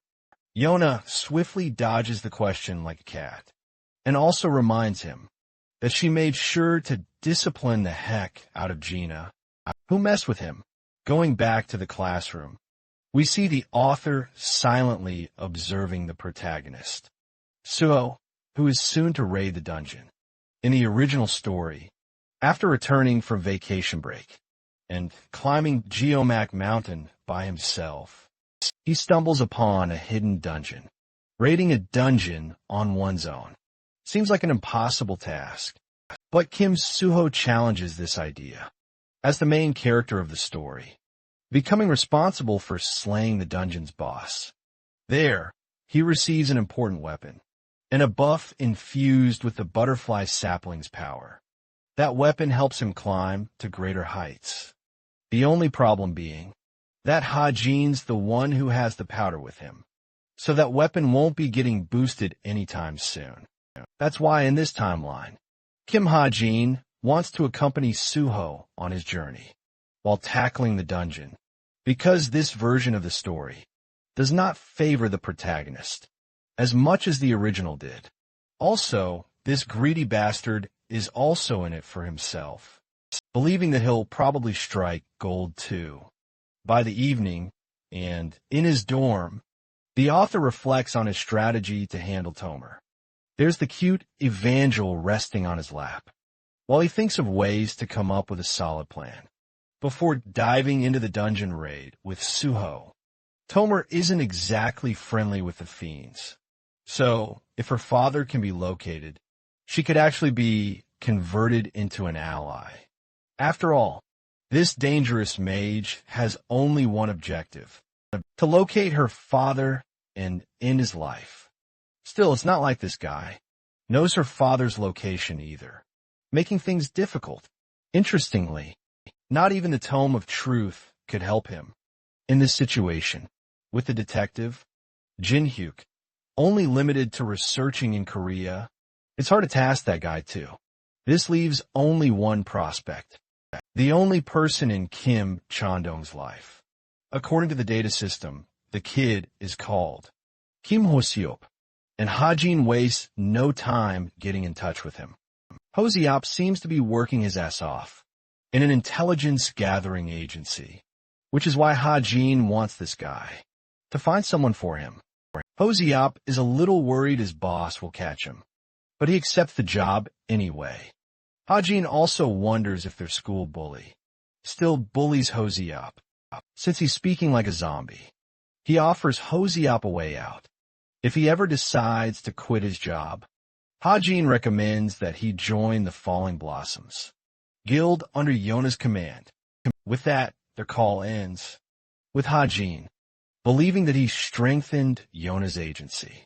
Even more, it's time for the solo dungeon raid by Kim Suho, who is busy meticulously practicing with his sword and perfecting his slashes. Ha-jin comes out and talks to him, which makes the hero wonder if he's also training. At the late hour, the author thinks that Suho might be overexerting himself by training this hard so early into the new semester. He cleverly asks if Suho is training for a dungeon mission or something. Initially, Blue Boy plays it safe, until Ha-jin straight up name drops the Geomac Mountain dungeon, claiming to know about the same dungeon he's after. Our protagonist is absolutely stunned and questions how he could possibly have known. Ha-jin pretends he spotted him discovering the dungeon, attributing it to his brilliant eyes. Ha-jin confidently asserts his own abilities. He then presents a proposition to Suho, suggesting they tackle the dungeon mission together, even offering to split the rewards. It'd be a 90-to-10 ratio, mind you. Ha-jin is perfectly fine just tagging along, letting Suho do whatever he wants. This is quite the unexpected offer. Suho confirms he did indeed find the dungeon, noting it seemed smaller than others last week, making him feel he could handle it alone, but recognizing the perils of solo raiding. Ha-jin suggests it'd be wise to bring an ally. Suho, however, expresses doubts about Ha-jin's reliability as a teammate for the raid. For now, he wants to test Ha-jin's skills to see if he's truly capable. You can totally tell the author didn't expect his own main character to challenge him so abruptly. The only way Ha-jin stands even a remote chance against Suho is if Suho is handicapped somehow, but even then the gap in their abilities would still be astronomically wide. Suho decides it's best to prioritize evasion. In their upcoming fight, Ha-jin accepts this, though he complains about the open ground, finding it quite disadvantageous for himself. Suho, in serious mode, explains he's not here to test weapons. There's no point for Ha-jin to even try winning. After all, he'll stop on his own when he deems it necessary. Ha-jin realizes this guy is genuinely in testing mode. and isn't about to back down. He decides to leverage his intelligence as his only saving grace. The wooden sword he's using as a training weapon is infused with mana. This immediately renders Hajin's bullets useless. If he tries that, he's just going to get humiliated by Suho. That means the only reliable weapon in his arsenal right now. This is his luck factor in action. Suho needs Hajin to give a green light to kick off the fight, but he's trying to drag this out while subtly tinkering with his stat system. With all his settings cleared, Hajin thinks it's time for a serious showdown. Suho kicks off the fight, dashing right into Hajin's face. At incredible maximum speed, Hajin activates bullet time, giving himself a few precious seconds as a buffer to react to Suho's lightning-fast speed. Thanks to that, he can perfectly read Suho's sword trajectory, even before the attack is fully launched. With a few quick slashes expertly dodged, Hajin manages to evade most of Suho's relentless onslaught. Still, even for someone like him, he's still getting chipped away by that monstrous speed. Realizing he can't stay on the defensive forever, Hajin decides to go on the offensive by firing a bullet straight at Suho's face. Suho, however, casually reacts, and this time, he's the one forced to go on the defensive. This fight is a truly humbling experience, especially for our author, after all, despite activating a literal honest-to-goodness time-slowing ability. Hajin still can't fully evade Suho's attacks. The fight will only continue to put him at an even greater disadvantage if he lets it drag on. So, he tries his best to manipulate Suho into making even a tiny, small error. Sensing the perfect opportunity, Suho suddenly vanishes and instantly appears right behind Hajin in a flash. Since Hajin's back is left wide open, he quickly rushes to use ether magic to pull himself away. By latching himself onto a nearby tree, the protagonist's monstrous attack then shatters the very ground, which utterly impresses Suho, exceeding his expectations. At the exact same time, Suho rushes forward with full speed to get right up into Hajin's personal space. Apparently, this is exactly what our boy Hajin wanted, as he had been subtly baiting Suho into stepping directly onto his jacket. The very moment he sets foot, an explosion absolutely sends Suho flying into the air, totally catching him completely off guard. Thanks to that, Suho violently crashes onto the ground, while Hajin timely gets the absolute upper hand. The fight is finally over, with a Glock pointed directly at the protagonist's head. Hajin then assesses that, while it didn't do any fatal or truly meaningful damage, that modified cadet jacket, a complete trap, crafted entirely using story points. This unexpected gimmick completely blindsided Suho, but he senses Hajin's unwavering determination, so he agrees to join him on the dungeon raid. The two companions shake on it, officially marking the start of their new partnership. Fast forward to a desolate factory in Suwon, where a piece of glass shatters on the ground. As it turns out, Jong Yong shattered the relic under Drun's orders. This is a calculated strategy to double the value of the relic itself. The only thing left now is to activate the white crystal. Drun initiates the activation process, causing the white crystal to send forth a beam of concentrated light. The light expertly rearranges the material, reforming it into a formidable weapon in the form of magic swords. These are mere copies of the original, created from just tiny fragments. Drun realizes they won't need to look for anything else, as the results of this test clearly prove. The creation of these fake weapons are even stronger than low-grade relics. With just one fragment, they can create 30 swords. As for the total quantity, Drun estimates 600 swords can be made, even if they sell just one sword. At 800 million won, they'd still earn a staggering 500 billion. One in profit, that's an astronomical sum. We're talking nearly $400 million. Jong Yong quickly realizes they've just stumbled upon the most valuable lottery ticket. Valerian shares news equally favorable to the group. She brings up the Pack Horse Masters Guild, who intend to raid the dungeon very soon. That guild is their next major target. As the captain of the masked syndicate, intends to seize absolutely everything from them. While conducting a battle analysis of their recent fight, Suho recalls something important.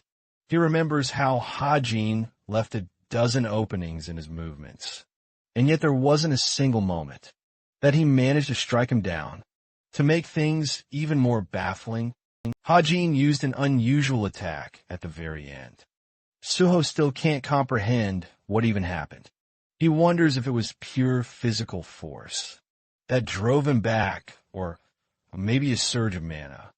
Coming to a smile, the lovable protagonist admits he still can't quite grasp Ha-Jin's powers. Still, it's crystal clear to him now that Ha-Jin is actually incredibly powerful, and the only reason he's hiding his strength is purely for his own advantage. It helps him relate to someone other than himself, as Suho is also burdened with keeping his own identity secret. He just wasn't expecting someone else to mirror him in such a way. Anyway, he hears a sound coming from nearby and realizes it's Naeun practicing at the park. Suho's voice startles her out of nowhere, making her instantly embarrassed. She's also surprised he's going home at such a late hour. This sparks a brilliant idea in Suho's head. He casually tells her about his meetup with Ha-Jin, which makes her wonder why they met up. To tease this balloon of embarrassment, Suho tells her they were cheering for her. Naeun explodes at him, prompting Suho to reveal that they were lightly sparring with each other. It's quite the surprising revelation, since Naeun generally believed Suho to be way stronger than Ha-Jin, which means there's no point in sparring him. Suho decides to keep their matters private, making her sad. She's done with his teasing and decides to resume her training, being the helpful and supporting friend as always. Suho offers Naeun advice on handling her sword. He demonstrates just how fast one can swing their weapon by easing their grip just a bit. The beautiful slash leaves her utterly stunned. She's so amazed that she requests another demonstration from him. In the end, Suho ends up training Naeun for a while. Fast forward to her resting in her bedroom. She remembers Suho's offer to help her out with her sword training. At this level, she's starting to get the hang of things. Naeun jumps up, all frustrated and annoyed. She looks to gaming as her one true escape from reality. She grabs the VR headset and equips it. This game is recently gaining immense popularity. For image training, the game is called the Gladiators of the Century. Every season, tournaments for this game are held and broadcast live, making the winners so incredibly popular. They become household names. What makes this game truly unique is that, unlike most other games, it boasts no status or item system. Effectively, players must fully utilize their own strength to control the fight's trajectory. Naeun has an impressive record of 98 wins, with only 17 losses. She doesn't care about her rank for now, thinking it's best to find someone for a match. Her eyes are drawn toward a sword warrior, called the Extra 7. This guy has an equal amount of wins and losses, and he's also platinum tier, which makes him seem like the ideal target. She's expecting a couple of hits to finish the job, so she requests a duel with him. Extra 7 accepts her request.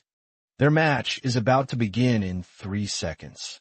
Naeun is actively assessing her opponent, ready to see how this person will initiate their attacks. What she didn't expect was for this guy to start coming at her. Before the countdown finished, they exchanged the first sword clash, which immediately puts Naeun at a disadvantage.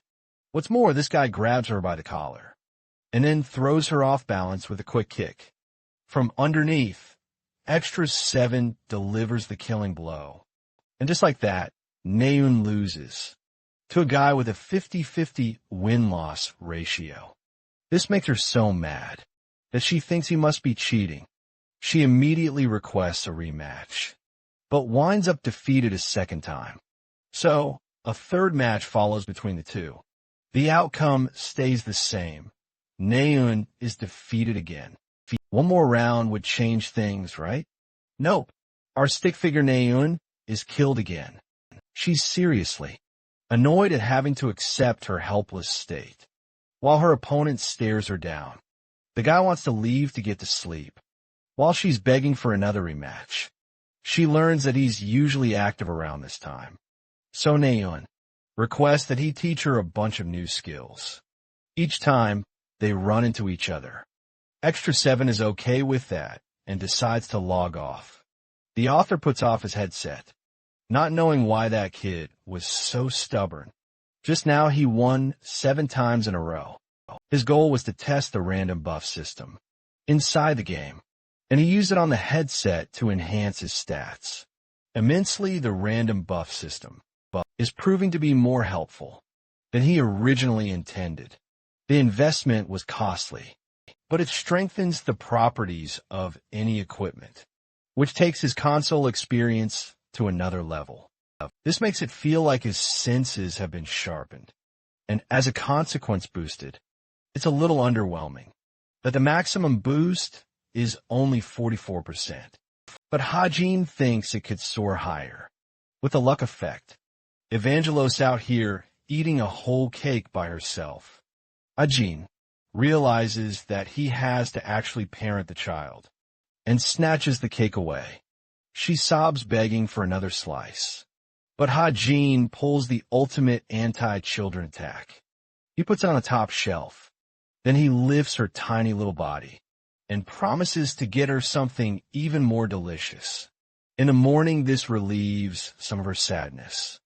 Hajin promises to follow up with his words, as long as she doesn't eat cake tonight.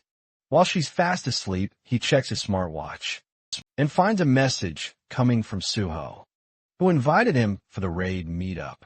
Wearing a smile, the author is satisfied with the date and believes everything is proceeding like he planned. The only thing left now is clearing the raid. A few days after that, his training session continued all the same. Classes were no different either. Finally, inside the game, he unknowingly ripped Naeun apart. But she's got all the more curious to learn his moves. Since he's a lousy teacher, Hajin doesn't have actionable advice. What's really confusing to Naeun is his 50% win rate, especially when he's so much better between the two. To whip up an excuse, Extra 7 tells her, bluntly, that he barely cares about the fight's outcome. She admires this side of him intensely because Naeun takes every loss extremely personally. Extra 7 believes it's good to wrap things up here for the day. She's hoping to see him tomorrow, as if she's absolutely certain he'll be there. At the same time, Naeun's face is beaming with pure joy. As she waves him goodbye, Hajin logs off, confirming he'll be back. The game has truly taken its place. As part of his daily routine now, he's actually surprised to find this person being so consistently polite. Still, he doesn't quite know what to call her, since her username looks like a random keyboard mashing attempt, you know? Nudo's Sixman. Yes, I did the extra effort of spelling it all out for you. Guys, so please like this video now. Hajin brainstorms furiously what she could possibly mean by her username. That's until all the puzzle pieces click into one name. And that's Nayun. However, you just can't imagine Nayun behaving so politely like that. Their behavior is simply too different. So the author is convinced that it might be a guy behind the screen. Going back to the brat herself, we see that she's getting better and better. With her swings, Suho is similarly impressed. She talks about how she's playing a game, and it's really helping her improve her skill. Blue Boy realizes that she's definitely talking about gladiators of the century. He doesn't play the game himself, but he heard from others how useful it is. Nyan explains that she ended up finding a master inside the game with absolutely amazing skills. He helps her train each and every day. He's the one person who truly makes her excited to fight against. She talks about how he has an aggressive and precise style to cut down his opponents. Each step is calculated and allows for a personalized, close combat experience. Suho thinks this guy must be pretty sharp and probably a hero of some kind. Nyan claims that she remembers asking, but things didn't quite go as planned. Suddenly, Hajin's voice grabs her attention as she shoots him an embarrassed glance. Hajin is taken aback to see them both there and asks what's going on. Suho attempts to mention their training, but she quickly shuts him down by pretending they've just run into each other. Hajin sports a surprised look, while Nayun, with an annoyed yet cute expression, silently communicates. Hajin thinks they should really get going soon, prompting Suho to bid her farewell. A curious Nayun then asks where they're off to. Suho acts like it's a private matter and chooses not to reveal any details. Before leaving, Hajin tells her to enjoy her training. Nayun is left a little baffled and finds herself utterly confused to see these two actually getting along so well. She knows Suho was just joking around. Well, he teased her earlier, but now it's truly starting to make her wonder if they might be meeting because of her. Nayun's delusions are really getting the best of her now. She thinks it makes no sense for Hajin to do that, especially after he rejected her offer of friendship. This hilarious girl acts like she couldn't care less 1 second, but the next, she's secretly tailing them. Nayun soon spots them chatting, when suddenly, Hajin actually brings up Nayun's topic, which surprises her quite a bit. This just fuels her delusions even further. The girl is now utterly convinced that he's in love, or something. Both Suho and Hajin share lunch before heading to the dungeon in Suwon. They'll have to be extremely cautious, since Suwon is considered the single most dangerous area in the entire capital. The emergency event involving monsters and dungeons left a permanent ground deformation, reducing the place to nothing more than desolate mountains. Because of that, the western part of Suwon became a restricted area. As for Geomac Mountain, it's located right at the border. The author internalizes that he created many hidden pieces in the world, yet to be discovered. For some of these pieces, he can't obtain them with his own strength alone, but that would also create the risk, rather than leaving them in the hands of the antagonists of the story. If he heads into the dungeon with a hero like Suho, Hajin is confident he might just be able to snatch one of those hidden pieces all by himself. The mere thought of it immediately grabs Suho's attention. As they're finishing up their meal, Suho didn't bring any cash, so he's the one who'll cover equipment and preparations. Suddenly, one mysterious person enters the restaurant, looking completely covered up. Their outfit immediately puts Hajin on edge. The person physically shakes at the sight of him, then hurries away to place their order. Seeing their state, Hajin quickly realizes what's going on. This evil punk probably figured it out. Using his observation ability, dude boldly calls out Yena, based on her distinctive purple hair. He tries to be as loud as possible, to grab her attention, of course. Hajin knows this has to be her, since she usually can't eat normal food, without attracting unwanted attention.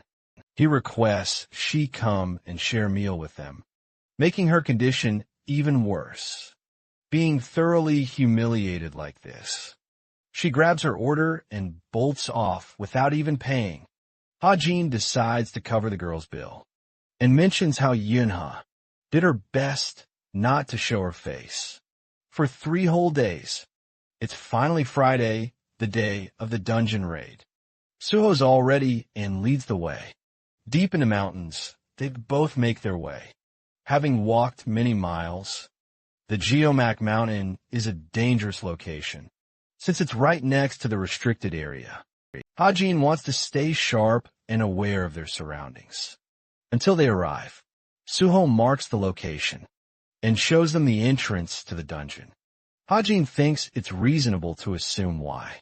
It's so hard to find, the entrance is tiny. Knowing the opening is narrow, Suho reminds him that they'll have little chance of running back out. It's dangerous, and he wants his teammate to prepare for the consequences. But Hajin is as well prepared as always. He whips out his baby, the Golden Deagle, claiming it packs quite a punch. Just to be safe, he invested some points into crafting light bullets. While they won't be super effective against the high-tier boss monster, the author believes Suho will be more than capable of handling everything else. As they're about to head inside, Hajin extends his hand for Suho to hold. This draws a confused look from Suho, because he doesn't get what Hajin's doing. Hajin explains that the pathway inside is dark, so it'll be tough to navigate otherwise. A flashlight is just going to draw attention from monsters. Suho's all for it as they clasp hands. And yes, I can't believe I just said that. Suho mentions how the cave, unusually, has a narrow entrance despite its immense interior. It's also way too cold in here. Suddenly, Hajin senses something and recommends they wait a moment. To his utter shock, there's a second opening to the dungeon. Something not even he knew about. There's just no way. Activating his perceptive eyes, Hajin scans the other entrance and discovers a bunch of intruders approaching. Hearing their every step, he knows they're drawing closer and closer. From the other side, his scanning ability has revealed 2 men.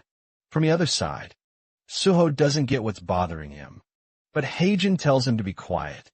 Concentrating on their conversation, he fails to identify their association with any group. However, based on the evil energy radiating off them, he can tell they're up to no good. At last, the system informs him about a critique from the co-author, who has decided to edit the raid sequence. The co-author found the dungeon raid quite boring and small compared to the rewards promised. That's why they decided to modify the entire dungeon by including it as the hidden stage of the Devil's Lair dungeon. What an unbelievable change. This means the 2 dungeons have finally connected. Worried sick in this timeline, he urgently asks Suho for the date. It's August 14th, the absolute worst possible date.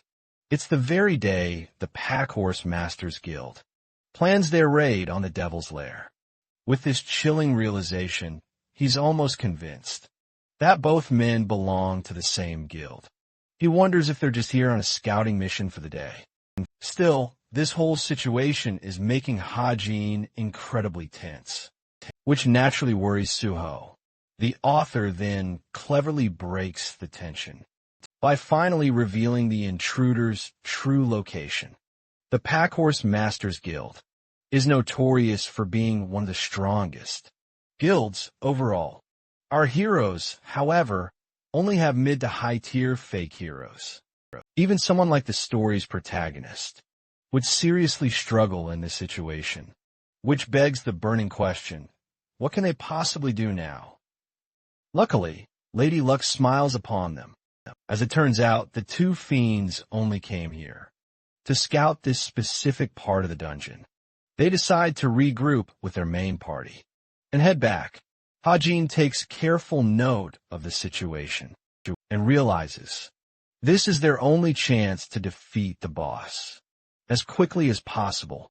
First, he activates his powerful eagle eye, and then he infuses it with the magic powers of his stigma. Now he can see far and wide, even pinpointing the boss monster's location.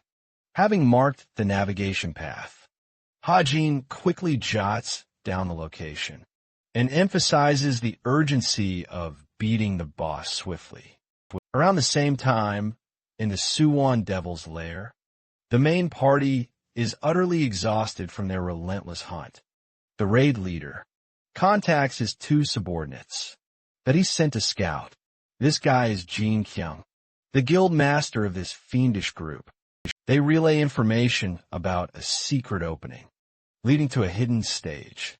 Jin Kyung is quite satisfied to hear this, and tells them to stay put. Instead, the main party will be coming to them. This situation is turning out really, really bad for our heroes, because Jin Kyung, he's more interested in exploring the hidden stage, rather than the main dungeon. Before they can leave, one of the group members points out something alarming. Two members are missing from the main group. Tapping his earpiece, he draws the attention of another. Kaling, it seems, has opened a giant black portal. Behind him, even though no one asked him to, Kaling is clearly irritated, just waiting for things to unfold. He doesn't want to explain the portal specifics to the person he's speaking with.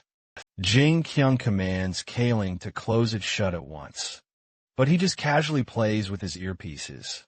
Jin Kyung is absolutely pissed and leaps forward to attack him, but with a mere point of the finger, the man is brutally murdered with a spike, piercing his skull, then slashing his body in half. His scattered remains hit the ground, leaving the rest of the fiends to experience sheer horror. At the sight, they confront Kaling's recklessness, when the real perpetrator seizes the opportunity to emerge. It's everyone's favorite bad bitch, the captain of the masked syndicate. She releases waves of dark energy before taking down every single one of them, all by herself. The only reason she didn't kill them is because she's waiting for the stock price to experience a boom. So now the captain wants to explore the hidden stage connected to this dungeon, and she wants to do it on her own. Kellen questions if the plan has changed.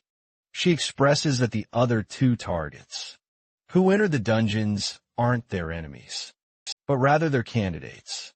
This is a test to determine if they're worthy of being recruited. Morphing her body into a shadowy fluid, the captain proceeds to chase them down. Meanwhile, the hidden stage is teeming with low-level undead monsters. Hajin has been shooting them down, one after the other with his gun, since long range is more favorable in this situation. He takes care of Suho's side too, who can barely navigate in the dark setting. The fact that he was able to beat all of them with ease really proves Ha-Jin's strength, impressing even the likes of Suho. Still, time is running critically short, so he pushes them to pick up the pace. The undead monsters are blasted away and cut down by this unstoppable duo. An endless horde seems to be waiting for them, but thankfully they're so weak. Dealing with them isn't much of a problem. At last, Suho stumbles upon some ancient writing, which signals to Hajin that they've finally found the boss's location. Something is scribbled on the wall in an archaic language, so Suho wonders if their smartwatch could help. Hajin activates it for a scan and realizes it's an elaborate riddle. Suho states he's heard of many dungeons like this in the original story. He couldn't solve this particular riddle, only managing to translate it at best. That's why he needed Yunha's help, who used her intelligence guild to crack it. But right now, they don't have that luxury of time. Since he's the author, the guy obviously knows the answer to the riddle, because he created it. It's actually lightning. And the answer makes the writing vanish. Suddenly, the ground beneath them begins to shake, and the wall splits open with a loud rumble, revealing a pathway inside. Turns out the answer was correct. The riddle wasn't even his personal invention, as Hajin copied it from another story. He breaks down the riddle, mentioning that lightning and thunder both occur together, but are always perceived at different timings. Depending on the location, lightning appears first, and then the sound of thunder is heard, due to the difference in speed. Suho thinks this guy is an absolute genius, with his quick thinking, not knowing the truth about the situation. He readies his gun to finish the dungeon raid. The both of them head inside, while the captain is, once more impressed by Hajin's individual ability. She thinks his decision-making capabilities and forward-leaning approach make him an amazing person. Despite it being a small dungeon, he was able to navigate this far, all within 10 short minutes. Without any help, this intel is ample proof, and more than enough reason for the captain to seriously consider him into the mysterious masked syndicate. Still, one crucial aspect truly bothers her. She has yet to witness him kill without a single flicker of hesitation. Nearby, she also overhears those two lunatics, who were sent to scout out the hidden stage. The captain then realizes something important, that Hajin is completely unaware of these guys, who are fiends themselves, no less. So she deems them perfect as his next test subjects. The two cadets are prepared to confront the dungeon's boss, who sits regally upon his dark throne. He is none other than the fearsome swordsman of ruin, and the undisputed master of this very dungeon. The swordsman peers down at them with his razor-sharp eyes. He moves with unbelievable, godly speed, concentrating his full attention on Suho, who didn't even register what just happened. He quickly rushes to snatch his sword, just as Hajin roars out his name. Turns out, Suho had completely spaced out, but Suho is convinced that the boss himself probably used some kind of powerful teleportation skill just now. But then, a chilling realization hits him. He realizes that the sheer, oppressive energy coming from the swordsman of ruin himself is enough to completely shatter his composure. This is an unbelievably powerful upper intermediate monster that is even capable of perfect human speech, a creature far above the realms of any other monster he has previously faced. Suho's confidence is totally flailing, as the swordsman of ruin menacingly plunges his sword, promising them a quick, merciful, and easy death. But this sword is Hajin's true object of interest. He tries to talk to the protagonist, Suho, who seems to be completely fine and ready now, because he's supremely confident in sword fighting. Suho's unique talent primarily rests in swordsmanship, and he's destined to reach true perfection in his craft. When facing any other skilled sword user, it's simply impossible for him to lose. Hajin then explains a critically important detail to him. Apparently, the sword itself is the real boss, and the voice from earlier that also came from the sword. The knight is just a common, disposable corpse in the original story. Suho only manages to figure this critical part out right in the middle of their desperate fight. But Hajin's eager to speed things up. He's hoping for a swift end. His strategy, target the knight. He tells Suho to focus on the sword, giving him perfect cover. But before they can even finish their chat, the swordsman of ruin lunges forward, hoping to catch them completely off guard. The sheer power of this attack is baffling. Even the author notes the attack leaves a crater, leaving Ha-Jin fearing for Suho.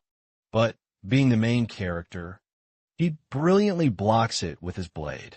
At the very last moment, their fierce clash separates the two swordsmen. Suho wastes no time, dashing right back at the knight, who's clearly impressed by his abilities. Suho catches him completely off guard with an aerial strike. The knight reacts swiftly, arrogantly believing he's got his opponent cornered. But when the smoke settles, his blade has only pierced the ground. Suho, he uses his impressive speed to totally outmaneuver his opponent. He attacks the knight from his blind spot, aiming directly for the sword. Exactly as Ha-Jin instructed, the stab connects, but not the intended target. It only struck his body. But that's simply not enough. The knight commends his swordsmanship. He blocked the attack by sacrificing his arm. Not only that, the demonic sword is trying to possess Suho's capable body. Suho struggles, unable to pull his sword free from the warrior's body. It's at that moment Ha-Jin comes to his rescue, instructing his friend to dodge. He'd fired a shot, allowing Suho to pull away and reclaim his footing. Furthermore, Ha-Jin tries to warn him, reminding Suho that the warrior fighting them already knew they'd aim for his body. That's why he was so confident in luring them in. As they try to attack, Suho realizes what's going on, and he feels optimistic now that he's learned this crucial new information from his friend. The Shadow Swordsman just laughs at them both. Suho is left utterly bewildered because he has no idea what's going on. Meanwhile, the monster is actually quite impressed by Suho's capabilities and lets out a thunderous roar of laughter, as if he's heard the funniest meme in the entire world. He has now completely decided that his ultimate goal is to steal Suho's body, given its incredible capabilities. As for his lost arm, it regenerates instantly. This causes Ha-Jin to remind Suho that this guy's actual body is a sword, so there's no point in actively attacking this fake one. Suho quickly realizes that all they need to do is take care of the main sword to finish this fight. And with that, round 2 begins, with our main character lunging forth. At full speed, his opponent, the devilish swordsman, awaits as they both prepare to clash against each other. Both swords collide, with a strong pressure that reaches all the way to Ha-Jin. He sees the two swordsmen fiercely going at each other. But even Ha-Jin knows that he doesn't have anything to worry about on Suho's front. Still, it would be troublesome if the battle dragged on. Unfortunately, he can't pull out his American farmer shotgun to finish the battle in close range, since Suho might get caught up in the blast. The same goes for his badass sniper rifle, which is utterly pointless at this range. So he sticks to his old methods of shooting melee warriors with a good old handgun. Suho's fight against the swordsman continues, and it's favoring him greatly, as he's beginning to overpower his opponent. Even the Shadow Sword can't believe that a normal blade is pushing against it with so much power, and yet Suho's seemingly normal sword hasn't even been chipped in the slightest. It's actually because of the special golden mana possessed by the hero of the story, allowing him to defy the odds of the fight. Caught in a pinch, the Shadow Sword overextends in a fit of rage, lashing against Suho with stronger hits. Blocking that last attack proved to be a major problem, even for our hero, as his hand visibly trembled from the sheer impact. But even so, Suho remains as confident as ever, unfazed by his formidable opponent. It's almost as if he grows more certain of his chances with every passing moment of the fight. Clenching his blade tightly, he radiates an unbreakable determination, convinced that he alone will emerge victorious from this battle. Bro seriously said, "Nah, I'd win." And Suho backs up his claims, swinging his sword, trusting that his loyal ally will absolutely have his back in this fight. Just then, Hajin expertly shoots the swordsman's arm, paving the way for Suho to capitalize on the opening. To finish the fight, he only needed one brief moment, a moment Hajin flawlessly created for him. And while this particular swordsman is undeniably much stronger than he was depicted in the original novel, Suho's power as the hero proves to be no match for him. He effortlessly tosses the demonic sword into the air, then leaps high above it, bringing his own blade down in a devastating final swing. This causes the demonic sword to instantly chip and shatter, reducing it to mere fragments of its former self. As a result, the avatar formed by the sword also fades away into nothingness. His final words, a testament to the utter impossibility of the situation. The fight is finally over, and Hajin is thrilled, knowing they only need to collect their rewards now. But then, something peculiar catches Suho's attention as the author comes rushing toward him. From the lingering remains of the demonic swordsman, they discover a stick. Ah yes, the SSS class, Ultra Omega Super Wooden Stick of Destruction.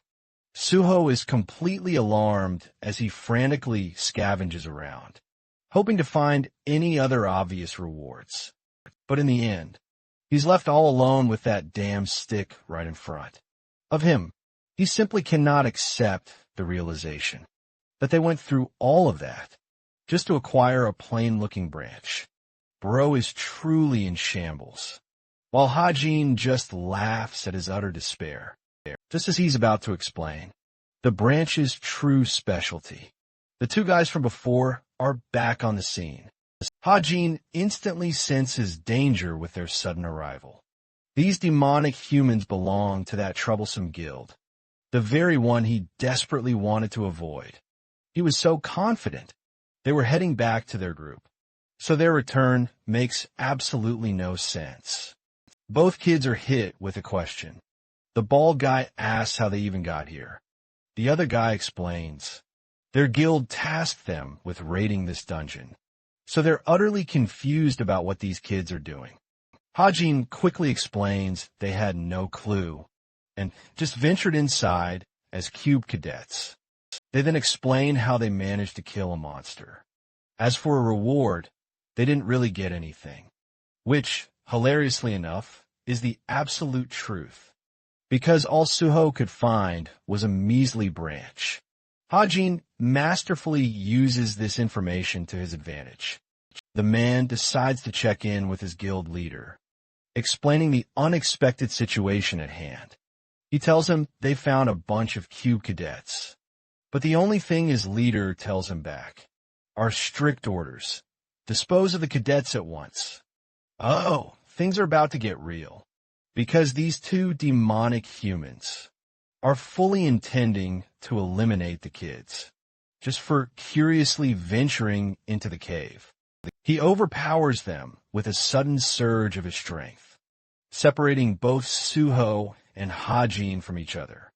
By the end of this strange attack, Hajin is left completely alone. He quickly catches on that the fiends set up a barrier to separate them.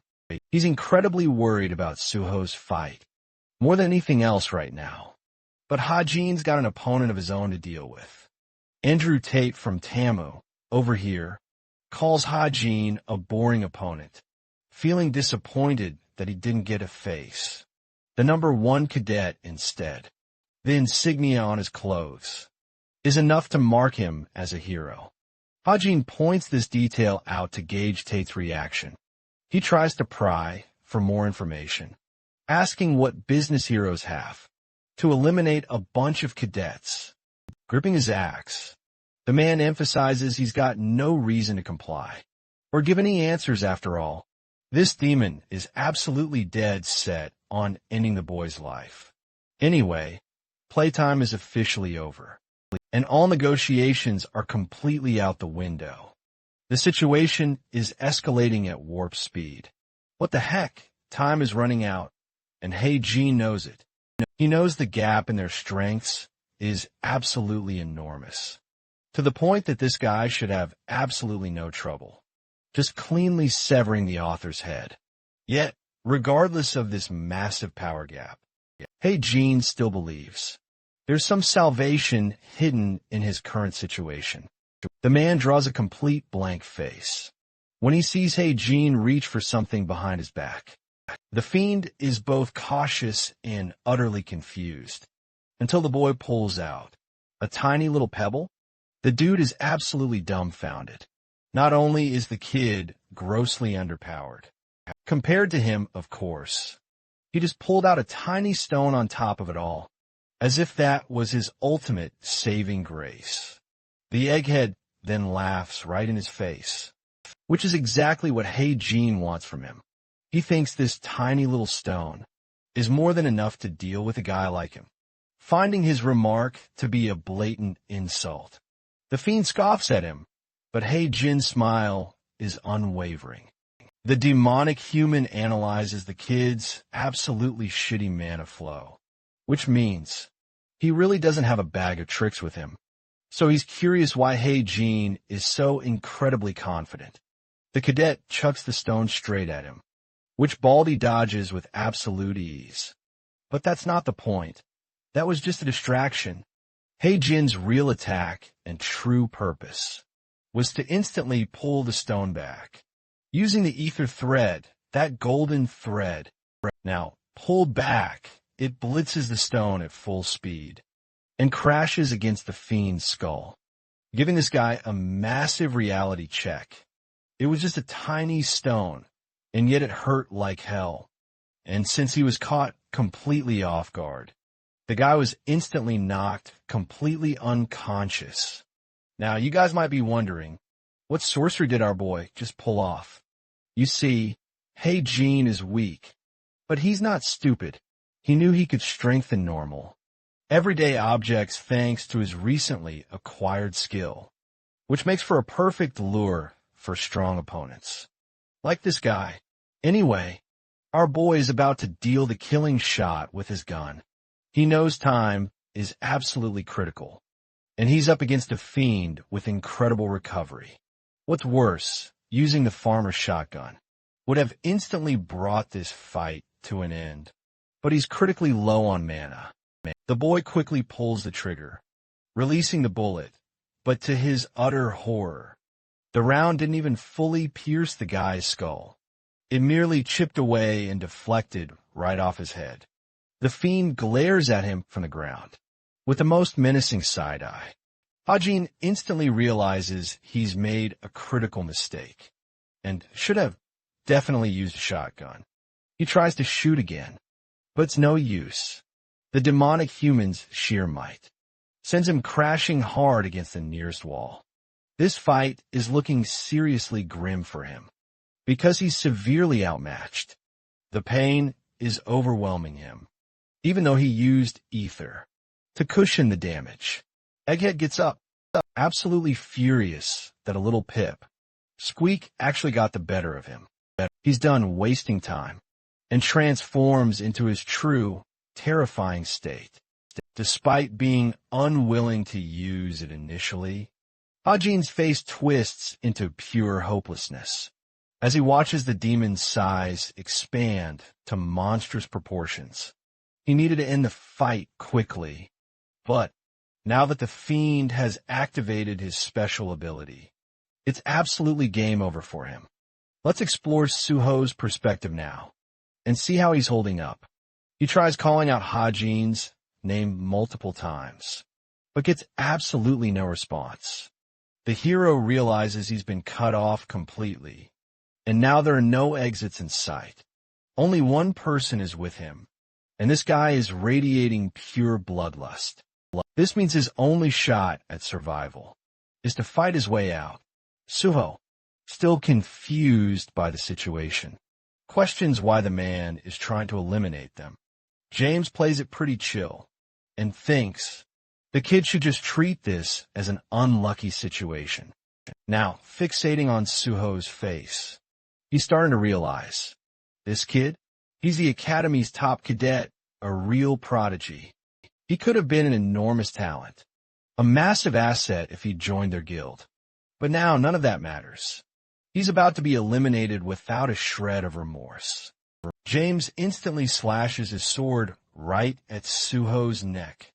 If not for Suho's godly reflexes, his head would have been sliced clean off just now. He barely escaped with just a scratch, and countered with a swift kick to James's head. But James is unfathomably fast. He vanishes instantly, reappearing behind Suho in a blink. Even Suho is utterly confused, wondering how James managed to get behind him. Not only did he perfectly evade Suho's strike, he also left Suho with a serious injury to his calf. This all happened in that brief moment Suho tried to kick him.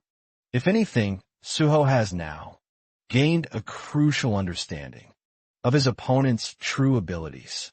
But his confidence is clearly wavering, because he's severely outmatched in this fight. Suho still tries to stay optimistic, intending to focus solely on this guy's movements. James is alarmingly fast, appearing right before Suho, and sending him flying back once more. With a powerful clash, luckily, the kid managed to block that first strike.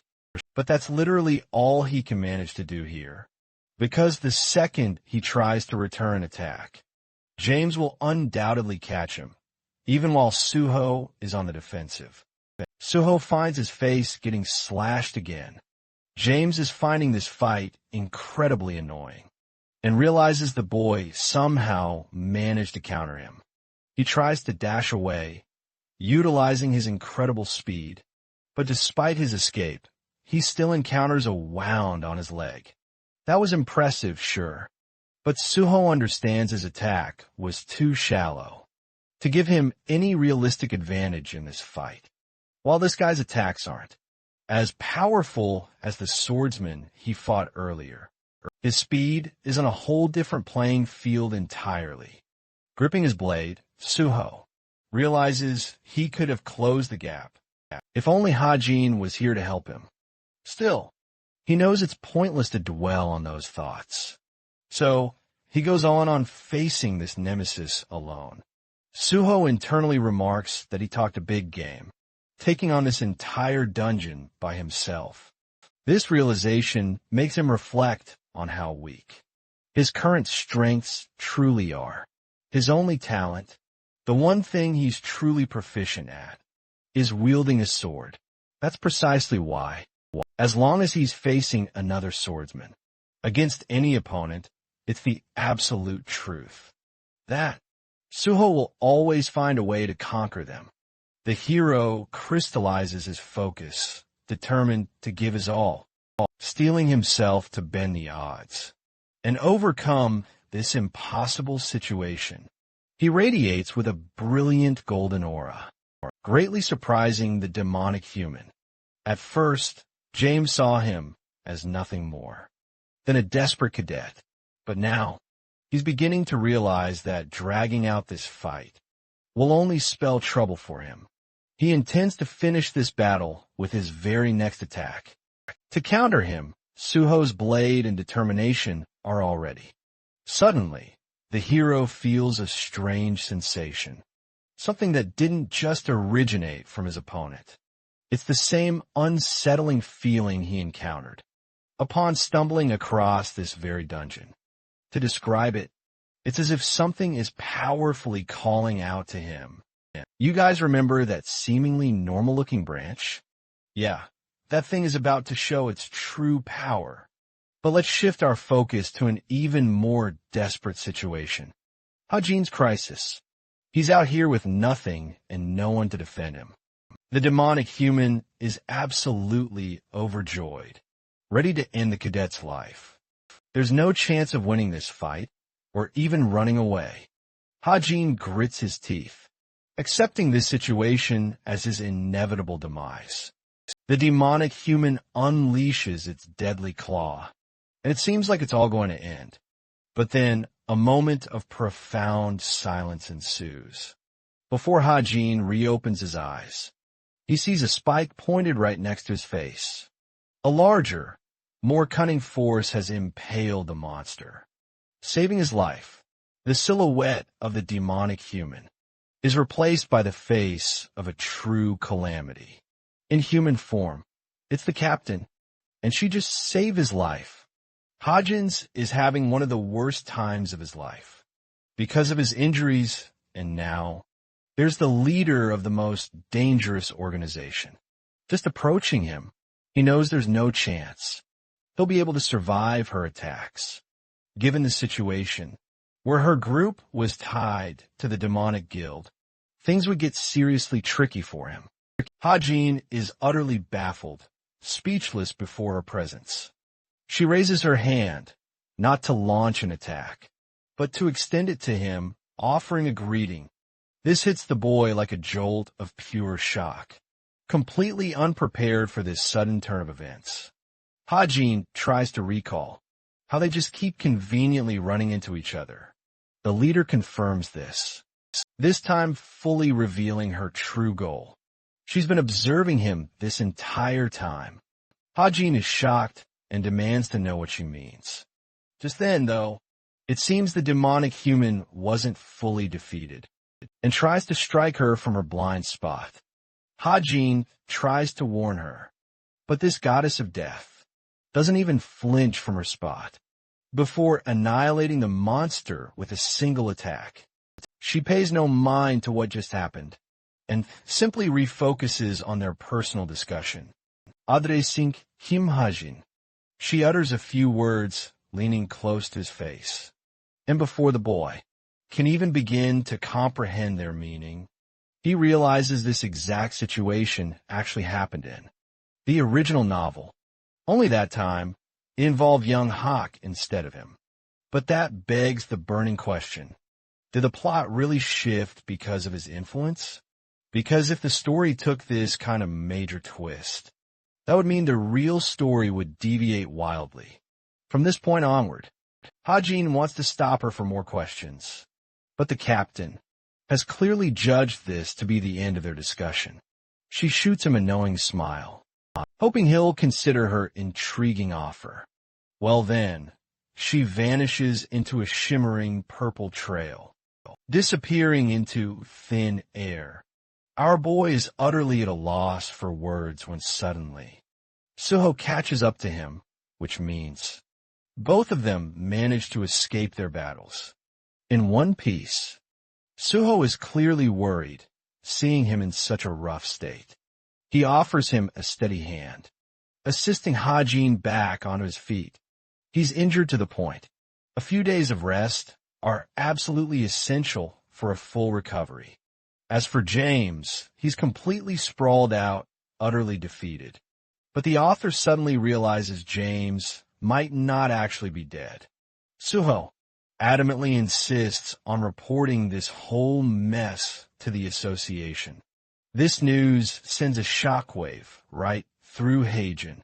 He immediately tries to halt Suho, explaining there isn't a shred of proof, so they'll be the ones to suffer for a false report.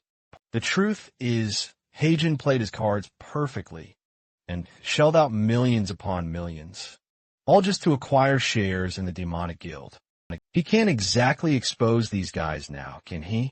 It would only destroy his investment. Suho, being quite gullible, doesn't question the why much at all, but he is curious about the final outcome. That came from Heijin's intense battle. To that, the author explains the woman simply ran away, which conveniently works as an excuse. Both cadets finally emerge from the dungeon, alive and kicking. They went through so many unexpected twists and turns in there, and Heijin had to burn through way too much stigma just to survive. Suho, surprisingly, is actually intrigued by the stick. He tells Heijin this might not be just an ordinary stick. It's a huge relief for the author that he actually remembered to bring the stick out of the dungeon, instead of leaving it behind. Suho vividly describes the immense energy surge he experienced during his brutal fight against James. It was as if the object itself was calling out to him. Suho understands that. His words might sound absolutely ridiculous right now, but instead of doubting or denying them, our boy Heijin agrees with him after all. He could sense the inherent power and greatness of the stick the moment he received it as a reward. Now, let's dive into the real specialty of this stick. You see, the author specifically intended this stick to be the most unique and special stick in the entire world. It can only be truly recognized by someone with deep knowledge of mythology. Excitedly, the author reveals its true name, the mistletoe. This divine object was conceived directly from European mythos, known as the very weapon, responsible for felling Balder, the revered god of light. Hence, the mistletoe earned its legendary title, the Godslayer's Stick. Oh my gosh, this stick seriously has a more epic backstory than most characters. Suho is stumped, but even a divine weapon needs to be fully awakened to convert into its true form.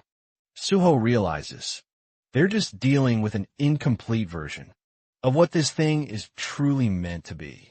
Suho was initially disappointed by the ordinary stick, but now he's utterly impressed.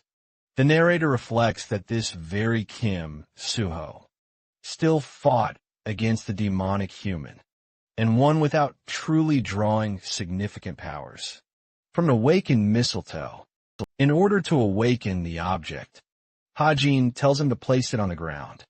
Then, he reveals the sapling powder that he collected from a mystical butterfly. This is supposed to be the catalyst to drive the awakening of the divine object. Suho is amazed by Hajin's knowledge and discoveries. The thing is, this powder was originally supposed to fall into the hero's hands. In the original story, anyway, Hajin wonders if he should make light of the situation and force the hero to be more grateful. So this man straight up calls the powder his parents' relic, which makes it seem like Bro collected his parents' ashes. Suho's face turns to horror, questioning what the heck he just heard. From this interaction alone, Hajin has learned that he's terrible at making jokes. The seemingly heartless joke has the hero in shambles. Anyway, the powder's specialty lies in the fact that it boosts your power to its best potential. The point is to sprinkle the powder on the legendary Stick of Destruction for a change to occur. Hajin couldn't outline the exact details of what would happen, so he tries to demonstrate his point. But Suho stops him, believing it's an invaluable item to Hajin that shouldn't be used on something like this. Hajin plays his cards and tells him it's fine to invest the powder on a mythical item. Their shared moment comes to an end as Hajin places the powder on the artifact, causing it to experience a change in color. Also, the branch now has leaves. Well, that's that, I suppose. At last, the Mistletine's awakening process has finally met its completion. Now Suho can truly grow and absolutely demolish his opponents in future battles. This object will significantly amplify his powers, transforming into a sword as part of their agreement. Hajin decides to keep a small fragment of a stick. He's perfectly content with just taking the leaf. As they head back, Suho feels a bit uneasy about Hajin keeping the majority of the rewards. But Hajin emphasizes that he's perfectly fine with his decision. He insists on his point, ultimately swaying Suho. Let's talk more about the leaf he just extracted. This leaf, if consumed, allows one's body to become immensely stronger, or it could even blossom into an entirely new weapon, depending on the user's choice. It seems like a tiny thing at first glance, but it's actually an absolutely amazing reward. Our boy is busy thinking about the best ways to use it, when once again, he stumbles upon something hard and trips over. Suddenly, his eyes dart back to the object of his recent stumble. This exact situation has happened once before, when he discovered the rare ginseng. And just now, our boy has earned himself yet another lottery ticket. Suho comes over to check if he's okay. Hajin tells him it's nothing and practically sings a happy tune, having obtained the ginseng anyway. Now, let's shift our perspective to the captain's analysis of Hajin's powers. They witnessed him perform a truly miraculous feat by knocking down a demonic human with a mere flick of a stone. Then, there's the fact that he was ready to pull the trigger and even shot the fiend in a flash.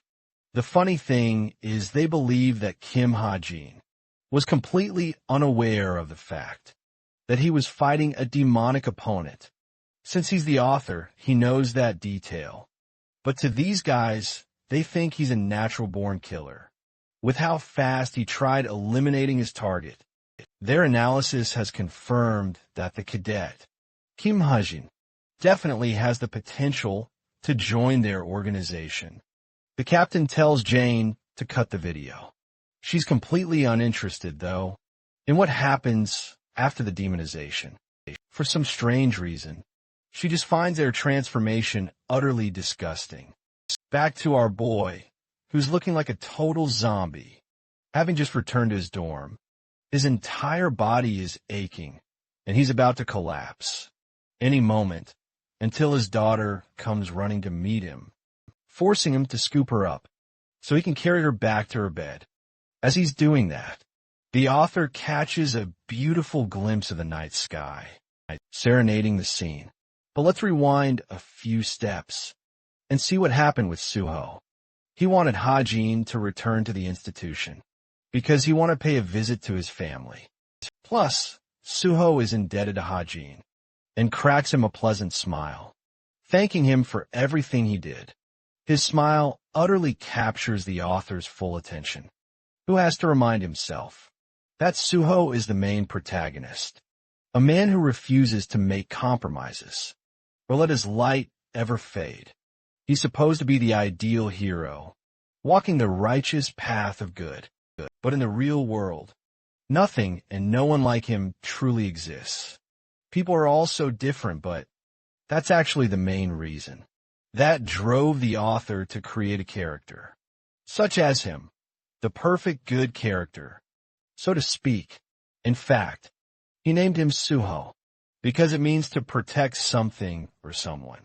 The protagonist, who will one day protect this world from doom. Hajin grew silent then and there, before returning him a smile, admitting that Kim Suho is the only person in this fictional world that he can trust in a heartbeat. That aside, let's talk about the big, bad, evil villains of the story. The Hero Association likes to call them the Nine Evils for being the most powerful, a nickname that was actually considered a compliment to the villains. Enter the third evil, called Defiance. They've established a secret sanctuary deep within the Hamjiang Mountains. And this sanctuary, it has its own operatives. They're astonished that one particular girl is taking a keen interest in their missions. She's an odd, demonic human. The girl, Tomer, is interrupted, finding it incredibly annoying. Tomer is handed a mission file. With her top-notch skills, she finds it annoying to execute a small mission. Tomer asks about the mission's details, but she's told to read the document herself. After a quick peek, she's astonished that the mission will require her to be a surveillance operative. Shifting perspective back to Hajin, he has an appointment for a magic inspection. The mage confirms this and introduces himself as Jean. Hajin is glad to be under his care, especially since he's a 4-star mage who specializes in artifact inspection. Well, Jean seems to be judging him based on his outfit. He shows him the way. Hajin knows that mages are naturally materialistic, which is why he took precautions by dressing formally, looking high class. In his office, Jean asks what kind of magic engraving he wants. Hajin expresses that he's looking for a physical, strengthening type suited for defense. Hearing that, the mage snaps his fingers and showcases a ton of options for him to review. Hajin takes a look, reflecting that engraved magic consumes little mana, usually because of limitations. But the obsidian artifact is exempt from that rule. Currently, he requires something that uses extreme amounts of mana, so he can only use it once a week. But at the same time, it should be paired with an amazing function. However, he observes Jean's dismissive attitude, barely paying attention to his customer. Hajin realizes he's being looked down upon and wonders how to handle this arrogant jerk. Because if he doesn't teach this mage a lesson, this mage might just totally half-ass the job. Hajin tells him he's completely uninterested in any insignificant items whatsoever. He then asks if there are any items in his inventory that actually require more mana to use. Something like enhanced protection energy. For example, Jean confirms that it's totally doable, but Hajin goes the extra mile in being a total douchebag, questioning if the job is actually beyond the capabilities of a mere 4-star mage. Jean falls silent before questioning what he means. Hajin then pretends he's about to leave, since he sees absolutely no value in their meeting. This instantly causes the arrogant mage to spiral into panic, and he frantically tries to stop him. The mage has been fooled, and suddenly he starts wondering if the kid is actually wealthy. Far beyond his simple outfit, Jean confirms that his request can be executed. But there's one tiny catch. It might be far too expensive for him. Hajin finds that deeply offensive, putting Jean on the back foot. Even more, he quickly butters up to his customer and nicely asks if he's got a budget in mind. Hajin then whispers his outrageous range, causing the sleazy mage to absolutely erupt in greed. He's practically beaming with joy, and now wants to show our boy only his absolute best pieces.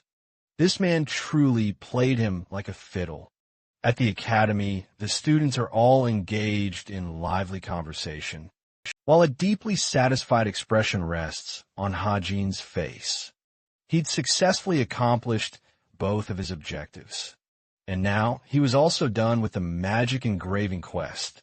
While Hajin isn't usually the type to flex his money, it was absolutely necessary to get that arrogant mage to act anyway.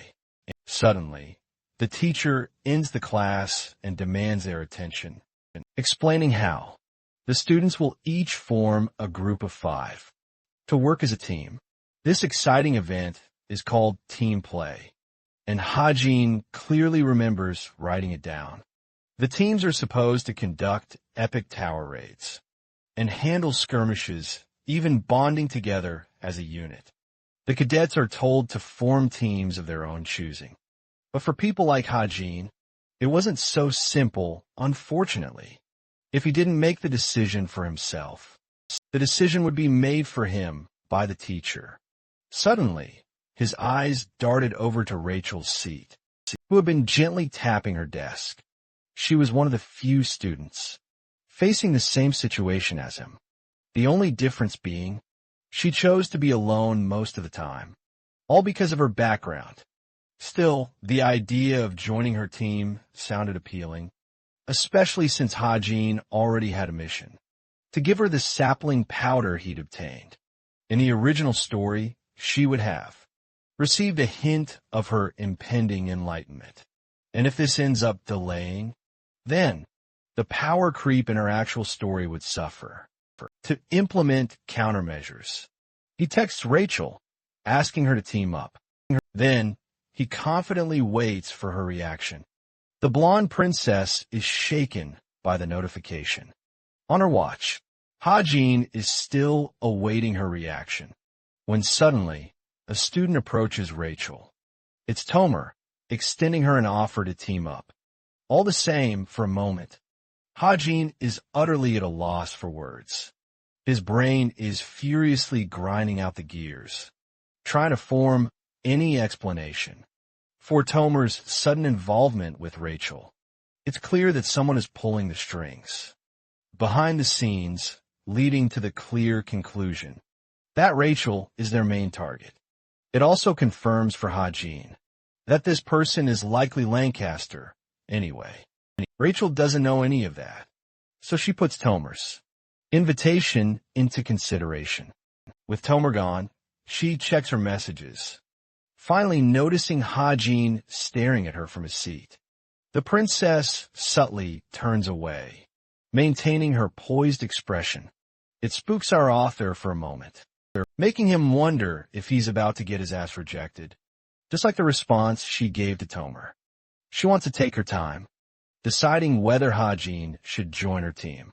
It's good enough for our boy, much better than a flat-out no. Anyway, Naeun meanwhile is out here, seriously conflicted on who to pick for her team. She's already decided on 2 members, but she's troubled when choosing a cadet. From the top 100 cadet list, all teams would be granted extra points for including lower-ranked cadets among them. But at the same time, finding capable cadets like that was rare. The only person that comes to mind is, of course, Hajun, who is currently being scouted and approached by a ton of cadets, inviting him out to join their teams. Even Naeun can't believe that he's that popular. All of a sudden, she also amuses the idea of him being a perfect contributor, as his grades are also amazing. Naeun is so sure of herself that she thinks he'll easily agree if she does approach him. But there's one small thing that bothers her. It's the hypothetical future, in which Hajin will interpret her invitation as a confession of her love. While she's troubled, Younghak asks what's keeping her so busy. He didn't take his time, because he believes every other cadet is the same, recommending her to pick decent cadets and make up for the rest on her own. Naeun refuses to take his advice, causing him to tease her by snatching her notebook. Naeun quickly rushes to stop him from flipping open the book, knowing that it's about to ruin her life. Jeonhak confidently reads the names out loud, until he finally comes to a baffling shock. He can't believe his eyes, and loudly shouts Kim Hajun's name, mentioned among the candidates. This instantly annihilates what was left of the girl's self-esteem. Meanwhile, the authors, seeing this scene unfold, the rest of the students have all drawn attention to Jeonhak. The students are kind of surprised to see Neon hunting for Hae-jin as well. The whole thing causes her to be so embarrassed that she chucks a powerful fist in Younghak's belly, knocking this man out in a heartbeat. She's pissed that he invaded her privacy and caused a scene like that. Even Younghak's friends are out here, wondering if the dude is dead. As for Naeun, she flinches at the sight of Haji noticing her, before she turns away, visibly annoyed. Our boy's totally clueless about what set her off, but frankly, he couldn't care less. Later, after class ends, she actually manages to approach Hae-jin. Grabbing his arm, he's caught a little off guard, just as she's about to explain her team-up offer. But right before those words can even leave her mouth, the princess completely hijacks their moment by confidently declaring that they've already committed to the same team. Naeun's eyes widen as she feels a sudden jolt. Her entire body spasms in sheer terror. Poor girl, she not only lost the fight to Rachel, but she also just lost her crush as well. She tries to act like a total girl boss, appearing utterly unfazed and unbothered. As if he ever needed her, Naeun exits the scene, wishing both of them a bitter farewell. But as she walks away, thoughts instantly flood her mind. She knows Rachel is an amazing sword fighter, just like her. Then, she also boasts top grades, also just like her. The fact that Hajin chose her instead of Naeun causes her to frown in pure embarrassment, because deep down, she secretly wanted to be chosen. Homegirl is completely smitten at this point. Back to our author, now sharing his walk with the princess. Rachel stops him mid-stride, before asking if he's planning to switch teams. She's clearly quite worried, because of Naeun's recent invitation. But Hajin has absolutely no intention of jumping ship. Hozung, the class rep, catches up to them. Turns out they're all on the same team, and some of them genuinely wanted to join Hajin, who ended up getting dragged along with them. Among their team, the only problematic person is Tomer. But our boy remains as cool as a cucumber, and fully believes he'll handle her. When the time is right, of course. They explore some options for grabbing a bite to eat. Rachel says she's okay with anything, but only our author truly knows that. Her favorite restaurant is actually the Hanga Garden. Just one mention of it makes her absolutely beam with happiness. This man is totally flirting with his own characters. Our dude is absolutely overpowered, while those guys head out to eat. Meanwhile, Naeun is bedrotting, meticulously exploring her team comp. They've got two fierce warriors, a skilled range attacker, a capable support, and a powerful mage. Then there's Naeun, who possesses both melee prowess and long-range combat skills. It's a solid team, until Hazuki innocently asks if Hajin plans to join them. This simple question completely shuts Naeun down.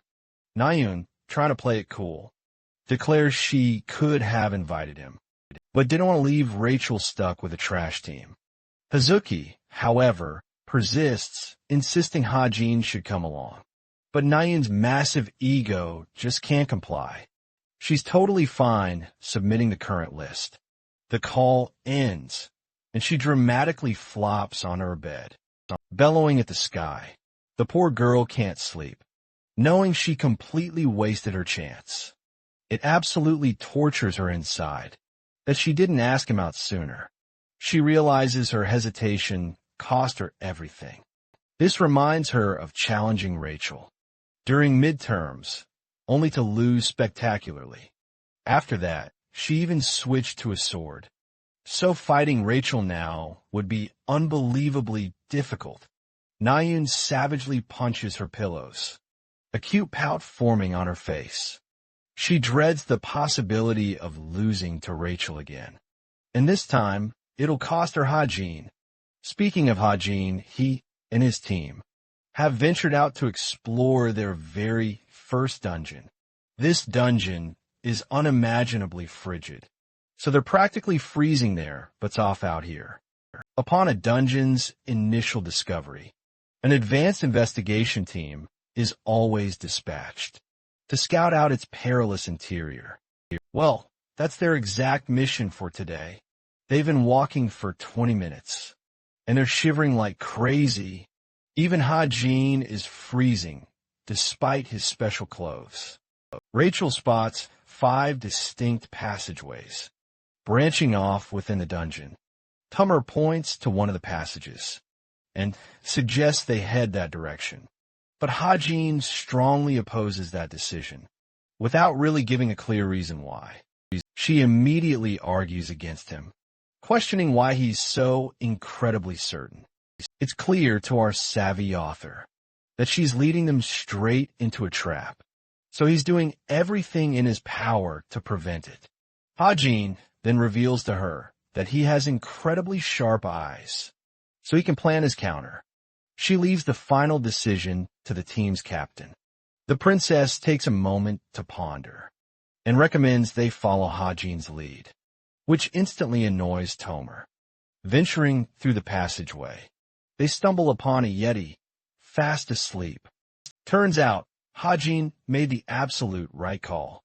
Funnily enough, despite his initial interruption, Tomer continued to act like a total brat and repeatedly tried to lure them into traps. But the story itself was there to shut her down. Every single time, no exceptions. Poor girl, she couldn't do anything to get her way. She found herself utterly furious that she couldn't harm the group a single bit, not even a single person, just so she could at least cause a retreat. Tomer realizes Hajin is the main culprit in all this, and decides to go for a much more aggressive approach. Donning a bold, defiant expression, she marches right up to Rachel and demands the princess come with her. She reasons that splitting into teams of 2 is best for much faster exploration. Rachel is about to voice her objection when Hajin comes swooping right in, taking the opportunity and forming a group with Rachel. He totally manipulated her using her own plan. Tomer, now even more forceful and enraged, snaps at our boy for his sheer overconfidence. You see, Hajin has already activated his sight skill to locate the absolute right path. He knows the safest path possible and confidently leads the way. The instructor's gaze confirms they've passed. The princess, having been pulled along all the way here, gently reminds our boy that he's gripping her hand a little too tightly. Hajin instantly lets go at the realization, causing her to feel a little embarrassed. This guy's unintentional riz is off the charts. The instructor demands the team submit their report on all their sightings. They diligently jot down all the exploration goods they found. Hajin even outlines that the dungeon boss should be classified, at least at an intermediate level 3. His perfect assessment earns them a perfect score. Team, Rachel celebrates, absolutely crushing her mission. All, except for one, the antisocial murder chick in the background. She's making a face filled with defeat and frustration, as if she just stepped on a Lego, and that Lego was Hajin. Let's flash back to the details of Tomer's actual mission. She was told to observe and injure Rachel, promised that some of Cube's executives would even assist her, so it wouldn't be the hardest thing ever. After removing Rachel from her daily routine, the other agents would deal with her. At the time, Tomer was extremely confident and thought the cadets were just a bunch of immature kids. Fast forward to the present. The annoyed murder chick is regretting ever calling it a simple mission. She received a message from her agent, asking about the mission details. This caused her even more annoyance, since they'd already asked for a report.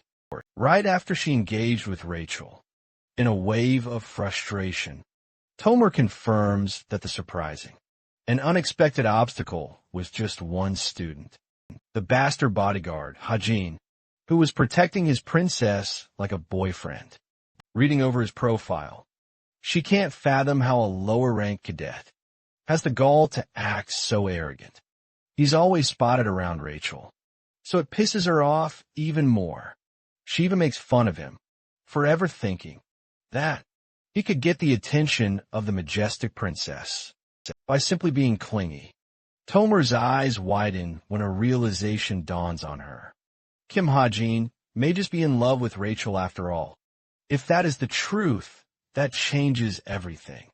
After all, she could exaggerate the rumors, stir up trouble, and use that to break them apart, causing Rachel to get isolated.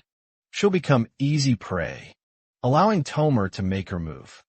At least, that's what it sounds like in her little noggin. Of a brain, at least. Following this realization, her next plan of attack is to forge a deeper bond with her team. Fast-forwarding to theory class, the instructor reveals that each team will select a small dungeon in the coming week. Their task, present a rating strategy. A collective sigh of frustration escapes the cadets. They're utterly peeved about all this homework, even during their off time. Ha-jin and Rachel, however, remain calm as ever, while Ho-jung is just chilling, because he plans to exploit the top 2 students to devise all the plans. The cadets are then quickly informed about a team leader meeting, also scheduled for next week, comprising all the team leaders. Packing his things, Ha-jin turns to the princess and invites her to the cafe for a strategy session. Rachel is perfectly fine with the idea, while Tomer is unusually cheerful, agreeing it's best to get to know each other better. Her sudden shift in demeanor can only be explained by Ha-jin's. What the fuck happened to her face? He asks what she's actually doing here, stating her intentions calmly. Tomer insists they should bond as a team, but that's not what he was asking at all.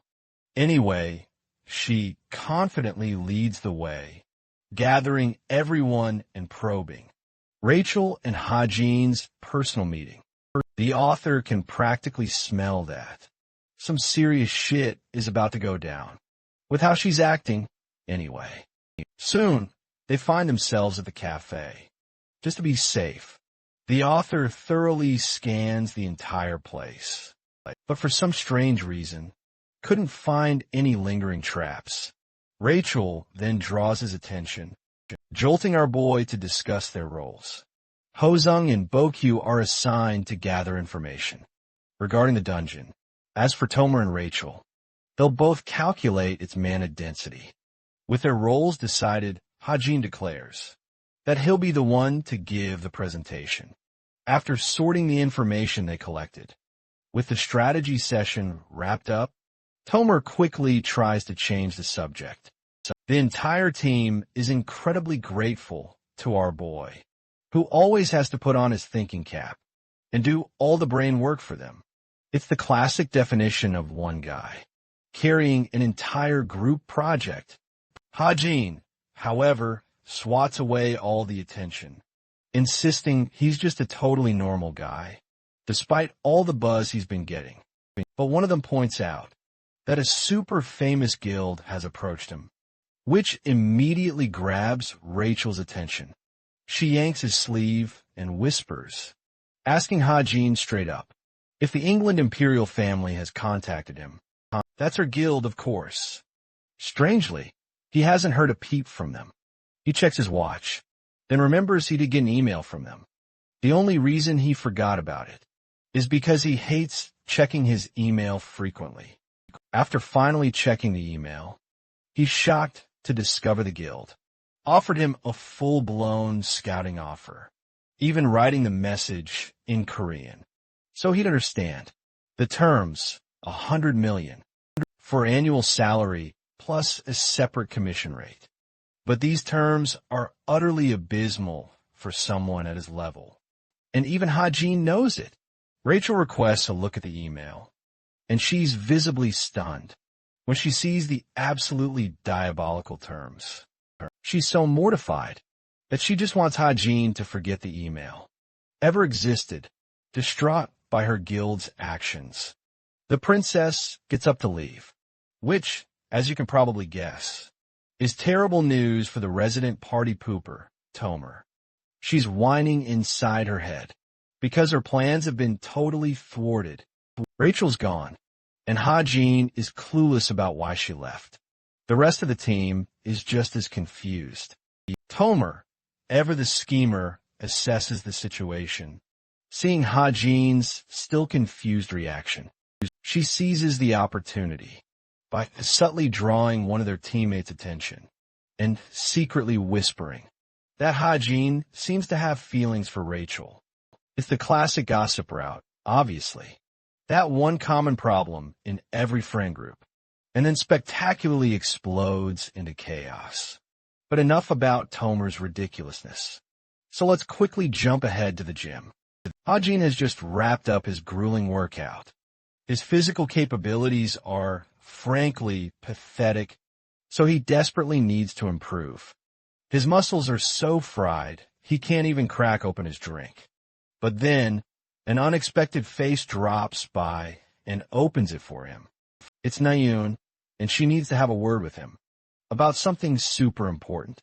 Seeing her here, especially so out of the blue, Ha-jin is completely baffled. A bit flustered, the short-haired Sundara explains her team is tackling their own dungeon assessment. But sadly, they're completely lacking information, which is precisely why she came to him for help.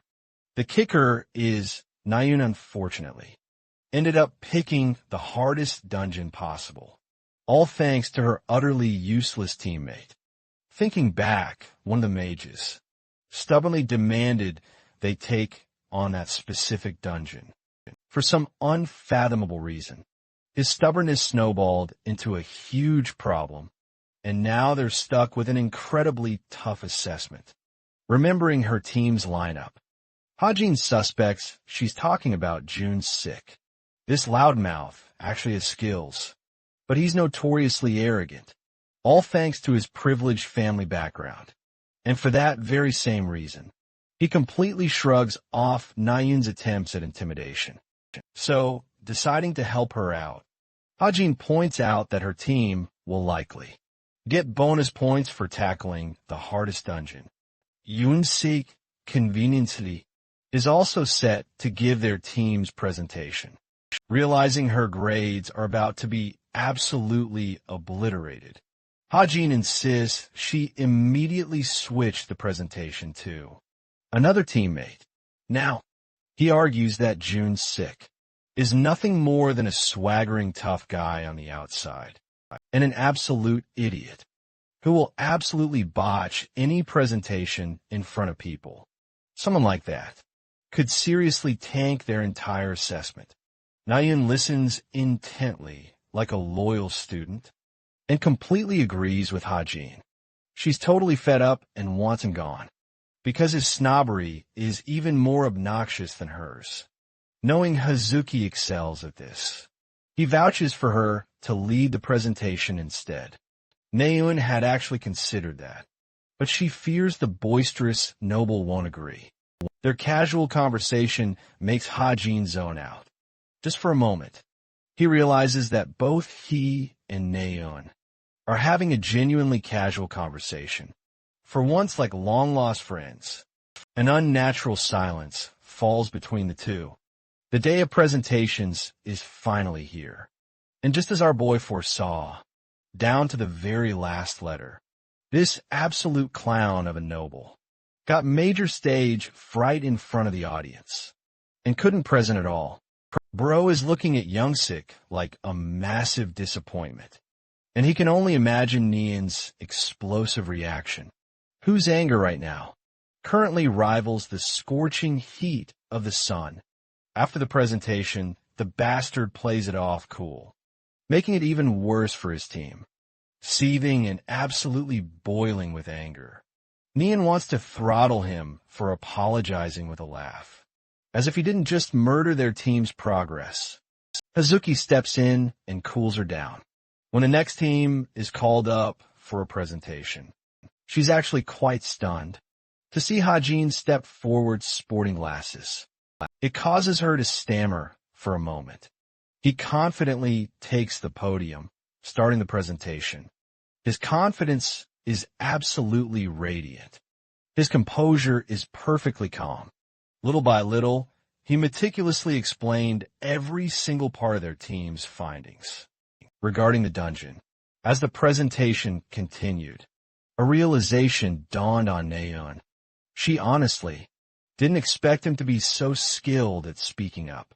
In a presentation like this, when the professor raised a challenging question to test Ha-jin's integrity, our boy merely smiled at him before clapping back with an instant answer.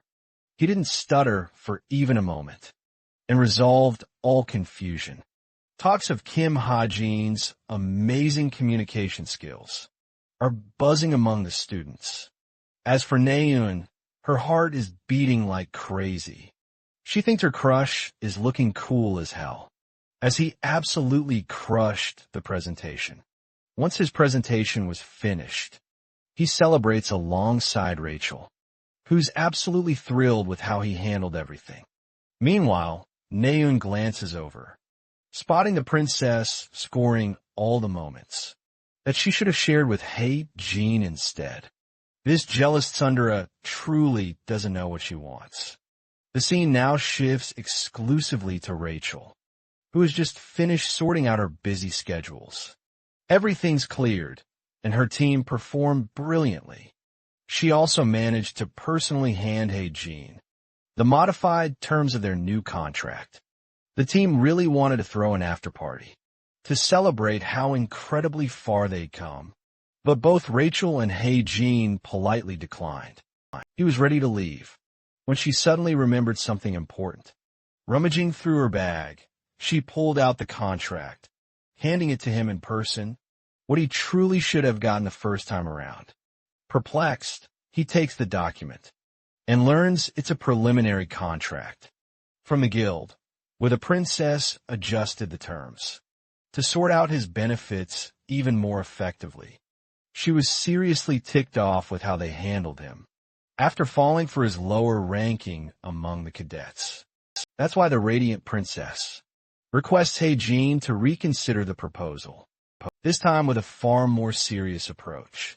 Recalling that entire scene, Rachel finds herself feeling pretty confident with how she handled the situation. She wants to hurry back to her dorm and finally sleep, but as she's reaching for the dorm room door, she comes to a sudden pause.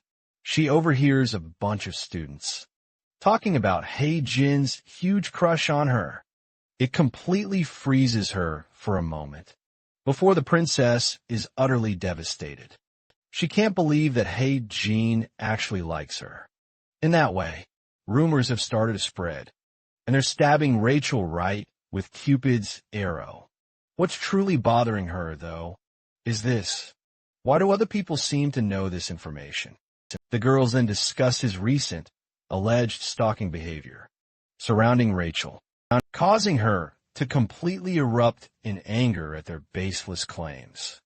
Everything up until this point had happened only because they were just a team, so naturally, only one outcome was possible. Jin would inevitably gravitate toward her. That is, until his words suddenly echoed in her mind. He once told her he was actually a huge fan of hers. She tries to focus on listening when out of nowhere, Naeun abruptly collides with the princess. Yona is right there by her side. Rachel quickly tries to play innocent, completely unaware that she's currently crushing Naeun's foot with her full weight. She apologizes profusely and steps off. This causes an irritated Naeun to stomp toward the door. Suddenly, the princess realizes things could escalate, taking a dire turn if they also hear the rumors. The instant they stepped inside, the girls immediately started gossiping about the same topic. Rachel's carefully maintained composure completely melts, all thanks to that ridiculous rumor. To shut them up, she dramatically flings the door open to clear up the misunderstanding. The entire room instantly stares her down, waiting for her to finally speak. The girls wonder if Rachel overheard everything they just said and quickly scoot away awkwardly. Naeun desperately wants to know what they were about to say about Jin, but unfortunately, both of them vanish into thin air.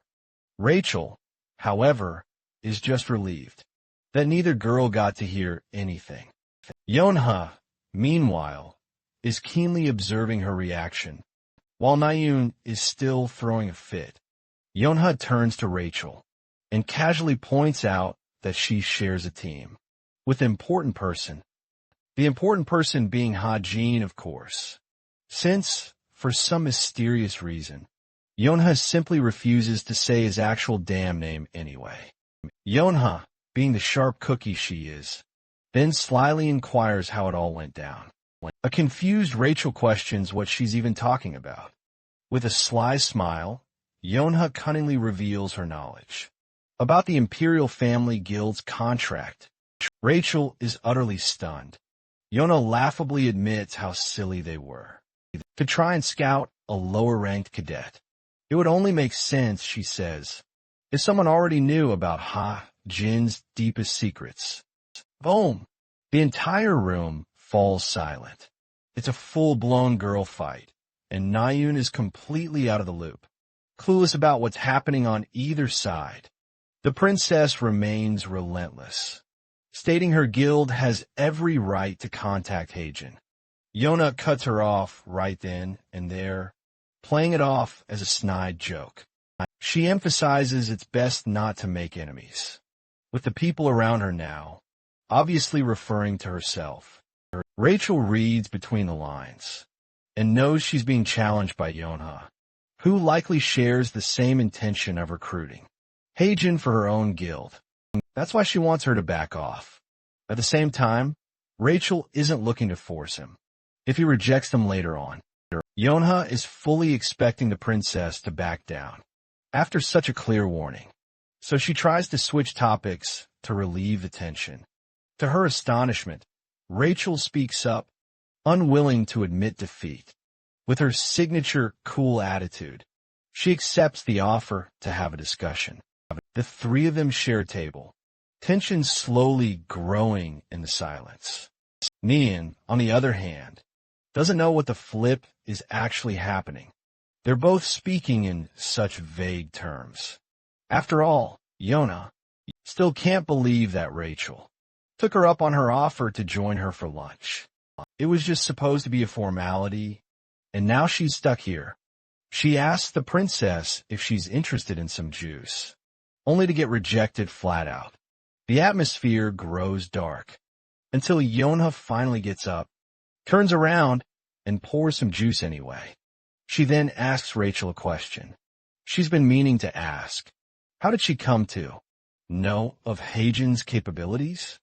To this, the princess responds vaguely, which is enough of a hint to confirm that she doesn't know Heijin's background at all, not in the way Yona does.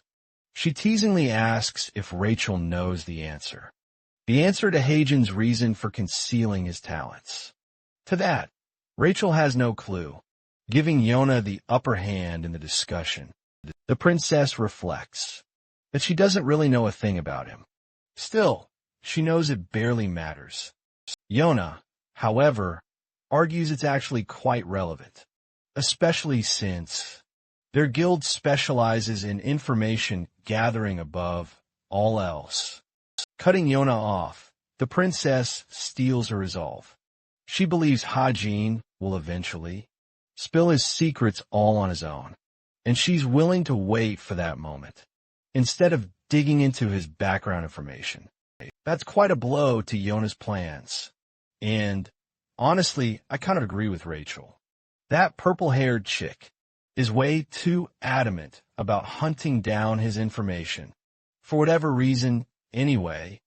The princess is done with the discussion, and walks right past Yona, as if she were the victor of that little argument. The door slams shut. Nayun has had enough and explodes with pure frustration. They were speaking in Korean, but the conversation was far from simple indeed. The following day, Tomer's rumors have taken flight, to the point other girls are approaching her, to mention Rachel and Jin's rumors. She knew all along, since she's the mastermind behind it all, but just pretended not to know a thing. This girl was literally reading books on how to make friends, and inviting people out for coffee, all just for her twisted cause. The girls entertained the idea of Rachel, merely using Jin as a stepping stone, as an acquaintance for her future. After all, her future is pretty much set in stone. To become the leader of her own guild, the discussion spirals to Jin's ranking, which matches the guild's global reputation perfectly. But all of a sudden, the careful rumors she planted are already falling apart.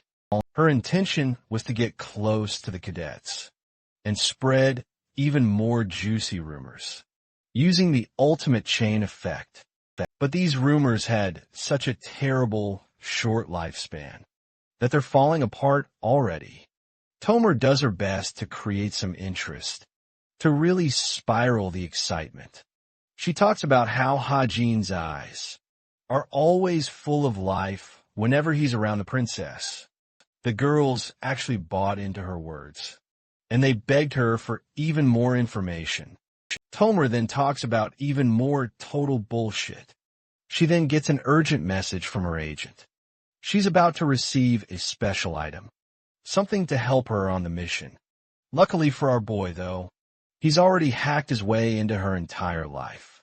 This dude is literally spying on her conversation. He's confirmed she's here on a mission. And get this, they bumped into each other at the convenience store. Just last night, she tried to make conversation, but the only thing racing through Hajin's mind was how often they'd been encountering each other lately. His eyes suddenly landed on her smartwatch, which just looked off compared to a standard model.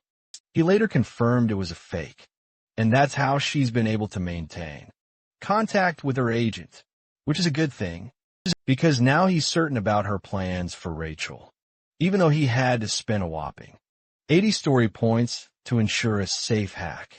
It was a wise investment. Hajin checks her inbox, because she's just received new orders regarding the upcoming fake relic competition.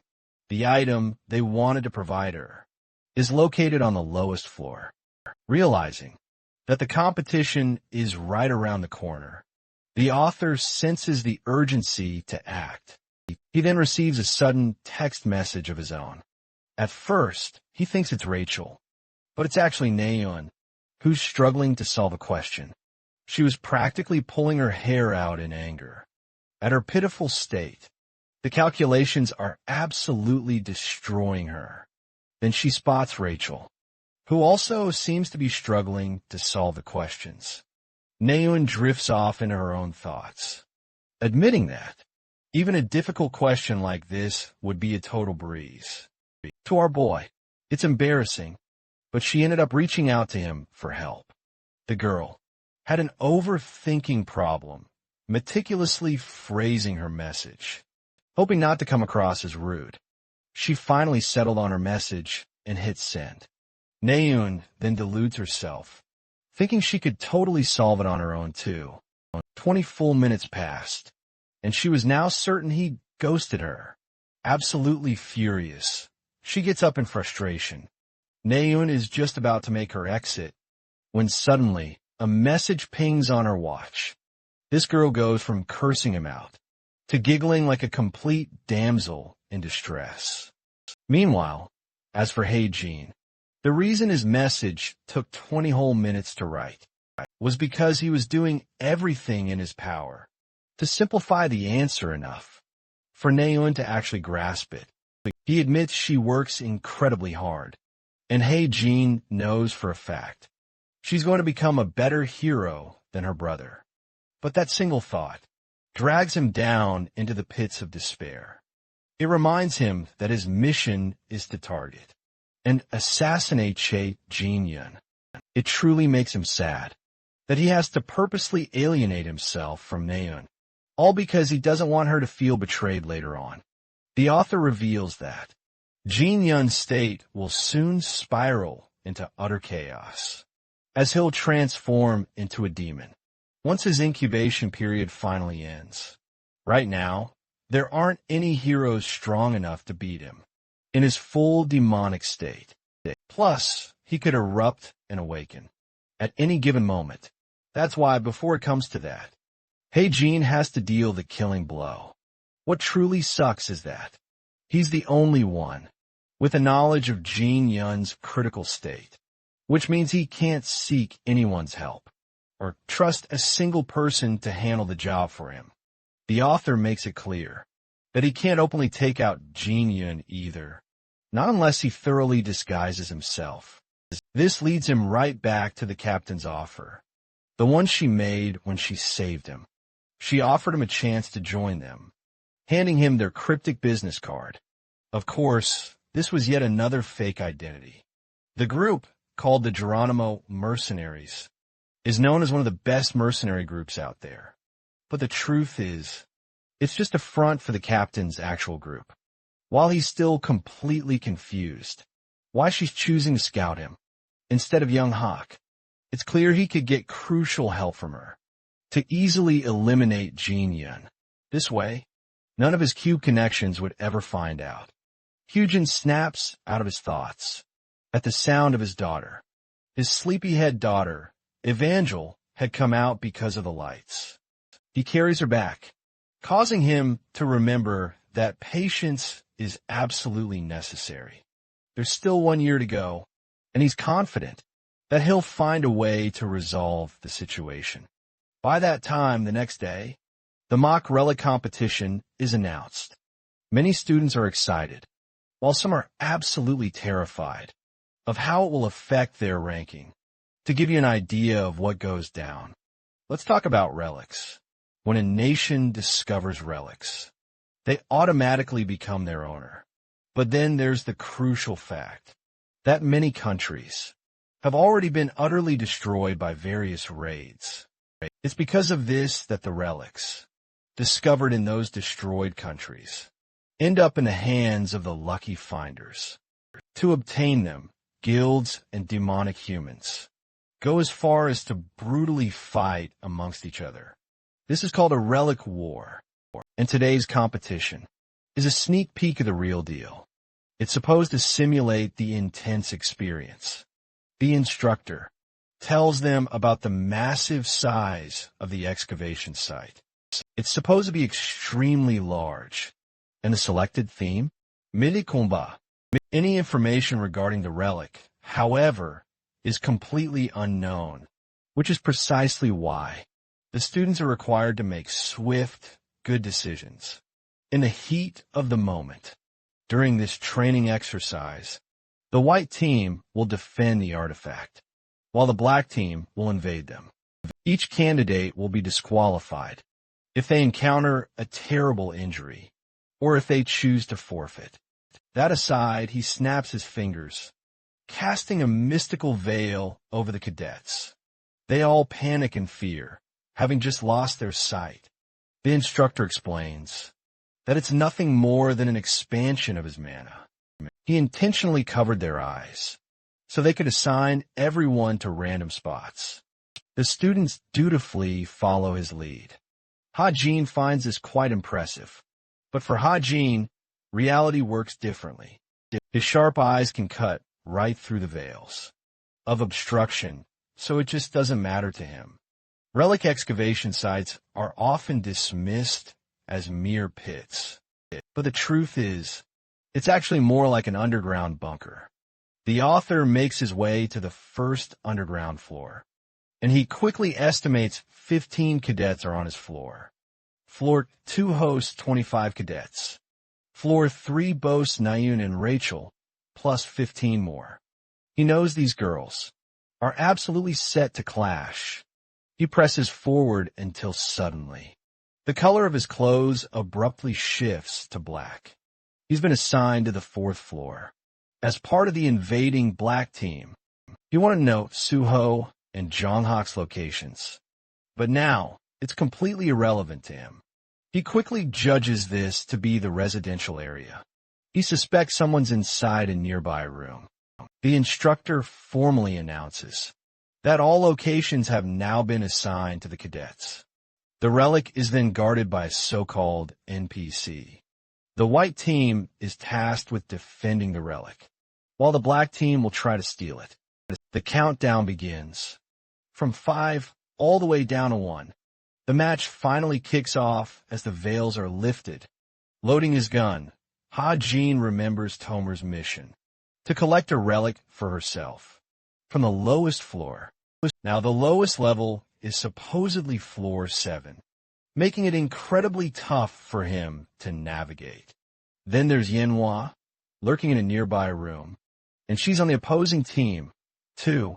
She has absolutely no idea that Ha-Jin's right on the other side of the door, and there's just no way for him to slip past her.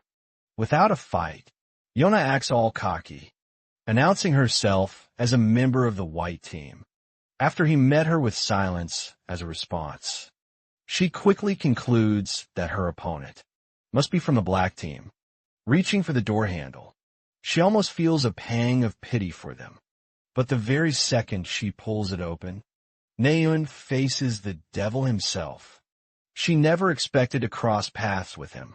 The author, surprisingly, is a little taken aback. He was fully anticipating this girl to unleash her whip against him. But mysteriously, she's tenser than ever. Terrified, even. The situation has just taken a dire turn. She truly didn't expect this outcome. Hajin raises his hand, provoking Yona to tense up immediately.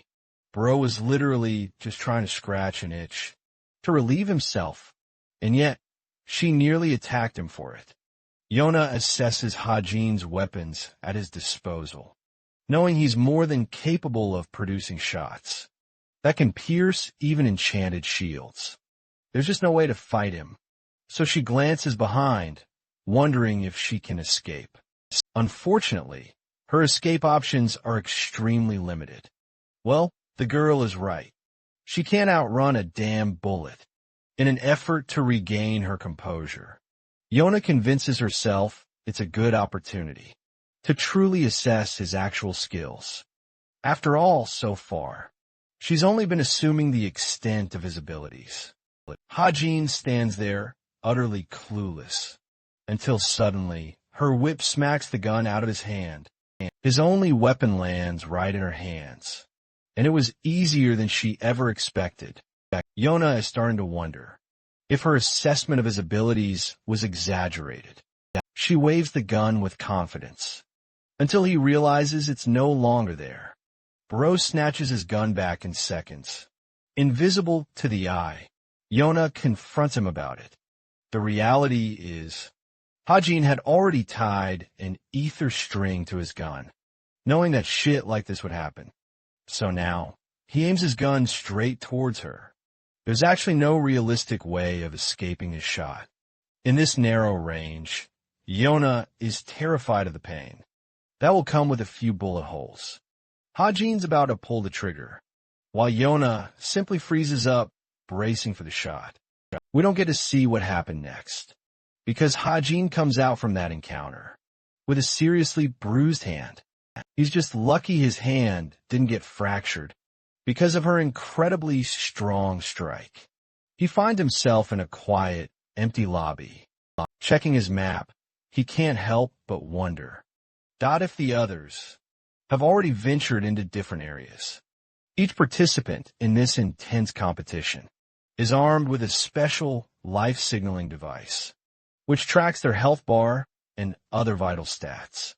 This system ensures the cadets' safe continuance in the exam. Hajin's primary goal is to use his laptop, to collect vital data from each device on every single student. This lets him get real-time information on the fly. Right now, he knows exactly where Tamir is located. She hasn't moved an inch from that location, which means that she's likely searching for an item in the same area. Our protagonist then quickly checks Rachel and Naeun's locations. Both are currently navigating on floor level 3. They're scheduled to fight each other soon. Meanwhile, on level 5, Suho and Jong Hyuk are in combat. They're absolutely going at it head-to-head, unleashing their strongest attacks. Hajin cleverly uses the CCTV to check the live footage. Bro is literally witnessing absolute cinema unfold. He's watching this intense battle like a thrilling movie. Hajin suddenly finds himself startled, noticing the hidden passageway to the next area. This also reminds him of his true primary goal, to keep tabs on Tomer now that he's free. He plans to pay her a surprise visit. Let's shift our focus and observe Naeun's situation. She's been relentlessly knocking out opponents left and right. She's gotten significantly stronger after spending just 3 months, diligently sharpening her incredible sword skills. Her innate talent is truly shining through now. Her teammate, Ji-yoon latches onto Na-yoon, thanking her profusely for the timely rescue. She barely escaped the black team on her way here. Ji-yoon is a support type, which means that she struggles when taking on combat-focused opponents alone. She'll be far more effective with her enhancement buffs and skills. Na-yoon's excited to hunt down more players when Ji-yoon reveals Rachel's location on the same floor. This catches her off guard for a brief moment, before Na-yoon's attention is sharply drawn to her surroundings. Sensing an imminent attack, she urges Ji-yoon to get behind her. Interestingly, there's no attack at all. It's just a terrified Yonha cowering in fear, who probably shattered Usain Bolt's records.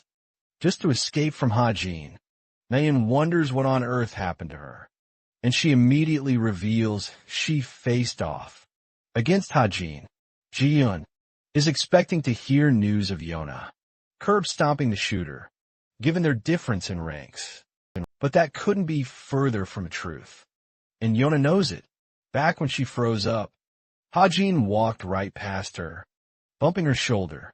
He didn't want to defeat her, stating it's better to take it easy. My glorious king is so forgiving, even though I would have loved to see him destroy her.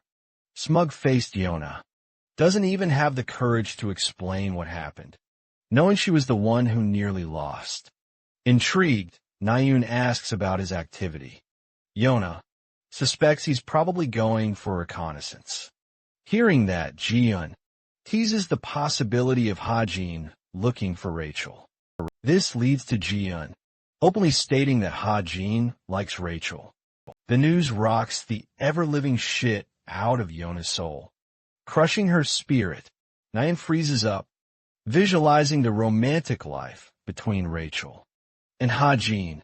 She's finding it hard to believe, until Ji-yoon claims it's a rumor that has spread quickly. Yona, being allergic to bullshit, calls it out as merely stupid. More importantly, she doesn't want to focus on something so irrelevant in this important competition. But Na-yoon? That girl's completely knocked out. In a daze, Ji-yoon confirms the location of the relic, so their plans are to move forward to the first floor. Na-yoon, still bothered by what she heard, tells Ji-yoon that the rumor isn't true at all, and probably started because of their connection on the same team. Yona is actually witnessing her troubled expression and knows it's clearly upsetting Na-yoon to entertain the idea of Ha-jin ending up with someone else. It's also at this exact moment she catches an attack aimed towards Ji-yoon. Yona swiftly reacts and obliterates the incoming arrows with a single swing. Na-yoon is on high alert, senses sharpened. She fiercely demands her assailant to reveal themselves. Like a true boss, Rachel stands high above them all. She gazes down on the enemy team with disdain. Na-yoon roars, accusing her of taking a coward's way out. But this princess is absolutely ruthless. She coldly orders her team to attack, and in that very instant, they all lunge forth to strike the white team down. Yona urgently tells Ji-yoon to take cover and hide, but the archers are making it incredibly difficult for her to escape to safety. Na-yoon wants to help her, but she's swamped dealing with multiple fighters. All at the same time, the duo is confident they can outclass Na-yoon in a 2-on-1 situation, but she's so utterly furious, she practically defeats them with a single swipe of her sword. Yona, on the other hand, is panting from exhaustion. She's doing her absolute best to defend Ji-yoon, making the ultimate sacrificial play. That is, until a black team member suddenly realizes that Ji-yoon has already acquired the relic. Their secret's out, and the white team is in serious trouble, because everyone will be targeting her now. One of them spots Ji-yoon, so Na-yoon dashes to intercept him. Unfortunately, her path is suddenly obstructed by an incredibly strong attack. Only one person comes to mind with such perfect technique. It's Rachel, and she's on the offensive. Nayun deftly evades Rachel's sword strike, surprising the princess with her lightning-fast maneuver. They both engage in a flurry of clashes, with Nayun forced entirely onto the defensive against Arkel's relentless heavy attacks. It's clear she's facing an opponent who can drive her into a corner. Nayun struggles for a moment until she violently breaks away. Their fierce clash powering her sword. Refusing to accept defeat, she activates her ultimate ability, doing everything in her power to beat Rachel. Her magic sword unleashes powerful pulses of mana, an attack so potent even Rachel has to avoid it, and notices the striking change in Nayun.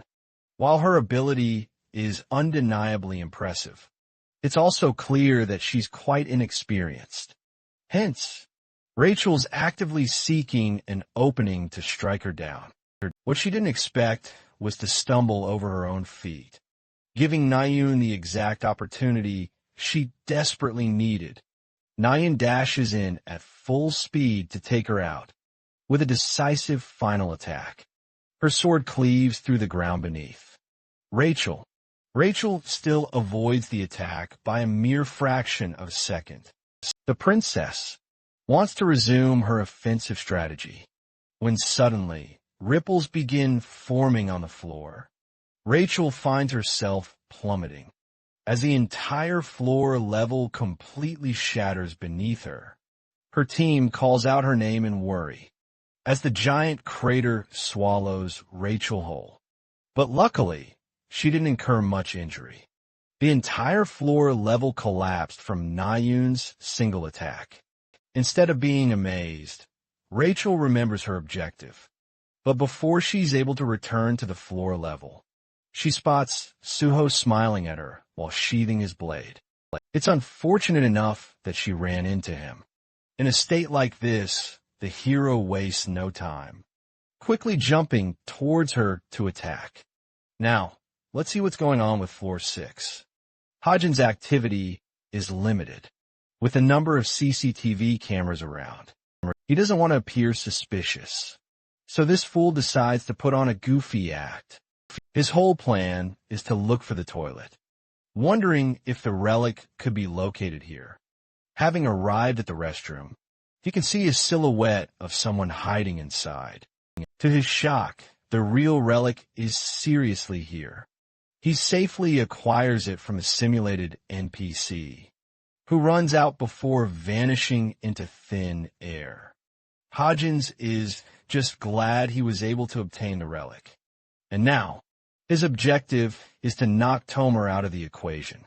From where he's sitting, Tomer is sitting on the floor directly under him, remembering the details of the message he found on her watch. Hajin has 15 minutes to act.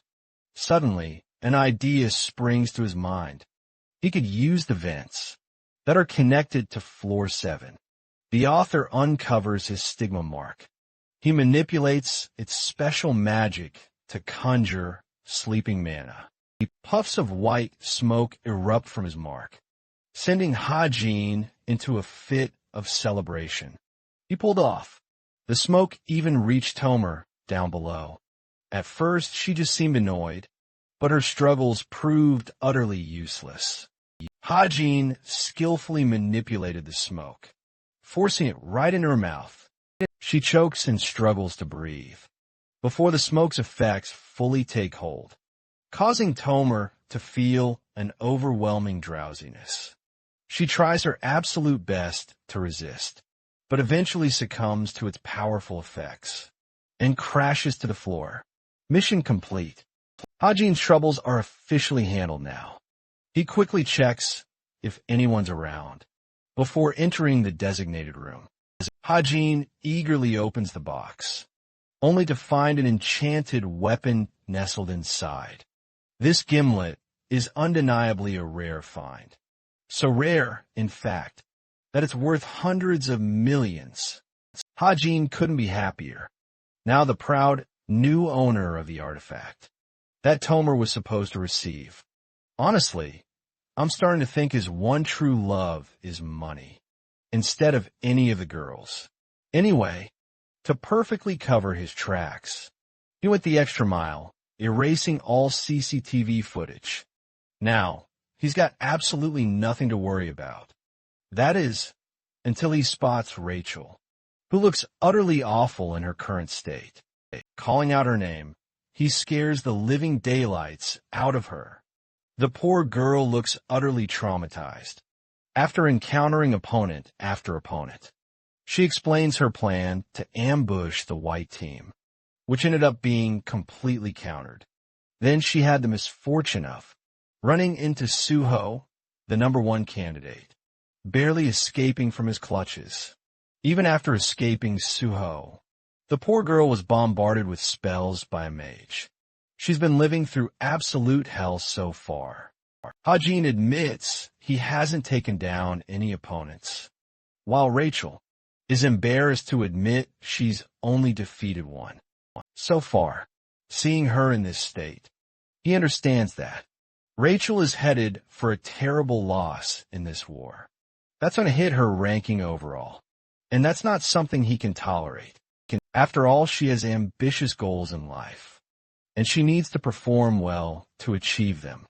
Hajin becomes the voice of hope, revealing that he's found the relic. He wants her to transport it to the highest floor with her speed, but Rachel doesn't understand why he's doing this. For her, Hajin simply tells her that he wants to help her out.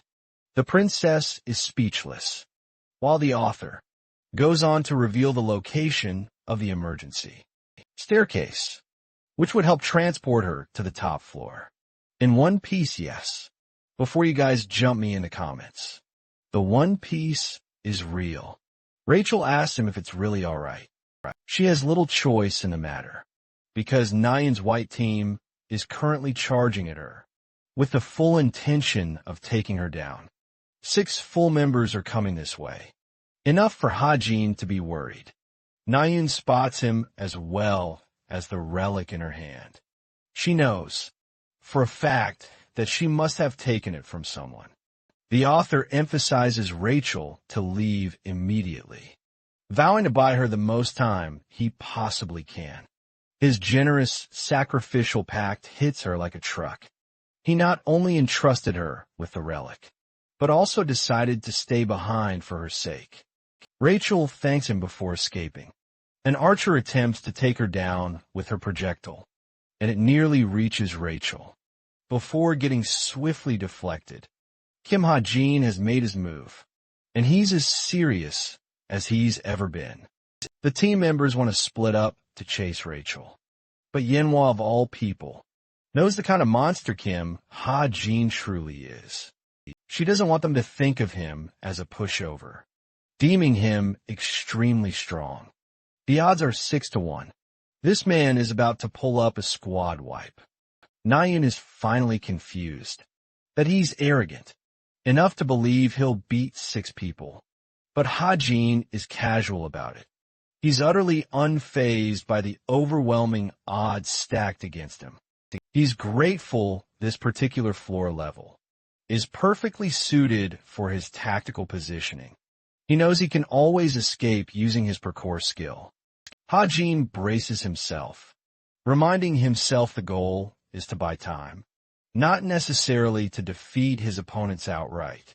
Some scrub from the white team grossly underestimates Hajin and foolishly charges at him head-on. In response, our boy flexes his American ways, blasting him and forcing the idiot to go. On the retreat, Yona follows up with her whip, while the archer also fires an arrow at him. This combined attack is about to reach Hajin. But don't worry, our glorious king is like, come catch this smoke. He activates bullet time, effortlessly dodging the whip, then firing his own bullet to deflect the arrow. The deflected arrow comes flying back, at full speed, right at the clown who rushed ahead. Bro gets headshot and instantly knocked out. Even Hajin is a little stunned by that, because that was way too powerful. It left a literal crater in this dude's forehead while he's busy lashing out at his team. Unfortunately, his health bar reaches 0, and he receives instant disqualification anyway. Yana is all the more certain now that they absolutely cannot underestimate this guy at all. She thinks Sherlock Holmes over here perfectly calculated the exact angle for the deflection, which is not at all what actually happened. Poor girl has no clue about his bullet time ability. Back to Rachel, she's still out here fighting the stairs, and in her present condition. The stairs are probably her toughest opponent yet. She's internally conflicted about the rumor, and if it bears any meaning, she once dismissed it as just a malicious rumor. But with his recent actions, nothing makes sense anymore. Fast forward to her reaching the top floor and reuniting with her team. She shows them the stolen relic. The team is absolutely thrilled that their captain returned with the relic. But Rachel feels bad, since the credit wasn't supposed to go to her, but rather Hajin. Unfortunately, the princess didn't have any choice in the matter. Her family's future hinges on her progress inside the cube, and her own future with the Imperial Guild depends on it too. Rachel sacrificed everything for her ambitious goals, but she's not about to back down now and leave Hajin to fend for himself. She gathers the team, ordering them to regroup and assist someone on floor 6. Funnily enough, when they finally arrive on floor 6, only the defeated bodies of other players are squirming around, their help completely unneeded. Even Rachel's seasoned team is utterly confused. She wonders what on earth just happened here. She can barely believe that Hajin single-handedly took on 6 people at once. Rachel tries to look for him, but instead of finding him, she finds Jong-ho casually approaching them. It was only a while ago, back on level 5, when Suho faced off against Jong-ho. Their epic clash began with some witty banter, coming from Jong-ho, who brazenly threatened the hero to escape. But the brave and righteous Suho stood defiant, choosing to fight this battle head-on. Jong-ho was prepared to absolutely mop the floor with Suho, who excitedly made the first advance. To test Jong-ho's resolve, their weapons clashed with Suho, emphasizing that he wouldn't be holding anything back, only for his rival to immediately retort that he better not put up a pathetic performance. Jong-ho thrust his spear, which slashed Suho's uniform. The spearman thought he'd found a clear opening, but alas, his attempts proved futile, as the attack went straight into the ground. Suho can dodge quite well, but Jong-ho is struggling to pull out his weapon. It's completely stuck, making him look like a damn rookie. Suho uses this golden opportunity to kick his opponent, which Jong-ho impressively blocks still. But it's a clear defeat, with Suho emerging victorious. However, stubborn as he is, Jong-ho refused to give up the fight and unleashed the brunt of his powers into the ground. Suho quickly lost track of him as he escaped from the area, and that's how this slippery guy prevents himself from ever truly getting defeated. He wants to settle the score with Suho at a later time. In the present scene, he's found Rachel, but thankfully they're both on the same team. To act like the ultimate tough guy, he confirms he's beaten all the guys here. Let's take a quick time out and see what happened. Jong-ho escaped Suho's wrath after taking a beating. Then he spotted Naeun and Yeonhwa duking it out, battling someone incredibly fast. He tried to help out by launching a surprise attack, immediately taking down 2 cadets from the white team.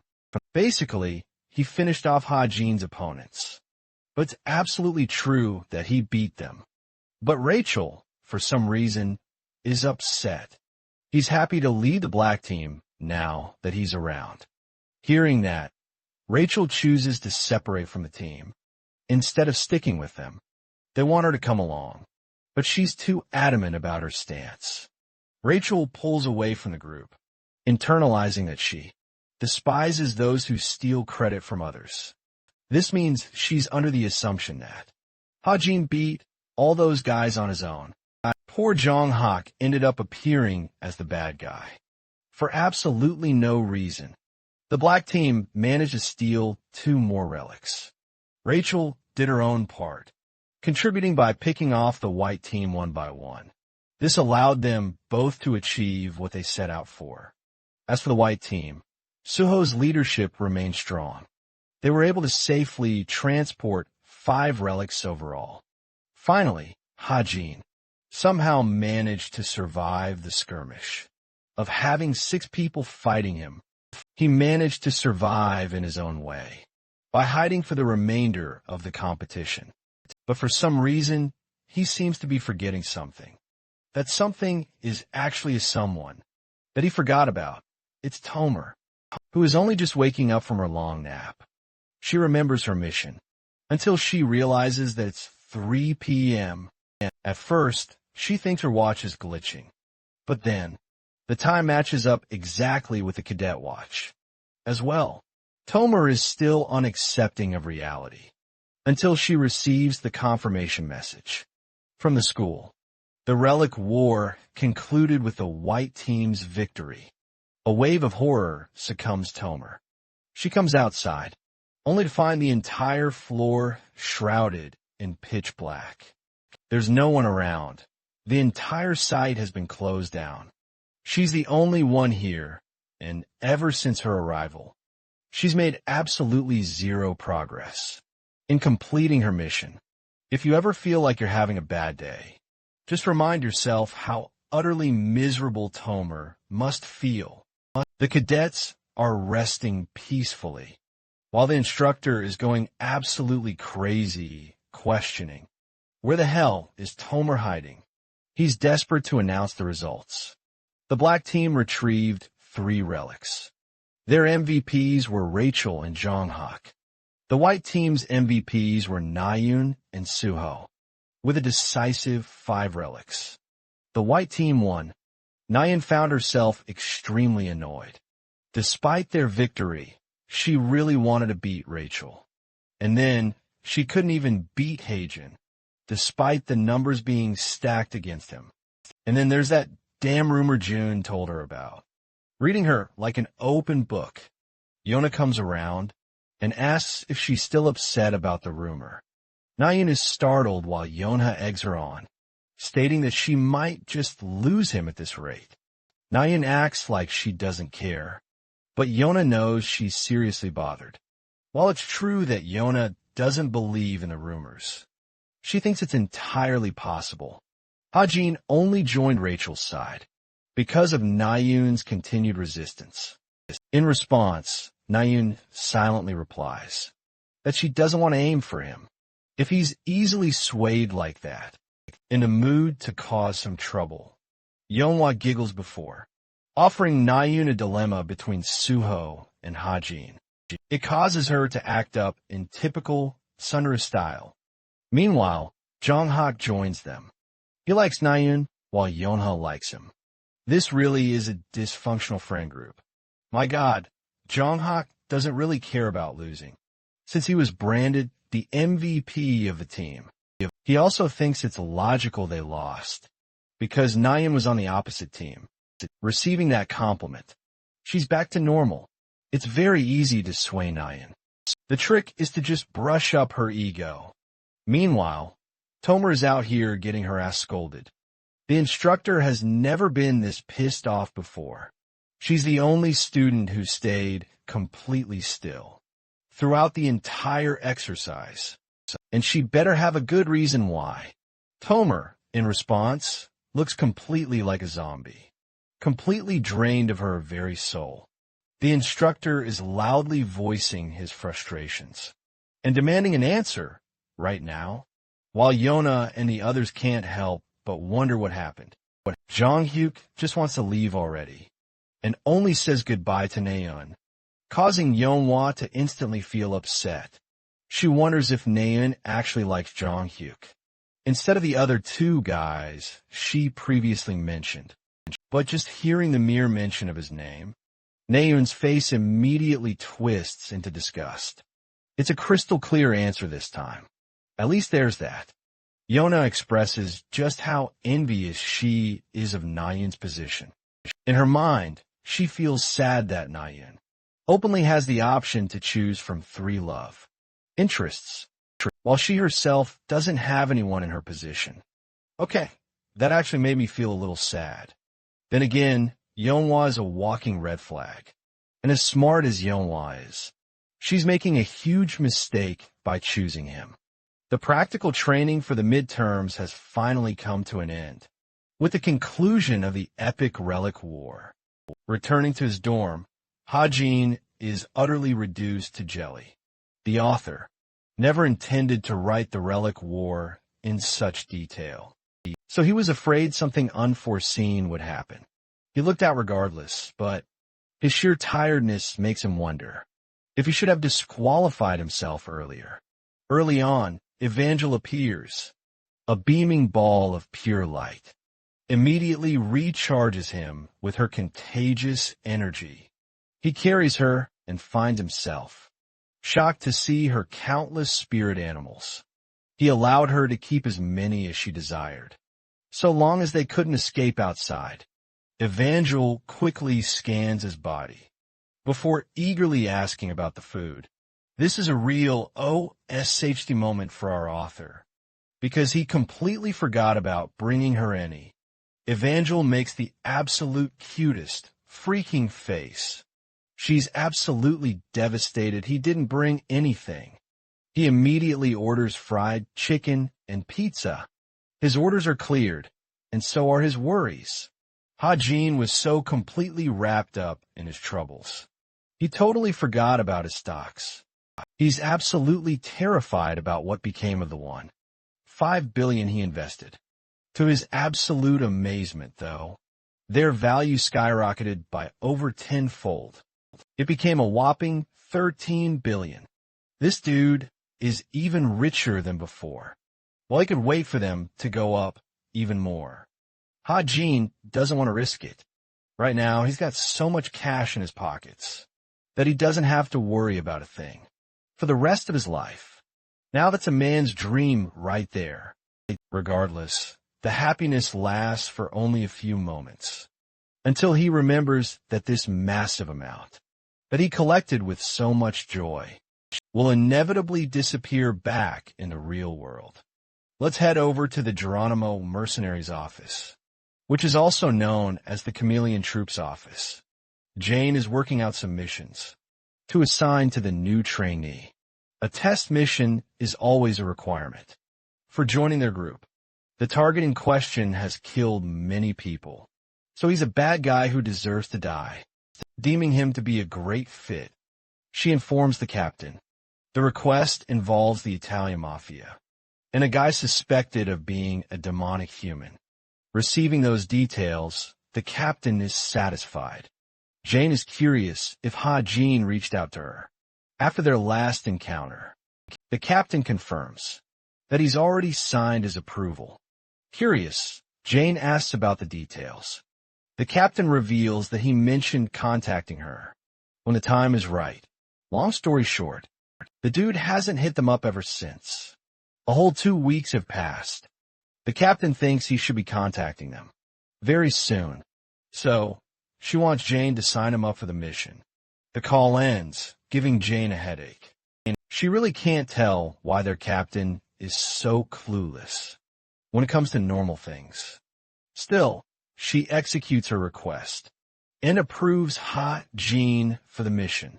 In the next scene, we catch a glimpse of Ha-jin strolling past the female dorms.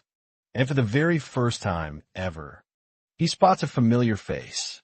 It's none other than Rachel, her hair neatly tied up.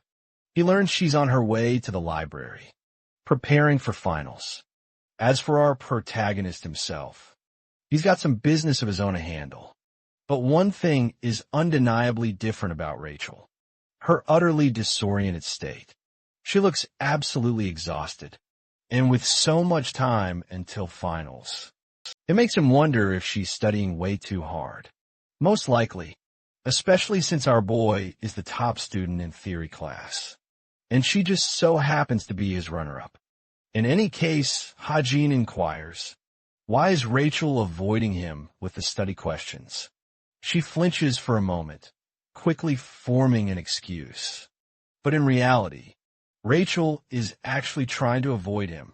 Still, he assures her he'll be there to help with any questions she's struggling with. Rachel appreciates his offer and quickly scoots away at lightning speed.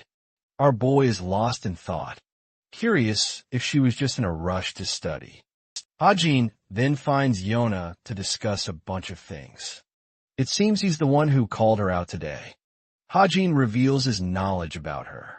Pharmaceutical company in the works, which makes Yona shudder for a moment, hesitating. She thinks it's only natural for him to know about it, since all her closest friends do as well. It's been a couple of months, but that doesn't matter. All she cares about is why he's interested. Tossing her a package, Hajin waits for her to take notice. Yona is astonished at the sight of a 5-year-old ginseng, a precious little token of luck that our boy discovered on the mountain. He was deep in thought, wondering how to make use of the ginseng. Since he already had plenty of money, he decided it would be better to convert it into an elixir, or so he thought, at least.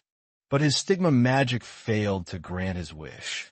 With that avenue closed off, he broadened his search for someone with connections and the rare ability to create elixirs. That's how he deemed Yahello to be the perfect person for the job. She's utterly shocked that he just handed her something so incredibly valuable. The author tells her she's allowed to use it for research purposes only, then repay him long-term with an elixir. Normally, it's incredibly difficult to find mountain ginseng. The fact that Hajin got his hands on one leaves her completely speechless. He asks if she can follow through with his request, which of course is an easy one. Beaming with happiness, she assures him she'll return his favor. With interest, of course. Hajin had only predicted that. It was an offer she couldn't refuse. The thing about her upcoming company is that it's literally set to soar to the skies. In the future, however, that's going to take a decade to fully come into effect. Yahello receives a sudden message and requests Hajin to wait for a moment. Her serious-looking expression makes him wonder about the person on the other end of the call. Being the cheeky little stalker he is, he activates his senses to eavesdrop on the conversation. In a shocking turn of events, Hajin learns the purpose of the call is to update Yunha regarding Cha Jinyun's condition. According to some rumors, his damn fingers moved. This news probably seems like a good thing to anyone, except for the author, who knows what's coming. Yona ends the call, and Hajin outright asks her for the details. But she makes an excuse and doesn't tell him the full details. To Yona's surprise, the current expression on Hajin's face is full of horror, despair, and disappointment. He suddenly turns away, ready to leave. Returning to his room, the first thing this man does is activate his Book of Truth. He gets straight to the point and asks about Jinyun's progress as a devil. Unfortunately, he doesn't have enough mana to conjure the full details, so he asks a second question, rephrasing it and spending stigma magic on it. You might be expecting him to be at 50% or something, and I believe Hajin thought of that too. But when he sees that Jinyun's 90% of the way there, he feels worried. He knows that the devil seed from the original story didn't fully emerge for a full 5 years. It's already been 4 years at this point in the story. Based on that, he may not have more than 6 months to finish the job. I really feel bad for him, guys. Show some love for him in the comments. At this moment, he stares at the message from Xiao Peng, the alias of the captain. She reached out to him first because he was delaying it. Gripping his head, Ha-Jin struggles to declare his intentions. For the winter to come, before the season transitions to spring, he has made up his mind to kill Cha Jin-yun for good. By the end of his monologue, we get a perspective of the unconscious Jin-yun. His pulse is rising and his fingers are moving. This moment perfectly sets the tone for the next part of the story to come. Let's take it easy and return to class. The teacher announces the class competition for the week. Each cadet is required to participate in one event. At the bare minimum, many of them are deep in thought, wondering what competition they should join. Let's explore the intricacies of the class competition. No need to go full Sherlock on this one. It's just one class fighting against one another. There are various events to compete in, and they're all meant to simulate actual combat. Abilities. They've got all sorts of categories for these events. In a formal class, Ha-Jin would mostly be interested in fighting. However, this is Cube. For the cadets, though, it doesn't make much difference. It's just business as usual. Our author learns Rachel is in the quiz class, but the instructor absolutely rips into her. He declares that too many cadets are already in the quiz event, so she needs to choose something else. Ha-Jin is stumped. Only 2 categories remain. Those are singing and archery. This is perfect for our boy. He glances at Naeun, watching for her reaction. She wants absolutely no part of the event, so he's free to take her spot. Ha-Jin signs up in her place, and then glances at Tomer. She had made a request recently, and the agency only approved it after quite a while. She wonders if the truth agency can be trusted. Tomer is fuming. Everything she's done so far has gone up in flames, but she's still fiercely committed to her goals. Ha-Jin observes her lost in her own thoughts. Just yesterday, Hosep had messaged him, explaining how he'd quit his job and applied to the information agency. This was naturally excellent news for our author. Hosep also explained that he'd managed to uncover Benjamin's true identity, Arthur, who is supposedly Tomer's father, and that's precisely why Ha-Jin had requested comprehensive details about him. Then, in a shocking twist, our boy learns of Benjamin's passing. The man Tomer has been relentlessly pursuing is already deceased. Let's jump ahead to the competition day. Ha-Jin was informed he'd passed away 4 years ago, which utterly surprises him. He's still preoccupied with his thoughts, even on the day of the competition. It's completely understandable. The Book of Truth couldn't find him anywhere. And setting that aside, from this point forward, the main story will finally resume. Our author wants to swiftly dismantle Tomer before she can cause more chaos. And immediately after, he has his own plans. He exits the stands, with only Yona noticing. To his surprise, Ha-Jin finds himself at the church. He sits there, waiting for a calling. A special sensation, perhaps even a hint of respect. But nothing truly registers within him. Checking his watch, he reviews his conversation with Xiaoping, who promised incredible payment, complete identity protection, and total anonymity. The Geronimo mercenaries, a fake cover for the Chameleon Troupe, are supposedly a villainous organization. Yet, they follow one strict rule. They don't kill unless absolutely necessary. This makes them similar to the evil society group, who targets the wealthy to steal their fortunes. Ha-Jin entertains the idea of joining the Chameleon Troupe. Meanwhile, Suho arrives at the very same church, and is pleasantly surprised, thinking Ha-Jin might actually be a Christian. The author clarifies that he's not anything of the sort. Suho isn't either, but it does remind him of his past. He subtly alludes to attending church, but Suho denies it was a Catholic church, or any other kind of religious structure for worship. Prying for information out of pure curiosity, he wonders what it was. Ha-Jin then asks a thrilling question, inquiring if Suho worships a religion. From another planet, of course. Suho quickly swats away this ridiculous guess. But our hero of the story is curious to ask a question of his own.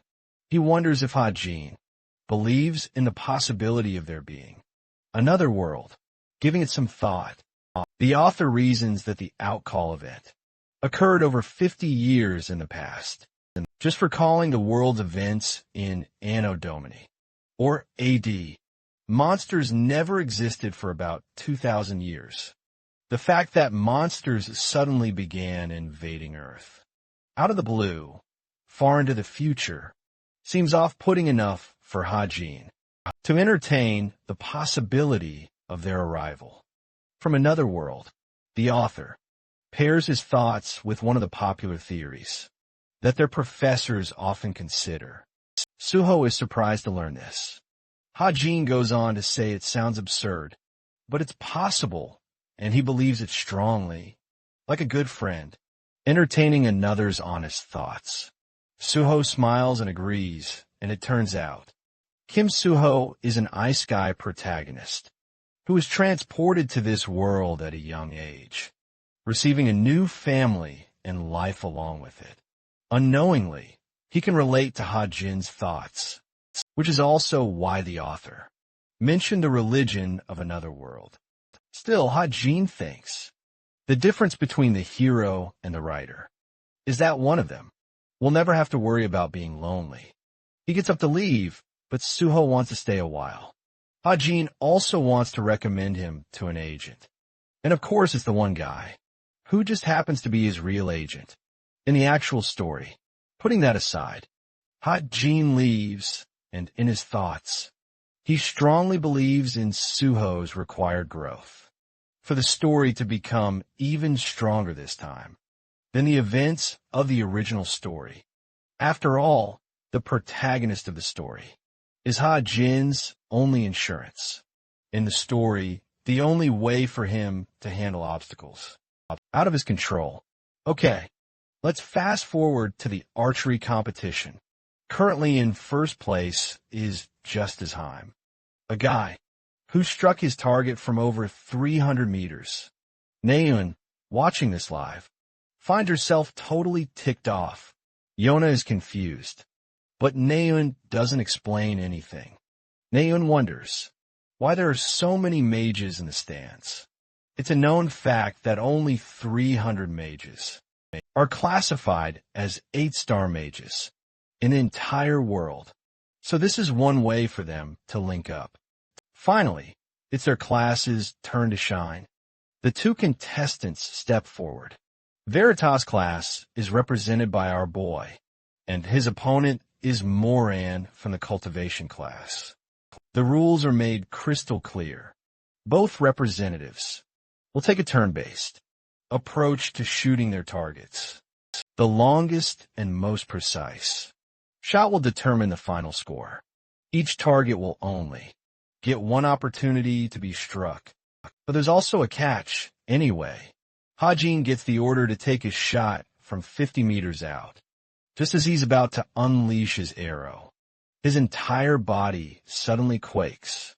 Apparently, mages are in play here, introducing handicaps to each contestant, purposely distracting the archers and making it nearly impossible to aim.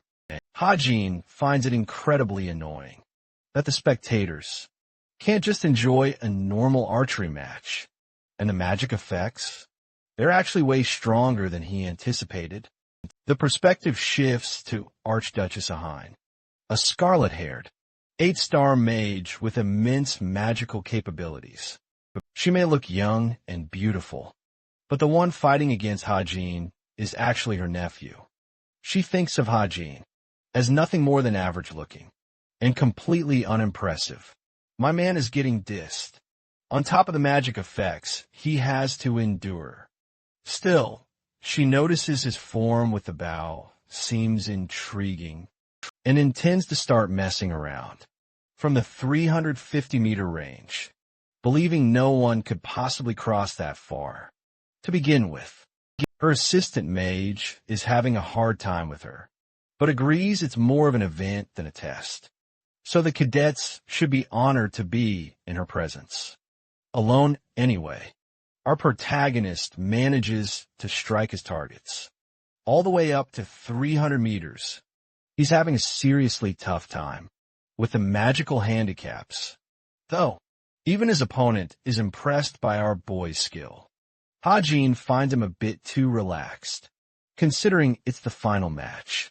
The redhead deases him, stating that it's just a way to tell the difference between their skills. This low jab irritates the heck out of our boy, who only asked a simple question. Hajin goes on to bluntly state that his aunt, the 8-star mage herself, is intentionally hindering him in this match. The stupid redhead calls his excuse a bunch of bullshit, when in reality, our boy suffered various effects. Bro was even frozen solid at one point. Both contestants have already shattered the previous archery records, but from this insane 350-meter distance, the target speed will ramp up immensely, and even their positions are shifting. Now, it's Morin's turn to shoot. The Archmage knows a hen adores him, but he never expected her to bend the rules, just to secure his victory. Surprisingly enough, Morin is met with sheer horror, as monstrous plants erupt on his side of the field. It's just child's play for an 8-star mage, but these plants seem so kind compared to what Hajin endured.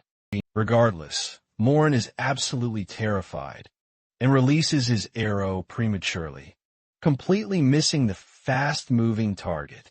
He's horrified to find himself in this position, while Hajin returns the jab by reminding him that archery is all about being calm. Even his aunt is extremely disappointed by his screw-up.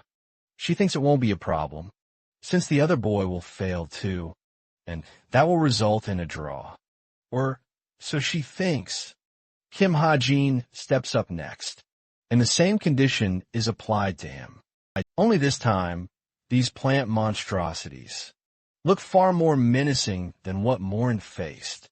It's like unlocking the boss monster before and after defeating him. Anyway, he doesn't care much about their appearance. All he has to focus on is hitting his target. Initially, he didn't plan to take this competition seriously, but Hajin has now decided to use one of his core abilities. Bullet time. Time stops momentarily, stopping the flow of the moving target. The only obstacle being a thick vine placed directly in front of the target, which means even a perfect shot won't be able to hit the bullseye. Hajin can't even properly see the target from this distance, so he makes amends by activating his Identify skill. His random enchantment system kicks in, allowing him to identify up to 5 pieces of equipment for a stat increase. Selecting his bow and arrow, he boosts the elasticity of the bowstring, showcasing the arrow's incredible flexibility. With both enhancements now fully active, he unleashes the perfect shot. It gracefully swerves through the dense vines, impossibly curving to strike its perfect target. Witnessing this miraculous feat, the Archduchess is utterly speechless. Even his competitor can't believe it. The curving arrow obliterates the target. Seizing an unbelievable victory, Morin immediately accuses our boy of using mana, but Hajin just sighs, ready with the perfect excuse. If he really used mana, then the 8-star mage would have noticed, and he's technically right, because Stigma magic is truly special and different from typical mana. Hajin dramatically tosses the bow onto the field before roaring back at Morin, reminding him what a true difference in skill truly looks like. With that, he makes his exit forever becoming the undisputed star of the archery competition. Leaving the field with a determined look, he finds Yona and Naeun in a pinch. Naeun, more importantly, now that she's finally started taking notice of him, finds him even more attractive, seeing his strengths. Poor girl is having some serious crush problems, and even thinks she must have gone crazy to behave this way. The class competition finally concluded, with the Veritas class seizing many of the first-place medals. You won't believe this, but Hajin even sang in the singing competition. They all enjoyed an after-party, but our boy wasn't there. And as usual, Younghuk was trying to be a Sigma male on his profile. Like always, finally, Hajin received his well-deserved rest. All he wanted was to spend some time with Evangeline. Peeking at his computer screen, he spots a new message from the captain's group, revealing the message's contents. Hajin learns he's been assigned an apprentice mission, with a staggering reward. His only objective, to kill Siemens, a man who has committed truly atrocious deeds, and is even rumored to be a demonic human. The Korean group Siemens belongs to actually plays a significant role, roughly in the middle of the story. Still, Hajin only agreed to the test because he wanted to follow his own storyline. But now this mission isn't an easy one, especially not for a trainee mercenary. Then the faint mention of this guy being a demonic human lessens Hajin's guilt. He won't have to bear the burden of taking a life. His deep thoughts are broken by Vanel's cute little request for more fried chicken. Being a good papa, of course, our boy lets her eat to her heart's content. She sings, hums, and enjoys every bite. Back to his thoughts. The author believes that it's time for him to make some arrangements, preparing him for the upcoming mission. Using this as an opportunity, let's talk about constitution and what it truly means in this world. A constitution can be compared to one's innate talent. For example, a good constitution might grant faster, regenerative abilities, great digestion, or even superior mana control. They're the body's natural talents. It's kind of like how some people are genetically better at certain things. The constitution he's written for himself is an intriguing one. Hajin's body can't use mana, an extremely unique authority indeed. But there's a crucial difference. His body does possess mana. He just can't discharge it. And the benefit? Well, it significantly boosts his overall physical stats. And vitality points. Our boy must feel like Toji, with how restricted he is from using his mana. But at the same time, the boosted vitality and strength are some pretty sweet rewards. It may seem like some kind of curse, but for Hajin, who doesn't even have regular mana, he doesn't experience a typical loss from it. Plus, this skill would prevent him from instant death, should he ever encounter it. So, he makes the transaction without a second thought. Within an instant, his luck stat also kicks in, boosting the process. The curse instantly turns into a blessing, and his newly modified constitution now lets him permanently maintain his boosted stats. Even though over time, only a minuscule amount will further increase his stats. It's better than nothing. Hajin celebrates excitedly, while his daughter has to remind him to respect their food. Next up, he went to receive the bracelet from the 4-star mage. Its enchantment finally complete. He thinks the investment was totally worth it, as this relic now grants him significant damage, absorption capabilities, converting the incoming damage into mana, which can later be used again. Recalling his conversation with the mage, he learned he can only use the second skill, enchanted magic power, just once. So, it's best that he saves it for a truly life-threatening situation. Of course not. Even that mage knew about the bracelet's first effect. its incredible recharging ability that replenishes its function. Hajin also thinks the dude has matured a lot since their first interaction. He was a complete jerk the first time around. As he's deep in thought, the author is approached by his agent, Suyuk. They've come together for a meeting. Suyuk shows him the new office. Looking better than ever. The company already has 11 employees and spots for hunter contracts. Yona finally invested money for their office. Ladies and gentlemen, let me introduce you to the main female lead of the story, a badass bike. It's just like Hajin requested it. Augusta Vigilante has been modified with magic power and can even go faster with imbued mana. It's expensive for a reason. After all, he thanks Suya for acquiring this premium vehicle. The agent is startled when he sees a small puppy pop out of Hajin's bag. She looks like the most adorable puppy in existence.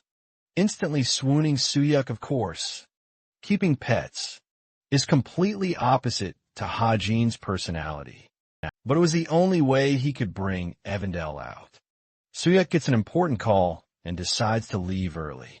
The author is fine with that and sees him off. Sleepy, Evangel yawns while he turns his attention to Augusta, the baddest bitch around. He wants to take it for a test run, somewhere where he can't be spotted easily. Arriving at a specific location with no CCTVs around, Hajin modifies some of the aspects of the bike by spending story points first. He activates portability activation, allowing his bike to convert into a briefcase, like it's a freaking transformer or some shit.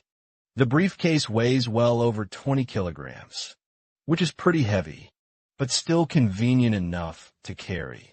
Then he turns to the puppy, thanking Evangel for behaving well. She wanted to visit Seoul, so he brought her along. Hajin thinks they should go out and get some nice food, while they're out around the same location. Yenha is walking by when she runs into her mother. Honestly, her mother just looks like a copy-paste of herself. With wrinkles, she reminds her daughter of the wealth and power she will possess. One day, Yona replies that she's already planned multiple ways to make use of her strengths. Her mother is really proud of her and finds her husband a fool for not knowing how to correctly invest. Yona takes it easy and lightly chats. Her attention is thwarted, away from the conversation and into the crowd. The people are actively praising the little, doll-like girl walking right past them. She spots Hey Jean with his sunglasses, shocked that he's accompanied by a little girl. Yona has 12 trillion questions about the mysterious girl and tries to call for their attention. Unfortunately, her mother grabs her hand, stopping her from leaving their meeting. Yona clearly has an even more important task to tend to, but she can't escape her mother. Hey Jean disappears in the distance, so she couldn't have any opportunity to talk to him. Yona is forcefully dragged away, annoyed that she blew up her chances. Evangel, looking like the most adorable potato on earth, chomping down on her food with absolute delight. Hajin even offers to cut up some of her food. He's such a proud dad to have such a cute baby daughter. Just as she's about to take another bite, Hajin asks if she can manage a weekend all by herself. This immediately makes her freeze, as she looks at him, utterly speechless. Her face, full of despair and sadness. She's mere seconds away from bursting into tears. So, Hajin flinches and acts immediately, offering to buy her all the toys and anything else she desires. The little girl accepts his words, still feeling sadder than ever, though. She looks so depressed, and Hajin feels terrible for killing the mood. That's until they're presented with a glorious, sizzling tomahawk steak, instantly revitalizing her enthusiasm. She requests him to cut it up for her. Immediately after the feast, they go on an epic toy shopping tour. The little girl wants to buy puzzles and Legos, But then she stops dead, seeing an actual cat. The little, odd-eyed creature is an unexpected sight for them both. Evangel grabs his arm, requesting to play with the adorable little fur ball. She's already decided on Whitey as its name. It nibbles on Hajin's fingers in a playful manner. There's no trouble with him taking in a house cat, especially with the new space he's acquired. As for Evangel, she's worried that Whitey over here might end up fighting her spirit animals. But she intends to make sure they all live together in perfect harmony. Hajin extends his pinky finger, helping her make a precious promise with him. This is so cute. Or, that's what everyone thinks, before they take in their very first cat. Right after Evangel took Whitey in, she totally ruined her stuffies. It was time for Hajin to leave as planned, and he wanted Evangel to play with Whitey. During that time, she's so busy with her new pet that she doesn't even regard Hajin's presence. But this is actually assuring for him, because he's got someone else to take care of her. In his absence, fast-forwarding ahead, Hajin arrives in Turin with a fake passport. He was panicking at first, but his cleared verification only proves the chameleon troupe skills. In forgery and fraud, eyeing the surroundings, you find it rather enticing. It's Italy, after all. And specifically, in this author's version of the story, Italy was modified to fit the narrative. It's actually related to the mafia's influence, as they're unlike the usual criminal organizations. Unlike their usual depiction, they actually help the government during monster invasions and have even created their own guild, allowing them to operate conspicuously. And in secret, they're an independent organization for the time being. The Korean group is actually the toughest among all the mafias, and Hajin, a new mercenary, is supposed to kill one of their members. It's certainly no easy task. He wonders if this request was issued by one of the internal members of the mafia. Hajin panics when he hears the captain's voice, who had been waiting for his arrival. She's also dazzled to see his case, turning into a damn bike, which I bet is as impressive as Tony Stark's portable Iron Man briefcase suit. He then learns that she won't be assisting him on this mission at all. Without answering any of his questions, she demands that he begin riding the bike she's interested in, a drive to take in a good view of Turin. An odd request from her indeed. Switching perspectives back to the academy, Nayeon's exhausted after her daily training with Suho. She wonders why Yona isn't bothering to train at all. This girl still can't forget the thought of Hajin walking with a little kid. At first, she assumes it's his daughter, but that's highly unlikely. So the next assumption is nice, but it doesn't make sense either, as he's an orphan with no relatives. Nayeon hollers at her for being so ignorant, and lost in thought girl destroys her by suggesting she got dumped by Jonghak. And that actually did happen when she asked him to study together. Yeonhwa bites back hard. He spreads lies about Hajin's hatred for Nayeon. Suho, gullible as heck, totally falls for it. Yeonhwa keeps up the teasing, agreeing that Rachel is a much better choice than Nayeon. Dude, is it just me, or does she have a death wish? Yeonhwa wonders why Nayeon is so upset, recalling that she's the one who said she hated Haejin in the first place. Her mouth is zipped shut, with Yeonhwa egging her on, while Suho is seriously confused. He doesn't know why they're arguing so fiercely, especially when they were just chilling a moment ago. That interaction aside, the captain rides with Haejin. They honestly look so badass in this shot. The author is a little bummed out by her request, until she provides him with crucial information about a society gathering. It's a clear hint the gathering's location will be Liron Mansion, and his target is the host of this very gathering. The ideal position is an abandoned cathedral nearby, high enough to make it the perfect sniping spot. Navigating their way, they arrive at the location. Hajin observes the abandoned and run-down state of the cathedral. Without wasting a second, he dashes all the way up to get a clear view of the mansion. It's the perfect spot, just like the captain told him. She makes a request to watch him execute the mission, but our boy is done with her stalking him and tells her to leave this place. Imagine being the captain, and your own trainee rejects you. Hajin decides to leave, still annoyed that he said that. With her gone, Hajin activates his ocular skill, assessing the ideal distance to take the shot, without being detected. Judging that he's only got a minute to make his escape, Hajin learns there's a protective, but weak barrier around the mansion. He wants to make his preparations before the event kicks off. Activating his stigma magic, our boy whips out his glorious rifle. Then he uses the identification skill, modifying its stats. Unfortunately, luck wasn't entirely on his side, so it didn't boost the stats immensely.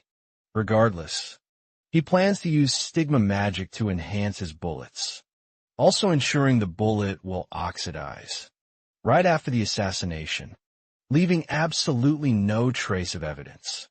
Long story short, he has nothing to worry about. Hajin declares his intention to kill this man. In one swift shot, his fingers hesitate at the thought of taking a life. Jumbled thoughts come crashing down upon him.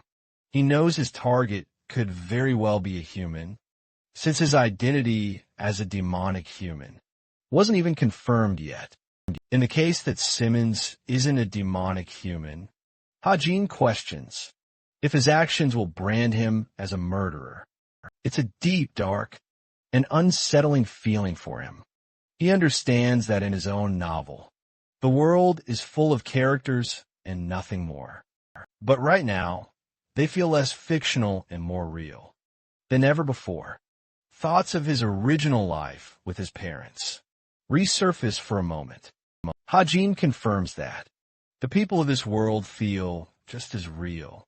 He's going to spend a decade in this world, at the bare minimum, even longer. That's why he wants to make himself used to these types of situations. Despite his characters appearing human-like and real, he deludes himself, persuading his mind to believe that they're nothing more than a bunch of characters in a novel. With that sickening justification, the bullet cuts through the skies at last. A headshot immediately kills Simmons, leaving the rest of his associates in jeopardy. The captain is there to witness the scene, remarking that demonic humans never bleed. Ladies and gentlemen, your boy has officially become a murderer. After completing the mission, he sits all by himself. The captain approaches him. She was able to track him down. For some reason, she's always capable of doing that. She applauds him for his mission performance. But seeing his quivering hand, the captain understands that it must have taken a toll on his mind. She understands that it's his first time, killing a human being for the first time. So she asks how he's feeling at that moment. Hajin admits he truly struggled, because it was his very first time. But the captain doesn't offer any comfort, stating that earning big money isn't easy. And yet, ironically, it's the only thing in the world you can truly trust. She then highlights that it's the only thing reliable for people like them, those who lead lives without any family. Hearing all of that, Hajin's body trembles. He agrees with her then and there, while the captain is glad that he has such a fast mental recovery rate. She's really liking him so far, seeing him obliterate the mana barrier at the mansion. The captain has now ascertained that he used some kind of anti-magic, proving her initial assumptions right. This cadet, Kim Hajin, boasts the capacity to become her wild card, so she can kill someone in the future. Back with her own group, Drun was curious, asking why it had to be Hajin. Of all people, there were few in this world with anti-magic abilities, and he was just an inexperienced cadet among them. He didn't object to Ha-Jin's selection, but just wanted to know why. Pondering for a moment, the captain settles on her answer. She declares that it's his eyes that make him special. They think she's fallen in love or something, but the reality about Kim Ha-Jin, for what she has seen, is that his eyes are full of solitude and distrust. It's not unlike the eyes she once had, where she lost someone very important to her. The captain wonders if that's the main reason. She finds herself so drawn to him. It's as if she doesn't want the boy to follow the same path as she once did. Ha-Jin then questions her, requesting to receive rewards in the form of an item. She thinks it will be easy to meet that request. Ha-Jin is fine with just about any item. He's actually an excellent manipulator, making use of the captain's weaknesses here, because she only has expensive items, but doesn't grasp their true value. That's precisely why there's a chance he'll snag an item far pricier than he intended. The captain deems it a perfect celebratory gift. For his recruitment, our boy cuts her off mid-sentence, shocking her with a confession. He hasn't actually agreed to join their ranks just yet. He believes it's far too soon to make such a monumental decision. This sudden revelation irritates the captain. He's always so unpredictable and incredibly difficult to read. Later that night, Evangel stirs from her slumber, only to find her papa finally returning home. Ha-Jin is surprised to see her asleep on the sofa. The adorable girl waited all night for his return, and even thanked him for working so incredibly hard. Find yourself a supporter in life like Evangel. She's truly the best. Ha-Jin feels immense comfort from her warm embrace, and gently wraps his arms around her tiny body. He continues the profound thoughts from before, admitting that these aren't just mere characters, but actual living, breathing people in this world. He's hit with a jolt of trauma from his actions today. His arms tighten, his body trembling. He's genuinely scared, truly terrified, that he'll have to commit countless heinous acts to find his way back home. I truly feel for him. He's not your typical, cliché Sigma male, who can easily take lives without feeling the crushing weight of his actions. The second semester midterms are now underway, but things are vastly different from the first semester. There's been an alarming increase in the number of incidents at the academy, so outsiders are now strictly forbidden from entering, or even spectating. This deviates from the original storyline, but the author considers it largely inconsequential, as this part of the story wasn't detailed in the original. Observing his surroundings, he spots fellow cadets, whining endlessly about the exam's difficulty. Meanwhile, Ha-Jin, being the absolute Chad he is, effortlessly snagged first place in the theoretical exam. Anyway, he plans to visit the nursing home, according to Hose-Up's latest information. To her surprise, Naeun bumps right into him, asking if he's headed to the study room. He casually tells her he's heading outside, which completely throws Naeun for a loop, since he never seems to care about studying in the slightest. She then brazenly asks him for his summary notes, which of course he promptly denies again. Seriously, this guy is brutally rejecting her at every turn. Naeun, utterly fragile in her current state, confesses that she completely flunked her last exam. She thought simple memorization would be enough to save her from this epic screw-up. Like a helpless child, Naeun practically begs him then. Ha-Jin coolly suggests she just ask Yona instead. But, of course, thanks to their recent huge argument, she clearly can't, as she tells him up front. She even offers to buy him a fancy meal in exchange. But our boy, he's already gone. This dude literally vanished, faster than Batman's parents in his backstory. Naeun roars his name in utter defeat. Moving on to his real purpose for the day. Our author arrives at the nursing home. He knocks, and an elderly woman greets him by name. Right from the get-go, this comes as an absolute shock to him. After a moment of stunned silence, it all clicks. His identity as Kim Chun-dong, the extra character whose body he hijacked, was actually from here. Chun-dong was a kind soul who had relationships of his own, and this woman just happens to be one of them. Ha-jin quickly pretends to know her well, and takes a quick look around the nursing home. He spots a whole bunch of patients, but doesn't know a single thing about them. The woman then asks what exactly he's come here for. Ha-jin doesn't say much, only briefly mentioning Agnes's name. She knows him and recalls how he used to speak with Chun-dong. Yet another shocking surprise. Chun-dong actually shared a connection with Fernan. Of course, this is an altered part of the story, thankfully added by the co-author. And thankfully, it's not as chaotic as other times. The woman falls deep in thought, wondering if the man left anything behind. Then, coincidentally, they both mention the word letter at the exact same time. Ha-jin is so relieved this part remains the same. The lady is understandably confused, but he urgently needs to see that letter immediately. He has no idea about Chun-dong's true personality, but it's clear from everyone's reactions of those who forged genuine relationships. Taking off her glasses, the lady muses. It's only natural for Fernan to have left something behind.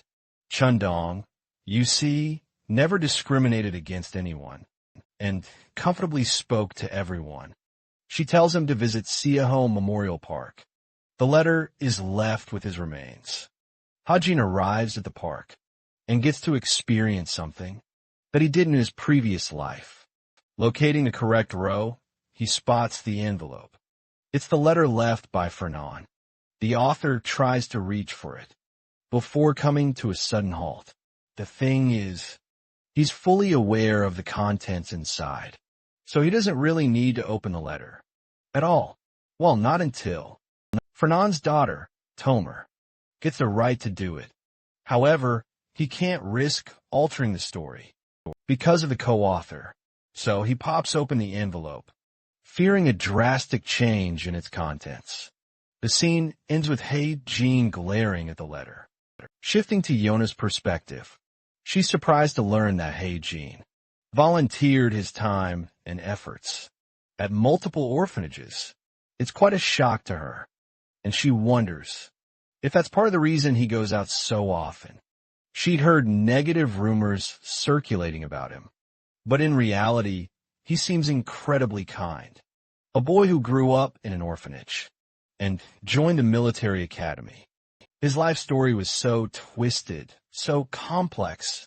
In his place, she would have tossed aside his past, but she believes he is governed by it. And perhaps he's reaching out to others for more information. Then there's the fact that he never uses his powers for attention, and only uses them when others are endangered. Yonha respects him deeply, calling him an incredible person overall. She wants her agents to look more into his background.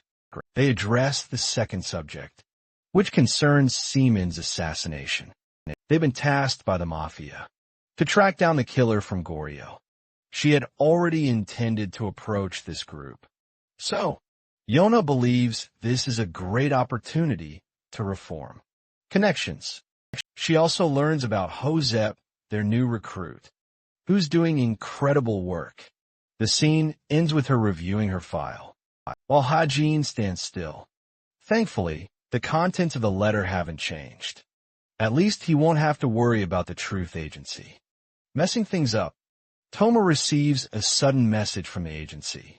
Her expression darkening at the mention of her father's sighting. In order to issue a proper report, they want her to transfer the payment. The instructor congratulates them for wrapping up the written exam. The cadets are granted relief to enjoy their days.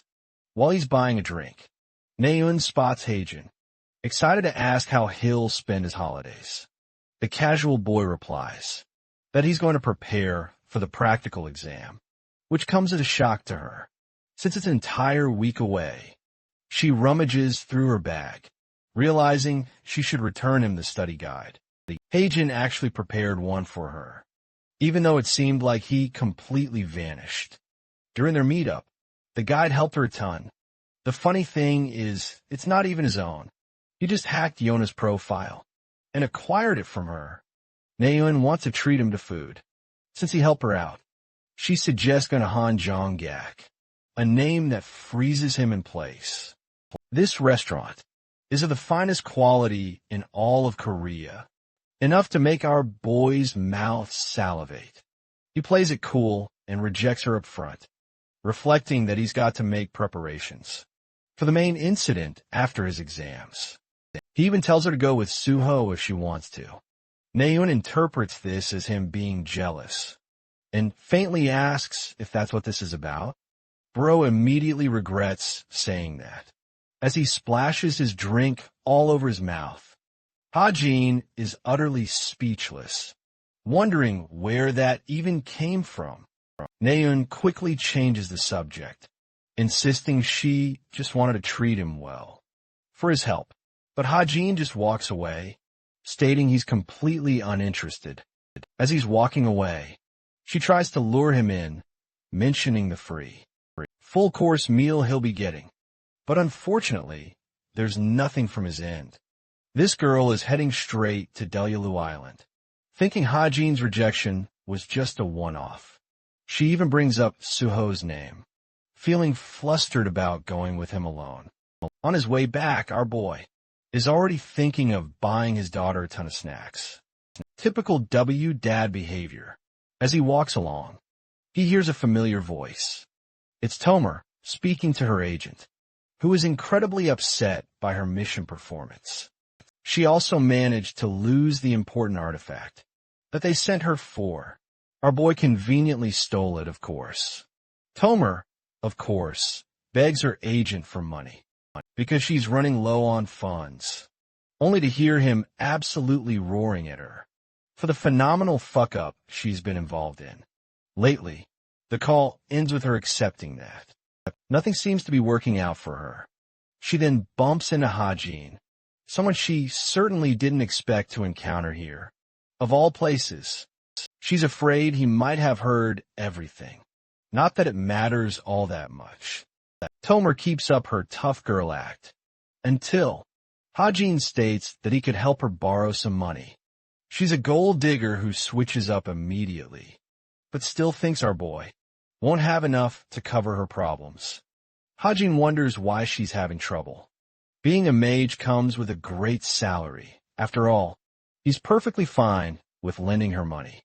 Tomer is still arrogant, believing a supposed lowlife like this guy won't have enough financial resources. But Hajin flips out his credit card, stating that his looks can be deceiving. Bro is secretly worth 13 billion won. That's no joke for a cadet in the second battleground. The first practical exam is taking place, adopting rules from individual combat for the battle of the first semester. This time, the only difference is the team compositions.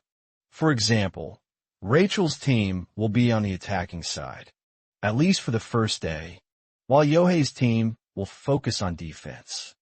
Hajin points out the complicated terrain, but for him, it's the ideal environment to shoot his opponents down. Rachel lays down her orders.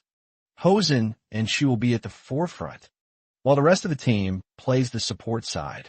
To her surprise, our boy's already quick on the move, adopting a position on high ground. Rachel is a little perplexed about what he's doing. He tells her to carry on with the rest of the team. As he's confident from up high, understanding his goals, she leads the team ahead. Hajin's leaping from one branch to another, switching positions like an expert assassin. He's minding his own business, when suddenly he's attacked by another shooter. Hajin evades the shooter, realizing that the enemy team must also be nearby.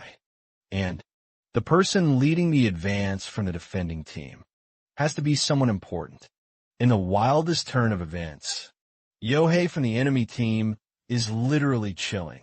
Bro sends Hajin into panic mode because he's practically begging to be swarmed by Hajin's team. Here, he spots Rachel quickly on the move. Yohei is still as casual and carefree as ever, not feeling the need to lift a finger. The princess initiates her first strike, and from his inconvenient position, Yohei excellently counters her blade, surprising even the likes of Hajin. With Rachel on the back foot, Hozung advances forward to cover for her. His attack misses Yohei, but it leaves devastation in the area. Hajin senses the fight will be difficult. It's a 2-on-1 situation, and yet, Yohei's not even being pushed back at the slightest. It makes him wonder about this guy's actual strength, and if he's always been this powerful. The rest of her team can't fathom how this guy is keeping up against a rank 3 cadet, and a disadvantage in numbers.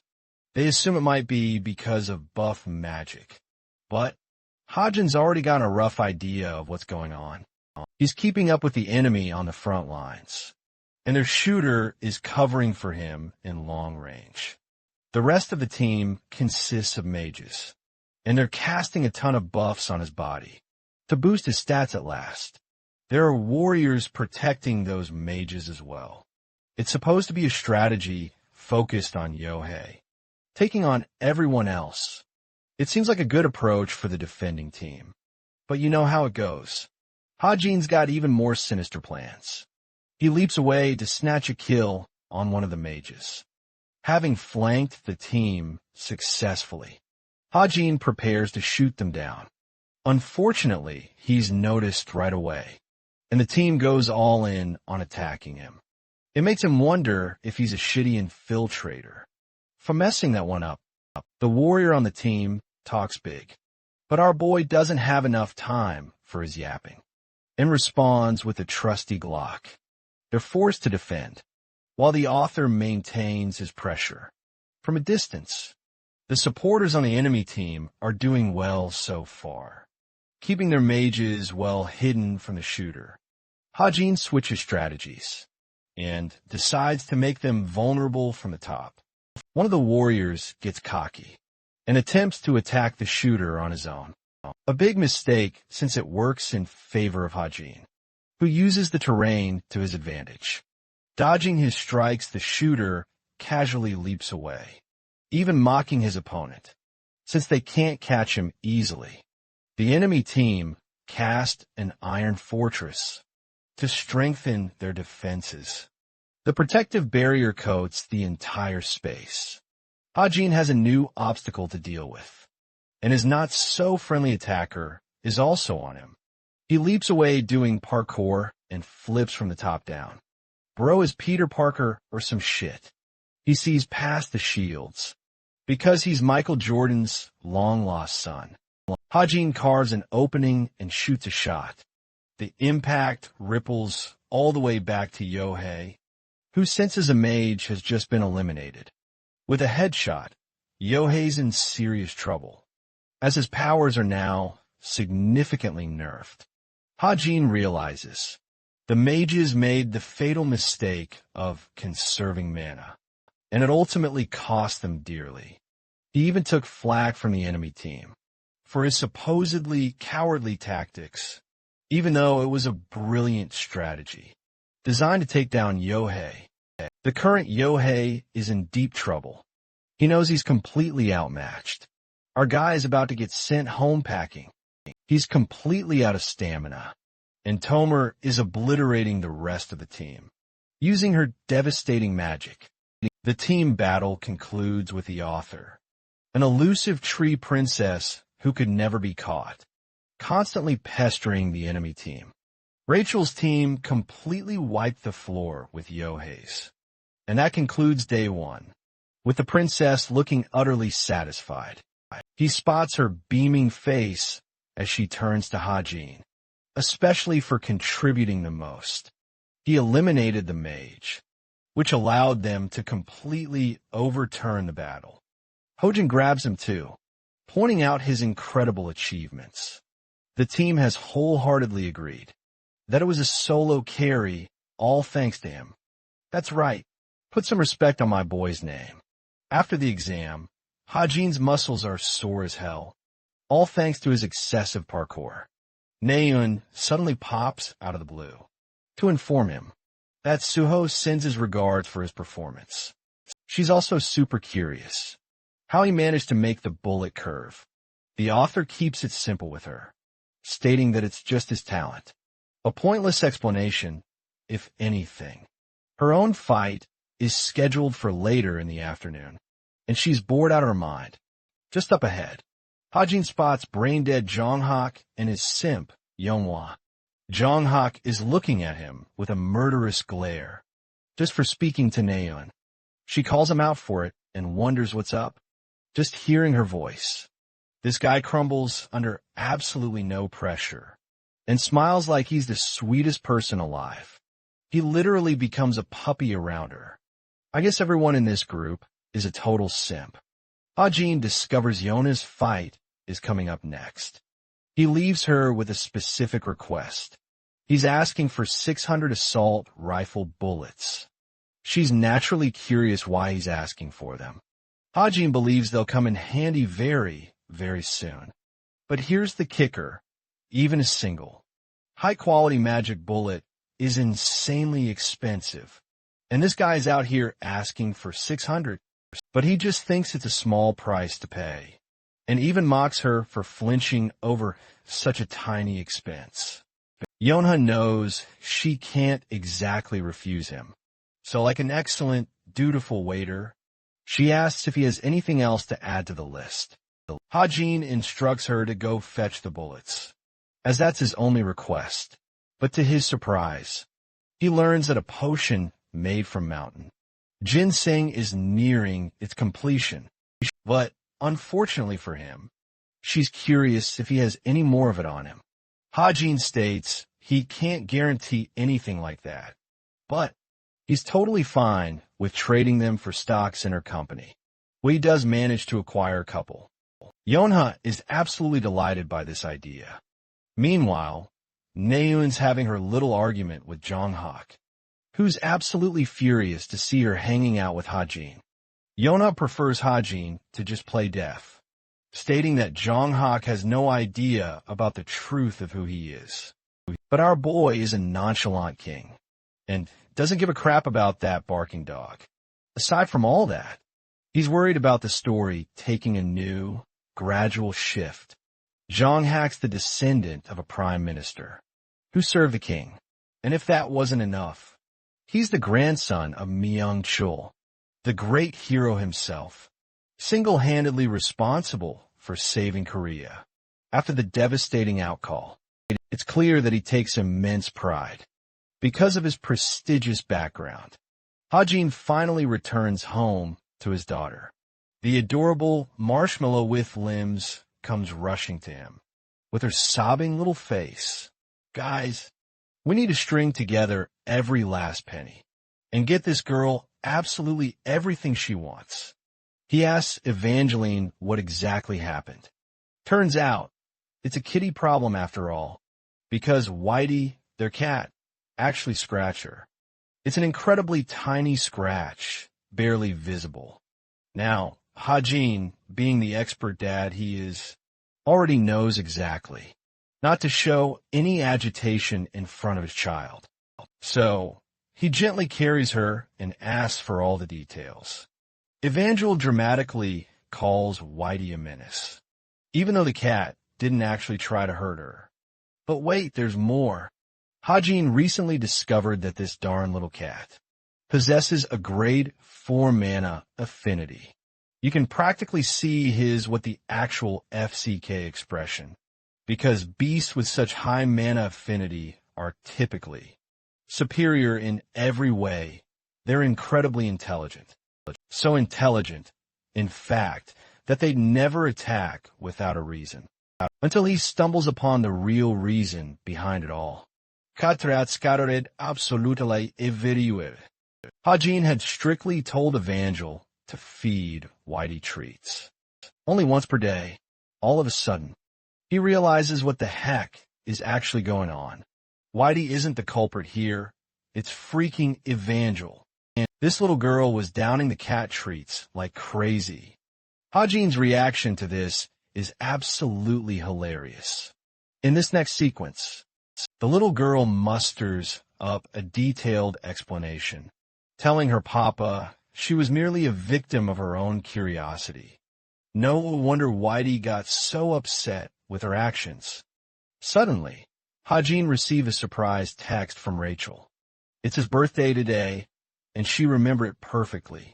She even sent our boy a fancy cake set as a gift to enjoy. She's even inviting him to a karaoke session after their exams. Checking the date on his phone, he realizes it is, in fact, his birthday. Meanwhile, over on Ayun's side, she's busy scavenging through her social media feeds. Right after the test, Yuna's posting is consistently positive. Her team scored incredibly well, and she seems pretty close with her teammates, which gives Nayun a sudden feeling that she should be doing the same.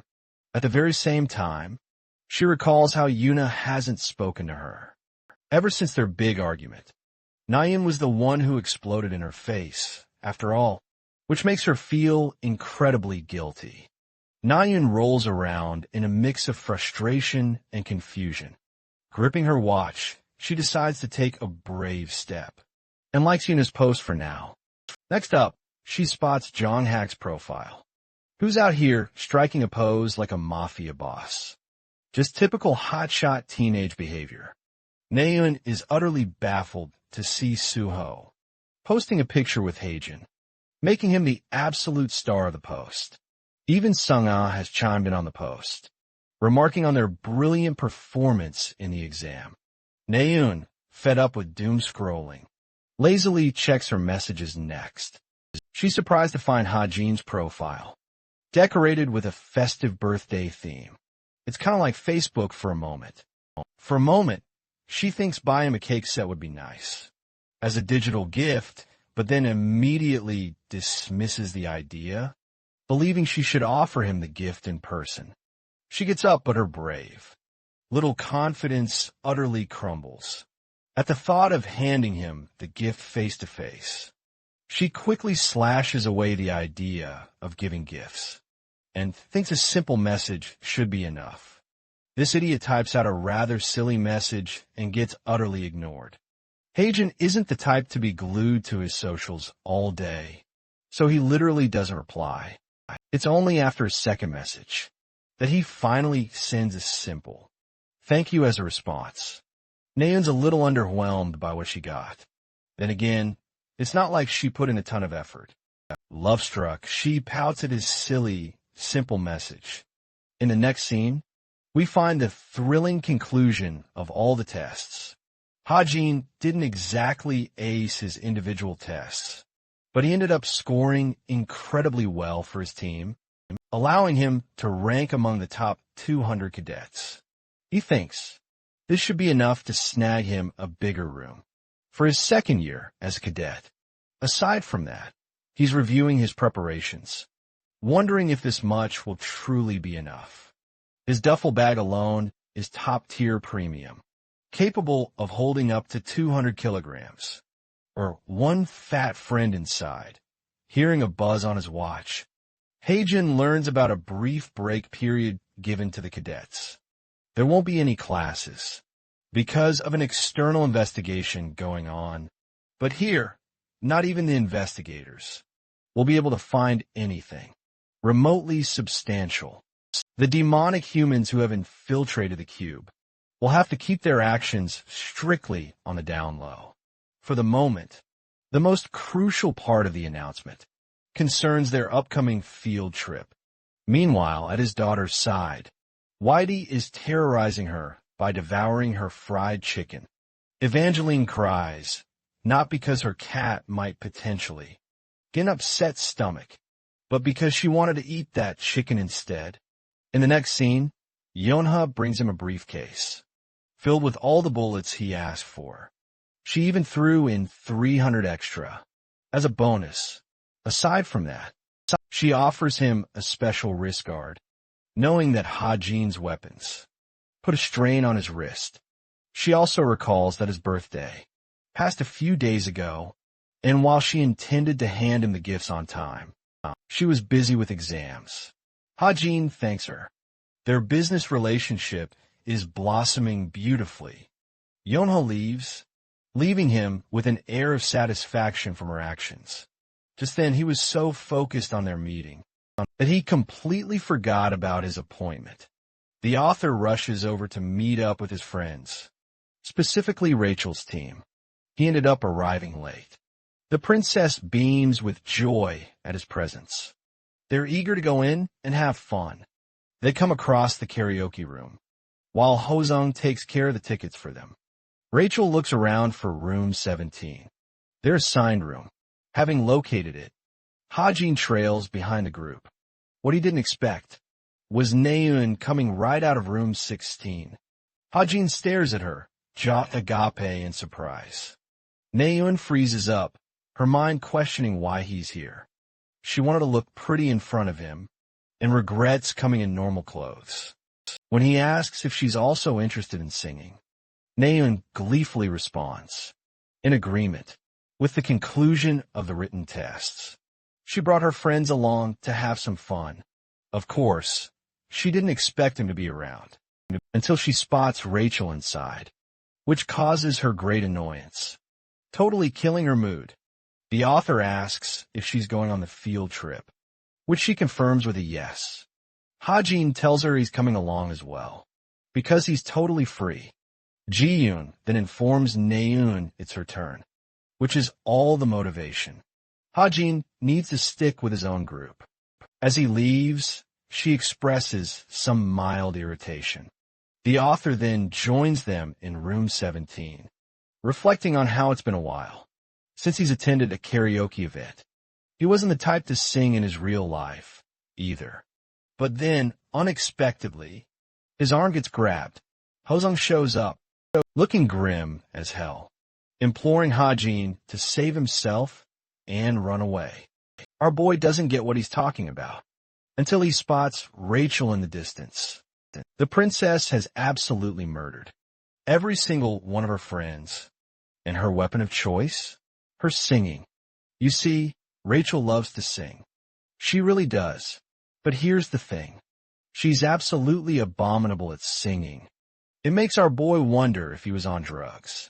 When he included this quality in her character design, back in his room, Hajin believes he's concocted the perfect plan for Rachel to receive the sapling's dust.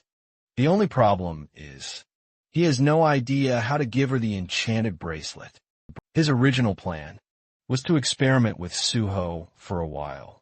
But with the story's current pacing, Hajin feels the urgency to act much faster. There's a second problem, too. Even if he does give her the bracelet, it won't just activate its effects.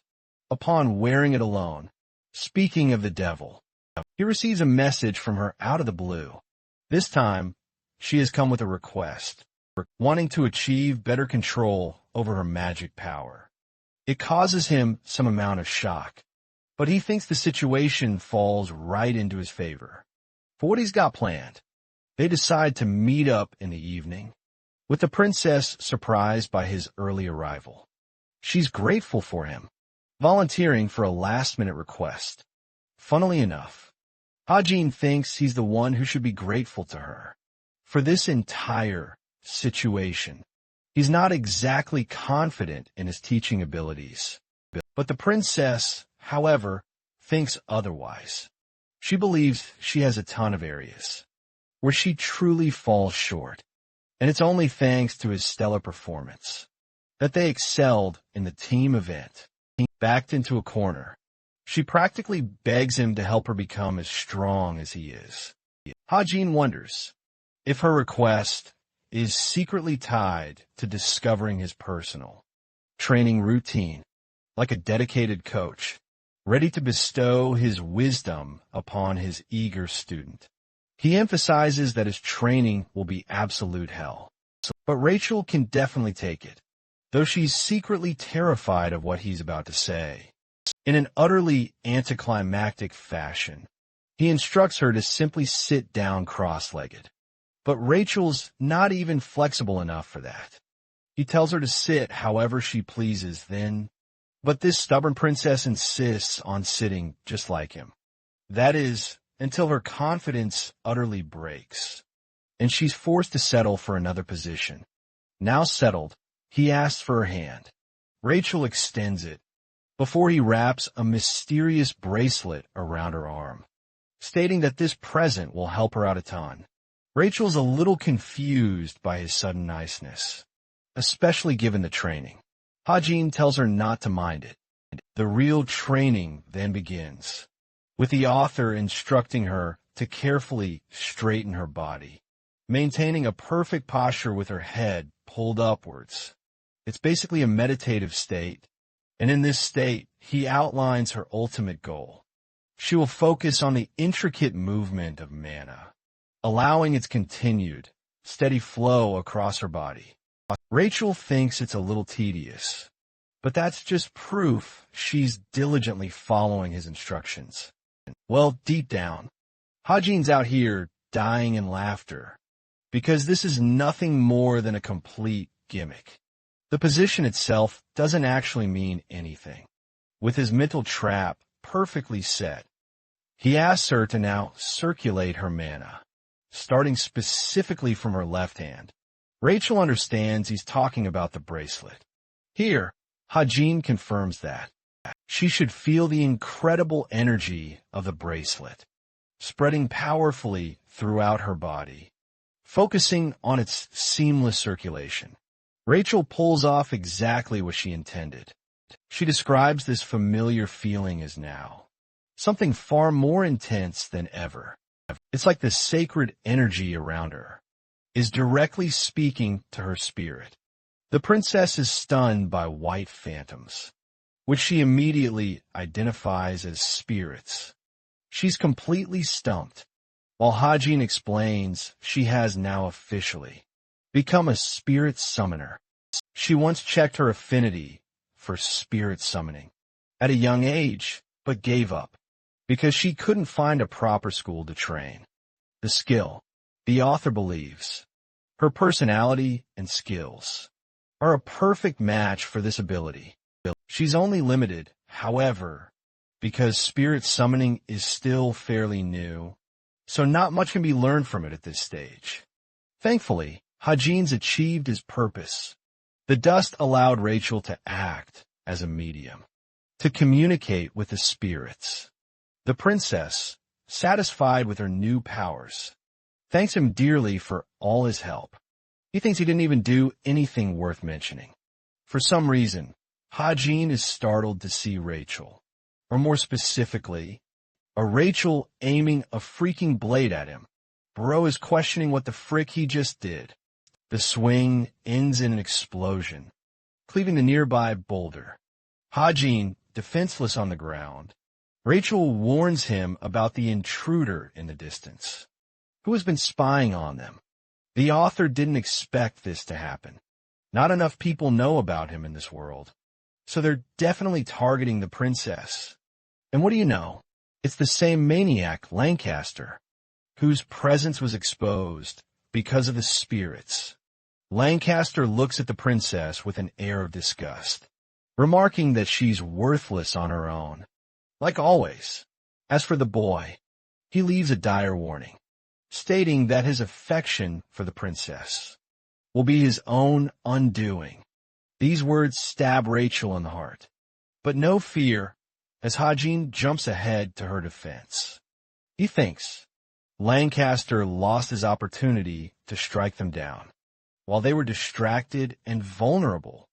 Hajin, undeterred, intensifies his interrogation, pressing Lancaster on his methods and goals. Regarding Rachel, Rachel herself interjects, informing Hajin that this man holds a deep grudge against her. Lancaster just smirks at her pathetic attempt to clear her name. He taunts her claiming she'll forever believe his frustrations stem from mere hatred. The princess questions what he's truly after. Lancaster retorts that she doesn't even deserve his attention. For petty revenge, his real targets are the people who ridiculed and humiliated those who serve the throne. Every single day, his main target is the entire imperial family. She's nothing more than an instrument of their demise, reminding her of the fate he was dealt after serving someone specific. He lost someone truly precious to him, and Rachel is all too aware of that. His goals for today only involved a simple chat with the princess. But as a farewell gift, Lancaster commits a terrifying act by releasing the lifeless body of a man. Both cadets are horrified to see him, bloodied and brutalized. He had assassinated one of the agents. That protected Rachel from the shadows. It's his way of saying that he'll always be watching her from the shadows. Lancaster vanishes after his shocking display. Hajin still looks around, trying to confirm his departure. He had a hunch this guy was going to make his move, targeting Rachel soon. But the original story was different. He sent assassins. Rachel defeated them with her evolved state. He certainly wasn't expecting the scumbag to go as far as killing one of her agents. Hajin knows he has to report to the institution. And yet, what good will that be? The higher-ups are demonic humans, so that won't be much help either. They're going to cover up this incident, instead of resolving it later that night. The princess updates the imperial family, informing them about Lancaster's latest actions. She's in disbelief that he sent assassins, just to toy with her in the past. Recalling the incident, Rachel explains she was training in the park, and right when her friend gave her a bracelet, Lancaster suddenly appeared from hiding. The butler is utterly surprised she received a gift like this, and starts to analyze the situation. He comes up with an actually solid theory, suspecting that Lancaster has gravely misunderstood her relationship with her friend. After all, he himself lost an important person in the London incident, which means he's likely aiming to make her experience the same agonizing pain of loss. Rachel is deeply unsettled, fearing the worst. She fears this misunderstanding could needlessly put Hajin in serious danger. She understands why Lancaster thought of them as a couple, but it's clear she doesn't have any romantic feelings for anyone. Those words of his haunt her mind, and she was unable to see Hajin's reaction. Upon hearing those words, she wonders if she's now earned his hatred. Shaken to her core, the princess reflects that maybe this is a good outcome. If Hajin stays away, he won't get hurt after all. The butler chuckles, remarking how much she's changed.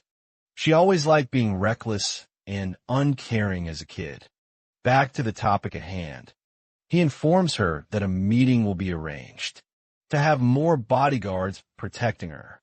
The princess is okay with that, but she's curious about the agent's family, the one who lost his life for her. When she learns he had no one in his family, Rachel expresses her desire to attend his funeral, showing him respect for his noble actions. The call ends as she plops onto her bed, feeling extreme guilt over what happened. She wonders how many more times other people will have to lose their lives just to protect her. Her only hope is to become stronger, which reminds her of the bracelet he gave her. Rachel smiles, knowing the special gift will definitely help her. She gently drifts off to sleep, fully embracing this little gift.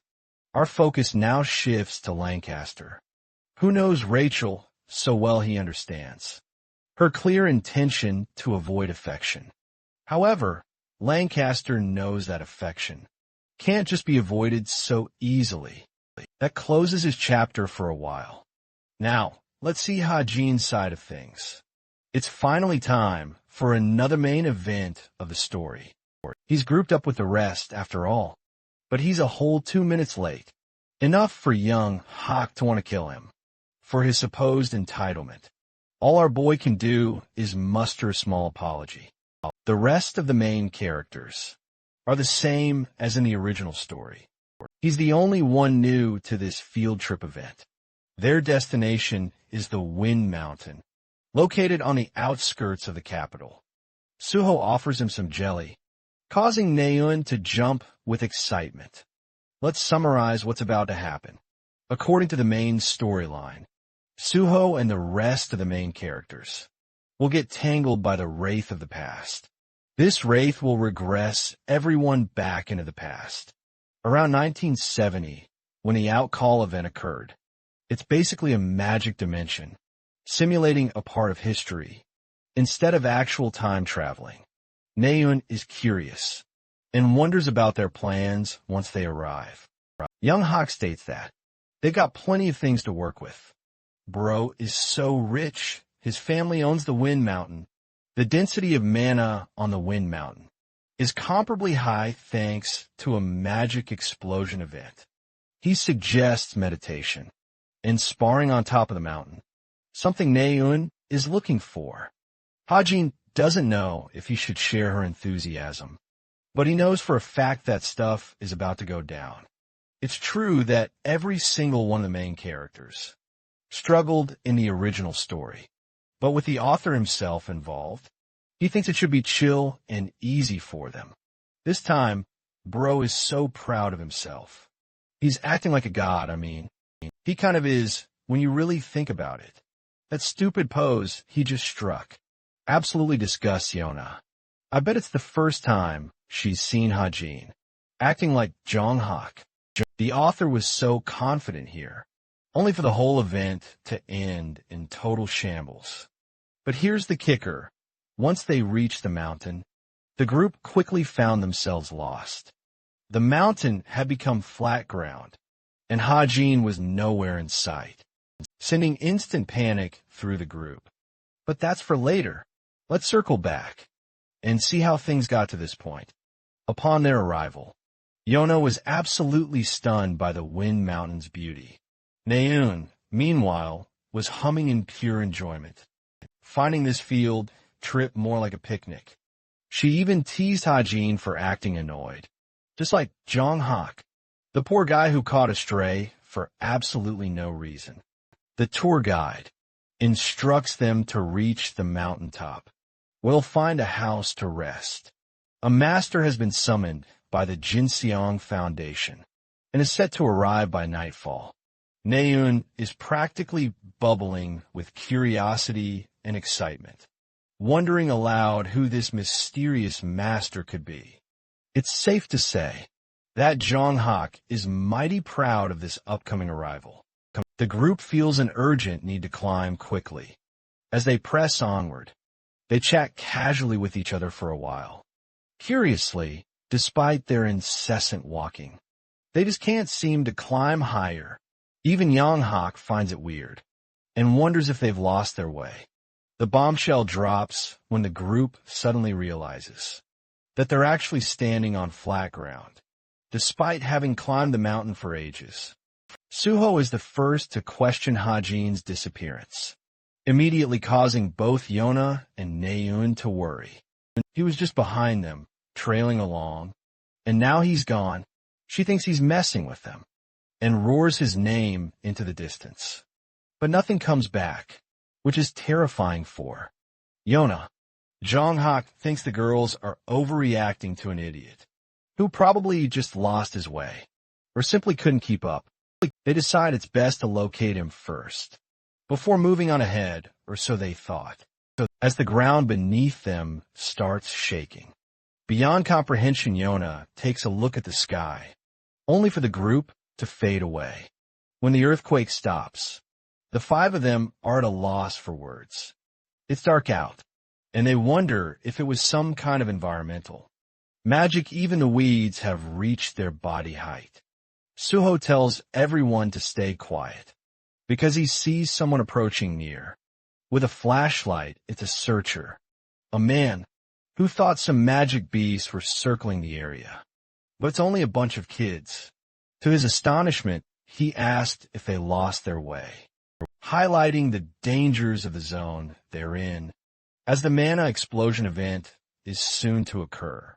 Yona questions if this guy is talking about the same event they all read about in their history books. Mana explosion occurs when unstable energy is let loose. It happened a good number of times after the outcall. Catastrophe. But now it has settled down and rarely occurs. Suho's confused and thinks it's only best to follow this guy for now, believing that this should be enough to help them locate Heijin arriving in a wasteland of urban destruction. Suho questions where the hell they've come. The man explains that this location is the safest. He's rather surprised. They know nothing about the Gwangmyeong City Hall. Naeun recognizes the name off the bat, but it doesn't make any sense, as they'd already passed this location on the way to the mountain. Suddenly reality clicks for Suho, who asked for the date. Unfortunately, the man has no clue, as they don't have the luxury of keeping track of dates. Suho's okay with a rough idea, if anything causing the man to ponder. The second he reveals that it's 1972, the entire group of main characters faces utter shock. The pieces finally connect. The mountain became flat ground. Then there was the mana explosion. And the atmosphere is different from where they came from. Without a doubt, they've all regressed to the past. That's what Suho strongly believes. Naeun gets harassed by filthy four eyes over here, only to get shoved by a murderous Jong-hak, who demands he let go of her. The man they met before reveals his true intentions. It turns out that he's a bad guy with a bunch of goons. All this time, they were led into a trap. Suho prepares his legendary stick of destruction to save the day man. I'll never get bored of calling it that. But he can't channel his mana. None of them can, not a single person among their group, rendering them defenseless. The goons are ganging up on them, surrounding the cadets from every direction.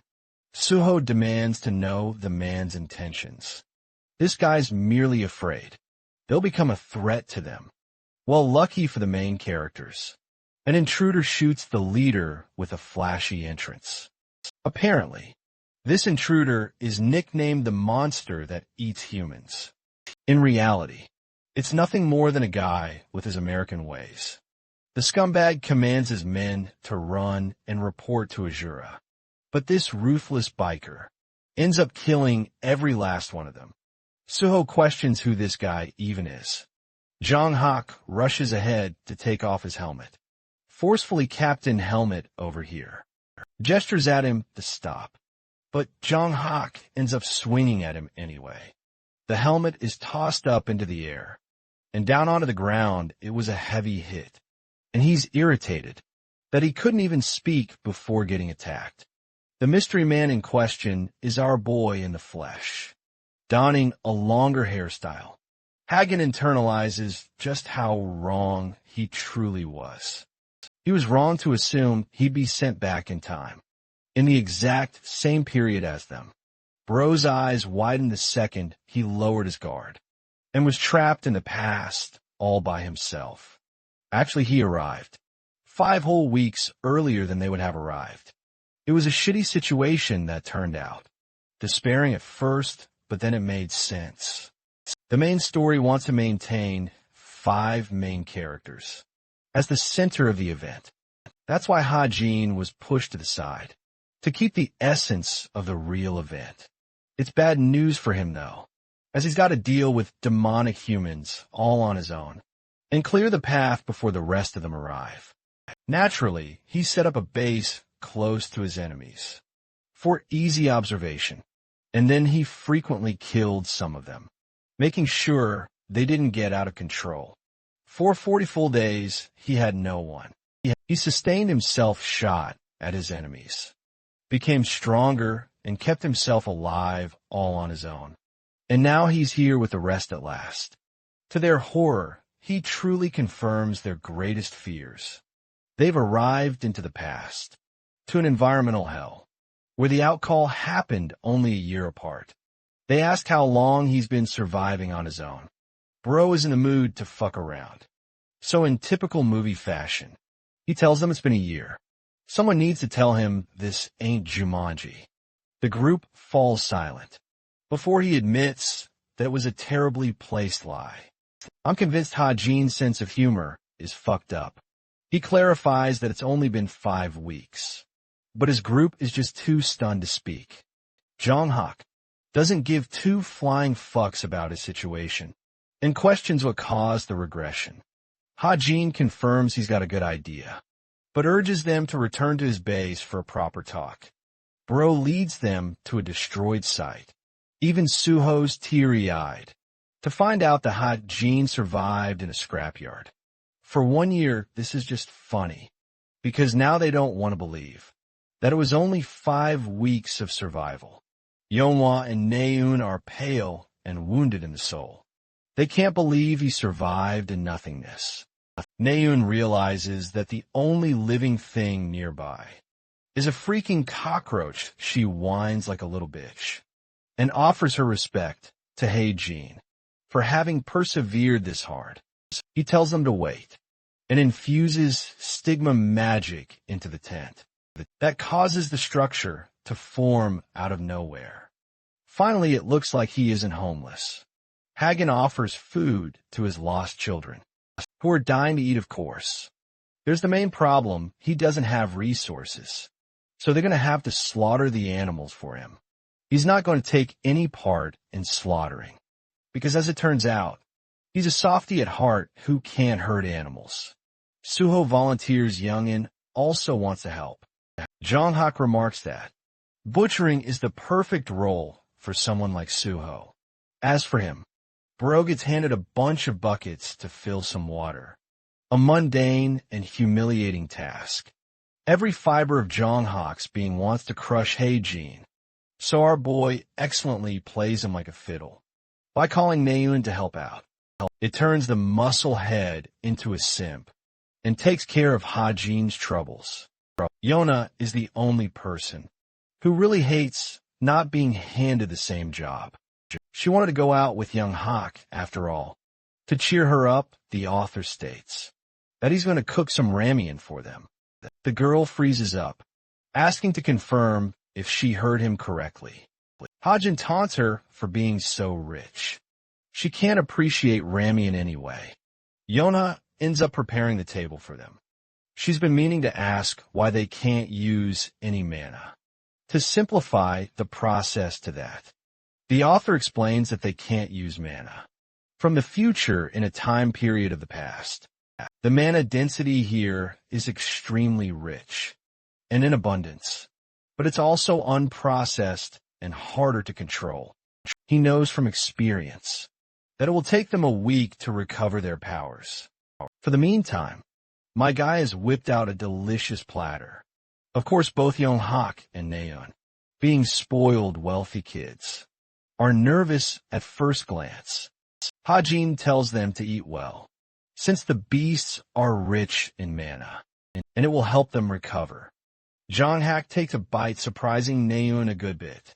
She's worried she'll get a stomachache after this. Accepting the situation, Naeun takes a bite into the meat. Her nervousness is turned into delight. She can't believe that it tastes delicious. Ha-Jin thinks it's only natural, thanks to the mana density. It's the most premium quality meat they'll ever have. Naeun is so greedy. She takes a chunk out of Yongwa's meal. A savage criminal, she is with the food all finished. It's time to discuss what's going on. Ha-Jin takes charge and expresses that a wraith was responsible for bringing them here.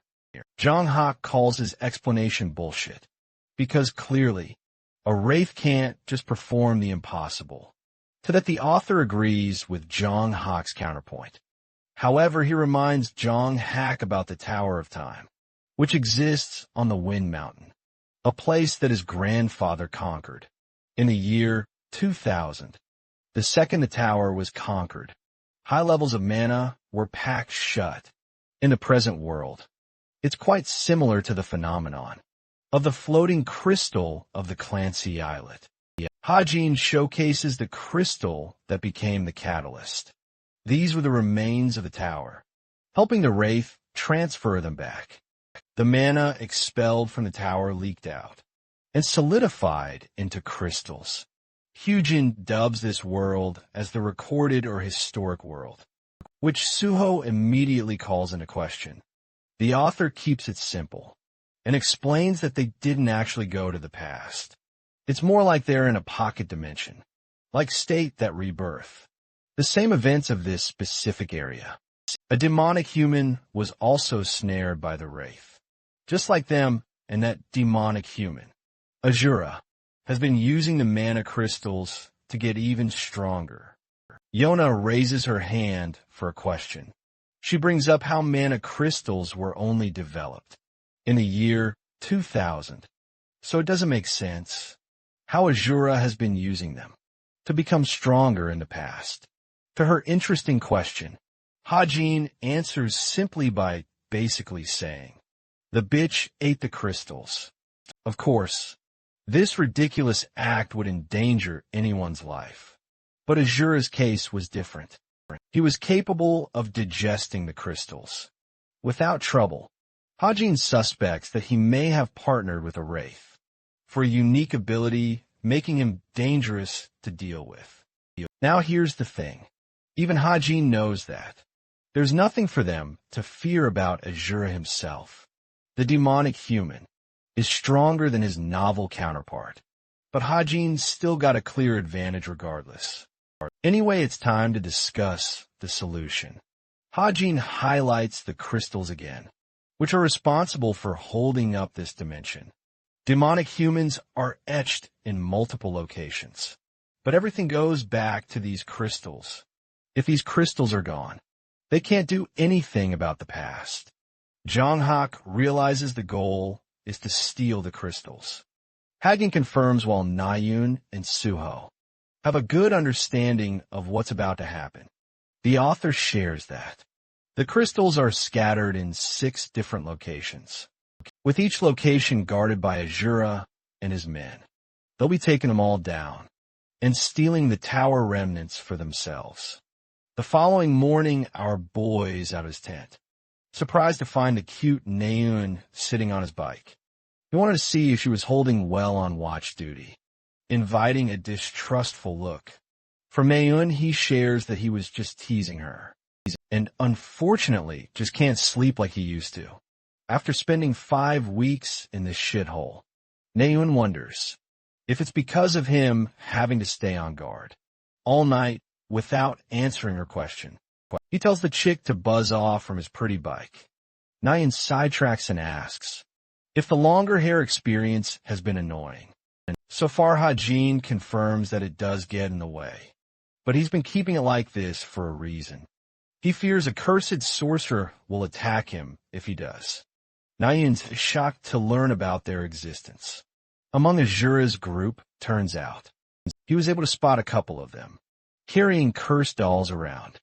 Nayun, looking mesmerizing in this one shot, gazes at Hajin, asking if the St. Mary's Hospital is nearby. Surprised by her question, he explains that it's about 30 minutes away. On his bike, he wonders why she's curious all of a sudden.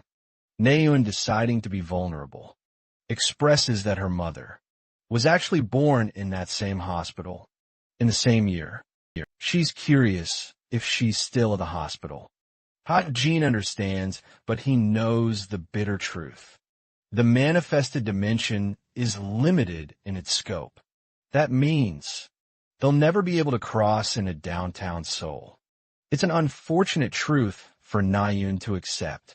She doesn't make a big deal out of it, just feels disappointed anyway. The following day, we get to see both Suho and Nayun refining their sword skills and getting back on track. Nayun surprisingly pushes him back with a good attack. It's thanks to Jin's instructions that she's gotten a small understanding of what it feels like living in the past. It's only a matter of time until they return back to full strength. Hajin sees them sparring, but Suho's not worried at all. With a single whip, he reminds her who's the #1 cadet and puts her on the ground. Naeun catches Jonghak's jacket out of the blue. He wants to act cool as usual, and even looks down on her for being a damsel in distress. The entire group celebrates in happiness. The second they see Jin returning with food, they're so happy and curious about what he brought this time. Yan is going mad with hunger. Just hearing the bike engine, the author, brings them an endless delight of options to eat from. They all thank him and eat enjoyably well among them. Naeun thinks she'll only get disappointed in the future's food at this point. Jin recommends they eat and move as much as they can to restore their mana levels. Also, Naeun has been experiencing heartburns as of late. It happens every time she uses mana. The author answers that it's thanks to the mana abundance. Hajin reflects about the time difference here, compared to the outside dimension. 1 year in this place is an hour in the present, and from the 4th week onwards, they're going to have to look out for an invasion.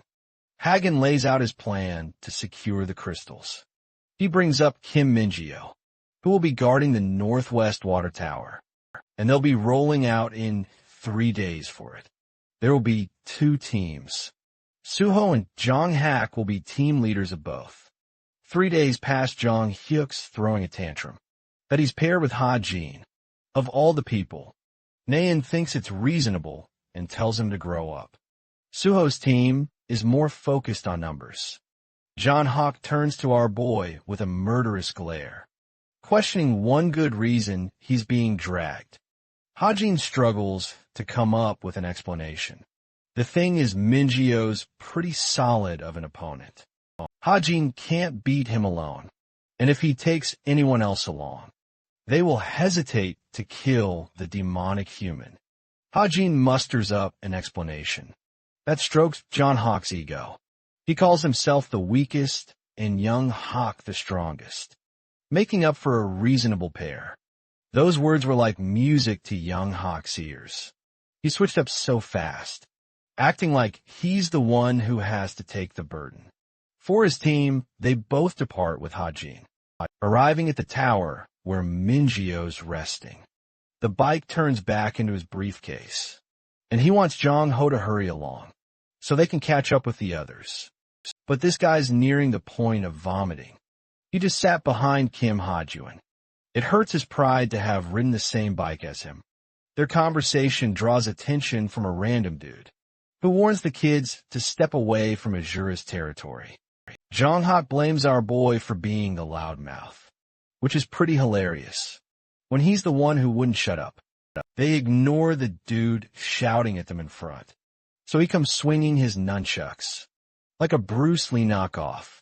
Jonghak's not having it today, and takes care of the clown in a second. Since there are 20 guards around the tower, Hajin plans to deal with the ones outside, while Jonghak will stay at this location. Jonghak's pissed that he's being ordered around. Like an expert gaslighter, our boy tells him that he's taking care of the little guys and clearing the stage for Jonghak to shine as the mightiest of them all. Shortly after, a bunch of guards are killed in cold blood by Hajin's expert marksmanship. He's taken 5 of them down and feels little regret about killing fake people. Still, you can see it in his despairing eyes that if there was any other way, he wouldn't have gotten blood on his hands. I feel bad for him, the author. Wonders how the rest of the group is holding up. On their side, over to Suho's side. He's curious how they should proceed. With their own plans, Yonha thinks about it for a moment. The tower is imbued with magic, and dealing with that without weapons will be hard. There are roughly 40 enemies in the distance, all nearly equal to the strength of a cube cadet. All of a sudden, this seems impossible. But here's the thing, even among the heroes, there's a rank and grade difference. which means a person of a certain rank could beat at least 10 people a grade below them. But the issue is, they're not really at an advantage here, since they're not incredibly strong. That is, with the exception of the hero. Kim Suho Yeonhwa wants him to be the bait, to lure as many of their enemies as possible. Some will stay at the tower for security, but most will leave their post. Then they're going to take care of the remaining forces at the tower while he's running from them. Nayeon thinks it's a dangerous mission for one man, but this man Suho is a menace. He wants all the smoke and agrees with the strategy, reinforcing his legs with mana. He dashes away at an incredible speed, heading straight for the goons.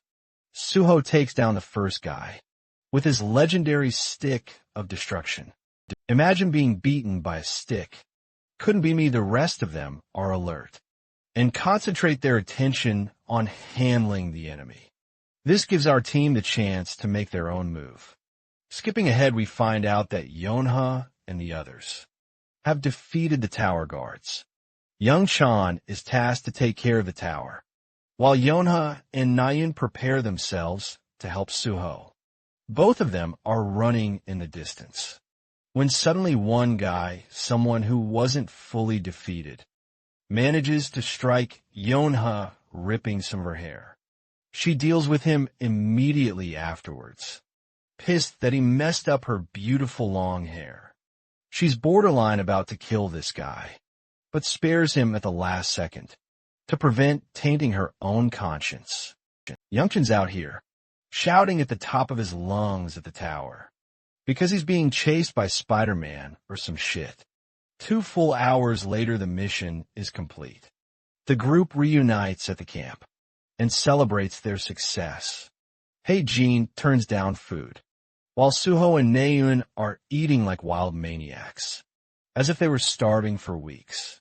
The author commends them for handling that well, and recommends maintaining the momentum. Suddenly, Yana's condition takes a hit. She's having a chest ache despite eating mana-rich food. Hajin immediately realizes that something bad is happening to her, even though she doesn't appear injured on the surface. That's until he notices her slashed hair. He learns that it was ripped off while fighting. Ajin despair, because he knows he made a major mistake. He didn't give them a proper heads up about the curse. Sorcerers, their enemies, retrieved Yona's hair, and now her body is at their mercy. It's likely the curse of weakness. She wonders why he's jumped up all of a sudden. Hajin explains the issue regarding the cursed sorcerer, and clearly highlights the threat posed to Yonha's very existence. Neon trembles at the thought. She knows he's telling the truth. Because of their conversation, she feels guilty, but Hajin thinks it's mainly his fault for not telling all of them sooner. The group falls silent while Yona cracks a smile, believing that there's no confirmation of this being a curse yet. She's confident in her magic persistence and thinks she can overcome this on her own. Her lord and savior Young Hak shows consideration and instructs her to keep them updated. The girl switches up like crazy, while the author is standing there, like he's seen some gay shit before his eyes. John Hawks is in a fit of rage and believes they should use their free time to annihilate the rest of the locations. By morning, he's looking for the rest of the team's approval. Interestingly, the author agrees with his ideas, because they can't possibly afford to wait for Yonha's condition to take a hit. Evna Suho agrees, while Yonha pleads to be taken too. Her friends don't want her to come, and Hajin emphasizes that they'll return soon anyway, since they're all going. Then comes in Young Hawk's special trait. Coming in clutch, his physical abilities increase according to his levels of anger. Bro is out here acting like the Hulk or something.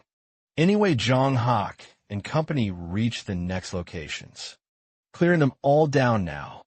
Asura is overviewing what happened. He has discovered that 3 crystals were stolen, In one night, his henchman apologized for the issues caused, but he's not too worried as he's already uncovered the identities of the perpetrators. Right off the bat, there are Suho and Jong Hak to worry about, as they're at the top of the Academy's rankings. He thinks this is a great opportunity for him. If only he could present their dead bodies. In front of the Wraith, he might finally gain access to the powers of destruction. Asura orders his minions to gather the rest of the crystals and consolidate them all into the city hall. Let's see how Yona is holding up. The next day, her body is consistently weakening, and they couldn't exactly recover the rest of the crystals, learning that Asura had already taken them away. Into the city hall on day 2. Her condition worsened, showcasing her lifeless eyes.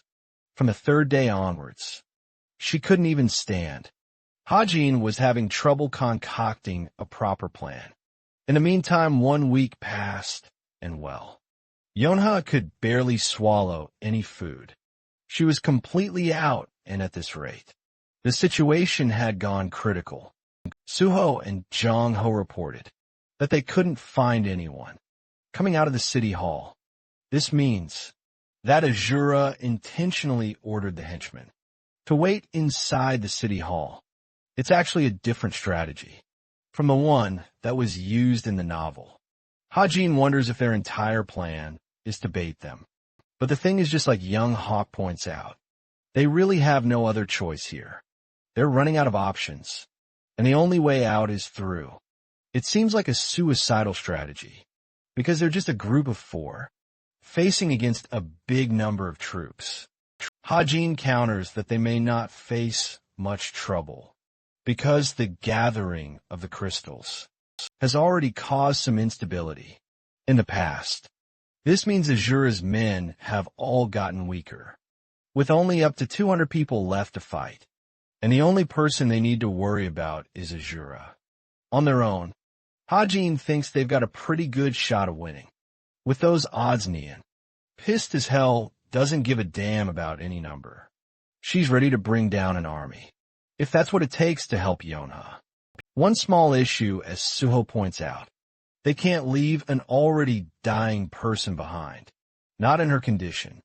There's the possibility that Yonha will be attacked. So at least one person has to stop that from happening. They can't just bring her to the dangerous battlefield. After all, then it clicks. Hajin realizes that they could actually use the magic crystals. At their disposal, the author makes his plan known. He's the one to stay behind all on his own. Even though it sounds reckless, there's a whole bunch of enemies that could come for him behind their backs. But Hajin thinks it's all good, since he's got an escape vehicle. He'll just evacuate with Yunha in the worst case. And that's unfortunately their only play at the moment. Suho's expression clearly shows dissatisfaction. Deep down, he doesn't want Hajin to make the sacrificial play, but it's the only choice they got. So that's settled. The plan will be executed at the crack of night. They're told to warm up before that happens. Yongho is seething in rage and determined to shred the demonic human to pieces. In the next scene, we find their group traversing closer to the city hall. Nian takes a look at their surroundings and notes that the simulated past is weakening. Suho identifies the city hall nearby, but there's no one around. So far, he already knows. Their enemies have seen them from this distance, and they're patiently waiting to lure them in. Suddenly, one goon, with the rest of his lackeys, pops out of the blue, reminding the kids that they're in an unsafe location. This guy is actually Asura's right-hand man, Yu Dong-suk, but Jong Hak doesn't want to deal with a second fiddle, and demands to know Asura's location. In a horrific turn of events, Dong-suk happily tells them that Asura isn't even around here. This is taken as a joke by an enraged Yong Hak, who's no longer intrigued in asking nicely. His aura turns a dark red, and he stampedes forward with his spear in hand. He roars at Dong-suk to reveal Asura's location, his attack just now destroying the structure. Dong-suk was able to dodge it and thinks. The kid's got heart still. It won't change the reality that Asura isn't here. At first, young Hack is in disbelief, but then an enlightenment reaches him. Dong-suk looks at them with a sinister smile, knowing that the kids left the crystals back at their camp and even their injured friend. He thinks they're stupid for making such a decision. All of them realize they need to return and help Hajin, since the main leader is heading straight to target him. Unfortunately, they've gone too far in. The four of them are surrounded by enemies. Large in number, Jonghak and Naeun are angered, but they can't do anything about the situation. She fears the worst for both Hajin and Yonha. But get this, Suho laughs. Have you guys ever seen a hero laugh like a villain? Yeah, this dude finds the situation ridiculously hilarious. For some reason, even Naeun is like, is he on drugs or something? Dong-suk questions if the kid has lost his mind. Out of fear, finally, his expression turns into a calm smile. The fact that Asura went to Hajin personally is actually a good thing for the cadets. That's because Suho knows Hajin is smart as hell and prepared a trap of his own. Asura is bolting headfirst for the magic crystals, so he knew the demonic human would come after their base. The bait was successfully taken. Yonha drags her lifeless body around, begging Hajin to save himself in this dire situation. Poor girl doesn't know she's talking to LeBron Jr. Hajin looks at her with a confident smile, stating that he's got everything covered, a sentiment that Suho also shares. The main protagonist then shares an interesting little fun fact for everyone. Kim Ho-jin is actually stronger than him. I don't know about you guys, but I just felt chills from that. Soho and Hajin are both standing on business. Okay, so Asura is having a face-off against Hajin. So far, this is going according to plan. This boy has the crystal fragments on him, and the injured person is in sight. From the looks of it, the fight seems like a gentle breeze. If anything, Asura pities the human, defenseless and alone on his own, their emotions bringing upon their own downfall. But our boy isn't looking for a second-rate villain speech and tells him to shut up already. He asks if Asura came with his goons. The demonic human, now peeved, responds that he's prepared an army under him. But Hajin continues to shit-talk Asura down, stating that talking is for pussies, despite having an army of 2,000. The author's continuous taunting gets on Asura's nerves, causing the demonic human to get worked up and impulsive to teach the kid a lesson. Asura unleashes his ability. The author finally gets to see their talent. Springing into action, Asura's whole gimmick is consuming their mana to summon a powerful demon from the demonic realm. Right now, a wave of magic beasts has been brought forth, looking just as ugly as the summoner.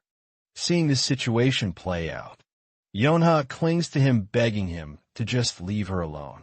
But Hajin calmly tells her that there's nothing for her to worry about, as everything will be over soon.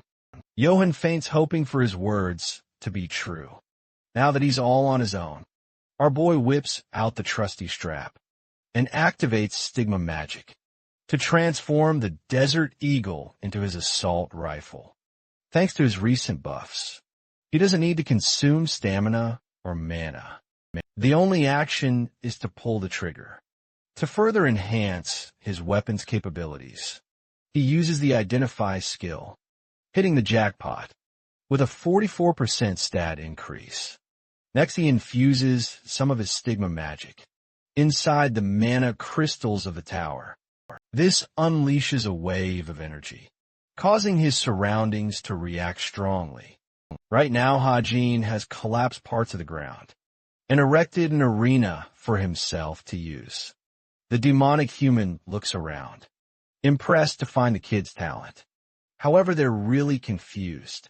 How changing the scenery will affect the outcome of the fight. Little does Asura know, Hajin's confident that it will be enough. While this is happening, let's explore Yonha's ambitions to climb higher. Her family is nicknamed the Hunting Dogs, adopting a fierce reputation among society. They were often mocked for it, but Yonha aspires to change that, to bring even greater fame to her family's reputation. It's something she has been desperately chasing after. All alone, she wonders if this overconfidence stemmed from Hajin, who always seemed to handle everything all by himself. Even right now, a surge of demons were pouncing on him, while he stood there ready to shoot them all down.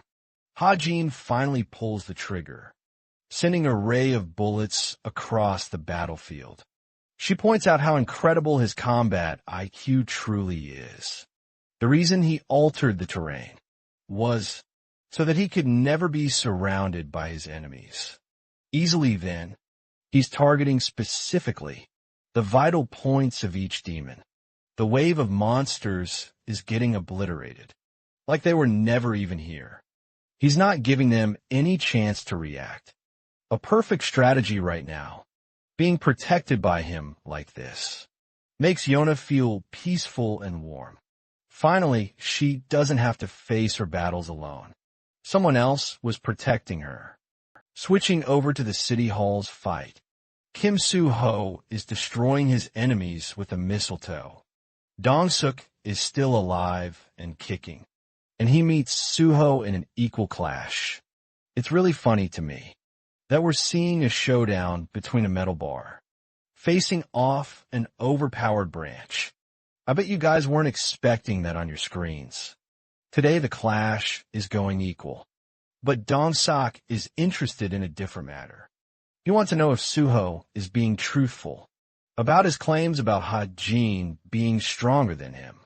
The charismatic protagonist replies that he doesn't like lying. Dong-suk learns that they fought each other once. Their battle is interrupted by a loud scream. Apparently, young Hak is just destroying everyone in his path. Dong-suk is beginning to wonder if they're all as strong as Soo-ho. At this point, he internalizes that his own men are pretty powerful, but these kids are packing up. A great fight against them. With their plans ruined, Soo-ho argues that they shouldn't even be fighting anymore. He even tells them they're just possessed, like that's going to change anything. Soo-ho understands that his words are meeting no results, so he takes it up a notch and radiates with a beautiful golden mana, channeling his powers into his weapon. It impresses Dong-suk, who also decides to go all out, with a scary transformation of his own. Asura has entered a state of contemplation. Nothing about Hajin seems special at first glance. An ordinary boy, if anything. And that's also why he's so frustrated. Hajin timely reacts to a projectile from a flying demon, and then proceeds to shoot down the rest of the wave. Near Asura, it's inconceivable to the demonic human how a group of demons is getting eviscerated by one boy, someone who has yet to receive their first injury. There's nothing explaining the kid's incredible reaction time. He doesn't know it, but Hajin has been spamming bullet time, allowing himself the breathing room to take care of struggling fights. He shows no openings in his attacks. Causing Asura trouble, it's only a matter of time before the demons are all killed. At the same time, Hajin questions what motivates Asura. If it's revenge or even success, it matters very little whatever the reason may be. The only thing that my guy cares about is putting a bullet through the monsters. He regards that nothing will change. And right as he's about to take his final shot, nothing comes out bros out of ammo, and the demons are just staring at him in the distance. Hajin quickly checks his jacket There's only one magazine left. The author admits that he completely understands Asura's motivations. It's relatable as they couldn't do anything but rely on getting stronger. The reason Asura became a demonic human is all too simple to him, after all. That's how the character was supposed to be written. Hajin looks at his magazine, reminiscing that he didn't provide any backstory. For Asura's sake, their entire purpose of existence in the story was to propel the main character's growth. Hajin draws the bottom line for his opponent, stating that their story will now come to an end. Asura thinks he's bluffing and stalling for time, seeing him pull out a tiny magazine. After all using this moment, Asura signals the demons to kill him. But before they could even advance, they're all ripped to shreds. And the end reality is harsh for a character like Asura. To the author, this character was nothing more than an extra, in the story carrying no weight.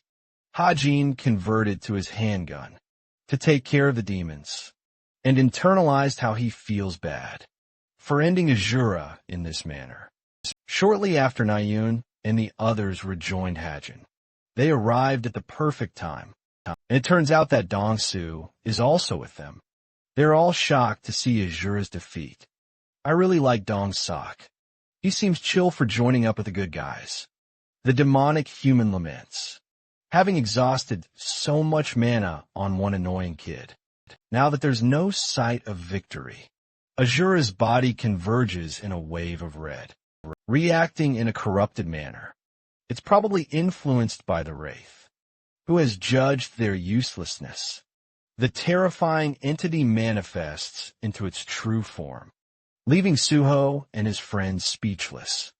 Hajin emphasizes that the Wraith is pretty much harmless in this state, and urges Suho to act as weapon. The Mistle Time has a growth factor, allowing it to become stronger by devouring souls. Suho calmly chants abracadabra, making light of the situation, and consumes the Wraith into his weapon. Hagen finally takes a break. He can't believe that Suho somehow managed to convince the people of the past. Still, the ending of this event was similar to the original story, so it's fine the author is exhausted. My guy soloed the boss fight, after all. The systems got a whole bunch of message notifications for him. Some of his abilities leveled up, and he acquired a whole new darkness attribute. To his ether magic, he also gained over 300 story points, a satisfying reward for his tiresome efforts. He's overall glad that his sharpshooting skills also advanced a level, and he can see the effects taking over on his weapons. Hajin sitting on his own, but Nayun's got a grudge against him.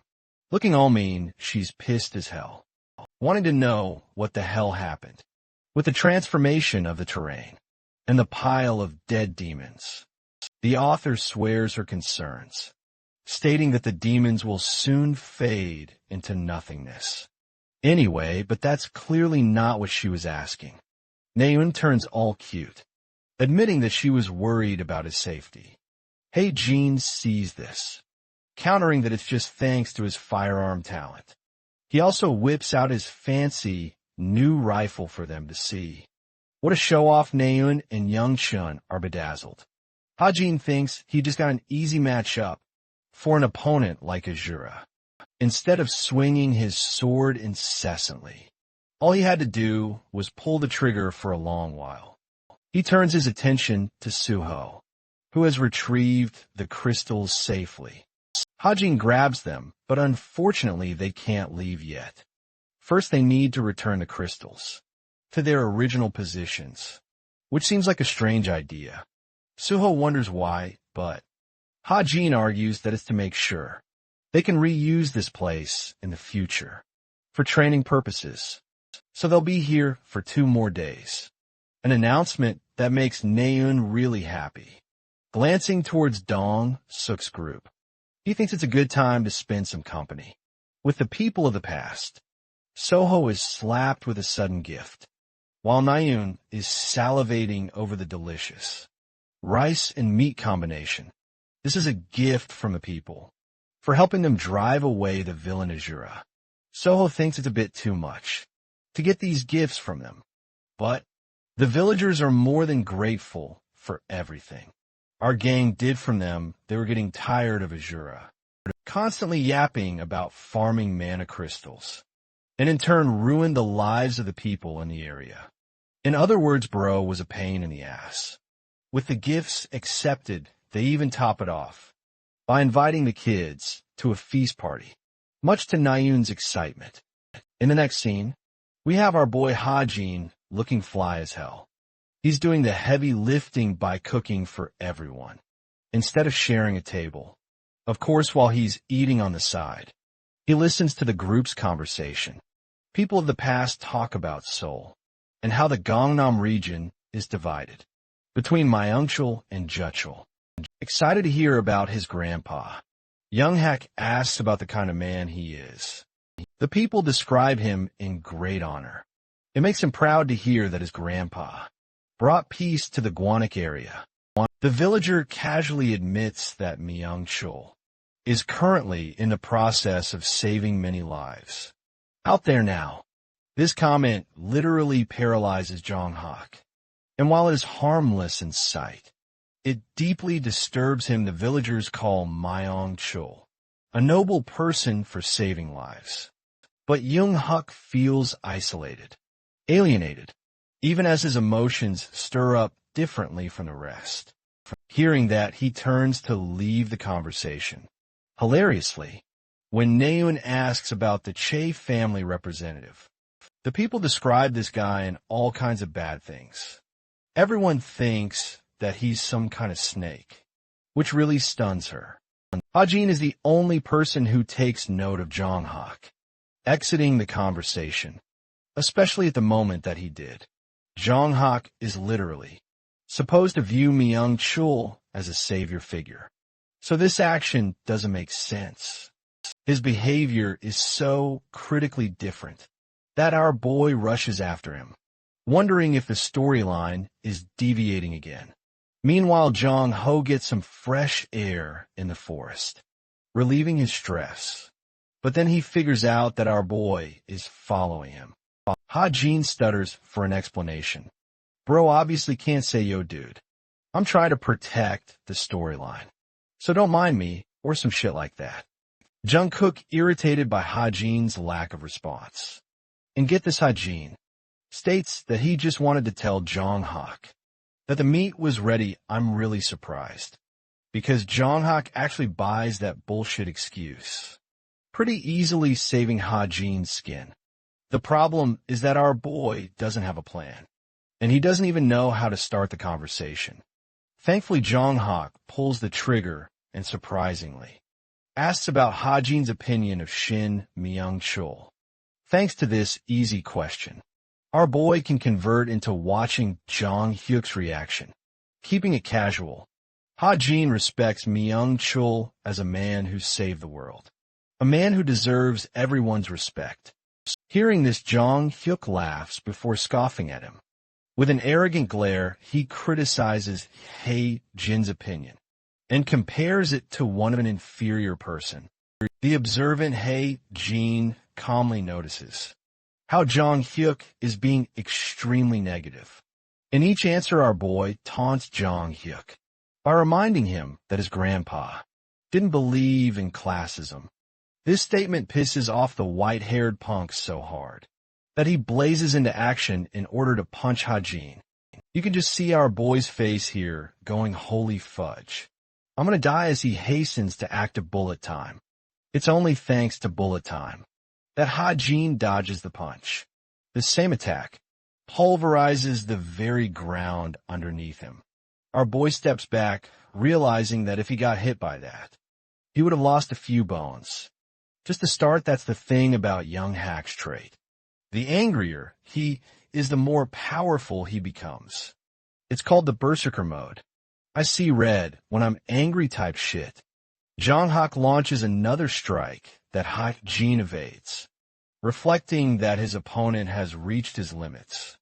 In terms of anger, this kind of reaction from Young Cho's name doesn't really make any sense, which makes the author wonder if there's a hidden detail about Jong-ho's backstory that he's unaware of. With every punch, Jong-ho's blood boils as he undermines people like Ha-jin and every other weak person in the world. His hatred and anger is rooted in the fact that his grandfather has to risk his life every day for pathetically weak people. That's actually the very reason that young Hack ends up losing his grandfather in the future, and that's the part that stuns Ha-jin. Another punch flies his way. This time, our boy is unable to dodge and eats it with a block. Ha-jin collapses on the ground, while Jong Hack is all gassed up from his emotions getting the better of him. Despite what happened, our boy argues that Myung-chul must never have felt regret in his actions.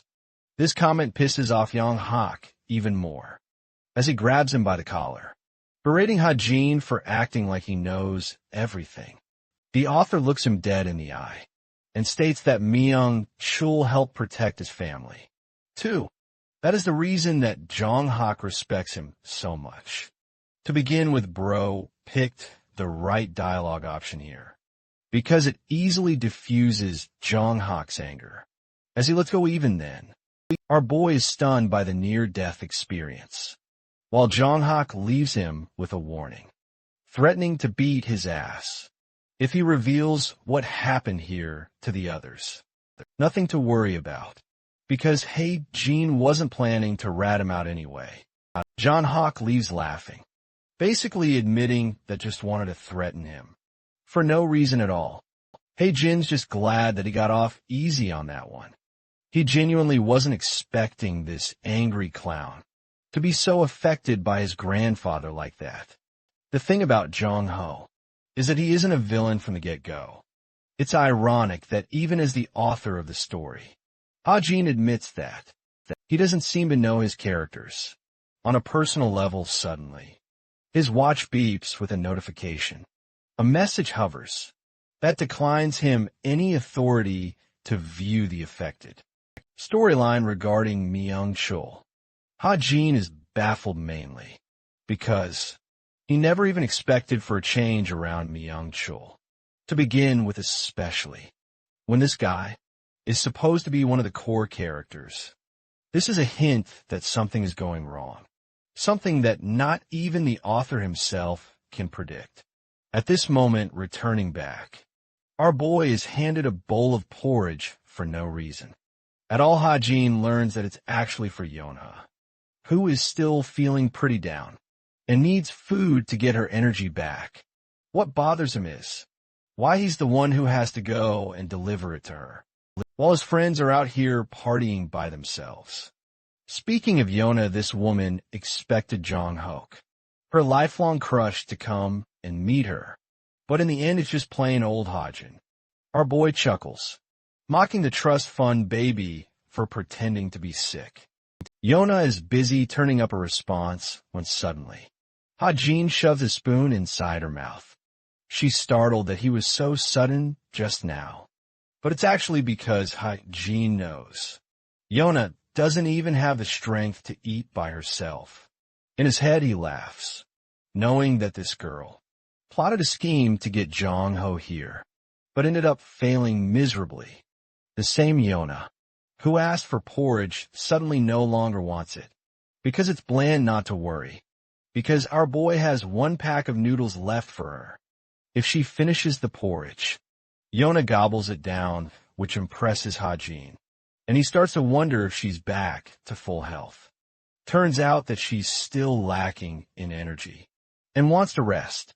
Our boy is about to head out of her tent, and suddenly she stops him and thanks him for everything he's been doing for her. Every time she finds herself in trouble, Ha-jin becomes her knight in shining armor.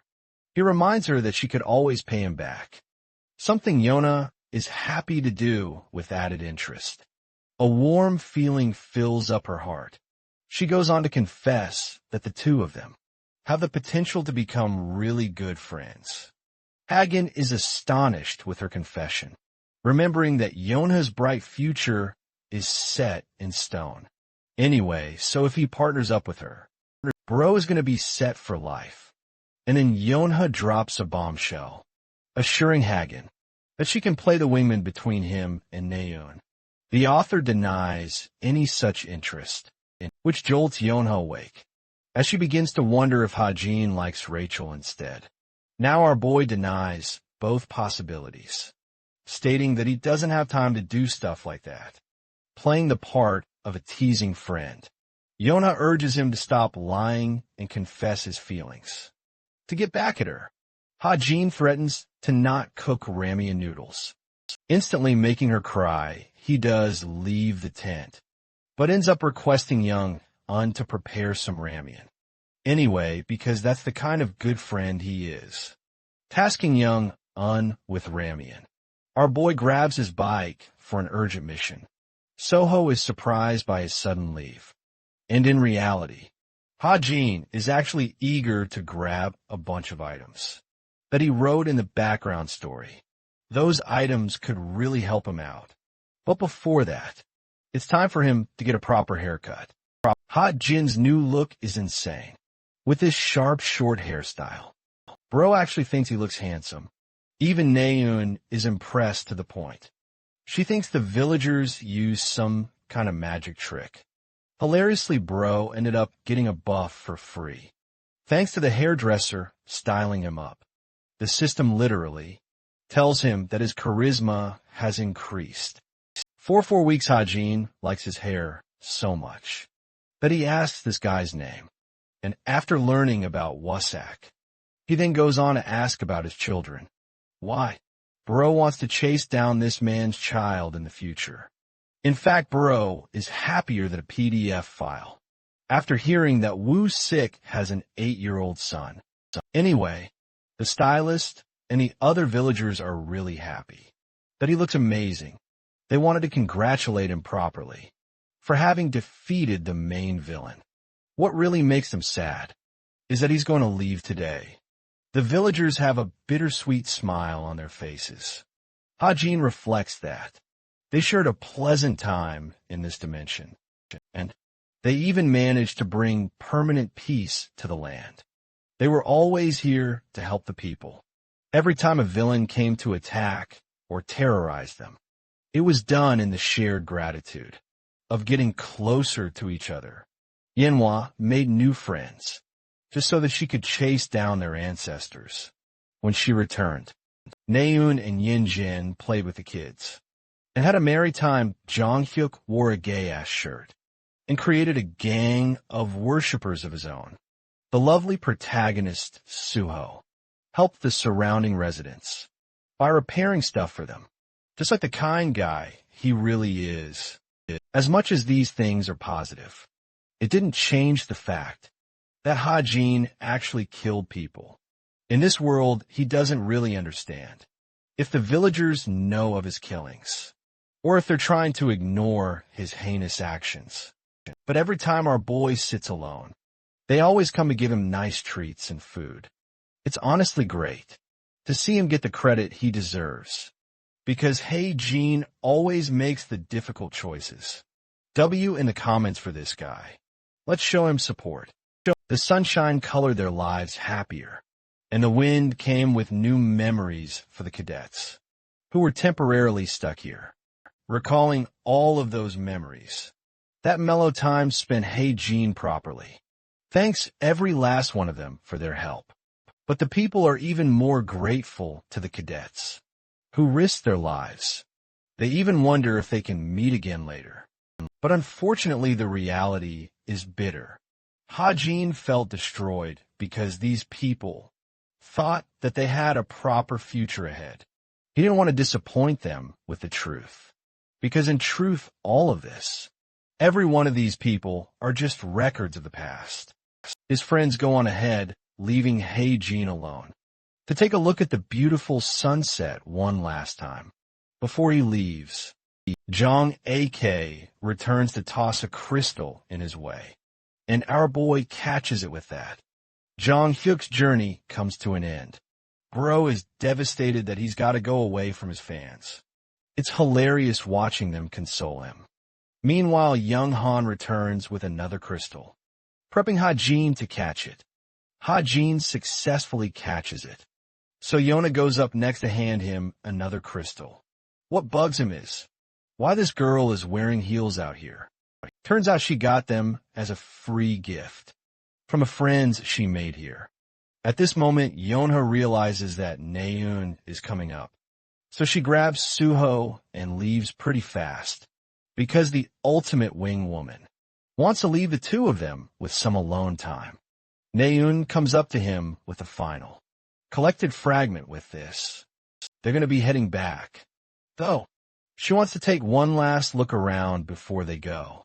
Ha-jin tells her to do whatever, and in the meantime, charges his stigma magic to infuse with the crystals. That special mana courses through them, merging them into a tiny ball. This little ball is then crushed with Ha-jin's grip, scattering the fragments to a dozen pieces again. With the sphere destroyed, the false dimension starts to wither away and crumble apart as literal reality shatters before them. Naeun asks an emotional question, inquiring if they'll forget everything about what happened here. Ha-jin thought of it as a strange question, but she's sad that all the memories will just float away. Into nothingness, Naeun looks crushed here and shares that no matter how hard she tries, she just can't remember her mother's own voice. Despite the memories they both shared, it just washes away over time and ends up in the void. That's why she wonders if all of it, every single experience, was just a memory that was going to be a part of nothing someday. To console her, Jean reminds her of the proverb, flowers that don't wither have no fragrance. It's a simple adage that guides us, that every experience is precious, especially because it is capable of being forgotten. His words aren't as comforting as Naeun wants them to be, and deep down, even Jean understands the true horror of what it feels like to forget and be forgotten. He whips out a special object and allows Naeun an opportunity. This is her one final ticket, a gateway for her to see the flowers that she lost. In other words, a tool to experience her past again. The object is called a time capsule.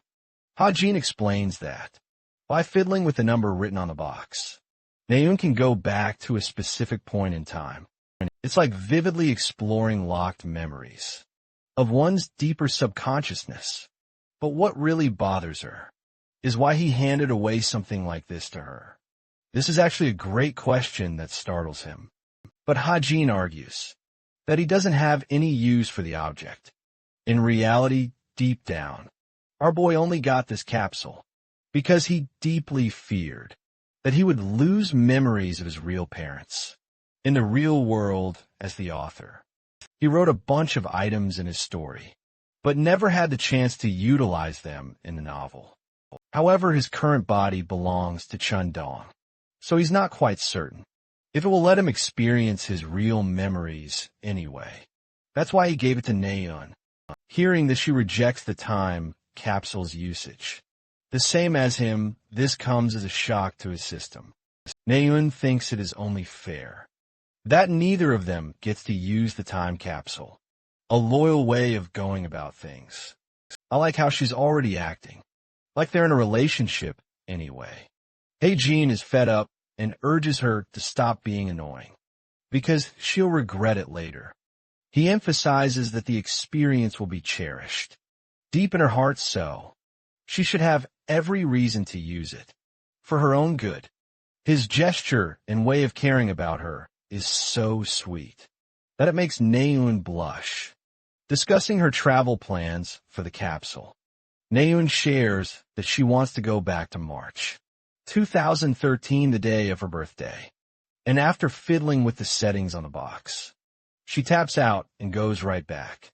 Her cake is on the table, and Naeun is in her tiny little self again, stunned how vivid the experience really is. She's still fangirling over the prettiest birthday cake she got that day. And then comes the sweet voice of her big bro, who asked her to wait until later so they could eat the cake together. Nayeon turned around and lost herself in the warm presence of her then healthy brother who wished her happy birthday. After hearing him talk for such a long time, Nayeon felt crushed and held every tear back from crying. Instead, she gave him a happy smile, vowing not to cry on an amazing day like this. She even saw her father come along with a present.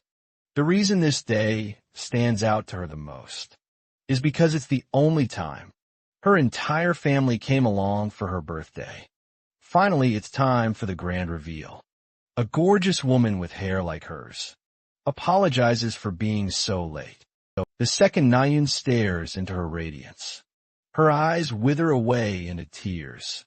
She tries her best to hold herself back from crying, but her mother's face and pure smile destroys her. Marching towards the woman she lost in the future, Nayeon embraces her mother with a giant hug and starts bawling her eyes. She cries like a baby who hasn't seen her mother in a very long time, to the point her own mother wonders if she's okay.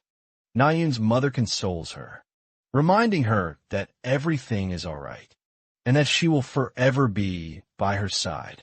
The rest of the day was spent in happiness, until the time came to blow out the candles.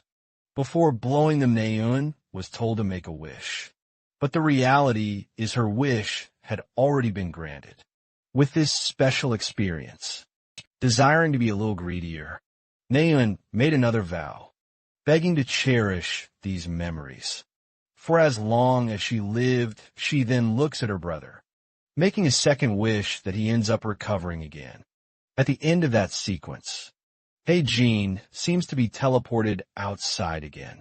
The dimensional past is gone, and he was now at the Wind Mountain. Nayeon comes from around the area, which means all of his friends returned safely. She had the time capsule in her hand. Of course it didn't disappear, but needed a mana charge to reactivate again. This little thing requires a whopping 15,000 mana points. By the way, but that's way too much to spend for him. So he ends up giving the box to her for free, as a memory piece next. They wonder where all their friends went. Yen is trying to look for them around the area. But much to her surprise, our boy is already turning tail to head home. She thinks it's a little too early to do that, because they'll skip out on training. But in reality, our boy is a literal zombie right now. He only looks pretty on the outside, but he's dead inside, like how I felt after reading about Gojo's Kit Kat. Moment anyway, Hae-jin tells her to inform the others about his condition. Before he goes, she stops him again and gives him the warmest smile. Girl is already looking like his wife. I'm not even kidding, and she promises to reward him in the future. Deep down, the author feels really happy to see her happy. It almost strokes his curiosity, wondering about the kind of memories she saw. Anyway, now that our boy is all alone, he checks his watch to wrap things up with Tomer. Before coming to the mountain, he forced that clown to sign a loan agreement, alongside a mana oath just to lend her money. Now, he just had to transfer her the required amount. So he types the number on the screen and makes the transaction. Tomer sends him proper information in exchange. And Hae-jin also plans to change the name for Non-Jesus to the fake identity of August Benjamin. Suddenly, he hears the sound of footsteps fast approaching. Hae-jin turns to his left and watches Nayeon blaze with full speed. Upon close inspection of her face, he realizes that she's absolutely horrified, making him wonder where she's off to. Only one thing could bring her this much horror, and the same thought sends shivers down Hae-jin's spine when he makes the connection that something must have happened to Cha-jin-yen. Hae-jin chases after Nayeon, knowing that something went terribly wrong with her brother's situation. Luckily, he finds her stopping by, confused and frantically turning her head, as if she was looking for something. It's clear that she can't arrange an immediate means of transport in a place like this. So our boy tosses open his briefcase to summon Optimus Prime with his motorbike out. He calls out to her. His voice stuns Nayun for a moment. He asks her to hop on so they can travel to wherever needed. In the next scene, the both of them speedily arrive at the hospital. Nayun gets off and finds one of her father's assistants. Coming to check on her, she runs off, begging to know about Jin Yun's condition. Ha Jin chases after her too, but suddenly, the staff members stop him from proceeding any further. Nayun takes notice of these guys, preventing him, as only family members are permitted inside the ward. Deep down in her heart, she knows that he's the only person responsible for safely transporting her here. Instead of arguing, Ha Jin supports the decision and tells Nayun to go on ahead and fast. His words allow her to regain spirit as she bolts away, thanking him while they're escorting her. In the distance, the author stands in turmoil and despair. It's not normal for Ha Jin to be like this. A certain voice catches his attention. He looks at Yona, who has just arrived even faster than he expected. This kind of commitment is necessary because the Yu family is close with the Chai family. So much so that this woman literally took a helicopter just to arrive here. Fast Yona points out that the rest of their friends will be late, obviously. But something really scares her off. The moment she looks at his face, she sees a man full of fear, as if he's really struggling to digest the seriousness of the situation. Ha Jin internalizes that the Book of Truth already told him about. The sprouting rate of the seed climbed up to 89% already in October. But the one factor that our boy didn't consider was that Jin Yun could possibly awaken, even before the seeds sprouted properly. This complicated things, because if Jin Yun really did regain consciousness, Jin would have to make an even more difficult decision of killing him while he was conscious. Yeonhwa is stressed watching our boy panic like crazy and uses her tissue to clean him up. He then highlights that Jin Yun still hasn't woken up yet. In fact, they were only called because of small changes so far. This really calms him down because Ha Jin learns that the situation is still dangerous. For Jin Yun's condition, Bro's senses return to his body because he's just happy this guy's still in a coma. The problem is Nayun doesn't know this information yet, so it's going to be tough to control her reaction. Yona finds herself relieved that our boy did so much to bring Nayun to the hospital. Even thanking him, she leaves him with a handkerchief. To her shock, our boy straight up turns the other direction to leave. This is a surprising reaction to Yeonhwa, who had no idea that he would wrap up here, before even saying goodbye to Nayun properly. The author stops in his tracks, barely forming the words, to say that he doesn't even belong here. Another confusing response from him baffles Yona, as she watches him exit down the hall. In the next scene, Nayun ends up getting to meet with Yona, just outside the hospital. Her fatigued self suddenly radiates, with a brightening smile, as she goes on to hug her friend, happy to just see her there. They both sit over at a bench, discussing the situation. Nayun looks utterly destroyed. Her emotions are spiraling out of control, and she thinks that her brother might genuinely come back to her because of changes in the pulse. Both of them think that this is news to celebrate. In fact, the hospital staff even assured the Chai family that a similar case with a patient in the past resulted in them regaining consciousness. In 3 months, unfortunately, they pushed her out of the ward to let him rest. Still, the poor girl's heart is beating really fast. For her brother, both in fear and excitement. Tears stream down the back of her hand. Finding herself ashamed to even cry, she shatters apart, confessing how strange it is for her to cry. After receiving such happy news, Nian continues to cry like a baby without any control. Yona is there to comfort her. In her head, she knows. She can't even think of experiencing a tragic loss. Having led a loving and comfortable life, I'll take a pause to admit how refreshing it is that a character doesn't have a super tragic backstory. Back to Yona's reflection. She understands how Nian waited half a decade, clinging to a shred of hope that her brother would come back to her again. Time passed by. Her anger transitioned from sadness to frustration, and at some point, total despair of having lost him forever. She left things up to fate, but right when she had accepted the finality of things and moved on with her life, a strand of hope came to haunt her again. Yona understood that she could never even fathom the kind of emotion someone like her was feeling.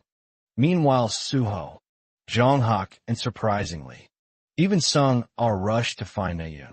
But this adorable thing didn't even care about the rest of them. Her first question was asking about Ha Jin's whereabouts. She's stunned to hear from Yonha that he went away without reason, though Yona thinks that if he was really worried, he would have at least bothered to stay. But she knows the kind of face he was making, with a haunting expression. What's interesting to her is knowing that he came here on a bike, so his body should be fine. Back to our boy, Hajin is still visually overwhelmed when he receives a message from the captain, asking him a log and using his new ID. She also rewards him with 300 million, one for his previous mission in that same account. But our boy doesn't even care about the money. He's just lucky that Jinyin didn't wake up this time. The problem is he's in a real panicking situation. Ha-Jin has to kill Jin Yun eventually, but he doesn't want to challenge this guy while he's awake. The timing of the situation gave him a reality check, and he stares down at the captain's message to accept the next mission. It was at this moment that Hagen knew he needed to control fate and act immediately, so he demanded an immediate mission from his leader. At the gorgeous guild office of Seonga, she receives tremendous news of breaking the 250th place in global rankings. Young lady is really happy to receive this news, pointing out how quickly time flew by. She asks about any new incidents and learns about a new rumor going around, about a new mercenary joining the group of assassins. Sunga lights up hearing the news, knowing that the demon extermination team could use more mercenaries. She then asks about this person's strong points and learns that he's great at sniping, good enough to the point he got into the group without revealing his identity. Interestingly, none of the intelligence agents could piece together his identity either. So there's only a handful of information about this guy. There's a code name that this person uses, and that code name is Demonic Wolf. Talk about being badass, as that's also the name of Ha-Jin's new account. Hilariously, bro thinks the name is a little too loud. For someone like him, the thing about the Demonic Wolf is that it's a reference to the legend of Fenrir, a monster that appeared in Northern Europe. Ha-Jin even quizzed the captain about the name, and she revealed that she assigned it because he's got sharp eyes, like the wolf, but the funniest part is that he doesn't even have sharp eyes. They're round. So this captain is just straight up glazing his ass. After hearing 2 chants of his name outside the shower, Ha-Jin comes out to check up on his daughter. Evangel is sitting there like the prettiest little baby, showing him her latest creation. It's an actual wolf papa. Ha-Jin is really impressed with her refinements, and Evangel hands it over to him as a gift. It's clear that our boy wasn't expecting that at all. So, she even shows him how it works.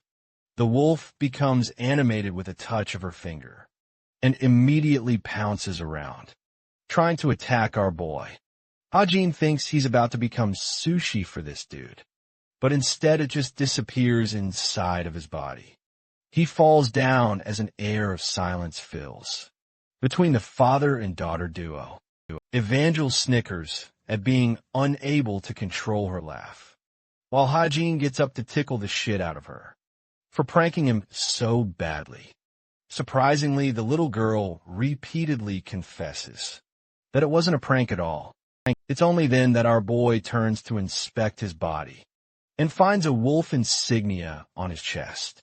He's genuinely confused about it until the system reveals the special buff he received. The wolf has acknowledged him as the new master, and it's got a bunch of different stat effects. The most important one is that it will manifest when Hajin faces a life-threatening moment. Now, he realized why the little one did all of that. It's just because she was caring for his safety. The poor guy has to go up and apologize to her for completely misreading the situation.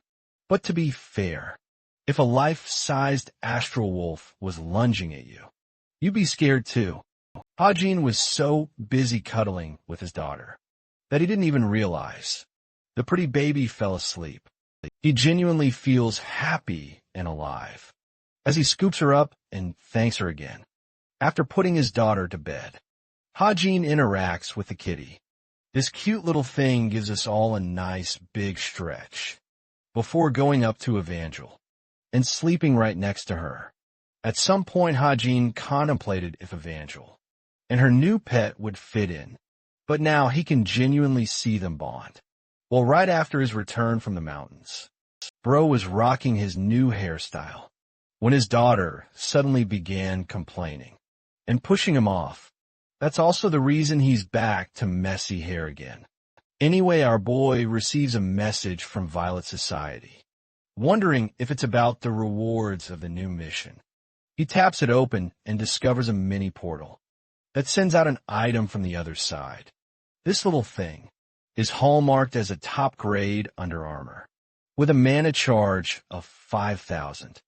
Hagen is starstruck with this new treasure, because it boosts all of his stats, and even works on subtle details, like fixing his posture to always remain alert. Test it out. He infuses the insignia's mana and pours inside it. The item spirals, with blue waves coursing all over his body.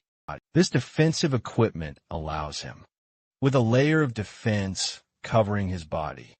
It's an item so damn expensive that Hajin expects it to be priced at a staggering 3 billion won, even though he should only receive 300 million for the mission. Bro is the happiest to send the captain his regards. But one more thing, she says, that the details of his next mission have been fully prepared in the next scene. Tomer is bolting towards the receptionist to check on a patient. The desk worker asks about the name. Unable to contain her breath, she reveals that it's Argus Benjamin, a Latino man just like her of old age. The receptionist is confused until Tomer whips out a bunch of her father's photos. Surprisingly, the worker realizes who he is, but she's devastated to reveal of his passing 2 years ago. This revelation hits Tomer harder than Truck Cohen, hitting any Ice Guy protagonist. Floods of information pours inside her head, realizing that the ridiculous reply was true all along. Not only did her father run off after ruining her life, he ended up getting a comfortable life of his own before dying peacefully. It's the ultimate kind of fuck you from her father. Tomer begs to know about his last words, clarifies that Argus Benjamin is his fake name. Her father's real name is Fernan, and with great hesitation, she reveals that he's her father. Her mage qualification ID shows all the verification. To be honest, the receptionist knows very little about the guy. Just that one student came to repeatedly check on him. She thinks the same student must know something about him. After hearing this new information, Tomer begs for this person's identity. At the same time, Tomer's group pulls him from her mission, even demoting her for failing spectacularly. But this girl is done. She doesn't even care now that her goal is finished. Anyway, the receptionist tracks down the student's name before dropping it as a bombshell. The second she hears that it's He-Jin, Tomer retreats to her thoughts, questioning if it's really the same guy she knows. From Cube Academy, the scene cuts to a happy moment between a couple. Autumn has come around, and our boy is looking single as ever, while these couples are chilling. By the way, this same location is the most popular dating spot on campus. Ajin is busy appreciating the beauty of autumn and wonders what spring will bring him. But suddenly, a girl stops him and asks if he's lost in thought. It's actually Yona, and she'd been calling him several times just now. She hands him a package regarding the ginseng he provided last time. Thanks to her company, they managed to refine half of it into an elixir. The author is lost in thought before questioning why she chose only half. Apparently, Yona's got plans of her own to use it for research purposes and forwarding development. She's happy to compensate him with some shares of the company and even return him the proper amount of elixirs. In the future, our boy's a little annoyed that this girl basically used the ginseng according to what she thought was best. He ultimately accepts the way she went about things, knowing Yona is diplomatic and fair. In fact, she's currently someone who trusts far too easily when it comes to the people she likes. This girl is only 17 at the time, but in the dark future to come, she'll have to navigate the ugly battlefield of politics.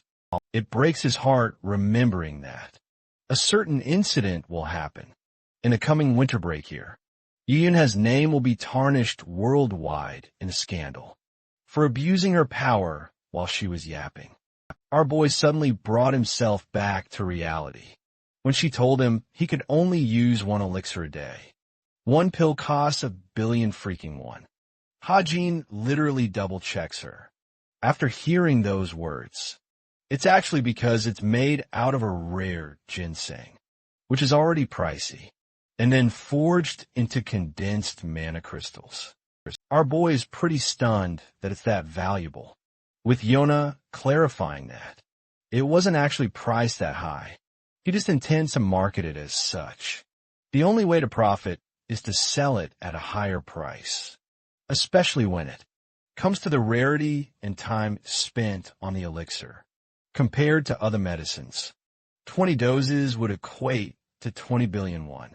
For example, the system brings up important information regarding the elixir's property, boosting He-Jin's stats after consumption. The effects are minor, but still useful, and he thinks it could be further refined later.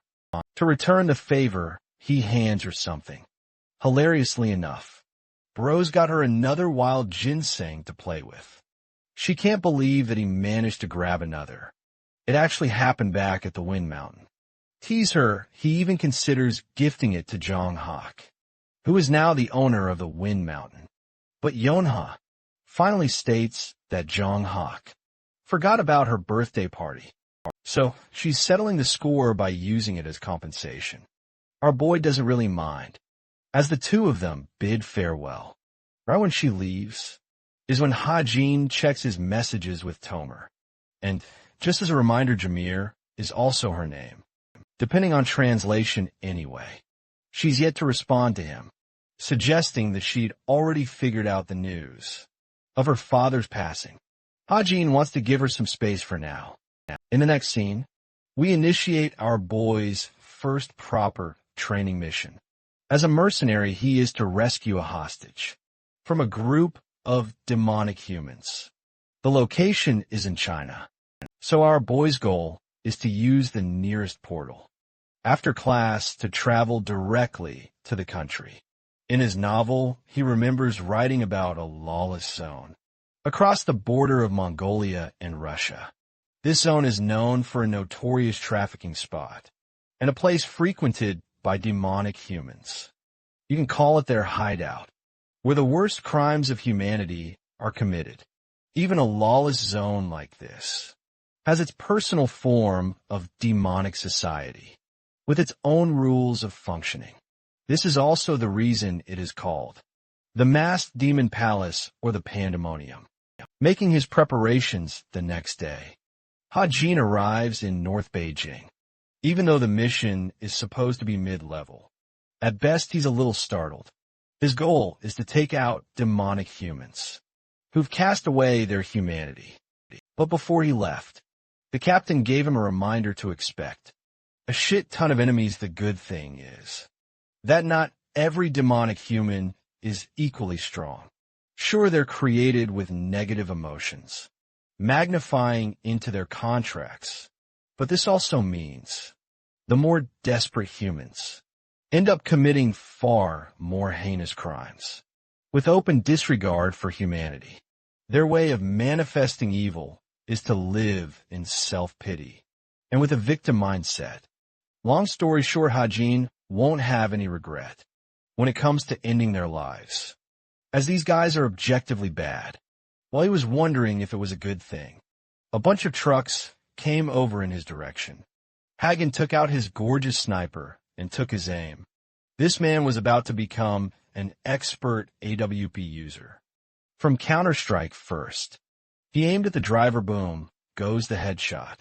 Down goes the truck. The rest of them suddenly stopped to check on his condition, allowing our boy to have a chance to take one more down. He shoots another headshot on the guy sitting in the second truck. 2 dead, while the truck crashes out of control. With both down, the rest of them hurriedly tried to protect the goods. They figured that a sniper was hunting them down, but before they could even know where to look, another shot takes out another one of them. Ha-Jin exposes himself far off across the bridge, causing them to get cocky and jump his ass. Then he pops a pill for some quick stat boosts, allowing him a massive 1.5 multiplier boost across all stats for 5 minutes. Finally, he uses Under Armor and triple layers it with bullet time. This time our boy's got a carbine, and he shoots them all down with ease. All the demonic humans are wiped out, allowing our boy to smash open the locks on the trucks. While he was busy, he heard sudden speed bursts coming from behind. One demonic human was about to lunge at his face, with actually no way of avoiding this slash. Ha-Jin was affected by the Goku virus of letting his stupid guard down. As the blade approached his body, he braces for impact when a knife is an inch away from a brutal stab. Suddenly, the astral wolf summons itself from Ha-Jin's core. Before chomping this guy's head in a quick motion, the guy screams in agony, while Ha-Jin watches in confusion. He had no idea that the spirit wolf would actually pop out like that. Then it clicks in his head. It's one of the abilities for the wolf to save him in a near-death encounter. Even then, Ha-Jin is personally disappointed in himself for dropping his guard in one of the most dangerous zones. He opens the door and finds the victims of human trafficking, quivering and crying in fear. Our boy tosses one of them a smartwatch. His real mission was to kill the demonic humans, therefore completing his main quest. Now he just has to escort them safely back home. Shortly after task completion, our boy informs the captain, who ends a cleanup team on the spot. During this assessment, they actually managed to see everything that he did. The mercenaries watched him mow down men like crazy, though some of them wondered why all of them had to be here. Hajime killed a crazy 20 people in merely 21 seconds, earning everyone's curiosity and interest.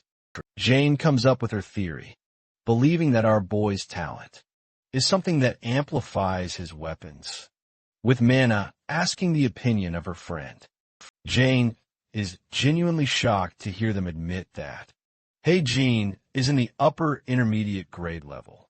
As for Jane's personal opinion, she's put on the spot to answer.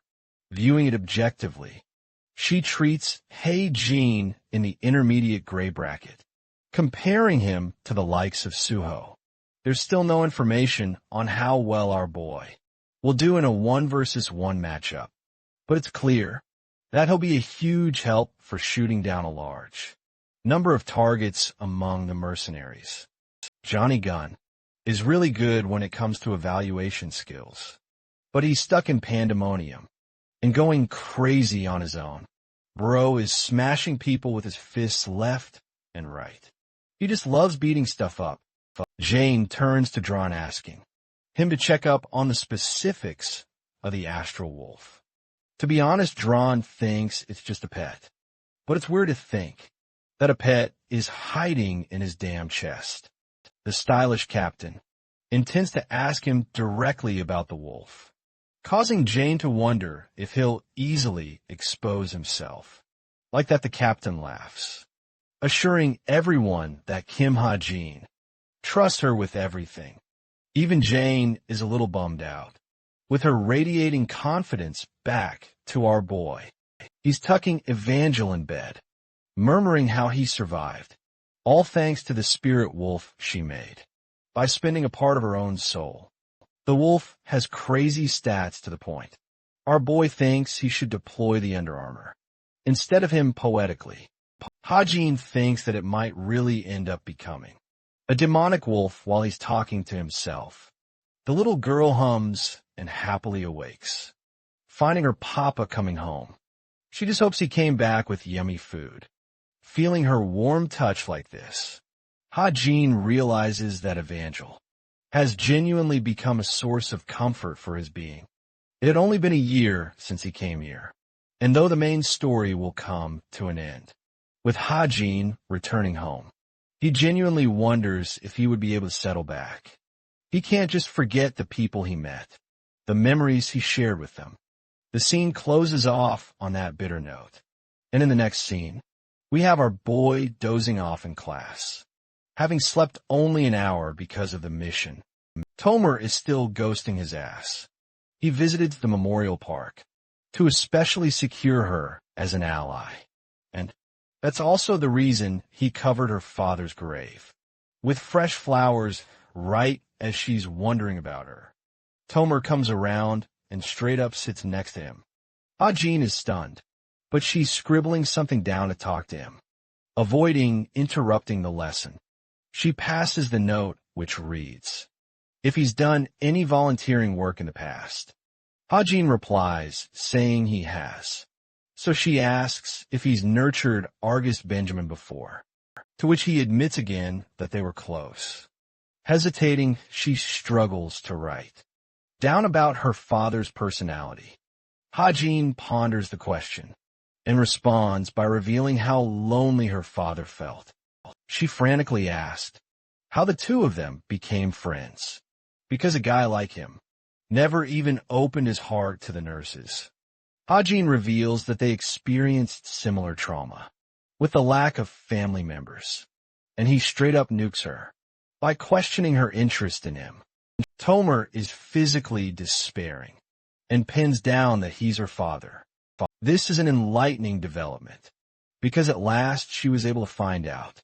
She knows he's surprised, before angrily revealing how her bastard father killed her mom and ran off. She was curious why a man would ever abandon his daughter like that. But the next thing she knew, he was dead. She's here asking Hey Jean for any answers.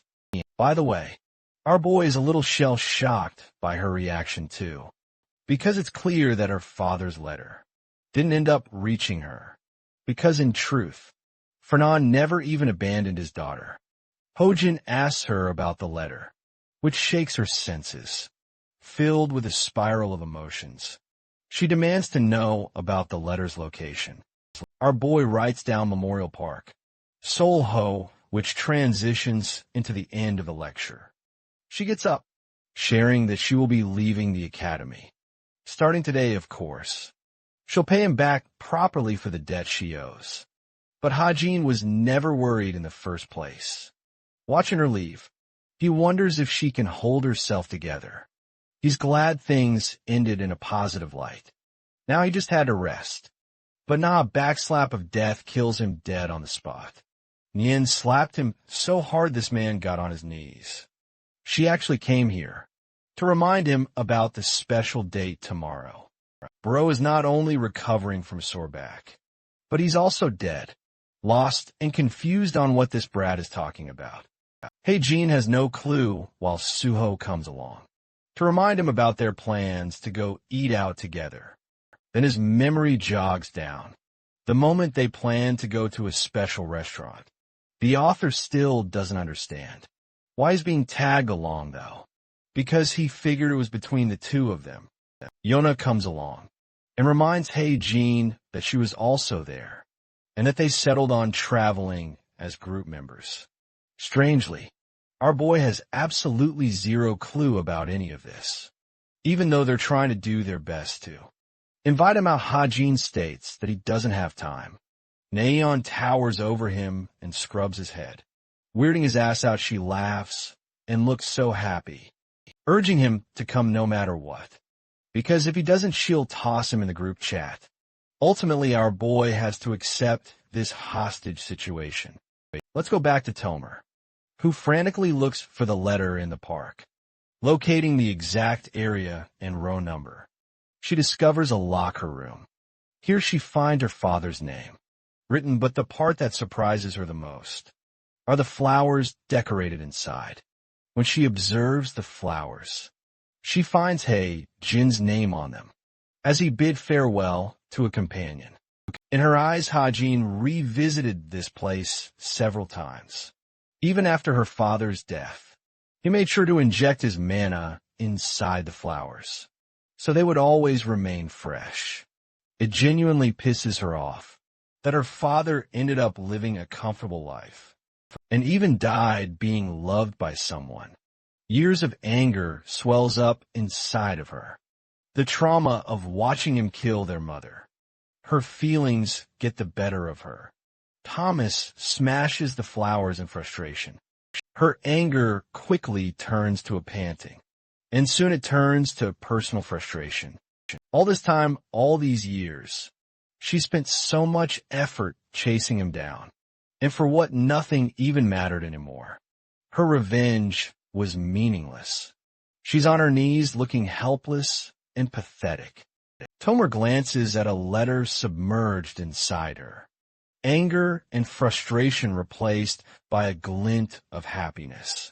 When she reads that Fernan wrote it for her, the letter starts off by talking about Fernan being engulfed in emotion at the time of writing. One half of him wanted his daughter to never stumble upon this note, while the other half desperately hoped that she could find some closure. After reading it, he understood that the pain she endured can never be undone, but he had a duty as a father to expose the truth. Eventually, the letter then mentions Tomer's mother, causing her to flinch. Bombshell moment comes. The second, he asserts that she sold her soul to a demonic human. We revert back many years into the past, where Tomer was a happy little girl. Fernan came looking for his daughter, who was really excited that her mom was taking her to an amusement park. Fernan found himself stunned and urged that they go home immediately. Apparently, he and his wife were having a conflict of some kind, something that had to be addressed right away. When they got back home, Fernan screamed at the top of his lungs at his wife.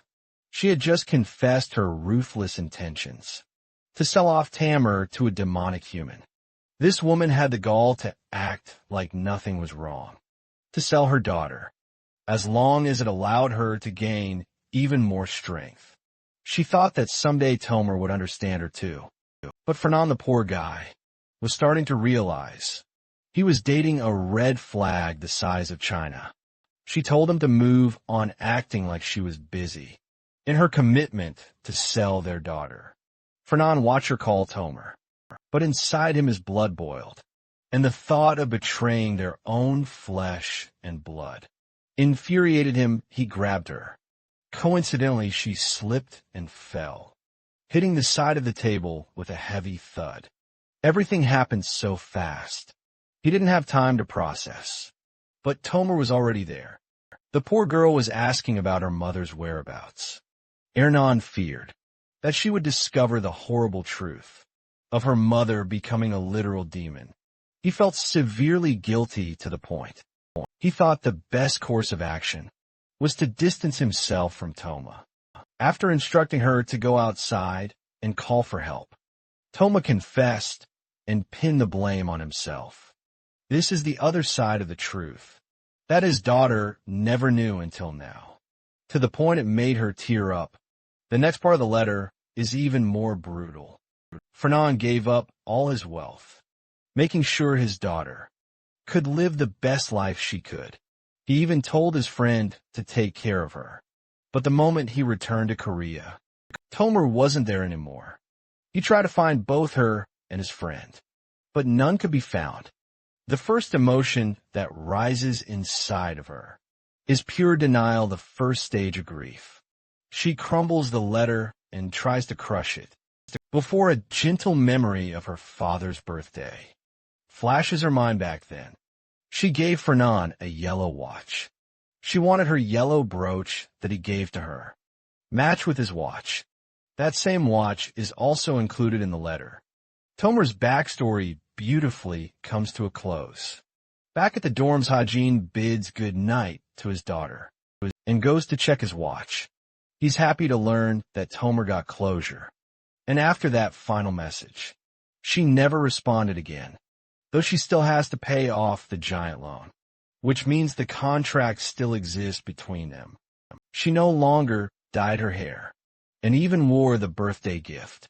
Embracing herself, a pleasant feeling grew in Hajin's heart, knowing that in the future, she would become an incredible ally. In the next scene, we're at the restaurant, enjoying the luxurious experience. Hajin's got that turtleneck drip, and actually loves it so far.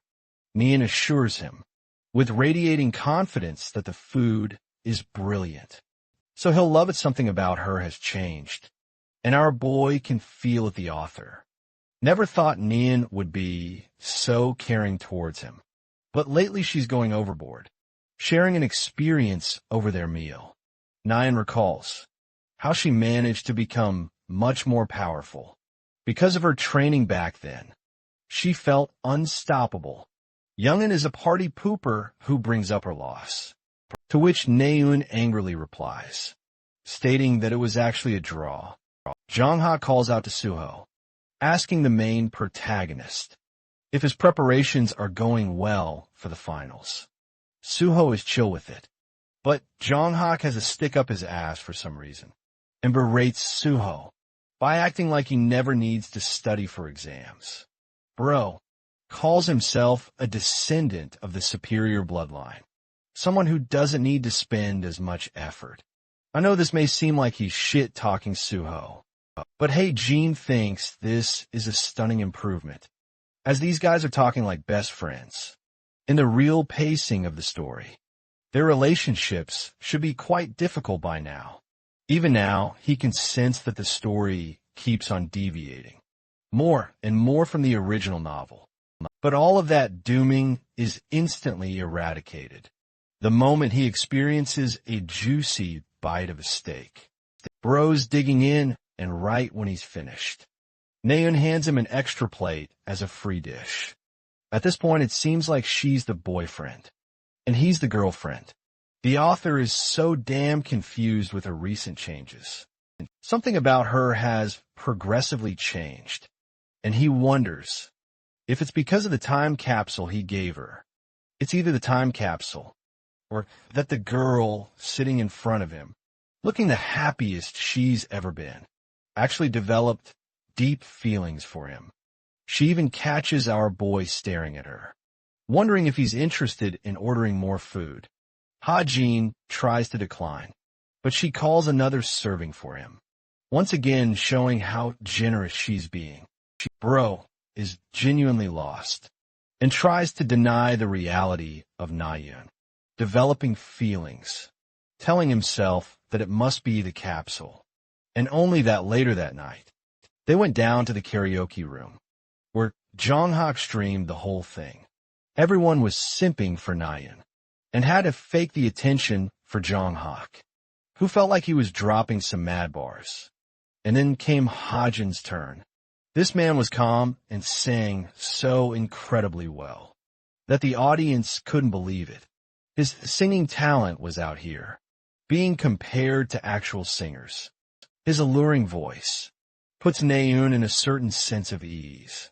Even Yona is surprised how the song is keeping her so lost in emotion. Of course, she agrees that he sang super well. At that moment, Ha-jin messages her to come outside for a conversation. The moment she steps outside, Bro goes from Korean to English and asks her what's up. Yeon has a little put off and asks him to get to the bottom of it. Ha-jin takes out a slip from his pocket and requests her to make more bullets for him. She grabs the envelope apparently. Ha-jin has filled it with some kind of substance inside. He wants her to grind it and imbue inside the bullets. Johanna is chill with the task. Using cutting-edge mana compression techniques is nothing to her, but her supreme confidence is caught off guard when she uncovers a leaf inside. He's dying to probe information about the leaf, but also knows this man isn't going to say a word about his stuff. Ha-jin is happy he gets him so well, while Yonha agrees to the task. Moreover, he uses this moment as an opportunity to leave the party again. She's surprised that he's leaving quickly.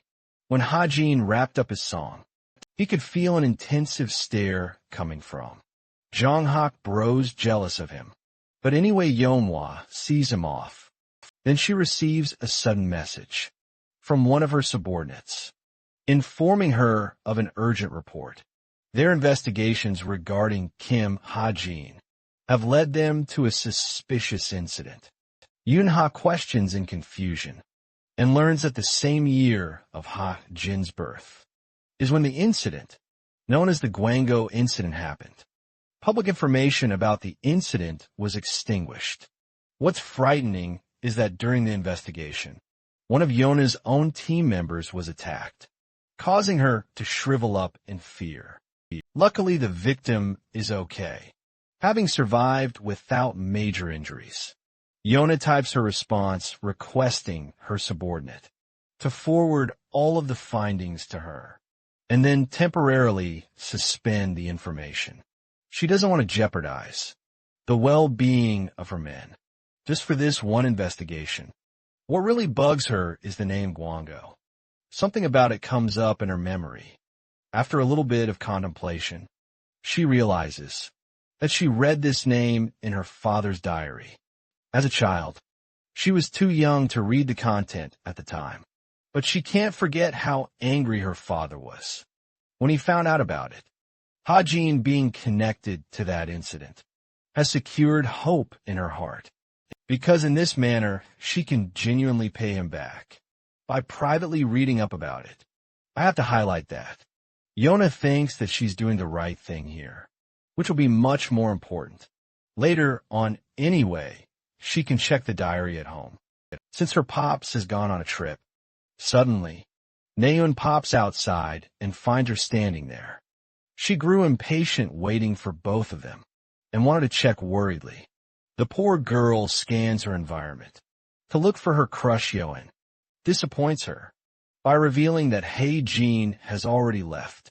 It really surprises Na-yeon, making her feel worried about the conversation the two of them had. She actually asks several questions out of concern, causing Yona to laugh and tease her for being tangled up in her feelings. She even calls Na-yeon adorable for pretending to hide her feelings. The same Na-yeon is doing her best not to feel flustered. In the next scene, Yona returns to her estate. The butler welcomes her with warm regards, as the two of them exchange greetings. It's been a while since she came to visit from the academy. Even though both her parents are out on a trip, this is the ideal situation for Johanna, who expresses that she's just here to look for one book in her father's study room, and that book is none other than his old diary. Johanna hasn't visited her father's study room in a while. She approaches the desk, recalling that the diary is placed right underneath it. First, she lifts off the covering sheet, but to her shock, there's a password, blocking access to his personal belongings. Her papa really ended up getting a whole-ass safe. This time, unfortunately, Yona has no idea how to navigate through this password. Off of a whim, she types in her birthday, but the pin declines, choosing the next course of action. She types in her mother's birthday, which also declines. She's pretty stunned and believes that only one logical conclusion is left.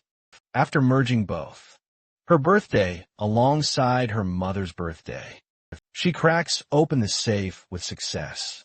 Yona is sweetened out by her father's gesture. Bro loves his family way too much, apparently. Anyway, the diary is now in her hands, and all that's left is to uncover the truth. Right, then she also receives the compiled information from her team regarding Kim Ha-jin's investigation.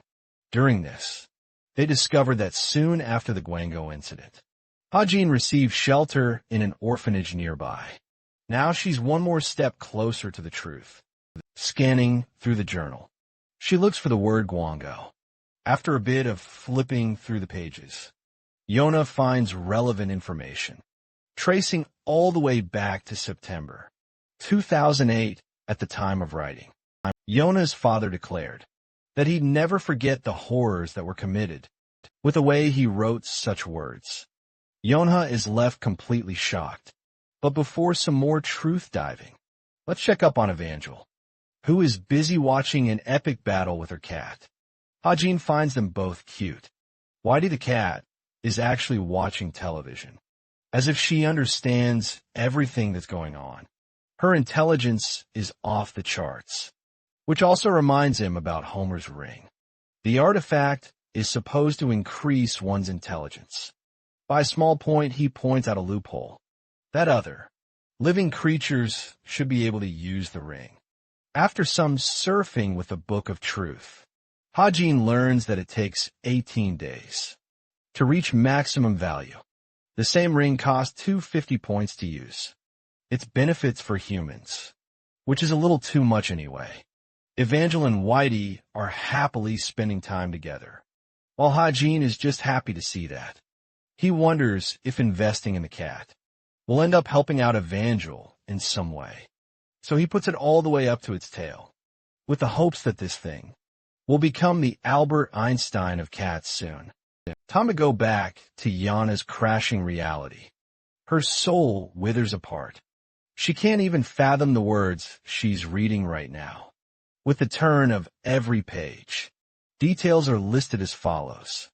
A powerful man hired him as an assassin, desired Yona's father to slaughter his target. The target happened to be Jin Young-hwan, a really good guy who stood up for justice and had a real name in the world. However, because of his actions, the president of Korea, Kim Seok-ho, felt threatened, frustrated to see Young-hwan getting in his way. Every time President Seok-ho was afraid one day his corruption would be exposed. But the one main problem became Chai Ju-kol's involvement, who actually fully supported Young-hwan's assassination. First, they branded Young-hwan as a secret demonic human, a baseless claim to make him a target. And then to make sure no one would suspect a thing, they even decided to wipe out every single one of Young-hwan's relations. More assassins hired. The whole mission was entrusted to Yona's father. September 8th came along.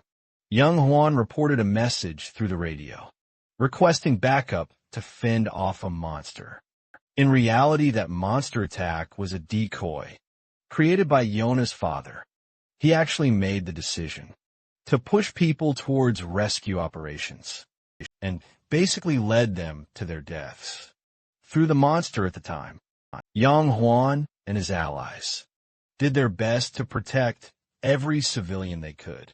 Using the shelter, however, one man infiltrated the shelter, and that one single man slaughtered every last one of them. Once again, Yang Hua's world smashes to utter pieces. With every word she reads, she can't even fathom how her own father played a critical role in a massacre of many. And then comes the most crucial part of this story. The following day of the massacre, Yona's father received a report that one of Yang Huan's subordinates was a pregnant woman. Those words linger in her brain. And finally the dots start connecting to each other. Yona flips the pages to deny the worst possible outcome. In her mind, the thought that this woman was Hajin's mother. One last detail came with the same report, that there were tiny pieces of evidence, hinting at childbirth inside the shelter. Strangely, the baby was never found. Piecing together the story, Johan realizes that the same baby ended up at the orphanage, near the shelter, which means they were never able to find that baby. Interestingly, when Yona's father questioned the same assassin who slaughtered Young One's group, he learned that the assassin left the baby alone. That same baby was meant to die, so this guy continued to search around to find the baby, just so that he could kill the child with his own 2 hands. Now, that confession literally causes Yona to cry. Her own father is a treacherous and evil person. The scene takes us back to the boy who lived, Ajin, who reads up on a travel club notice from the academy. There's a festival, and though our boy genuinely doesn't want to attend, he has to attend, out of fear that something from the story might happen. Again, so he agrees to attend, but at the same time remembers that it's on Saturday, using that as an opportunity to spend time with Evangel. He tells his daughter they're going out next Friday. The little girl jumps into his arms, realizing that they're headed to the Busan festival. At this moment, Jean felt happiness, but the same sequence oddly transitions into the thoughts of Yona's father. His daughter was born in April. She came to her as an entity full of mystery, someone who made him happy just by existing. This little blob of cuteness was named Yonha, and because of that, he deliberately left the report empty about the baby and stopped pursuing Hajin as an infant. It still didn't change the fact that this dude single-handedly murdered the boy's parents, killing even his parents. He lived his life with sheer cowardice and thought that a little bit of ugliness wouldn't make a difference. However, at the time of recording his words into the journal, he felt as if he had a guilty conscience, eating away at him inside. He wondered if it was guilt or self-justification. Ultimately, you couldn't tell by the end of that note that Yona drops the book in sheer shock. Remember when she and Hajin thought of each other as brilliant allies, or the time that he actually risked his life for her. All of that was now beginning to swallow her whole, engulfing her with the knowledge that her own father tragically slaughtered the boy's parents and left him to die. Yonha experiences the same tragedy on behalf of Hajin, quivering before letting out a painful and agonizing scream of sadness. Meanwhile, our boy is mad, chilling at the Lotus Hall view of the Busan Hotel. This place is as premium as it can get, and his little ones are having their own fun. On their day out throughout the day, our boy spent time with Evangel, taking many photos and enjoying the festival. He even found a new favorite photo of Evangel, where she made the cutest marshmallow face ever. The room he booked is usually hard to reserve, but our boy got lucky, since someone canceled at the last minute. One great thing about his luck stat is that it never lets him down. The author enjoys fireworks sprouting in the sky until his eyes shift down toward a certain couple. He tries to focus on a man that he feels familiar with, but to his shock, that same guy sharply gazes back. Detecting Hajin's intent, Bro said nah to stalking anyway. This dude looks up at the building and even cockily smiles at our boy, as if to say, I see you, bitch. It's seriously impressive that he was able to take note from that distance. Even the author is questioning the kind of bullshit, dark feeling developing inside of him. His instincts are screaming at him. As the author, let's take a step back for a moment. Kim Suho is only one of the Ice Guy characters. That came from another world. But there's also his equal, a villain, that ends up developing hatred for losing their home. This person shared negative experiences and eventually became the total opposite of Kim Suho. Basically, both of them got hit by truck Cohen. One of them became good, and the other turned into a villain, however. Hajin suddenly starts questioning his instincts when he sees this guy pleasantly waving at him from afar. He didn't really design Suho's opposite to be so easygoing like this. Even the character design is way different from what he made. So then he takes a look at the blue-haired girl, realizing that the co-author must have made spaghetti out of his characters again. The girl turns to face him with blood-red eyes, and in that exact instant develops a fit of rage. Both of them are now glaring at him with unmatched killing intent, as if they're his enemies. Hajin tries to zoom in for a closer look, hilariously facing the realization that the co-author fucked up this dude's gender. Even though this girl has the villain's personality and beliefs, everything being the opposite of Suho himself, the co-author went on ahead and even turned him into a bitch. Jin Sayek is meant to be Suho's final boss anyway. The couple start discussing Hajin's identity, wondering who he really is. Meanwhile, our boy thinks that the mysterious guy partnering with Sayek is also extremely dangerous.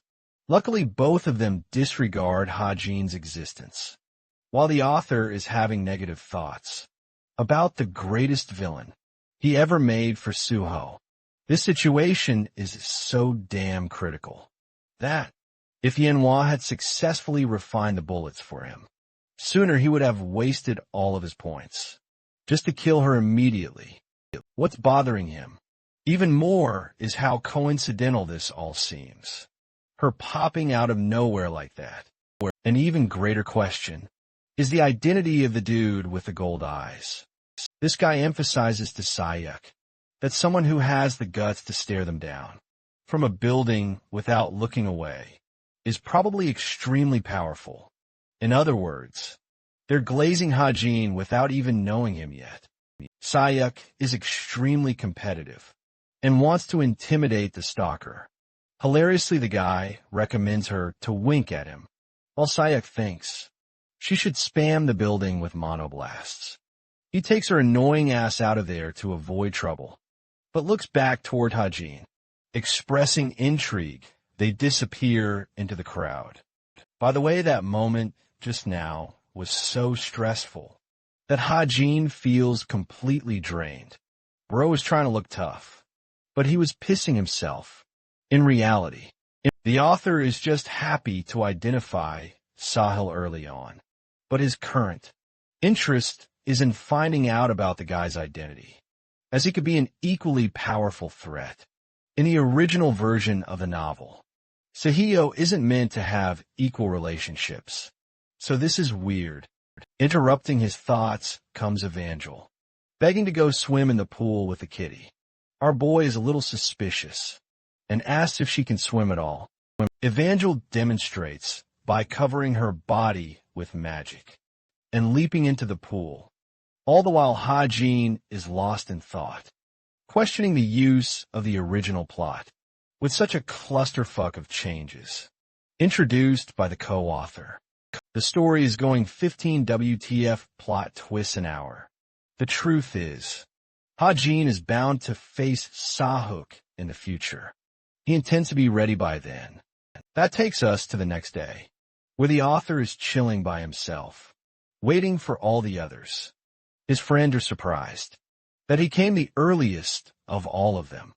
They ended up returning to Seoul, but instead of going to the academy, he headed for an apartment he rented for a few days. It was difficult for him to leave Evangel alone in this new apartment, but he also figured that the cat will protect her if things go wrong. The really good thing is that his daughter is happy because of their trip to Busan, and that matters most. Sohonian and the others catch up too. The protagonist is curious why Ha-jin showed up so early. And bro is just raw, dogging excuses for coming early at this point. During this conversation, he ends up hearing about Yona's ill condition. Turns out she won't be joining them at all. Ha-jin is surprised to learn that she's sick. So sick that this girl ended up being hospitalized. Her friends were told that she had some kind of stress-induced gastritis, knocking her out, to the point Naeun stayed the night to look after her. Her condition deteriorated the entire week, but every time she asked for an answer, Yunho wouldn't respond. This also makes Ha-jin realize that he hasn't really been running into her lately, but he never could have imagined she was sick. Naeun adds that she's feeling a lot better now, so that's a good thing. Ha-jin trusts her word and walks into the portal, thinking that perhaps Yunha ate something that affected her stomach. Bro has no idea that she got nuked into depression. And by the way, the author genuinely doesn't know about his own tragic backstory. As the character Kim, Hae-jin. Back to the good stuff. The party is planning on doing a street food tour first. Busan has a ton of shops to explore, so clothing goods and weapon shops are on their list. As for our boy, he's especially intrigued by the idea of an antique store, knowing that he might be able to find something precious thanks to his luck. Before he can, bro is slapped with a cap, thanks to Naeun shoving it on top of his head. He literally shouts at her. After getting startled and her reaction, she's ready to purchase the cap for him because it looks great on him. The moment Hae-jin takes it off and rejects the gift, she begins pouting and shouting, revealing that she already made the payment. By the way, this little cap cost her a whopping 350,000 won, which is roughly $250 USD. In the end, bro had to wear it, just because his future wife wanted him to. Naeun continued to be extra giving and loving, sharing a corn dog with him. He tries to reject it again, only to get the corn dog shoved in his mouth. Bro is getting manhandled by his girl. Ha-jin asks why she's yet to eat, which interestingly leads to Naeun sharing how she gets a stomachache from street food. Instead, she's bought food just to give it all to him. Her cheery and loving attitude, this bright mood, it's so different. Ha-jin wonders if it's because she's relieved for her brother. Naeun grabs his shoulder and drags him to the next stop, leaving him to genuinely wonder about the extent of her feelings. Deep down, he feels utterly destroyed, contemplating if he should have such closeness and affection with her if he chooses to be with her. Naeun will feel the ultimate form of betrayal when he kills her brother. This is why from the very beginning, the author wanted to keep a strong distance between the two of them. It's so strange that things ended up developing in the opposite direction. Afraid, he begs Naeun to stop, affirming to himself that he should keep his distance. But Naeun, this girl, is such a keeper. She wraps a scarf around him and continues to spoil him. This kind of love, it's difficult for Hae-jin to reject it. And I'm starting to personally think that he really loves her. But on the other side of the coin, scary feelings are creeping inside his heart. She keeps on praising him, keeps on comforting him, while he's beginning to wonder one thing. Only if Ha-jin can kill Jin without being caught, he could continue to have this relationship with her. He looks down at the girl, who is swooned by his very existence. His eyes carry guilt for the future to come, and Ha-jin faintly starts to entertain the idea of a future, with her both together. To shove these feelings aside, he throws her scarf back to her face. Without saying another word, he turns the other direction and leaves, even when she's worried about him getting cold. This guy bolts off, like he's afraid of a confrontation with her. For another moment, what do you guys think? We've made it this far in the story. Is Naeun the right choice for him? That night, the group circled around their final destination, an amusement park. This place is supposed to be full of wonder and happiness, but it's currently a notorious spot for smugglers. It's a shady location, and Ha-jin vividly remembers writing this part of the novel. The party is meant to run into a bunch of smugglers, which will cause a scene and mark the first meeting between Kim Soo-ho and Jin Seok scanning her environment. Naeun finds Yonha in the distance. Turns out she actually joined them. Exiting the car, Yonha appears. Better than before, Naeun checks on her condition, while the travel president suggests. They line up quickly to receive their wristbands. As they stand shoulder to shoulder, Ha-jin senses a disturbance in Yonha's composure. He sparks conversation by asking if she's still sick, only for her to depressively respond, saying she's okay. The author can tell that something's off, so he's starting to wonder if it's food poisoning, spoiling her condition with the wristbands worn. The group's next destination is to move around in the park. In pairs, Yonha forcibly grabs our boy's hand, taking a quick leave or sudden. Forceful maneuver flusters Naeun, because everyone and their mother knows she wanted to snag Ha-jin for himself. Even the author can't tell what's going through this girl's mind. Her face looks dead serious too, implying that the conversation is supposed to happen in confidence. Boarding the Ferris wheel, they share a cabin together and sit across from each other. It's been a while, and throughout their walk, Yonha didn't speak a word. Ha-jin has no idea what's about to happen. He can see her visibly shake in reaction, how nervous she feels to even look him in the eye. She even requested that they both ride the Ferris wheel. All of a sudden, clearly this isn't supposed to be a date. So our boy gets down to business and straight up asks why they're even here. He tries to warm up the conversation by asking about the bullet processing procedure. But that's not it. Yonha knows it'll be done by next month. However, the leaves he gave her were special. He asks her to store remnants of the leaf if she ends up saving them. Yonha confirms she will, while Ha-jin reminds her again that they're partners. This is one of the many times he said something like this, except this time, Yonha's stress is knocking the wind out of her. She can't even speak. Fear is holding her tongue shut. Ha-jin wonders if he said something wrong, and thinks that he's more of an investor than a partner in this situation. But Yonha snaps, shifting the course of the conversation by stating that she has some important news for him. Confused, he urges her to say it out loud, right as she's about to confess. A loud explosion shakes them. Ferris wheel has stopped functioning, causing them to get stuck. This is a strange occurrence, one that pretty boy Ha-jin didn't anticipate. He looks down and spots the showdown between Suho and Sayek. Their fight's about to begin. Berating her opponent, Sayek taunts Suho for being a celebrity. It's only thanks to his fame that she managed to track him down.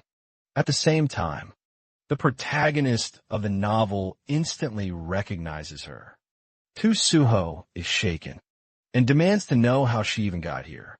His sharp observation impresses her, and she decides to entertain him. With an answer to his question, Seok taunts him for acting like he's the only person who got lucky on the day. Their fates change forever. basically implying that both of them were transported to this world. At the same time, Suho takes a more aggressive tone, demanding a proper answer. Not even the cute bear. Nian has seen this side of him before, which really makes her wonder who this bad bitch really is. Saya isn't interested in sharing her intentions and feels offended that he doesn't even respect her. She drills it into his head about their past relationship and time spent together, but bringing that part up irritates the protagonist. Even more, Suho thinks she doesn't even have the right to bring it up, but Sayuk doubles down, mocking him and emphasizing that she doesn't quite give a damn. She's really looking to fix his attitude, basically reminding them about the difference in their power. Levels hearing this lover's quarrel is pissing off Nian, but she knows that if someone is capable of annoying Suho, they're definitely not a good person. The girl even called Sayok a piece of trash. For being a dick, she rage baited this bitch so hard that Sayok launched an immediate blast and obliterated Naeun in a single hit. Suho couldn't even process the speed of the attack and barely turned his head to see Naeun. Fully unconscious, he helplessly calls out to his friend, while Sayek plays with the blue flames. Satisfied with her actions, Suho is so worried about his friend that he forgets about the person coming to attack him. Sayek uses this opportunity to raise a bunch of spears, weapons cast out of mana. Her ability kind of reminds me of Gilgamesh, except she's even more badass, because they're all covered in blue flames. Soho's greatest nemesis provokes him by asking if he values his life. Observing this scene from his spot, Hajin is out here panicking like crazy, unable to believe Naeun went down in a single blow. He thinks that the situation is far too critical, so he postpones the talk with Yona and leaves it up to later. Our boy then smashes open the door, observing the situation before descending. Just when he's about to jump, Yona grabs his arm, stopping him. Her voice wavers. It's clear that she doesn't have the ability to postpone this discussion. She's practically shaking even while pulling his arm. Her face shows complete sadness, and she's moments away from falling apart. Yona confesses that if she doesn't state the truth now, she will never have the strength to say it later on. The author is so lost right now, wondering what on earth could have shaken Yona to her core. Remember, when he was thinking about the incoming scandal for Yona's company, Hajin assumes that the situation is related to that, and that she may be stressed because of the rumors. Bro genuinely misunderstands the whole thing and swipes her hand. He looks like Prince Charming as he reminds Yona that she doesn't have to say the things she doesn't want to. Hilariously, Yona takes it as a gesture that he doesn't want to hear his backstory. Both of them completely misunderstand the entire situation because they lack each other's perspective. Hajin jumps off, stating that he'll always help her, thinking that he's doing the right thing. He watches Yona's tears streaming down and emphasizes that all her fears will work out. In the end, having reached down, Hajin hastens his way to find Naeun, who is also injured the moment he reaches her. He finds her in relatively decent condition. The heavy attack didn't give her outward injuries, but he fears that some internal damage must have been done. That's why he needed to secure her to safety first. He tells her to maintain her conscious state, while the poor Naeun can barely open her eyes, realizing her Prince Charming has come to save her. Taking out a potion, this man chugs it down her throat, as if he was feeding a baby. After chugging enough of the special liquid, Hajin also explains that this potion should take care of her internal injuries, so most of the damage was going to be reversed soon. Back to Suho, who is still worried about Naeun's condition. Sayok relentlessly mocks him for distracting himself, again while he confronts her, questioning why Sayak has changed so much. The red-eyed villain finds it a condescending question and reminds Suho not to look down at her as if she's an inferior. Remember the weapons she manifested earlier. Sahihuk takes total control of the spears and aims them towards the hero. Unfortunately, Bro is literally unarmed right now because he was supposed to chill on a school trip. Suho grabs a steel rod and prepares himself to confront the flaming spears, hurling towards him with that weak-ass rod. This man slashes with so much precision that he blocks the first 3 hits. Now that's why he's the main character of his novel. Suho doesn't want to take this fight and argues that neither one of them have a reason to attack the other. But Sayuk has other plans. His opponent argues that he's not fit to decide something like that. And even then she thinks it's cute that he's already confident in his abilities. To stop her, the Smile Sayak reveals a second set of spears, one she carefully hid from the top. The moment Suho senses their arrival, he whips his weapon with another wide slash, blocking the 4 spears that blasted their way towards him. Another successful defensive maneuver. However, one spear nearly pierces him from the side. And by the looks of this battle, Hajin appears mortified. Bro is realizing that this villain is way too strong right now. Way stronger than he made her. First of all, Sahihuk is manipulating dark blue mana that appears like the blue flames. The reason Hajin initially gave her this ability is because she's supposed to be the opposite of Suho, which means she doesn't require any weapons of her own. To fight, her primary weapon is mana itself, one that is manipulated by her to slaughter her opponent. This gives her enough firepower to overwhelm Suho, whose makeshift weapon is starting to endure heavy damage. It's an unfortunate reality that the hero is nerfed without his mistletoe and sword, and the villain he's facing is also pretty strong. The spear shatters its way through the rod, inches away from piercing the protagonist's flesh. Sayu grins, knowing it's her perfect victory. The attack connects, slamming Suho with a heavy thrust. That knocks him off balance. More of the same hits continue to slam him back to back. Leaving him wide open, the hero falls, pummeled into the ground after her barrage. Suho's condition appears miserable, and he's in no position to fight back anymore. Things are looking really bad from Hajin's perspective, who knows that if the protagonist dies here, the world will literally fall apart, because all of the main scenarios will fail. He needs to act immediately, or else his future is doomed. Reigning as the victor, Sayak towers over him, appearing calm and forceful in her wrath. Just as she's about to make her finishing move, our boy slides in to face her. The goat of all goats has arrived to save the hero.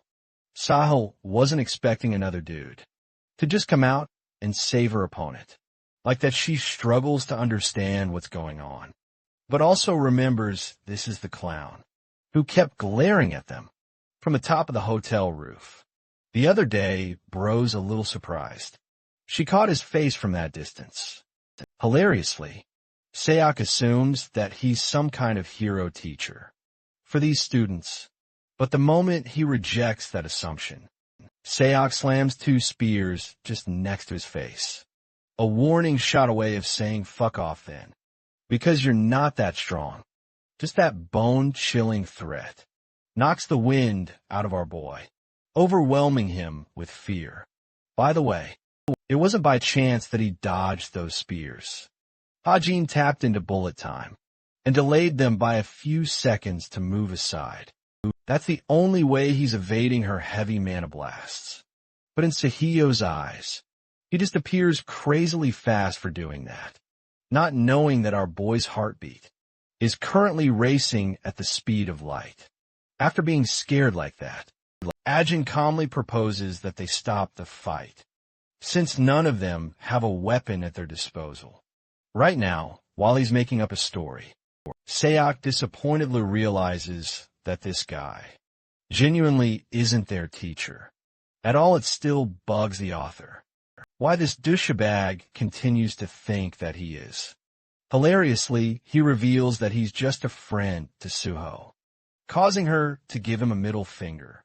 Straight up, she thinks it's moronic for this idiot to step in for Suho, because he's obviously going to die. Now here's the thing. The author is contemplating his chances, and knows that the aggressive Seok isn't going to react to his talk. No jutsu technique from Naruto. That's why he's preparing a sneak attack, knowing that Sahiyo's arrogant and reckless personality will get the better of her soon. Slipping a coin between his fingers, our goat seriously baffles his opponent. Yes, the universe, ending chump change of destruction, will be the one to bring her down. Instead of the bullshit protagonist powers of Suho, she's confused as shit, watching him pull out a fucking coin for a weapon. But that's exactly what our boy wants her to think. He's already infused his stigma's mana inside of it, and further amplified the effects, using the elixir Yonha gave him, with 2 enhancements made. Hajin clutches the coin, and pulls his arm all the way back, as if he was about to pitch a shot to a batsman. The final buff he uses is from the random enhancement system, which randomly calculates his chances of receiving. Another buff the system grants him a whopping 40% overall increase in the coin stats. 3 buffs make it so powerful that the coin smashes Seok's head with a clink. This was our boy's best shot, as the coin tumbles down to the ground. Soho's polar opposite grabs her head. Confused, she realizes that she's bleeding. That attack genuinely hurt her despite her durability. But unfortunately, even when Hajin gave the coin 3 whole buffs, it wasn't even enough to knock her down temporarily. It shows just how strong she truly is. But it seems that Hajin has already achieved part of his goals, believing that his opponent will now react. In a reckless manner, Sahuk ready to monoblast. But before she could do anything, her partner comes along and stops her, believing it's time for them to leave. Obviously, she's enraged and wants to finish off the fight. But this guy has sensed something. He knows that what Hajin did there was to lay a trap, knowing that she couldn't control her mana if her brain was in shambles. Next thing he does is freaking insane. With a single karate chop, Bro knocks her ass out in one move before catching her. Then he laughs, sharing how annoying she can get sometimes. He already knows Hajin from their encounter in the building, but now he's gotten an even better picture. He underestimated Hajin's abilities, which led to Sayek's provoked state, and that's why he assures the author that he won't let his guard down next time around. Saying so, he bolts off.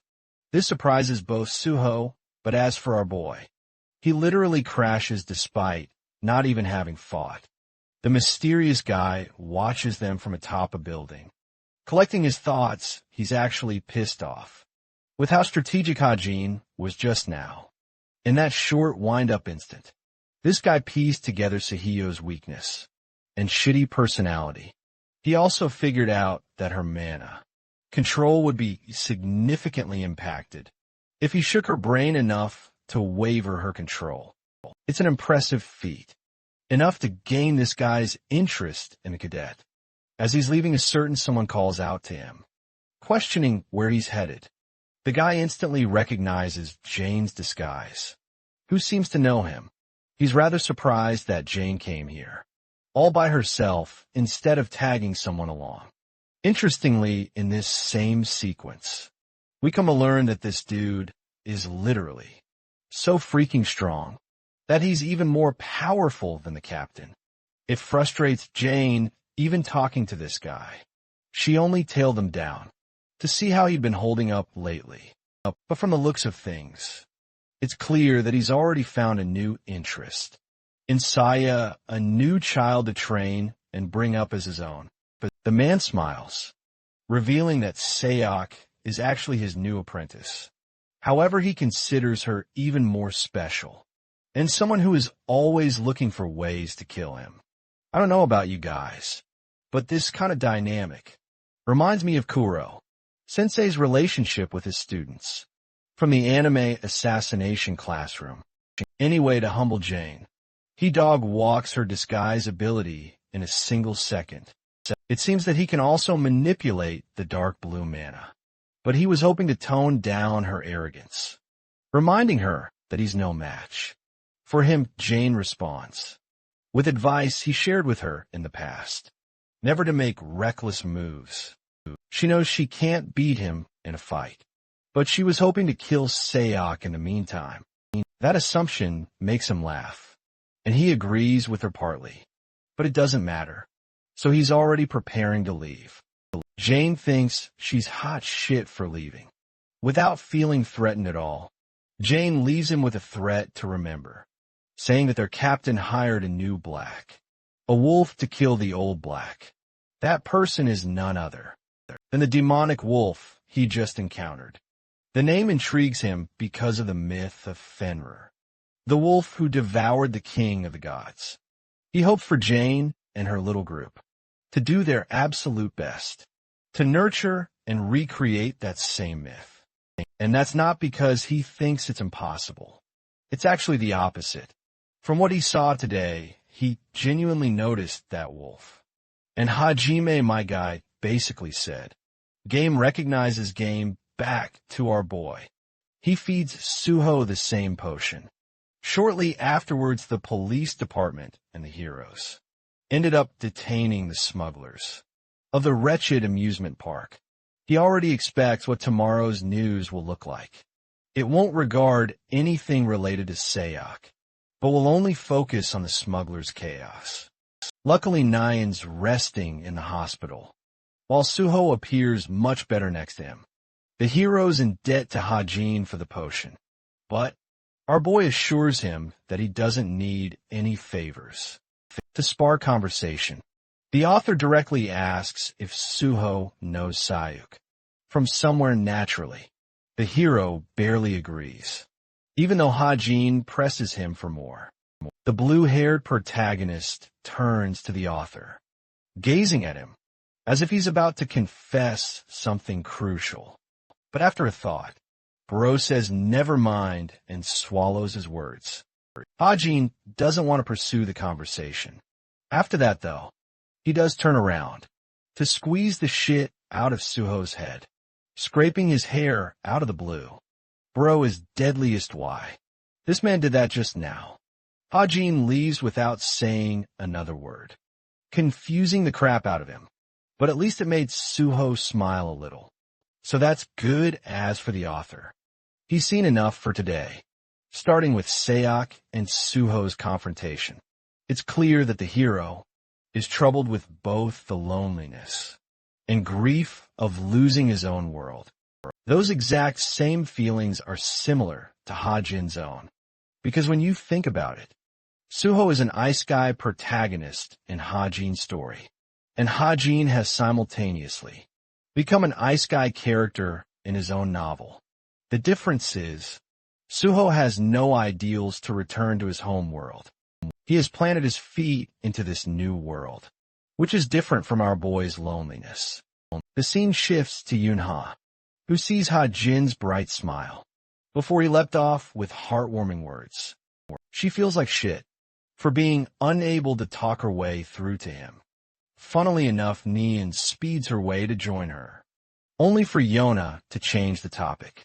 It seems that the brats' wounds have healed back to nearly full health, and she's hoping to text Hey Jean for a special thank you message. But every time our boy's name is brought up, Yona looks guilty. She understands that Nyan respects her grandpa. But in reality, Ju SEO is a very sinister and dark man.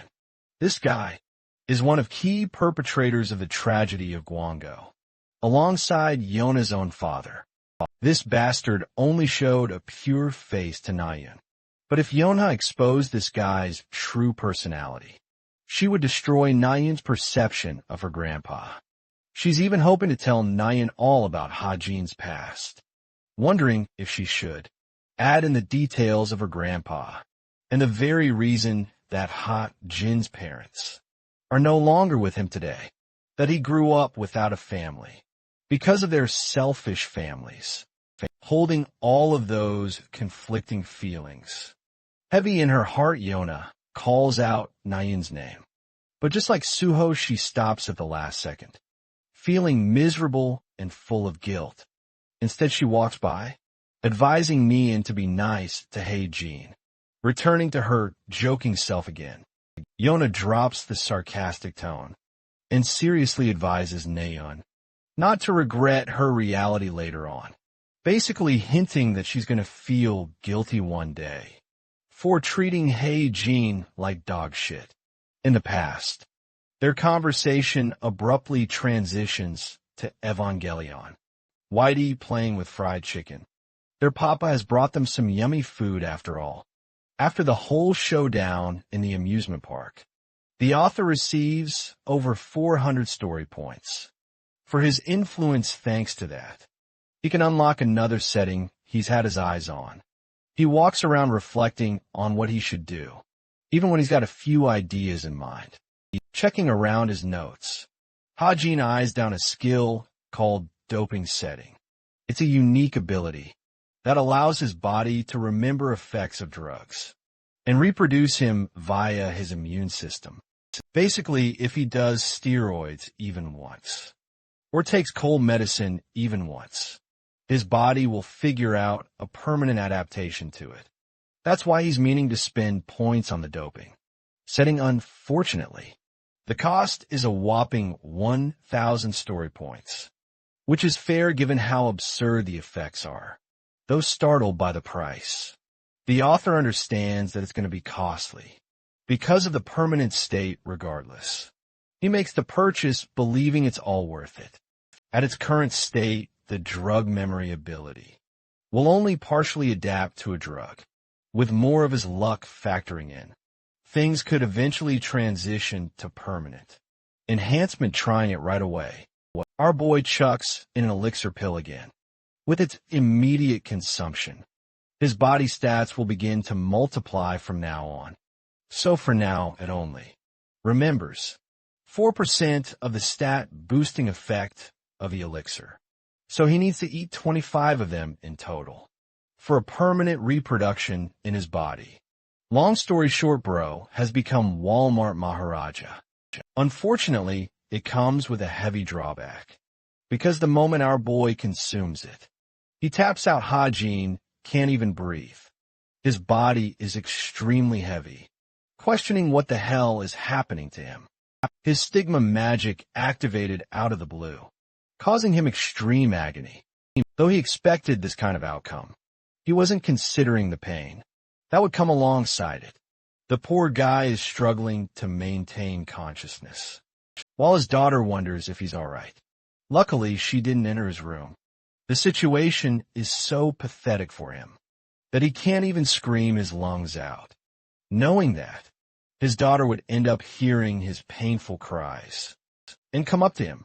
His consciousness fades as he internalizes his pain, refusing to let his daughter worry about his suffering. The Father of the Year award goes to this man. What a dad in the next scene.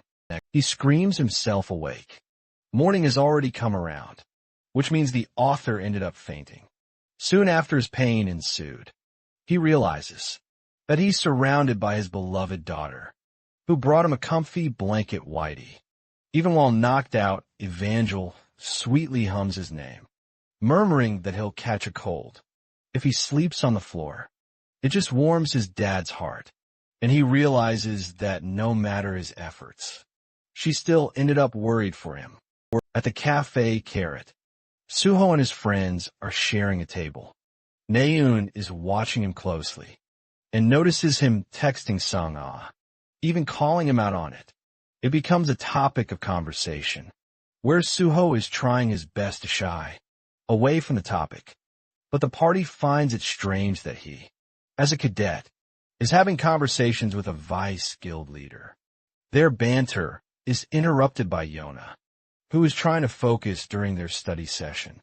Carefree Nyan takes a chill, believing that today's session is already finished. More importantly, they need to settle on a few travel dates. There's Hugh's camp that Yona has to be a part of, which means they need to arrange dates much sooner. When suggested to join next week, Suho opts out, stating that he's got his plans with Hajin. Around that time, this robs everyone's attention. Even Nyan is hit with a plot twist, thinking that Hajin is having an actual date with this guy. These two look like a couple, but in reality, Suho wants to raid a dungeon with him again. The worst part, he vaguely tells them they're going on a drive, which can have all kinds of implications. For example, Naeun is genuinely thinking these two are dating. A part of her feels lost, isolated. Even she goes all quiet, despite being her cheery self amidst the discussion. The whole thing puts her off so bad that she coils her fist in mild frustration. In the next scene, we have our boy popping up at a meeting spot, with someone a bit confused. He asks around if there's anyone in the area. Suddenly, Hujin hears something. His astral wolf literally manifests to protect a life-threatening attack initiated by someone. The wolf obliterates a gigantic bat monster, taking it down in a single bite. This monster is called a flying nightmare, and it's super powerful for being a 6th grade level. The only reason Hajin is living to tell the tale is because of his wolf. What really bothers him is why the leader would come to meet him in such a strange place suddenly. The captain pops out of the blue with her gorgeous figure to say hello. Getting down to business, they talk it out to discuss something that Hajin doesn't appreciate regarding their terms apparently. He texted her to ask for some negotiations, making her think something is wrong with the contract. Ajin tells her that he likes the current setup, though the captain assures him that if there was one, she'd be flexible enough to offer him a revision of their contract. Frantically, the author reveals that there's a request of his that is personal, something beyond the scope of their contract. Curious, she asks him about all the details. The look on his face is noticeably full of sorrow. Even he feels terrible to ask her this. Hajin directly begs for her help in killing someone. Specific, the captain's cold eyes remain unshaken. He unveils the details of his mission, to kill Chai Jin-yun alone, but figures that it would be impossible without getting caught, especially in a VIP ward that is full of top-level security. Breaking into Jin-yun's ward would pose him a great deal of effort, and in the off chance he did break in, every single corner would result in the exposure of his identity. This means the author deems it a hopeless endeavor. Normally he would be okay with this outcome, but recently he's become attached to certain allies, friends that he would like to keep Soho, Yeonhwa and Nian. All 3 key characters are the ones who envisions a future with. The captain is a bit baffled that he's personally meaning to kill someone. Sohei Jin takes out a file containing all the details. She opens it and starts reading, her eyes hinting a form of irritation. The captain throws the files on the floor, questioning his reason for the murder. Among the files are pictures of Jin-yun, who is clearly a brother and an important figure to his family. That's the most crushing part of all, the part that even leaves Hajin in a visible state of distress. In contemplation, he musters the confidence to tell her that he wants to kill Jin-yun. On his own, he just wants the others to help him clear a path. The captain raises objections, but he emphasizes again that he isn't interested in the team's direct involvement, knowing she would never agree to that anyway. Jean finally invokes the captain by her name, giving her a good look and meeting her with his eyes. Until now, he had never once called her captain. So now, it means that he genuinely respects her leadership. That ominous ending trails into the start of the final exams for the year. There's a mock tower climb event that's going to simulate real combat, used by guilds right before raiding towers. The cadets are expected to treat it with utmost seriousness. Meanwhile, Hajime reflects on how little he knows about this part of the story. The thing is, he only deeply studied the first part of his novel with in-depth detail and skimmed the details of how the first year. Exams ended. The instructor explains how the test will start, with everyone starting from an equal position. The teleporter will place each person in each respective location when the author steps inside. He finds himself in a space of black, which means the location is yet to be revealed, and he senses that the lights will only be turned on when the test begins. But thanks to his special ocular vision, he scans the whole structure to better prepare himself. From his initial analysis, he gathers that it's a small building from the outside, but inside it's quite big. He's located a path towards the right, but as he's making use of his thoughts, the light snaps open. Big white screen outlines 3 important rules. The first is to climb the tower, cooperating with white team members. The second is to watch out for traps. The third is to value trust. Giving one brief look at the whole thing makes our boy realize that the test is screaming for ranked players to pop up. First, he doesn't really care anymore, knowing that the demonic humans have infiltrated and probably controlled 30% of the institution by now. Following the passage from earlier, he spots a bridge that screams I'm a trap. Unfortunately, there's just no other path for him to use. So this is his best shot Hajin hops on. But the next thing he sees is an arrow shooting his way. Immediately using budget ultra instinct, he dodges the arrows with grace, before grabbing 2 of them in each hand and shooting it back from where it came from. The arrows result in a destructive finish, killing the secret machine that was sending them out.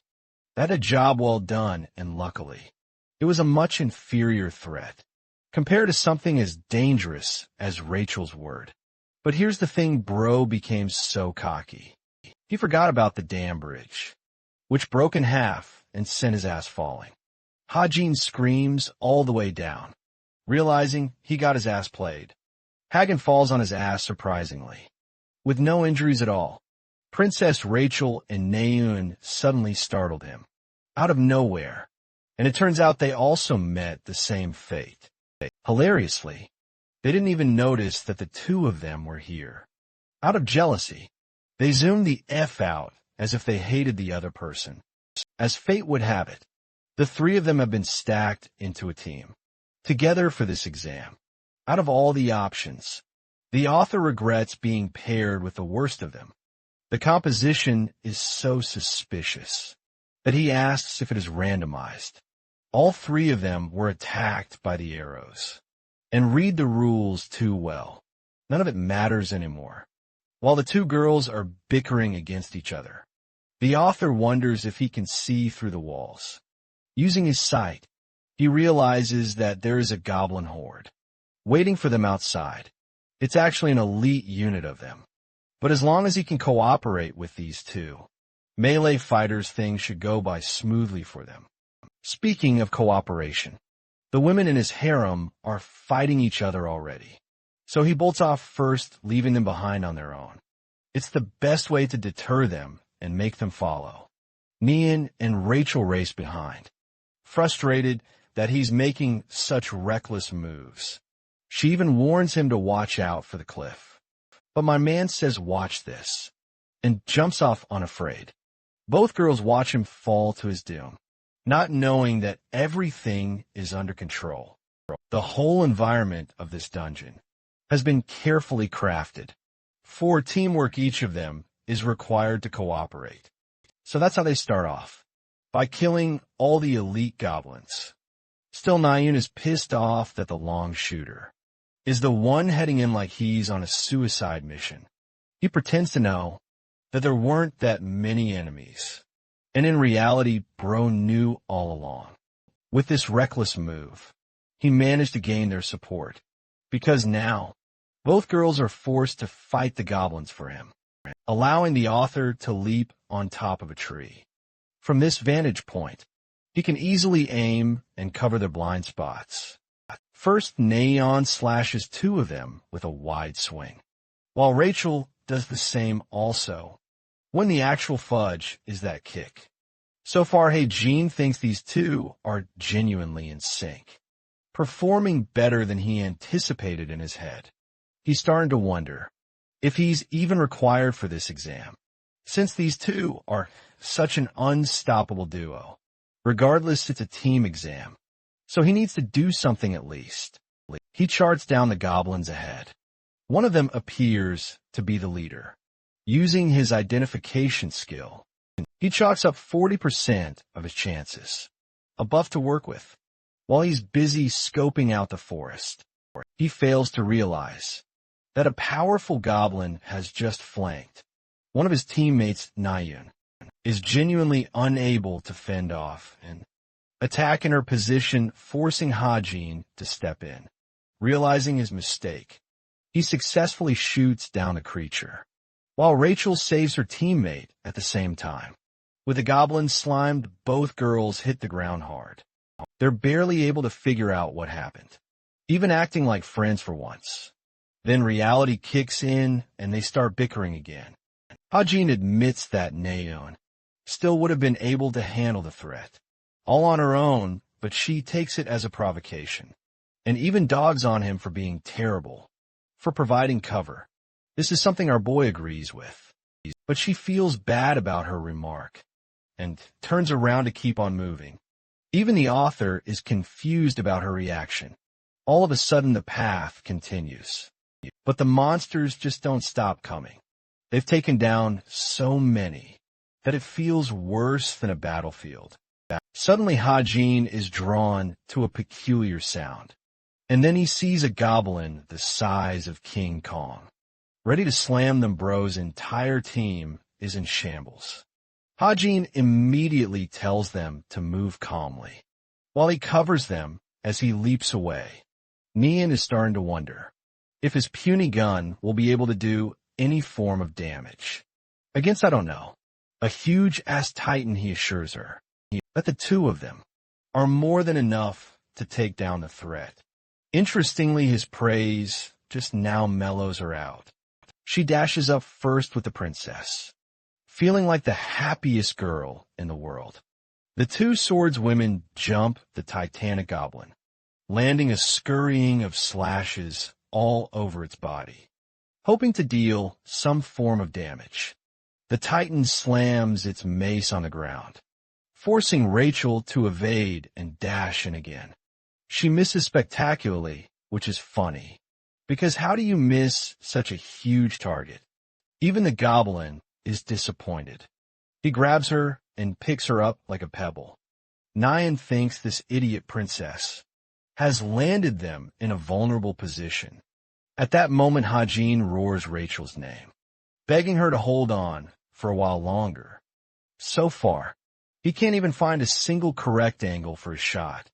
He can't aim to deal any damage with his gun from below. Witnessing the situation, Naeun appears calm as she watches him dash up the cliff. The princess is being squeezed to death, but unfortunately Naeun hasn't been able to react.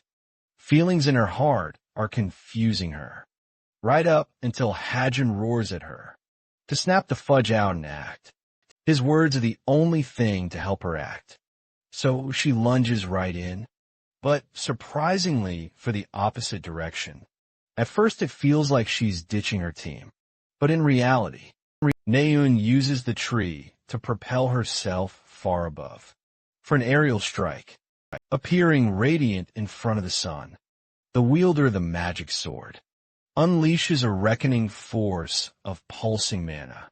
This electrical sword is so concentrated that it blinds Hajin and at last Nyan makes the cut, diagonally slaughtering the Titan clean, freeing the princess in the process. But during all of this, Hajin takes a note of her expression, which looks so sad, as he fails to understand the meaning of it. Mr. Shooter is somehow knocked out and has to be beaten back to reality. Even Nyan was worried he wouldn't wake the hell up, and thought he'd die. Bro is startled and questions why he'd be dead in the first place. It seems like he didn't even realize he fainted. Apparently, he fell to the ground because of the bright flash, which must have caused him to be busy. And then it floods back into his mind how she performed a giant ass sword strike to take out that monster. The worst part is that he was out cold for 30 whole minutes. He finds it embarrassing that Naeun didn't go on ahead, while she thinks it's definitely his fault for playing like crap in teamwork. As for Rachel, when he asks for her, Naeun feels off. She tells him that Rachel went on ahead, leaving one of them to look after him. This prompts Hajin to immediately state that they should go look for her. Finally, Nyan cracks and asks him if he likes Rachel that much. This question rocks him, and Nyan highlights how he only seems to take interest in the princess, as if the team is only composed of the two of them. The author realizes that these two characters are meant to be rivals. Perhaps he really did place too much attention on one of them just now, so to make things better, Hajin states that he doesn't have to worry about Naeun at all, interpreting this as a rude response. Naeun now fully explodes with tears in her eyes. First, he rejected the concept of being friends with her, and now he doesn't seem to want to talk to her. Hajin is getting cooked out of nowhere, so he clarifies that she's thinking of it the wrong way. To make his words clear, he clarifies that Naeun is actually strong enough, to the point he doesn't have to worry about her. This puts her from sad mode to happy mode in an instant. She's baffled while he has to repeatedly apologize for not caring about her enough, when in reality, it's because she's dependable for Rachel. She's learning a new form of combat training. He's helping her train, and that's why he's worried. All of this now makes a lot more sense in Nyan's head, who can now understand why the two have been talking to each other so much. Hilariously, she uses this moment to get a proper confirmation from him that Hajin definitely believes she's stronger than the princess, at least in her current form. Naeun takes it as a huge flex, knowing that she could always beat a stupid princess.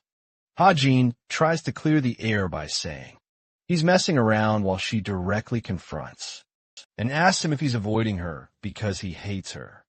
Again, this comes across as a shocking response to Hajin. But the moment he looks at her eyes, he sees a pitiful girl, afraid of the words he's going to say next. It's at this moment the author is realizing that his actions may have caused her to think he really hates her. He tells her he doesn't, and in his head, even highlights how he loves every single character he made. The fact is, going beyond normal liking is too much for the writer. Anyway, he changes topics and asks about Jin Yun's condition, something that surprises her for a moment. It's because all this time, Bro has been avoiding the shit out of her at every opportunity, and now suddenly he's worried about her brother. She even points out Yona's words of how sad he looked when he came to the hospital last time. But in truth, the Hajin we see right now is actually hesitating to ask her directly. He wants to know if Jin Yun personally would like to be killed, or how would her reaction be in that case. Ultimately, Hajin chooses not to ask and tells her that he's glad Na-Yun is doing okay again. It makes her flustered, but is quiet. Transition brings a moment of silence between the two, sparking conversation again. She talks about her plans to go to a hellish training camp for a 3-month period. However, before leaving, she intends to share a trip with everyone because the camp will swallow the vacation days she'll get. Nian boldly declares her wanting to go on a date with Hae-jin. Like always, the author is surprised. And like always, he says the same words. I can't go, the same excuse too. That he doesn't have time. It pains Hae-jin on the inside, but he doesn't want to create a misunderstanding. As he's about to leave, Nian grabs his arm, this time refusing to let him go. She's even giving him full flexibility of adjusting her own time, just to match his convenience. Worst part, she knows about Ha-jin's dungeon raid with Suho, which means bro. Seriously gonna look like he's gay if he refuses Nian, and doesn't refuse Suho luckily. Rachel comes beaming to his rescue. After watching him conscious, she has brought information about a stone wall nearby. They could use it as a gate. Ha-jin thinks it's a good idea to check it out, but Nian's grip on his hand isn't moving at all. This girl wants to get in his pants, and she's going to make sure she does this time. Eventually, our boy agrees, causing her to let go in surprise. He leaves on the note that he'll consider her offer. This is actually a huge step in her eyes. Naeun flashes a happy smile. After finally getting his acceptance, the scene transitions to the same stone wall Rachel was talking about. The author is pretty suspicious of someone lingering in the area and suspects some kind of mechanism at play. Turning to Rachel, he asks her to use a spirit for this mission. The idea is to scout what lies ahead of the gate too, as spirits can scan wider areas, thanks to their sensory ability to detect emotion. Following his lead, the Golden Princess activates her powers, mapping out the spirits in the area beyond. She snaps back into reality, revealing how she sensed killing intent. This means Ha-jin's assumption was dead on, and that someone around the area is definitely aiming to attack them on the other side. The fact that there's killing intent alone implies they're dealing with some kind of enemy beyond the scope of the academy. As they cross into the cave, the author questions if it's the work of Lancaster, or even a demonic human. Hovering just over their heads is a mage, infused with dark red magic, one who is happy that they finally arrived. The author understands that this person is problematic, enough to disrupt the entire storyline. In one swing, the villain welcomes the young cadets, nailing himself as the supervisor of the last stage, called Black Electricity. Rachel takes issue with this guy, calling himself a supervisor, even though he's expressing so much killing intent. The man assures her that he's indeed a supervisor, and that if they don't believe his words, he'll just have to prove it to them. Many portals of black start to appear as he uses his ability. Rachel is stunned by the clones, while Naeun immediately tells our boy to keep shooting the main body, because the other clones would be weaker than the rest. The author questions if Naeun is feeling alright, to which she responds in high spirits, requesting him to trust her strategy, placing his faith in her plan. Ha-jin lets her control the strings, and bolts off to take a shot, with the first person already making his move. The villain summons numerous swords, amusing the idea of playing hide and seek with his prey. Those same swords speed their way to kill the cadets, and though they're being aimed at Ha-jin, Naeun slashes them down with a single swing. Taking leadership, she tells Rachel that she'll handle the clones on her own, leaving the princess to attack the main body. Using her spirit magic, the blonde takes this advice and goes along with her plan. She jumps her spirits at the clones, encircling all around their bodies. To locate the real one, Rachel arrives at the main body, with her spirits leading her the way.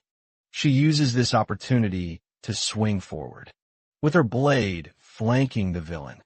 The attack is successfully made, smashing the energy sphere, protecting the villain.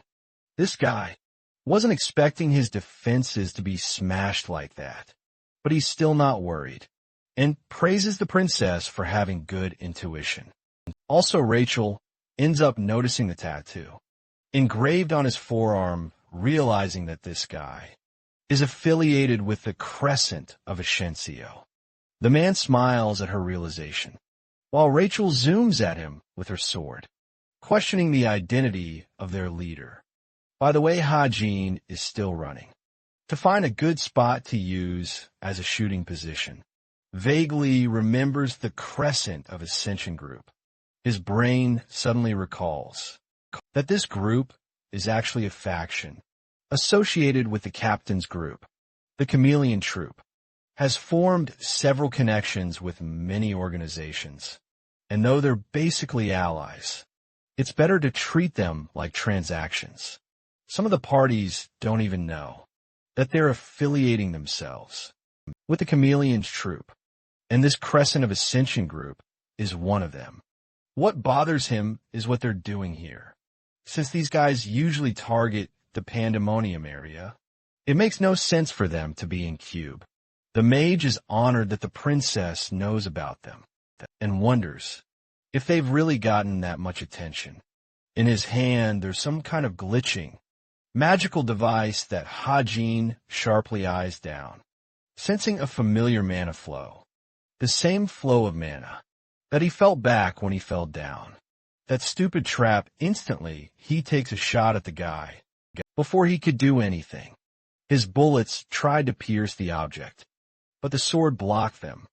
The magical item reaches a near materialized state.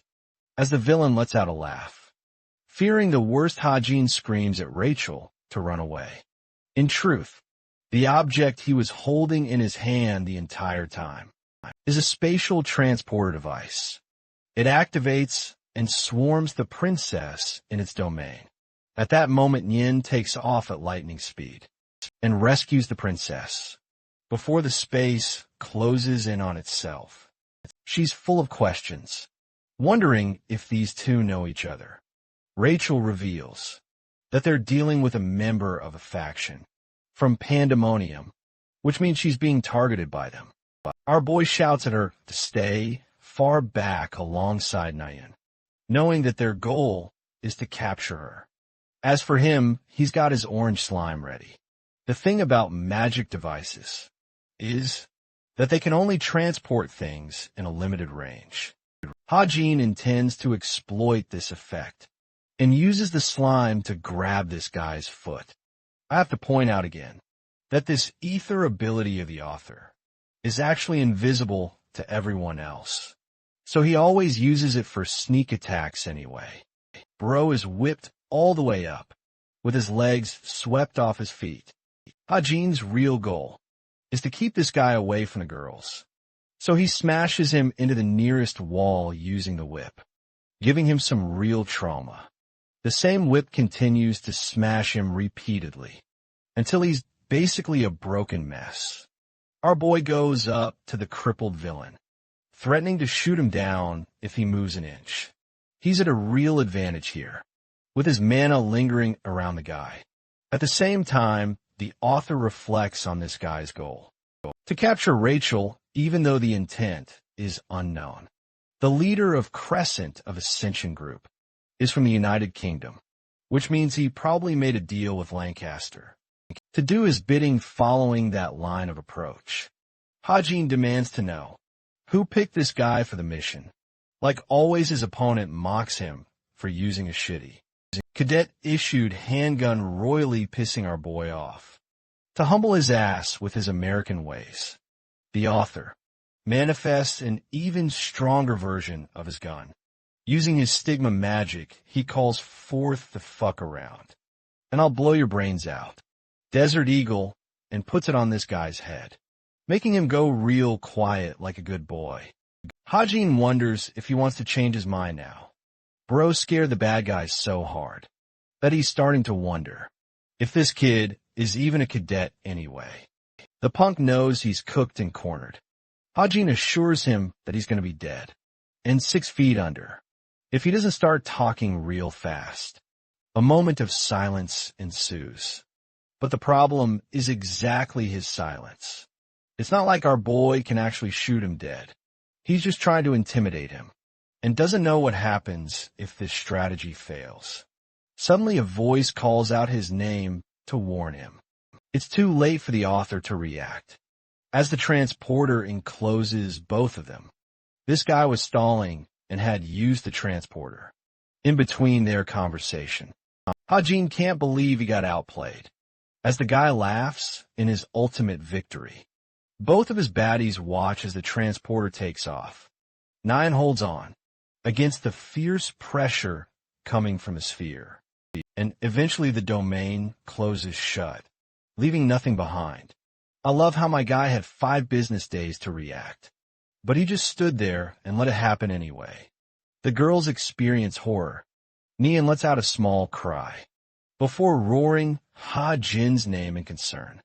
Going back to Ha-Jin, he finds himself in an empty space. There's nothing here. The good thing is that at least he didn't get his ass kidnapped.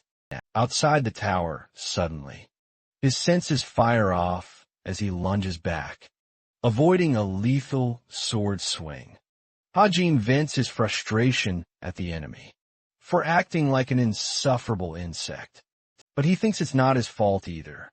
His goal was to kidnap the princess, but her random knight came to the rescue.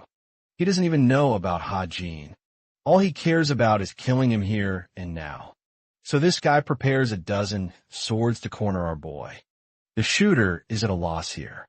He's facing an opponent with several swords. And there's him, using mana control to spam the swords at range. From his fighting ability, Hajin senses that he's at the intermediate level for keeping up with Rachel. The spatial transportation device he used doesn't come cheap, which means that if Lancaster is genuinely pulling the strings here, it's clear he's trying to risk it all just to kidnap Rachel Hajin's size. Though he's actually glad that it came to this, because Rachel isn't a good matchup for this guy. Anyway, instead, our boy's got all the hidden advantages, thanks to stigma control, which is highly versatile. Risking his next move, Hajin activates his magic, consolidating it in every single nerve strand connected to his nervous system. This effect massively amplifies his physical stats. Body enhancement is easily accessible, thanks to the elixirs he had. His opponent prepares his swords, unleashing their fury as the beginning of his assault. Our boy grabs his gun, popping bullet time instantly. Afterwards, he fires a few shots to react to the swords and takes some of them down. But his opponent is getting real, disappointed with the cadet's performance, having expected more from him. The swords keep fending all the bullets for him, so Hajin struggles to pose some real damage. He forgets about covering his blind spot, and before he could even react, a sword comes flying. The weapon is destined to slash his leg, but surprisingly he reacts to it just fine, and avoids one targeting his head.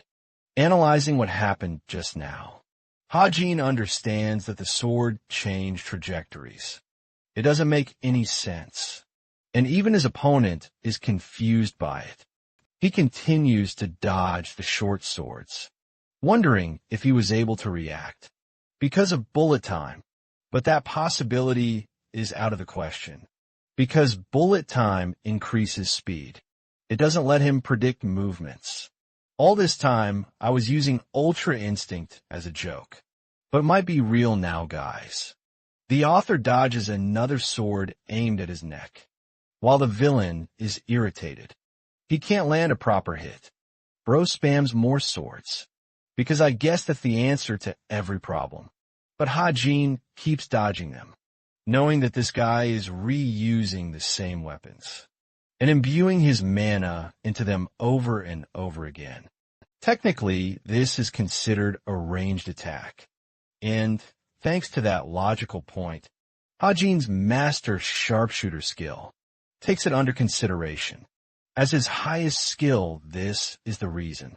He's been able to react to the trajectory of the sword. Apparently, even capable of matching the swords with his bullets. The unfortunate thing is that, even with his predictable speed, he can't dodge as efficiently. Bullet time is only going to help him survive. For 3 minutes, but from the looks of things, he'll end up losing the fight to stamina before the villain's mana runs out. This forces our boy to use the final option, available to him all this time. He hasn't been able to fully use the Stigma's magic because it had 2 strokes, but with 3 strokes available now, he can activate another ability. His opponent is consistently blocking each bullet with his swords, and the author's parkour skill won't let him narrow the distance between them either. Can be reused, but his opponent will be careful because of his earlier blunder. So this time he flashes a bright, radiant surge of mana blinding this guy. When his opponent regains his blurry vision, he notices that the cadet is gone. Now he's the one who's panicking, trying to figure out Hajin's position, not realizing that our boy's already flanking him. For one final shot, the guy ends up turning behind, questioning how the cadet got here so fast. At that moment, Hajin fires a shot, but it's useless because this guy can just as easily react with his swords again before the bullet reaches him. He carves up a powerful sword barrier to block the attack, so this means my guy failed right. Now Hajin smiles, calling it the perfect opening. He just made this guy spend all his swords. Blocking one side, now's the real trump card, as the author releases his gargantuan spirit wolf, letting his pet dog bite his fucking balls off. The astral wolf makes contact with this guy's arm, biting him nearly as hard as my stupid little goober cat bites me. Hajin watches the wolf basically bite him until he's finished, and retracts it back to his body. Next, the author slams his foot on the guy's chest, forcing him to experience even more pain. The jig is up and the gun is pointed at his head. Hajin wonders if this guy is going to say anything at all, with how tight-lipped he is. In his final moments, the author realizes that there's no point in wasting time. He's going to make him experience hell until he spits out words. That threat scares the crap out of him as he begs the cadet to wait. Suddenly, the two of them hear something, with Hajin wondering what's going on. An announcement regarding the test is made, confirming the completion of the tower's climb and marking it as the end of the cadet event. This means our boy is going to be automatically summoned outside the tower before Hajin can even process a thing. His body starts warping away because of forced exit. Piece of shit villain laughs. Even though he got his ass beat, he won again even. The author fails to fathom how. This guy's luck is more overpowered than even his own. Recalling his code name as Black Lightning, the author analyzes that. This dude is the scum of the earth.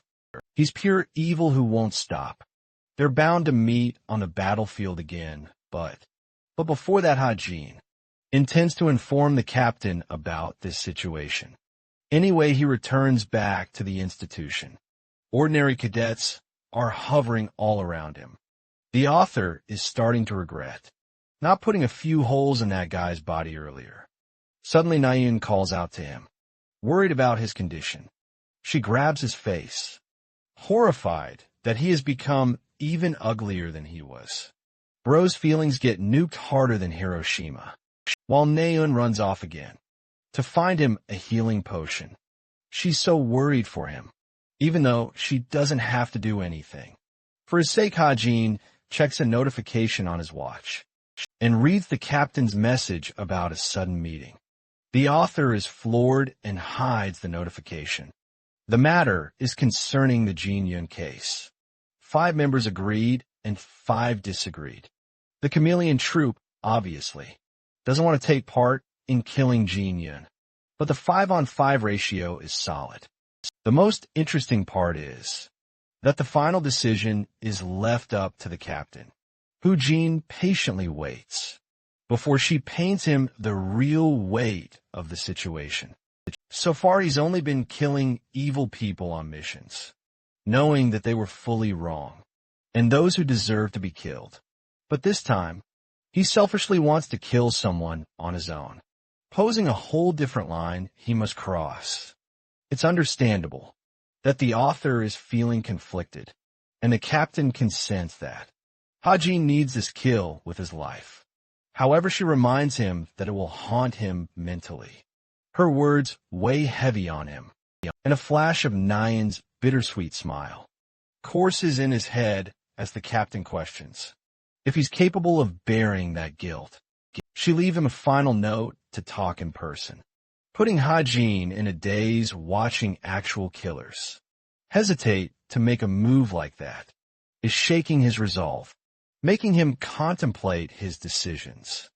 He hears a sudden sound, questioning if it's his mind playing tricks. Drawing closer, he catches Rachel, who is actually crying her eyes out.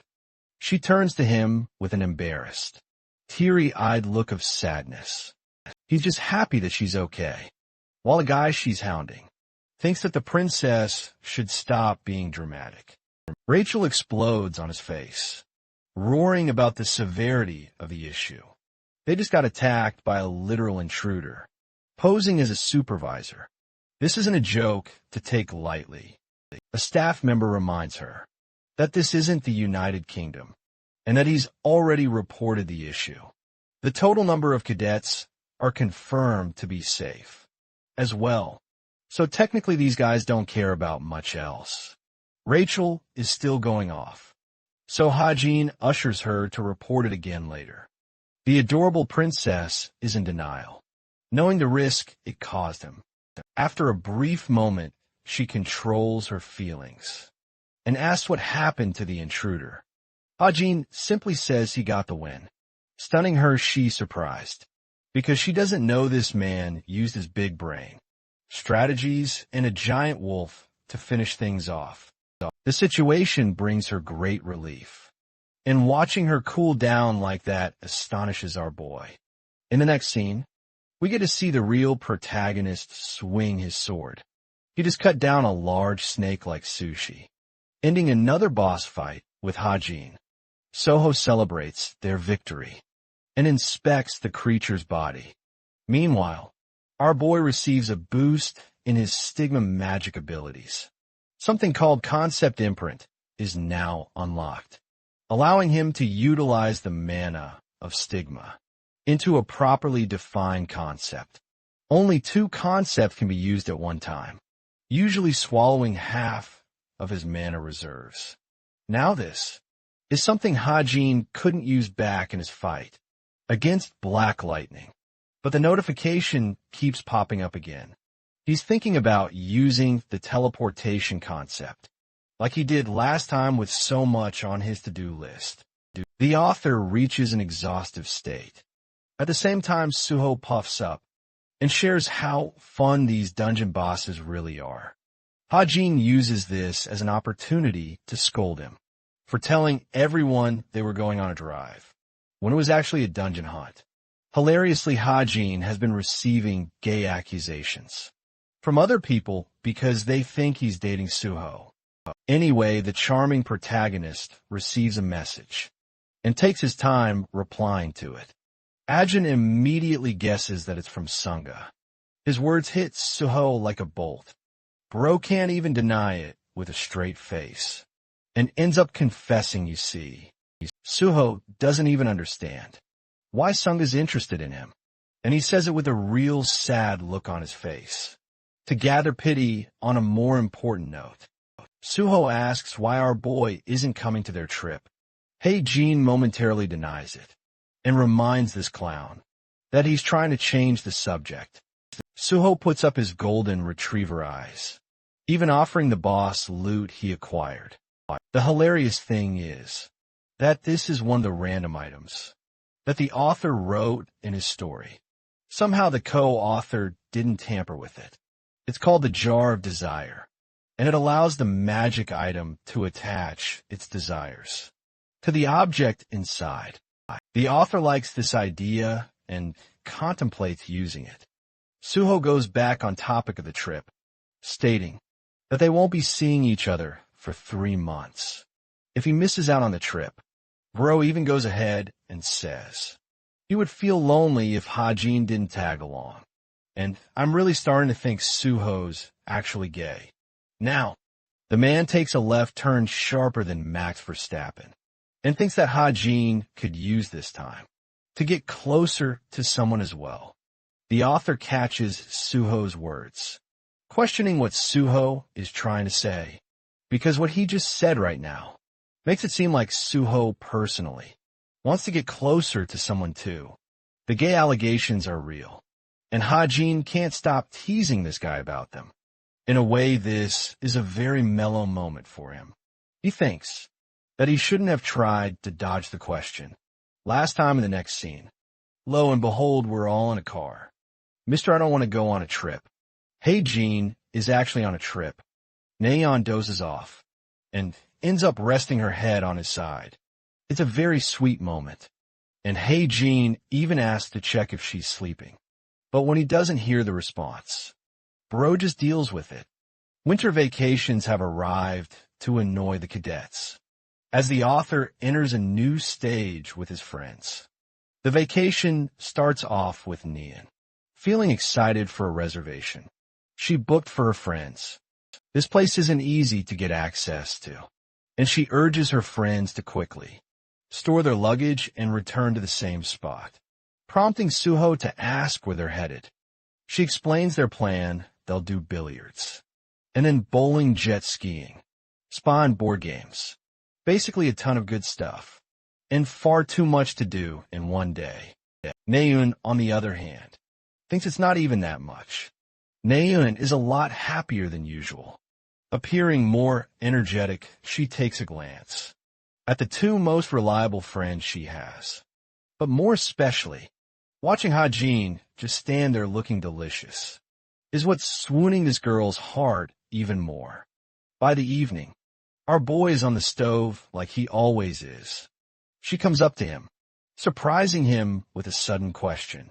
The hilarious thing is that she's brought him a dead charcoal piece of meat, and she's presenting it like it's a great accomplishment. Annoyed, he tells her to just throw it away. He's happy to handle the cooking station all by himself, and urges her to do something else. But this girl is in love, and just wants to involve herself in whatever he does. She wants to know all his secrets, how he manages to be such an expert on the grill, to the point Gordon Ramsay would be impressed. Bro destroys her by revealing that his biggest secret is to have no interruptions. That little rage bait pisses her off, so she smacks him in reality. He assures her that she has no need to learn such a pointless skill. But Nyan is beaming a smile again, feeling connected to him at this moment. Youngin teases the couple and wonders what the 2 lovebirds are talking about. On the flip side, Yeonghwa is out here ready to become Mega Hitler. 9,000 on Hajuin's ass. Because of how close he is to Naeun, he even taunts her for staying by his side when he's supposed to handle all the cooking. However, Naeun takes Hajin's side and believes it's selfish of them to leave him alone. On the stove, while they get to chat, Johan teases back by emphasizing that Naeun didn't exactly go there to support his ass. Either it's some other reason, and we all know what even a guy like Suho thinks, that they look adorable as a couple, while she's out here, composing herself after being cornered, while she's mouthing off her annoyance. Hajin attacks her by putting his meat in her mouth. Wait, what? Flabbergasted by the delicious taste, Hajin wonders if she likes the taste, and I think I'm describing things perfectly here. Jokes aside, the author takes up the prepared meat to serve his friends. Jonghak is always looking for a fight against Suho. In billiards, meanwhile, Yeonhwa is totally not acting suspicious by requesting for some ramen. After food night came by, as the group shared drinks together, Jin reflects how the experience is going well. So far they're experiencing a rich vacation, with the best view imaginable. Using this moment, Naeun elbows him gently to snag his attention, blurting out how fun it is that they came to spend time together. He admits that's not boring, with his usual deadpan expression, but she teases him for trying to hide his real feelings. Deep down she smiles, looking like the happiest girl, before stunning his ass with a surprise revelation. Naeun purchased a motorcycle. Bro is genuinely stunned, and learns that it's parked in the parking lot.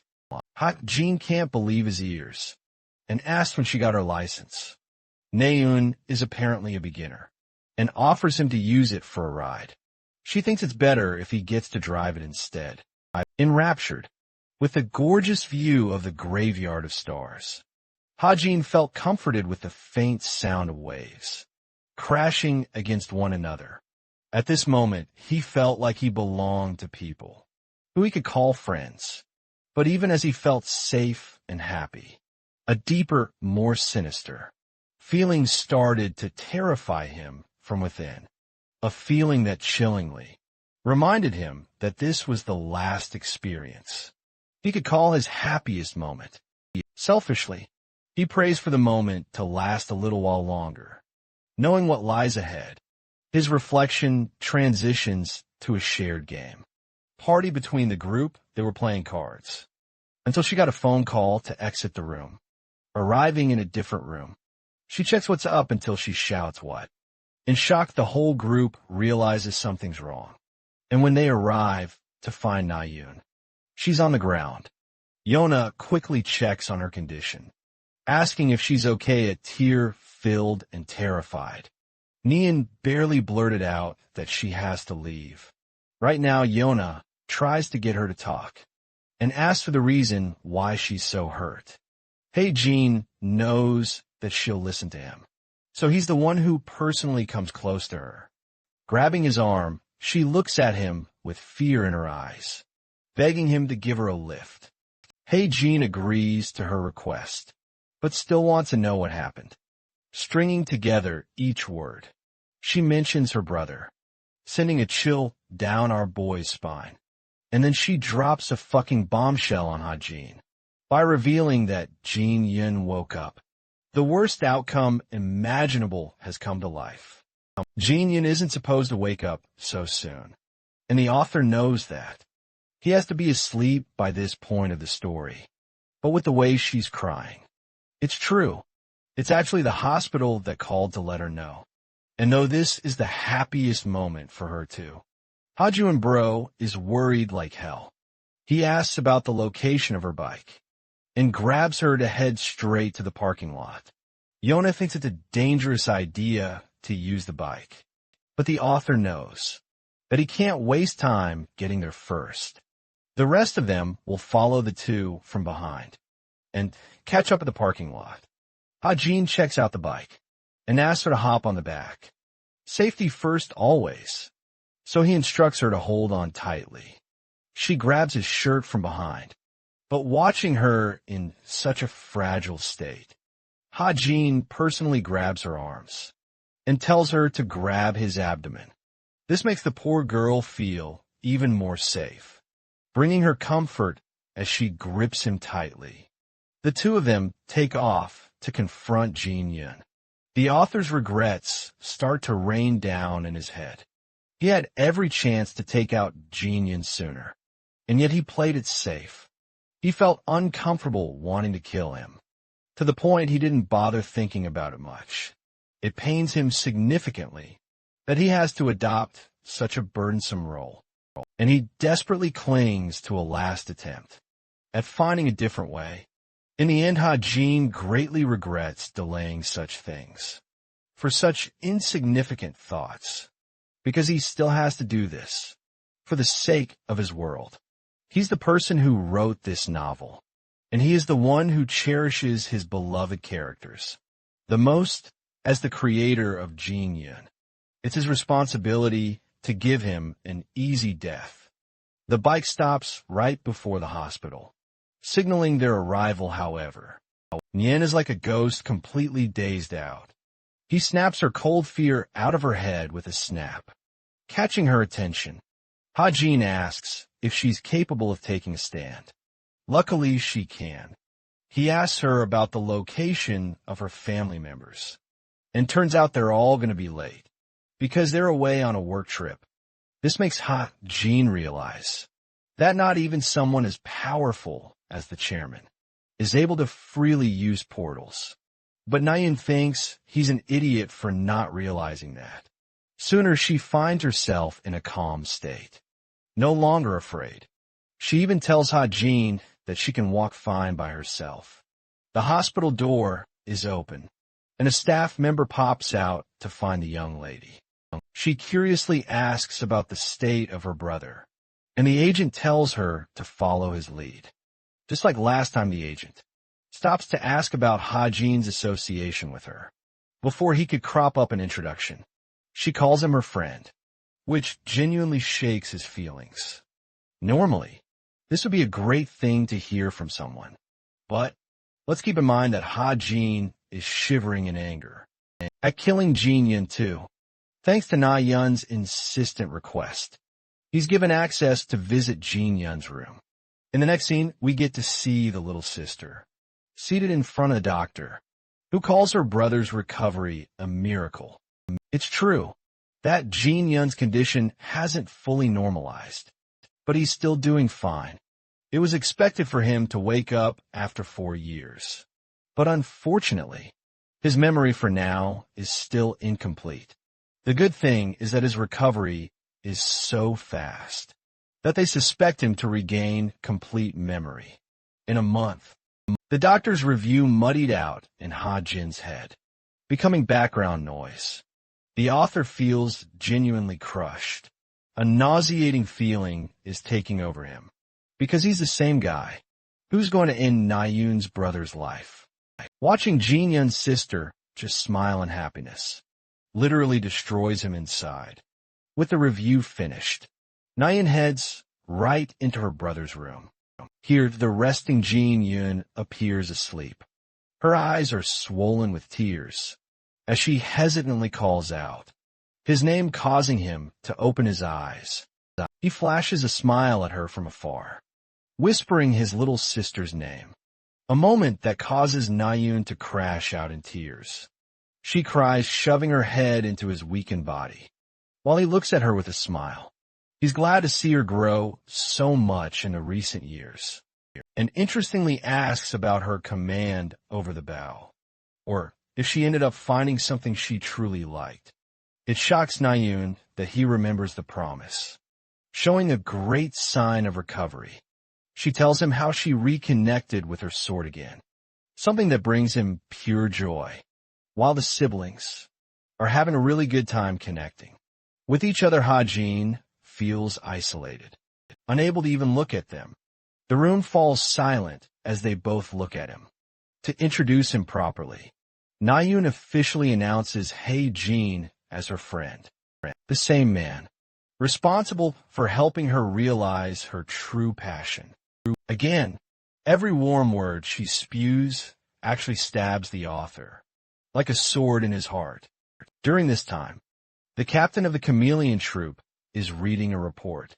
Jane comes along, stealing her attention, revealing how their target, Chai Jin Yun, successfully regained consciousness.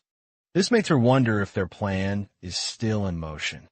Now, the captain appears baffled, as if to say that her mind is unchanged. Jane thinks it's a little annoying, and wonders if they'll be fine with the current group, even if the main perpetrator is Ha-Jin himself. The captain argues that she won't be informing the rest, only using a small team. This is the only way she'll be able to capture Ha-Jin's attention and devotion to the team for good. But Jane argues that the risks of involving him are far too high. The bigger problem is that they don't even know about his personal intentions of killing him. If they actually go through with this plan, they'll also make an enemy out of the Chai family. However, the captain strongly opposes this outcome, arguing that Jin Yun's personal energy core had already been destroyed. This means that the ruthless old man of the Chai family would never feel any sympathy for the current version of Jin Yun, who is basically a useless doll. In fact, that man is so ruthless that he doesn't give two fucks about his own grandson, if he's incapable of being a hero. In fact, the captain thinks he might even twistedly welcome the idea of sacrificing his grandson. Jane doesn't feel right about that, because it was Che Juchul who cut off the chameleon troops' alliance with his family still. What bothers Jane the most is Ha Jin's recent behavior. Even the best investigator, Jin Yuk, ended up ditching the job. Keep in mind that this guy would be willing to dig up anything, as long as he got paid, and yet he refused this impulse. That Ha Jin is a special case with a special past, one so threatening that it could endanger many lives. The captain agrees with Jane's interesting assumption, while the blonde asks about their next move. Instead of pursuing Jin Hyuk's cooperation, the captain recommends using other information guilds. Luckily, Jane has already been eyeing down two interesting guilds. The first is a rookie guild called the Falling Blossoms faction, which has only been operating for 1 year, but with a solid reputation. The captain is pretty shocked that Jane holds them in high regard for how short their short period of operation. Jane explains that guilds with good quality are rare, and then she pulls out the second agency, something called the Truth Agency, one with absolute guarantee of providing answers. The annoying branding design of the company bugs out the captain's taste. He really hates it, but Jane shares how famous it's gotten for locating people. The captain appears pissed off because of the design, so she orders Jane to pick Falling Blossoms instead. Aside from that, she's already finished preparations for Jin Yun's mission plan. All they need to do now is forward it to Ha Jin and see what he says. The scene cuts off, with the captain ordering her to send the contract back. At our party, Jonghock and Suho meet Jin Yun, who immediately recognizes the charming protagonist. This guy is happy to be noticed. Unfortunately, it was hard to avoid his name, because Nayan keeps spamming Bro's name and insulting him all the time. The little sister immediately comes out, flustered, to roar at him for making her embarrassed. While they're having fun, Yona laughs and enjoys the moment. Our boy appears uninterested in their banter. Let's summarize what happened. After Jin Yun regained consciousness, Nayun went to visit him daily. His condition showed amazing recovery signs, but using the Book of Truth, Ha Jin uncovered a dark truth. It's that his progression rate had already reached a critical 97%. This means that he roughly had 2 months left until he became an unstoppable catastrophe. The whole thing swallowed his attention, which made Jin Yun ask what's keeping him busy. The author politely expresses that he's tired. Recalling his name, Jin Yun actually thanks our boy for coming here every single day. Even Yunha is shocked by that revelation. Apparently, he came to visit with Nayun and attended each day. The sad reality is that he didn't do this out of consideration, but because he wanted a chance to speak to Jin Yun privately at the peak of her happiness. Nyan calls Ha Jin Yun's biggest fan, even mentioning how frequently he talks about the guy. She even teases him by asking if they should take a picture with him. When Ha Jin declines, he hands her the camera for the two siblings to have a photo instead. Nayeon walks up to her brother, posing with a peace sign snap. The photo is here. Yeon teases his sister to take more photos with her friends, but she already has enough of them. To tease her even more, he takes the camera and tells her to go next to Hajin. The two of them awkwardly stand next to each other, and I'm genuinely starting to realize that big bro is playing the ultimate wingman here. Hilariously, Nayeon is so awkward with Hajin in their picture, compared to her brother anyway. Suho receives a message for everyone to gather back at the camp. This closes their meeting, but it's the first time Hajin ends up getting a chance to speak to Jinyeon. Alone, the poor guy is feeling overwhelmed and can't say a thing. He calls out Jinyeon's name, who is happy to talk to him. He vaguely asks how Jinyeon's feeling inside, with that filler question addressed. Ajin hesitantly inquiris if Jinyeon has felt any strange impulses, like evil brewing in his chest, or some kind of demonic energy instead of mana. At this very moment, Jinyeon notices the expression on Hajin's face, wondering if he's inquiring about the final operation he was a part of in truth.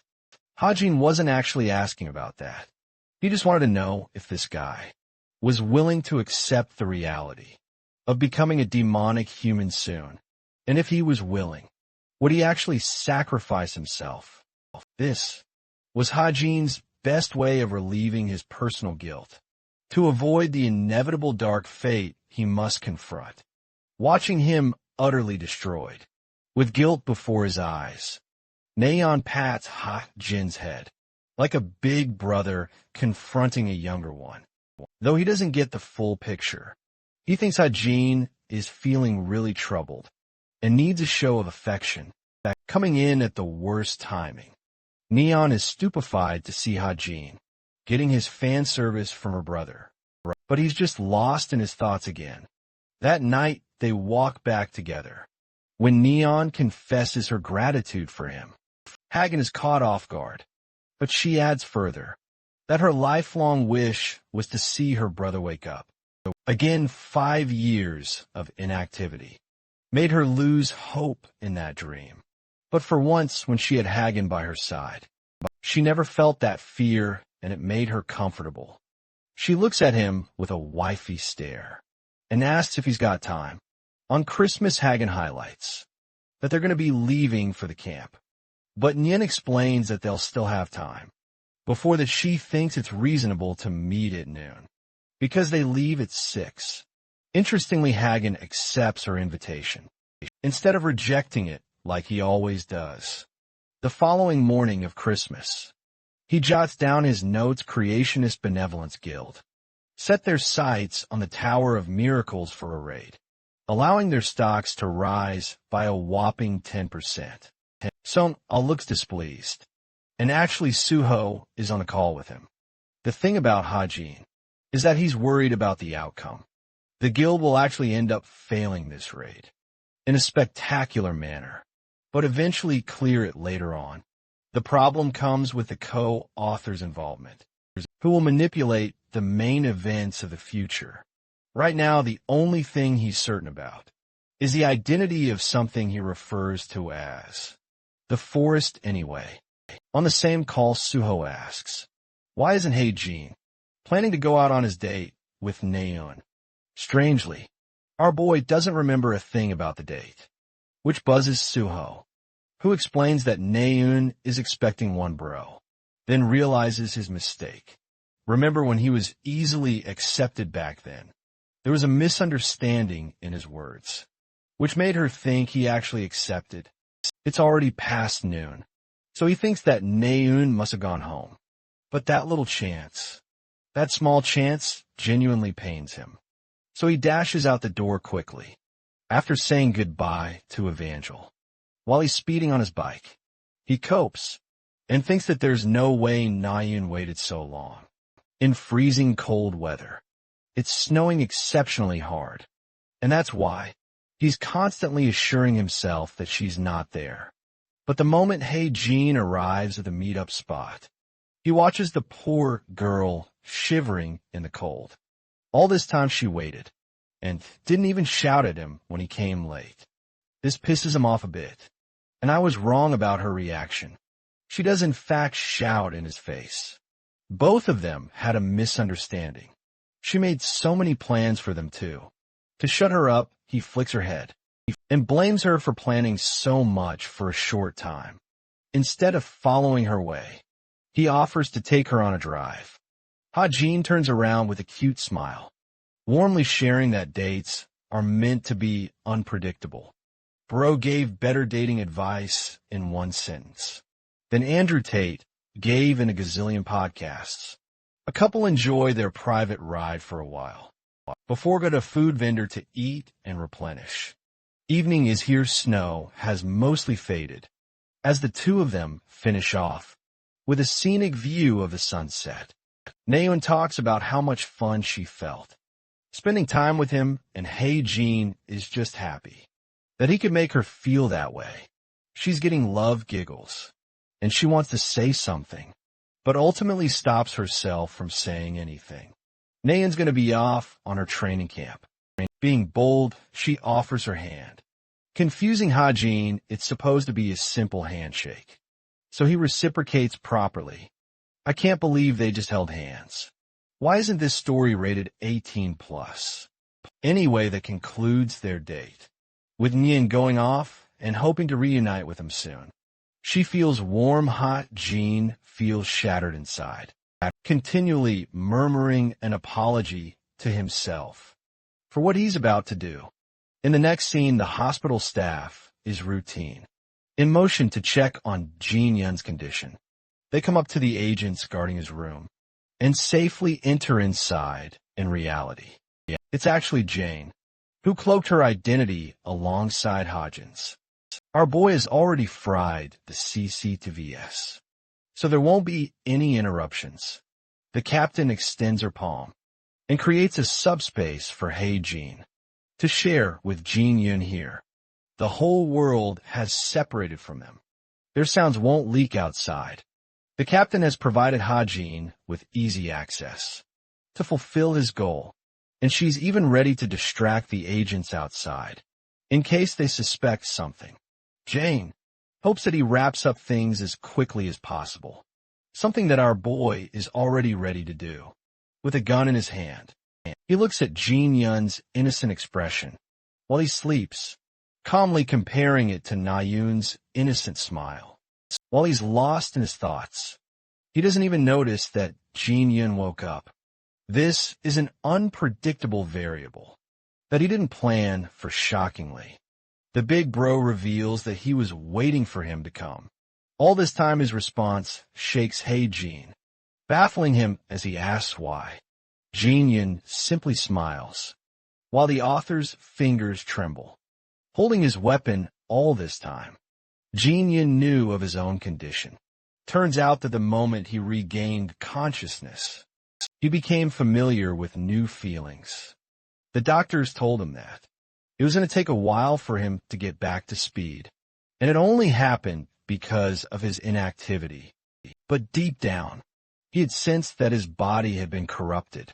Something deep in his heart changed, and he felt impulses back then. When Ha-Jin interrogated him about the same question, he realized why he was asking. He contemplated the question after he left, and knew that the day would come where our boy would find Jin Yun again. It's a truly tragic ending.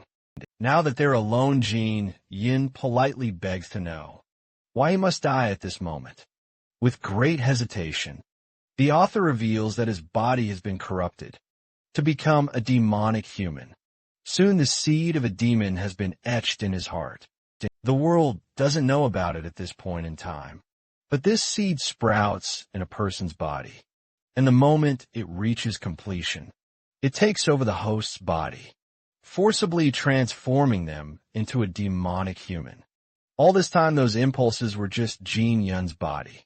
Nearing completion, Ha-Jin doesn't even complete his words, and Jin Yun already realizes that.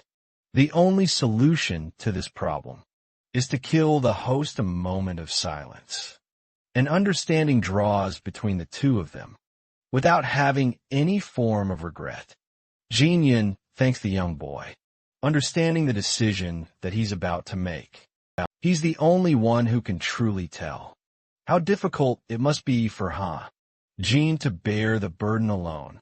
Sheyuheol Yin Yun's grandpa would never allow for another solution, knowing it would affect the reputation of the family.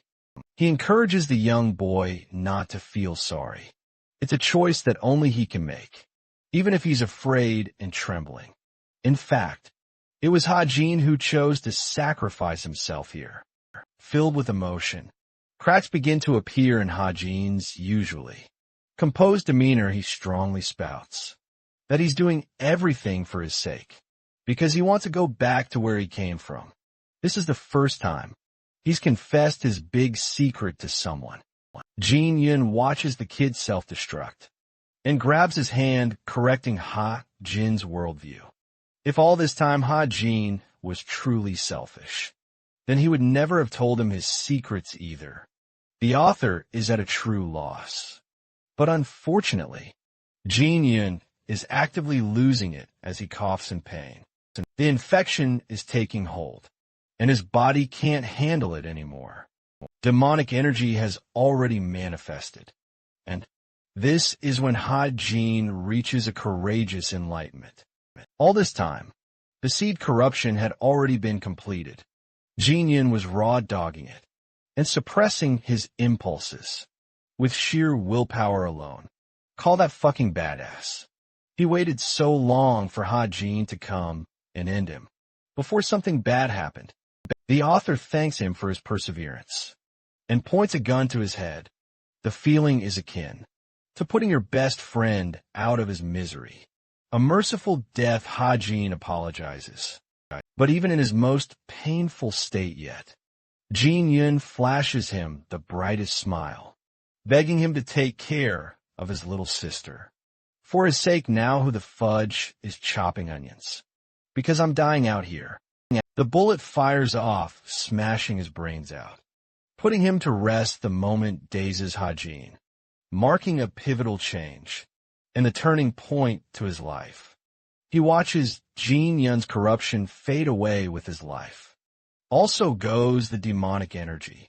Our miserable protagonist weeps in agony, but composes himself to carry on for Jin Yun's sake. He doesn't want to waste the promise he made, especially for Nayun's sake. Jin regains composure, staring at the man he murdered with his own hands, mentally coping with the fact that this is just a novel. But even with that coping mechanism, he's still horrified his emotions reach a calmer state when the author reminds himself that it's nothing more than a few characters in his novel. A heartbreaking ending to the scene. Is it just me, or can we safely say that this man is mentally cooked for the rest of his life? The next thing he knows, the author reopens his eyes, finding himself in a bed, but it's not his bed, because the captain is by his side, explaining how he fainted for 2 whole days. But thankfully, they managed to complete the operation. Without any suspicions, she's already protected his gear, which he can snatch and leave later. Managing his headache, our boy asks where he even is. Girl boss responds that it's her lovely mansion, located on an island of the Eastern Sea. Actually, this lady owns the entire damn island, so there's nothing to fear here. The captain looks at him, informing Jin about the funeral taking course today. It fills his heart with anger of what he's done. Bro looks genuinely depressed and knows he needs to go. In the next scene, Nayun's father is spotted rushing over to the hospital. He pants heavy breaths, questioning an old friend if he's found any leads on the culprit. It's been 11 whole years since the two of them spoke to each other. Unfortunately, there's no data on the culprit. Someone apparently deployed a barrier and excellently handled the assassination. Shin Hyuk wonders if this is an involvement of a demonic human, But even that fact remains unconfirmed. The roaring and grieving father emphasizes that he's no stranger to the demonic energy lingering in the room. His friend explains that it's actually a great misunderstanding, that the remnant of demonic energy he's feeling is coming from Jin Yun's body. This revelation stuns him, but the man continues to explain that the energy sprouted within Jin Yun before eventually stopping. The reason it stopped is linked to his death. But Shin Hyuk fails to comprehend any of this. In other words, the ultimate truth is out. Chai Jin Yun ended up becoming a demonic human before his death. It's a condition foreign to the rest of the world. The first of its kind, even his arms are more rigid, because of the demonification he experienced, to the point the spell didn't dissipate after Earth. He wonders if something happened during the subjugation operation. Jin Yun was a part of many years back. All in all, they can eventually find the culprit. But if that happens, they'll have to disclose information to the public, taking a ruthless and more political side. Shin Hyuk realizes that the man in front of him is the only person with access to Jin Yun's current situation. Grieving father shares how he never expected his son to wake up again. He even thought that his son died on his final mission. The moment his eyes reopened, he regained a light in his heart, as if he'd been given a blessing by the world. But now, he lost his son in an even more outrageous manner. Unfortunately, if they reveal the exact situation of Jin Yun to the public, the whole world will pin him down as a demonic human, and the Hero Association will rip his legacy to shreds. Everything he did as a hero would not be brought up again, effectively killing his legacy in history. Refusing to lose his son a third time, Shin Hyuk fully intends to keep this situation private, begging his friend to stay silent. For Naeun's sake now that he's here, he wants to bury his son with his own hands. In a quiet manner, of course. The man is ready to comply with Shin Hyuk's feelings. But he thinks it's necessary to expose this truth someday, for the sake of all of humanity. Shin Hyuk proceeds to adore his son one last time, begging and pleading that Jin Yun isn't born to a useless father, like him in the afterlife. With one sad scene, we transition into another, this time with Naeun's childhood memories of playing with her brother.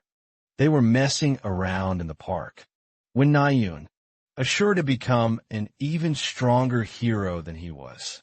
Unfortunately, her resolve to become stronger always made her lose sight of the happy things in life.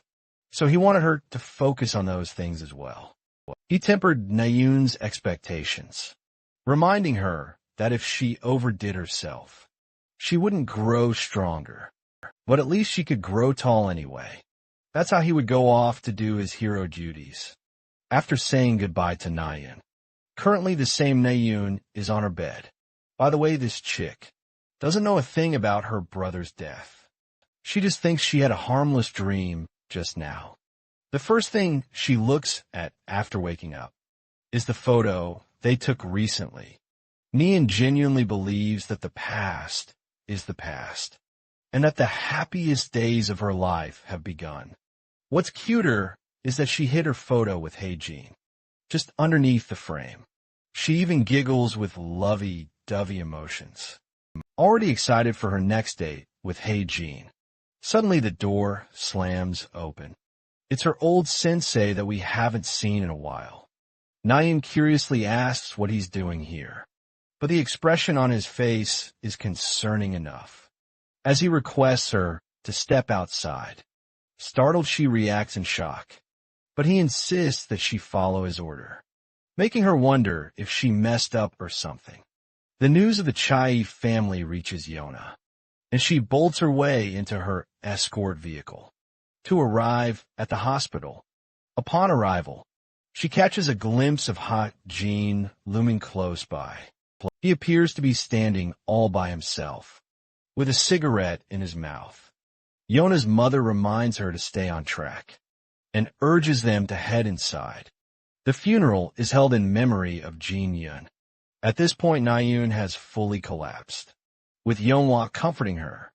It seems that she's so numb from the situation that she didn't even call her friends, and she doesn't want anyone else to come either. This begs the question, how did that one guy know it all?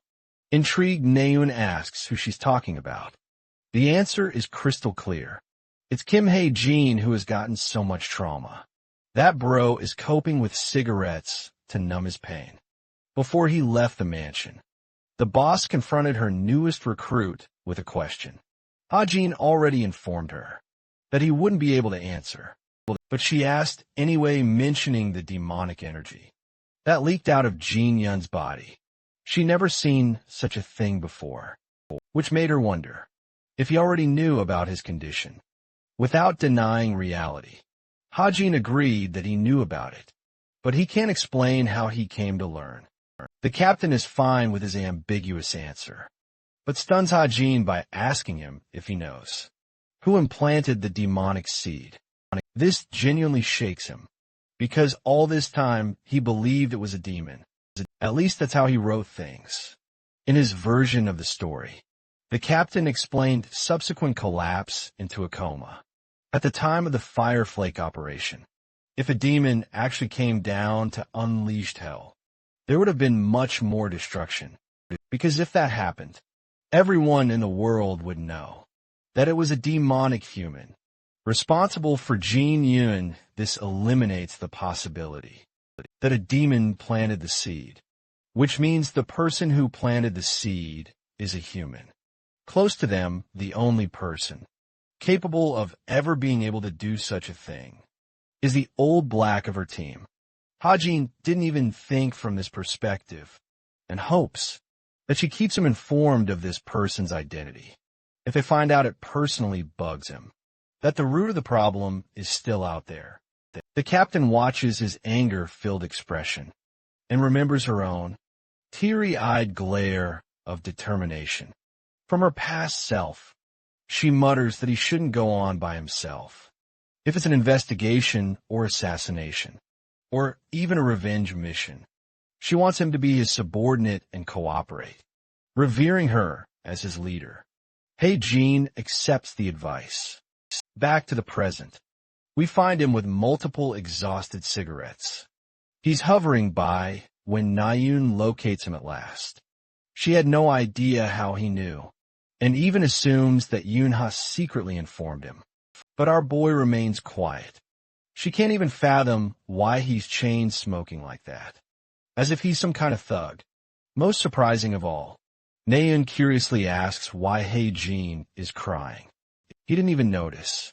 His eyes were streaming down tears, questioning why his own reaction. Zion takes it as a sign that he must be feeling sad, and topples over him. She has nothing anymore. Her heart has been ripped from her, reducing her to a crying mess. Kills the author to watch his favorite character destruct like that. The fate of her brother is the most pitiful of all. She's like a little child chanting her brother's name, talking about how pitiful Jin Yun's fate truly is. Ha-jin has absolutely no response and looks destroyed himself. The best thing he can do is gently pull her in, offering his warmth. Then he apologizes not once, but twice, as if he wasn't apologizing to her, but also himself. Call that absolute cinema peak emotional scene. Yana bears witness to their conversation, fearing the worst for both of their sakes, especially when neither of them knows about the dark past of their families. Carrying her own guilt, she turns around, but then she hears a collapse. Ha-jin catches her while she goes unconscious. She quickly came to ask him what happened, but the moment she peeked in his eyes, she found a literal corpse with a dead and most pathetic look. The scene cuts to Evangel, who has been preparing all day. for a surprise for her papa. When he opens the door, she's there to scare him. Hajin acts like he's scared. The things he has to do for his daughter. He came way too late and asked if she ate already. Turns out, the little marshmallow ordered delivery on her own. Hajin hugs her tight and remains distressed. When she asks him if he had any food, poor guy simply goes all quiet, as if he's using Evangel as a way to comfort, his own body falling apart. Finally, he responds saying he didn't eat and that he's fine, reassuring himself thrice that he's okay. The scene transitions to Naeun's room. She's recovering because of her collapse. Surprisingly, she appears to be fine. Her master's here to talk to check on her state. She even casually comments how she fainted because of poor nutrition. As a responsible master, he emphasizes that the dojo will accept her in open arms if she wants to delay training.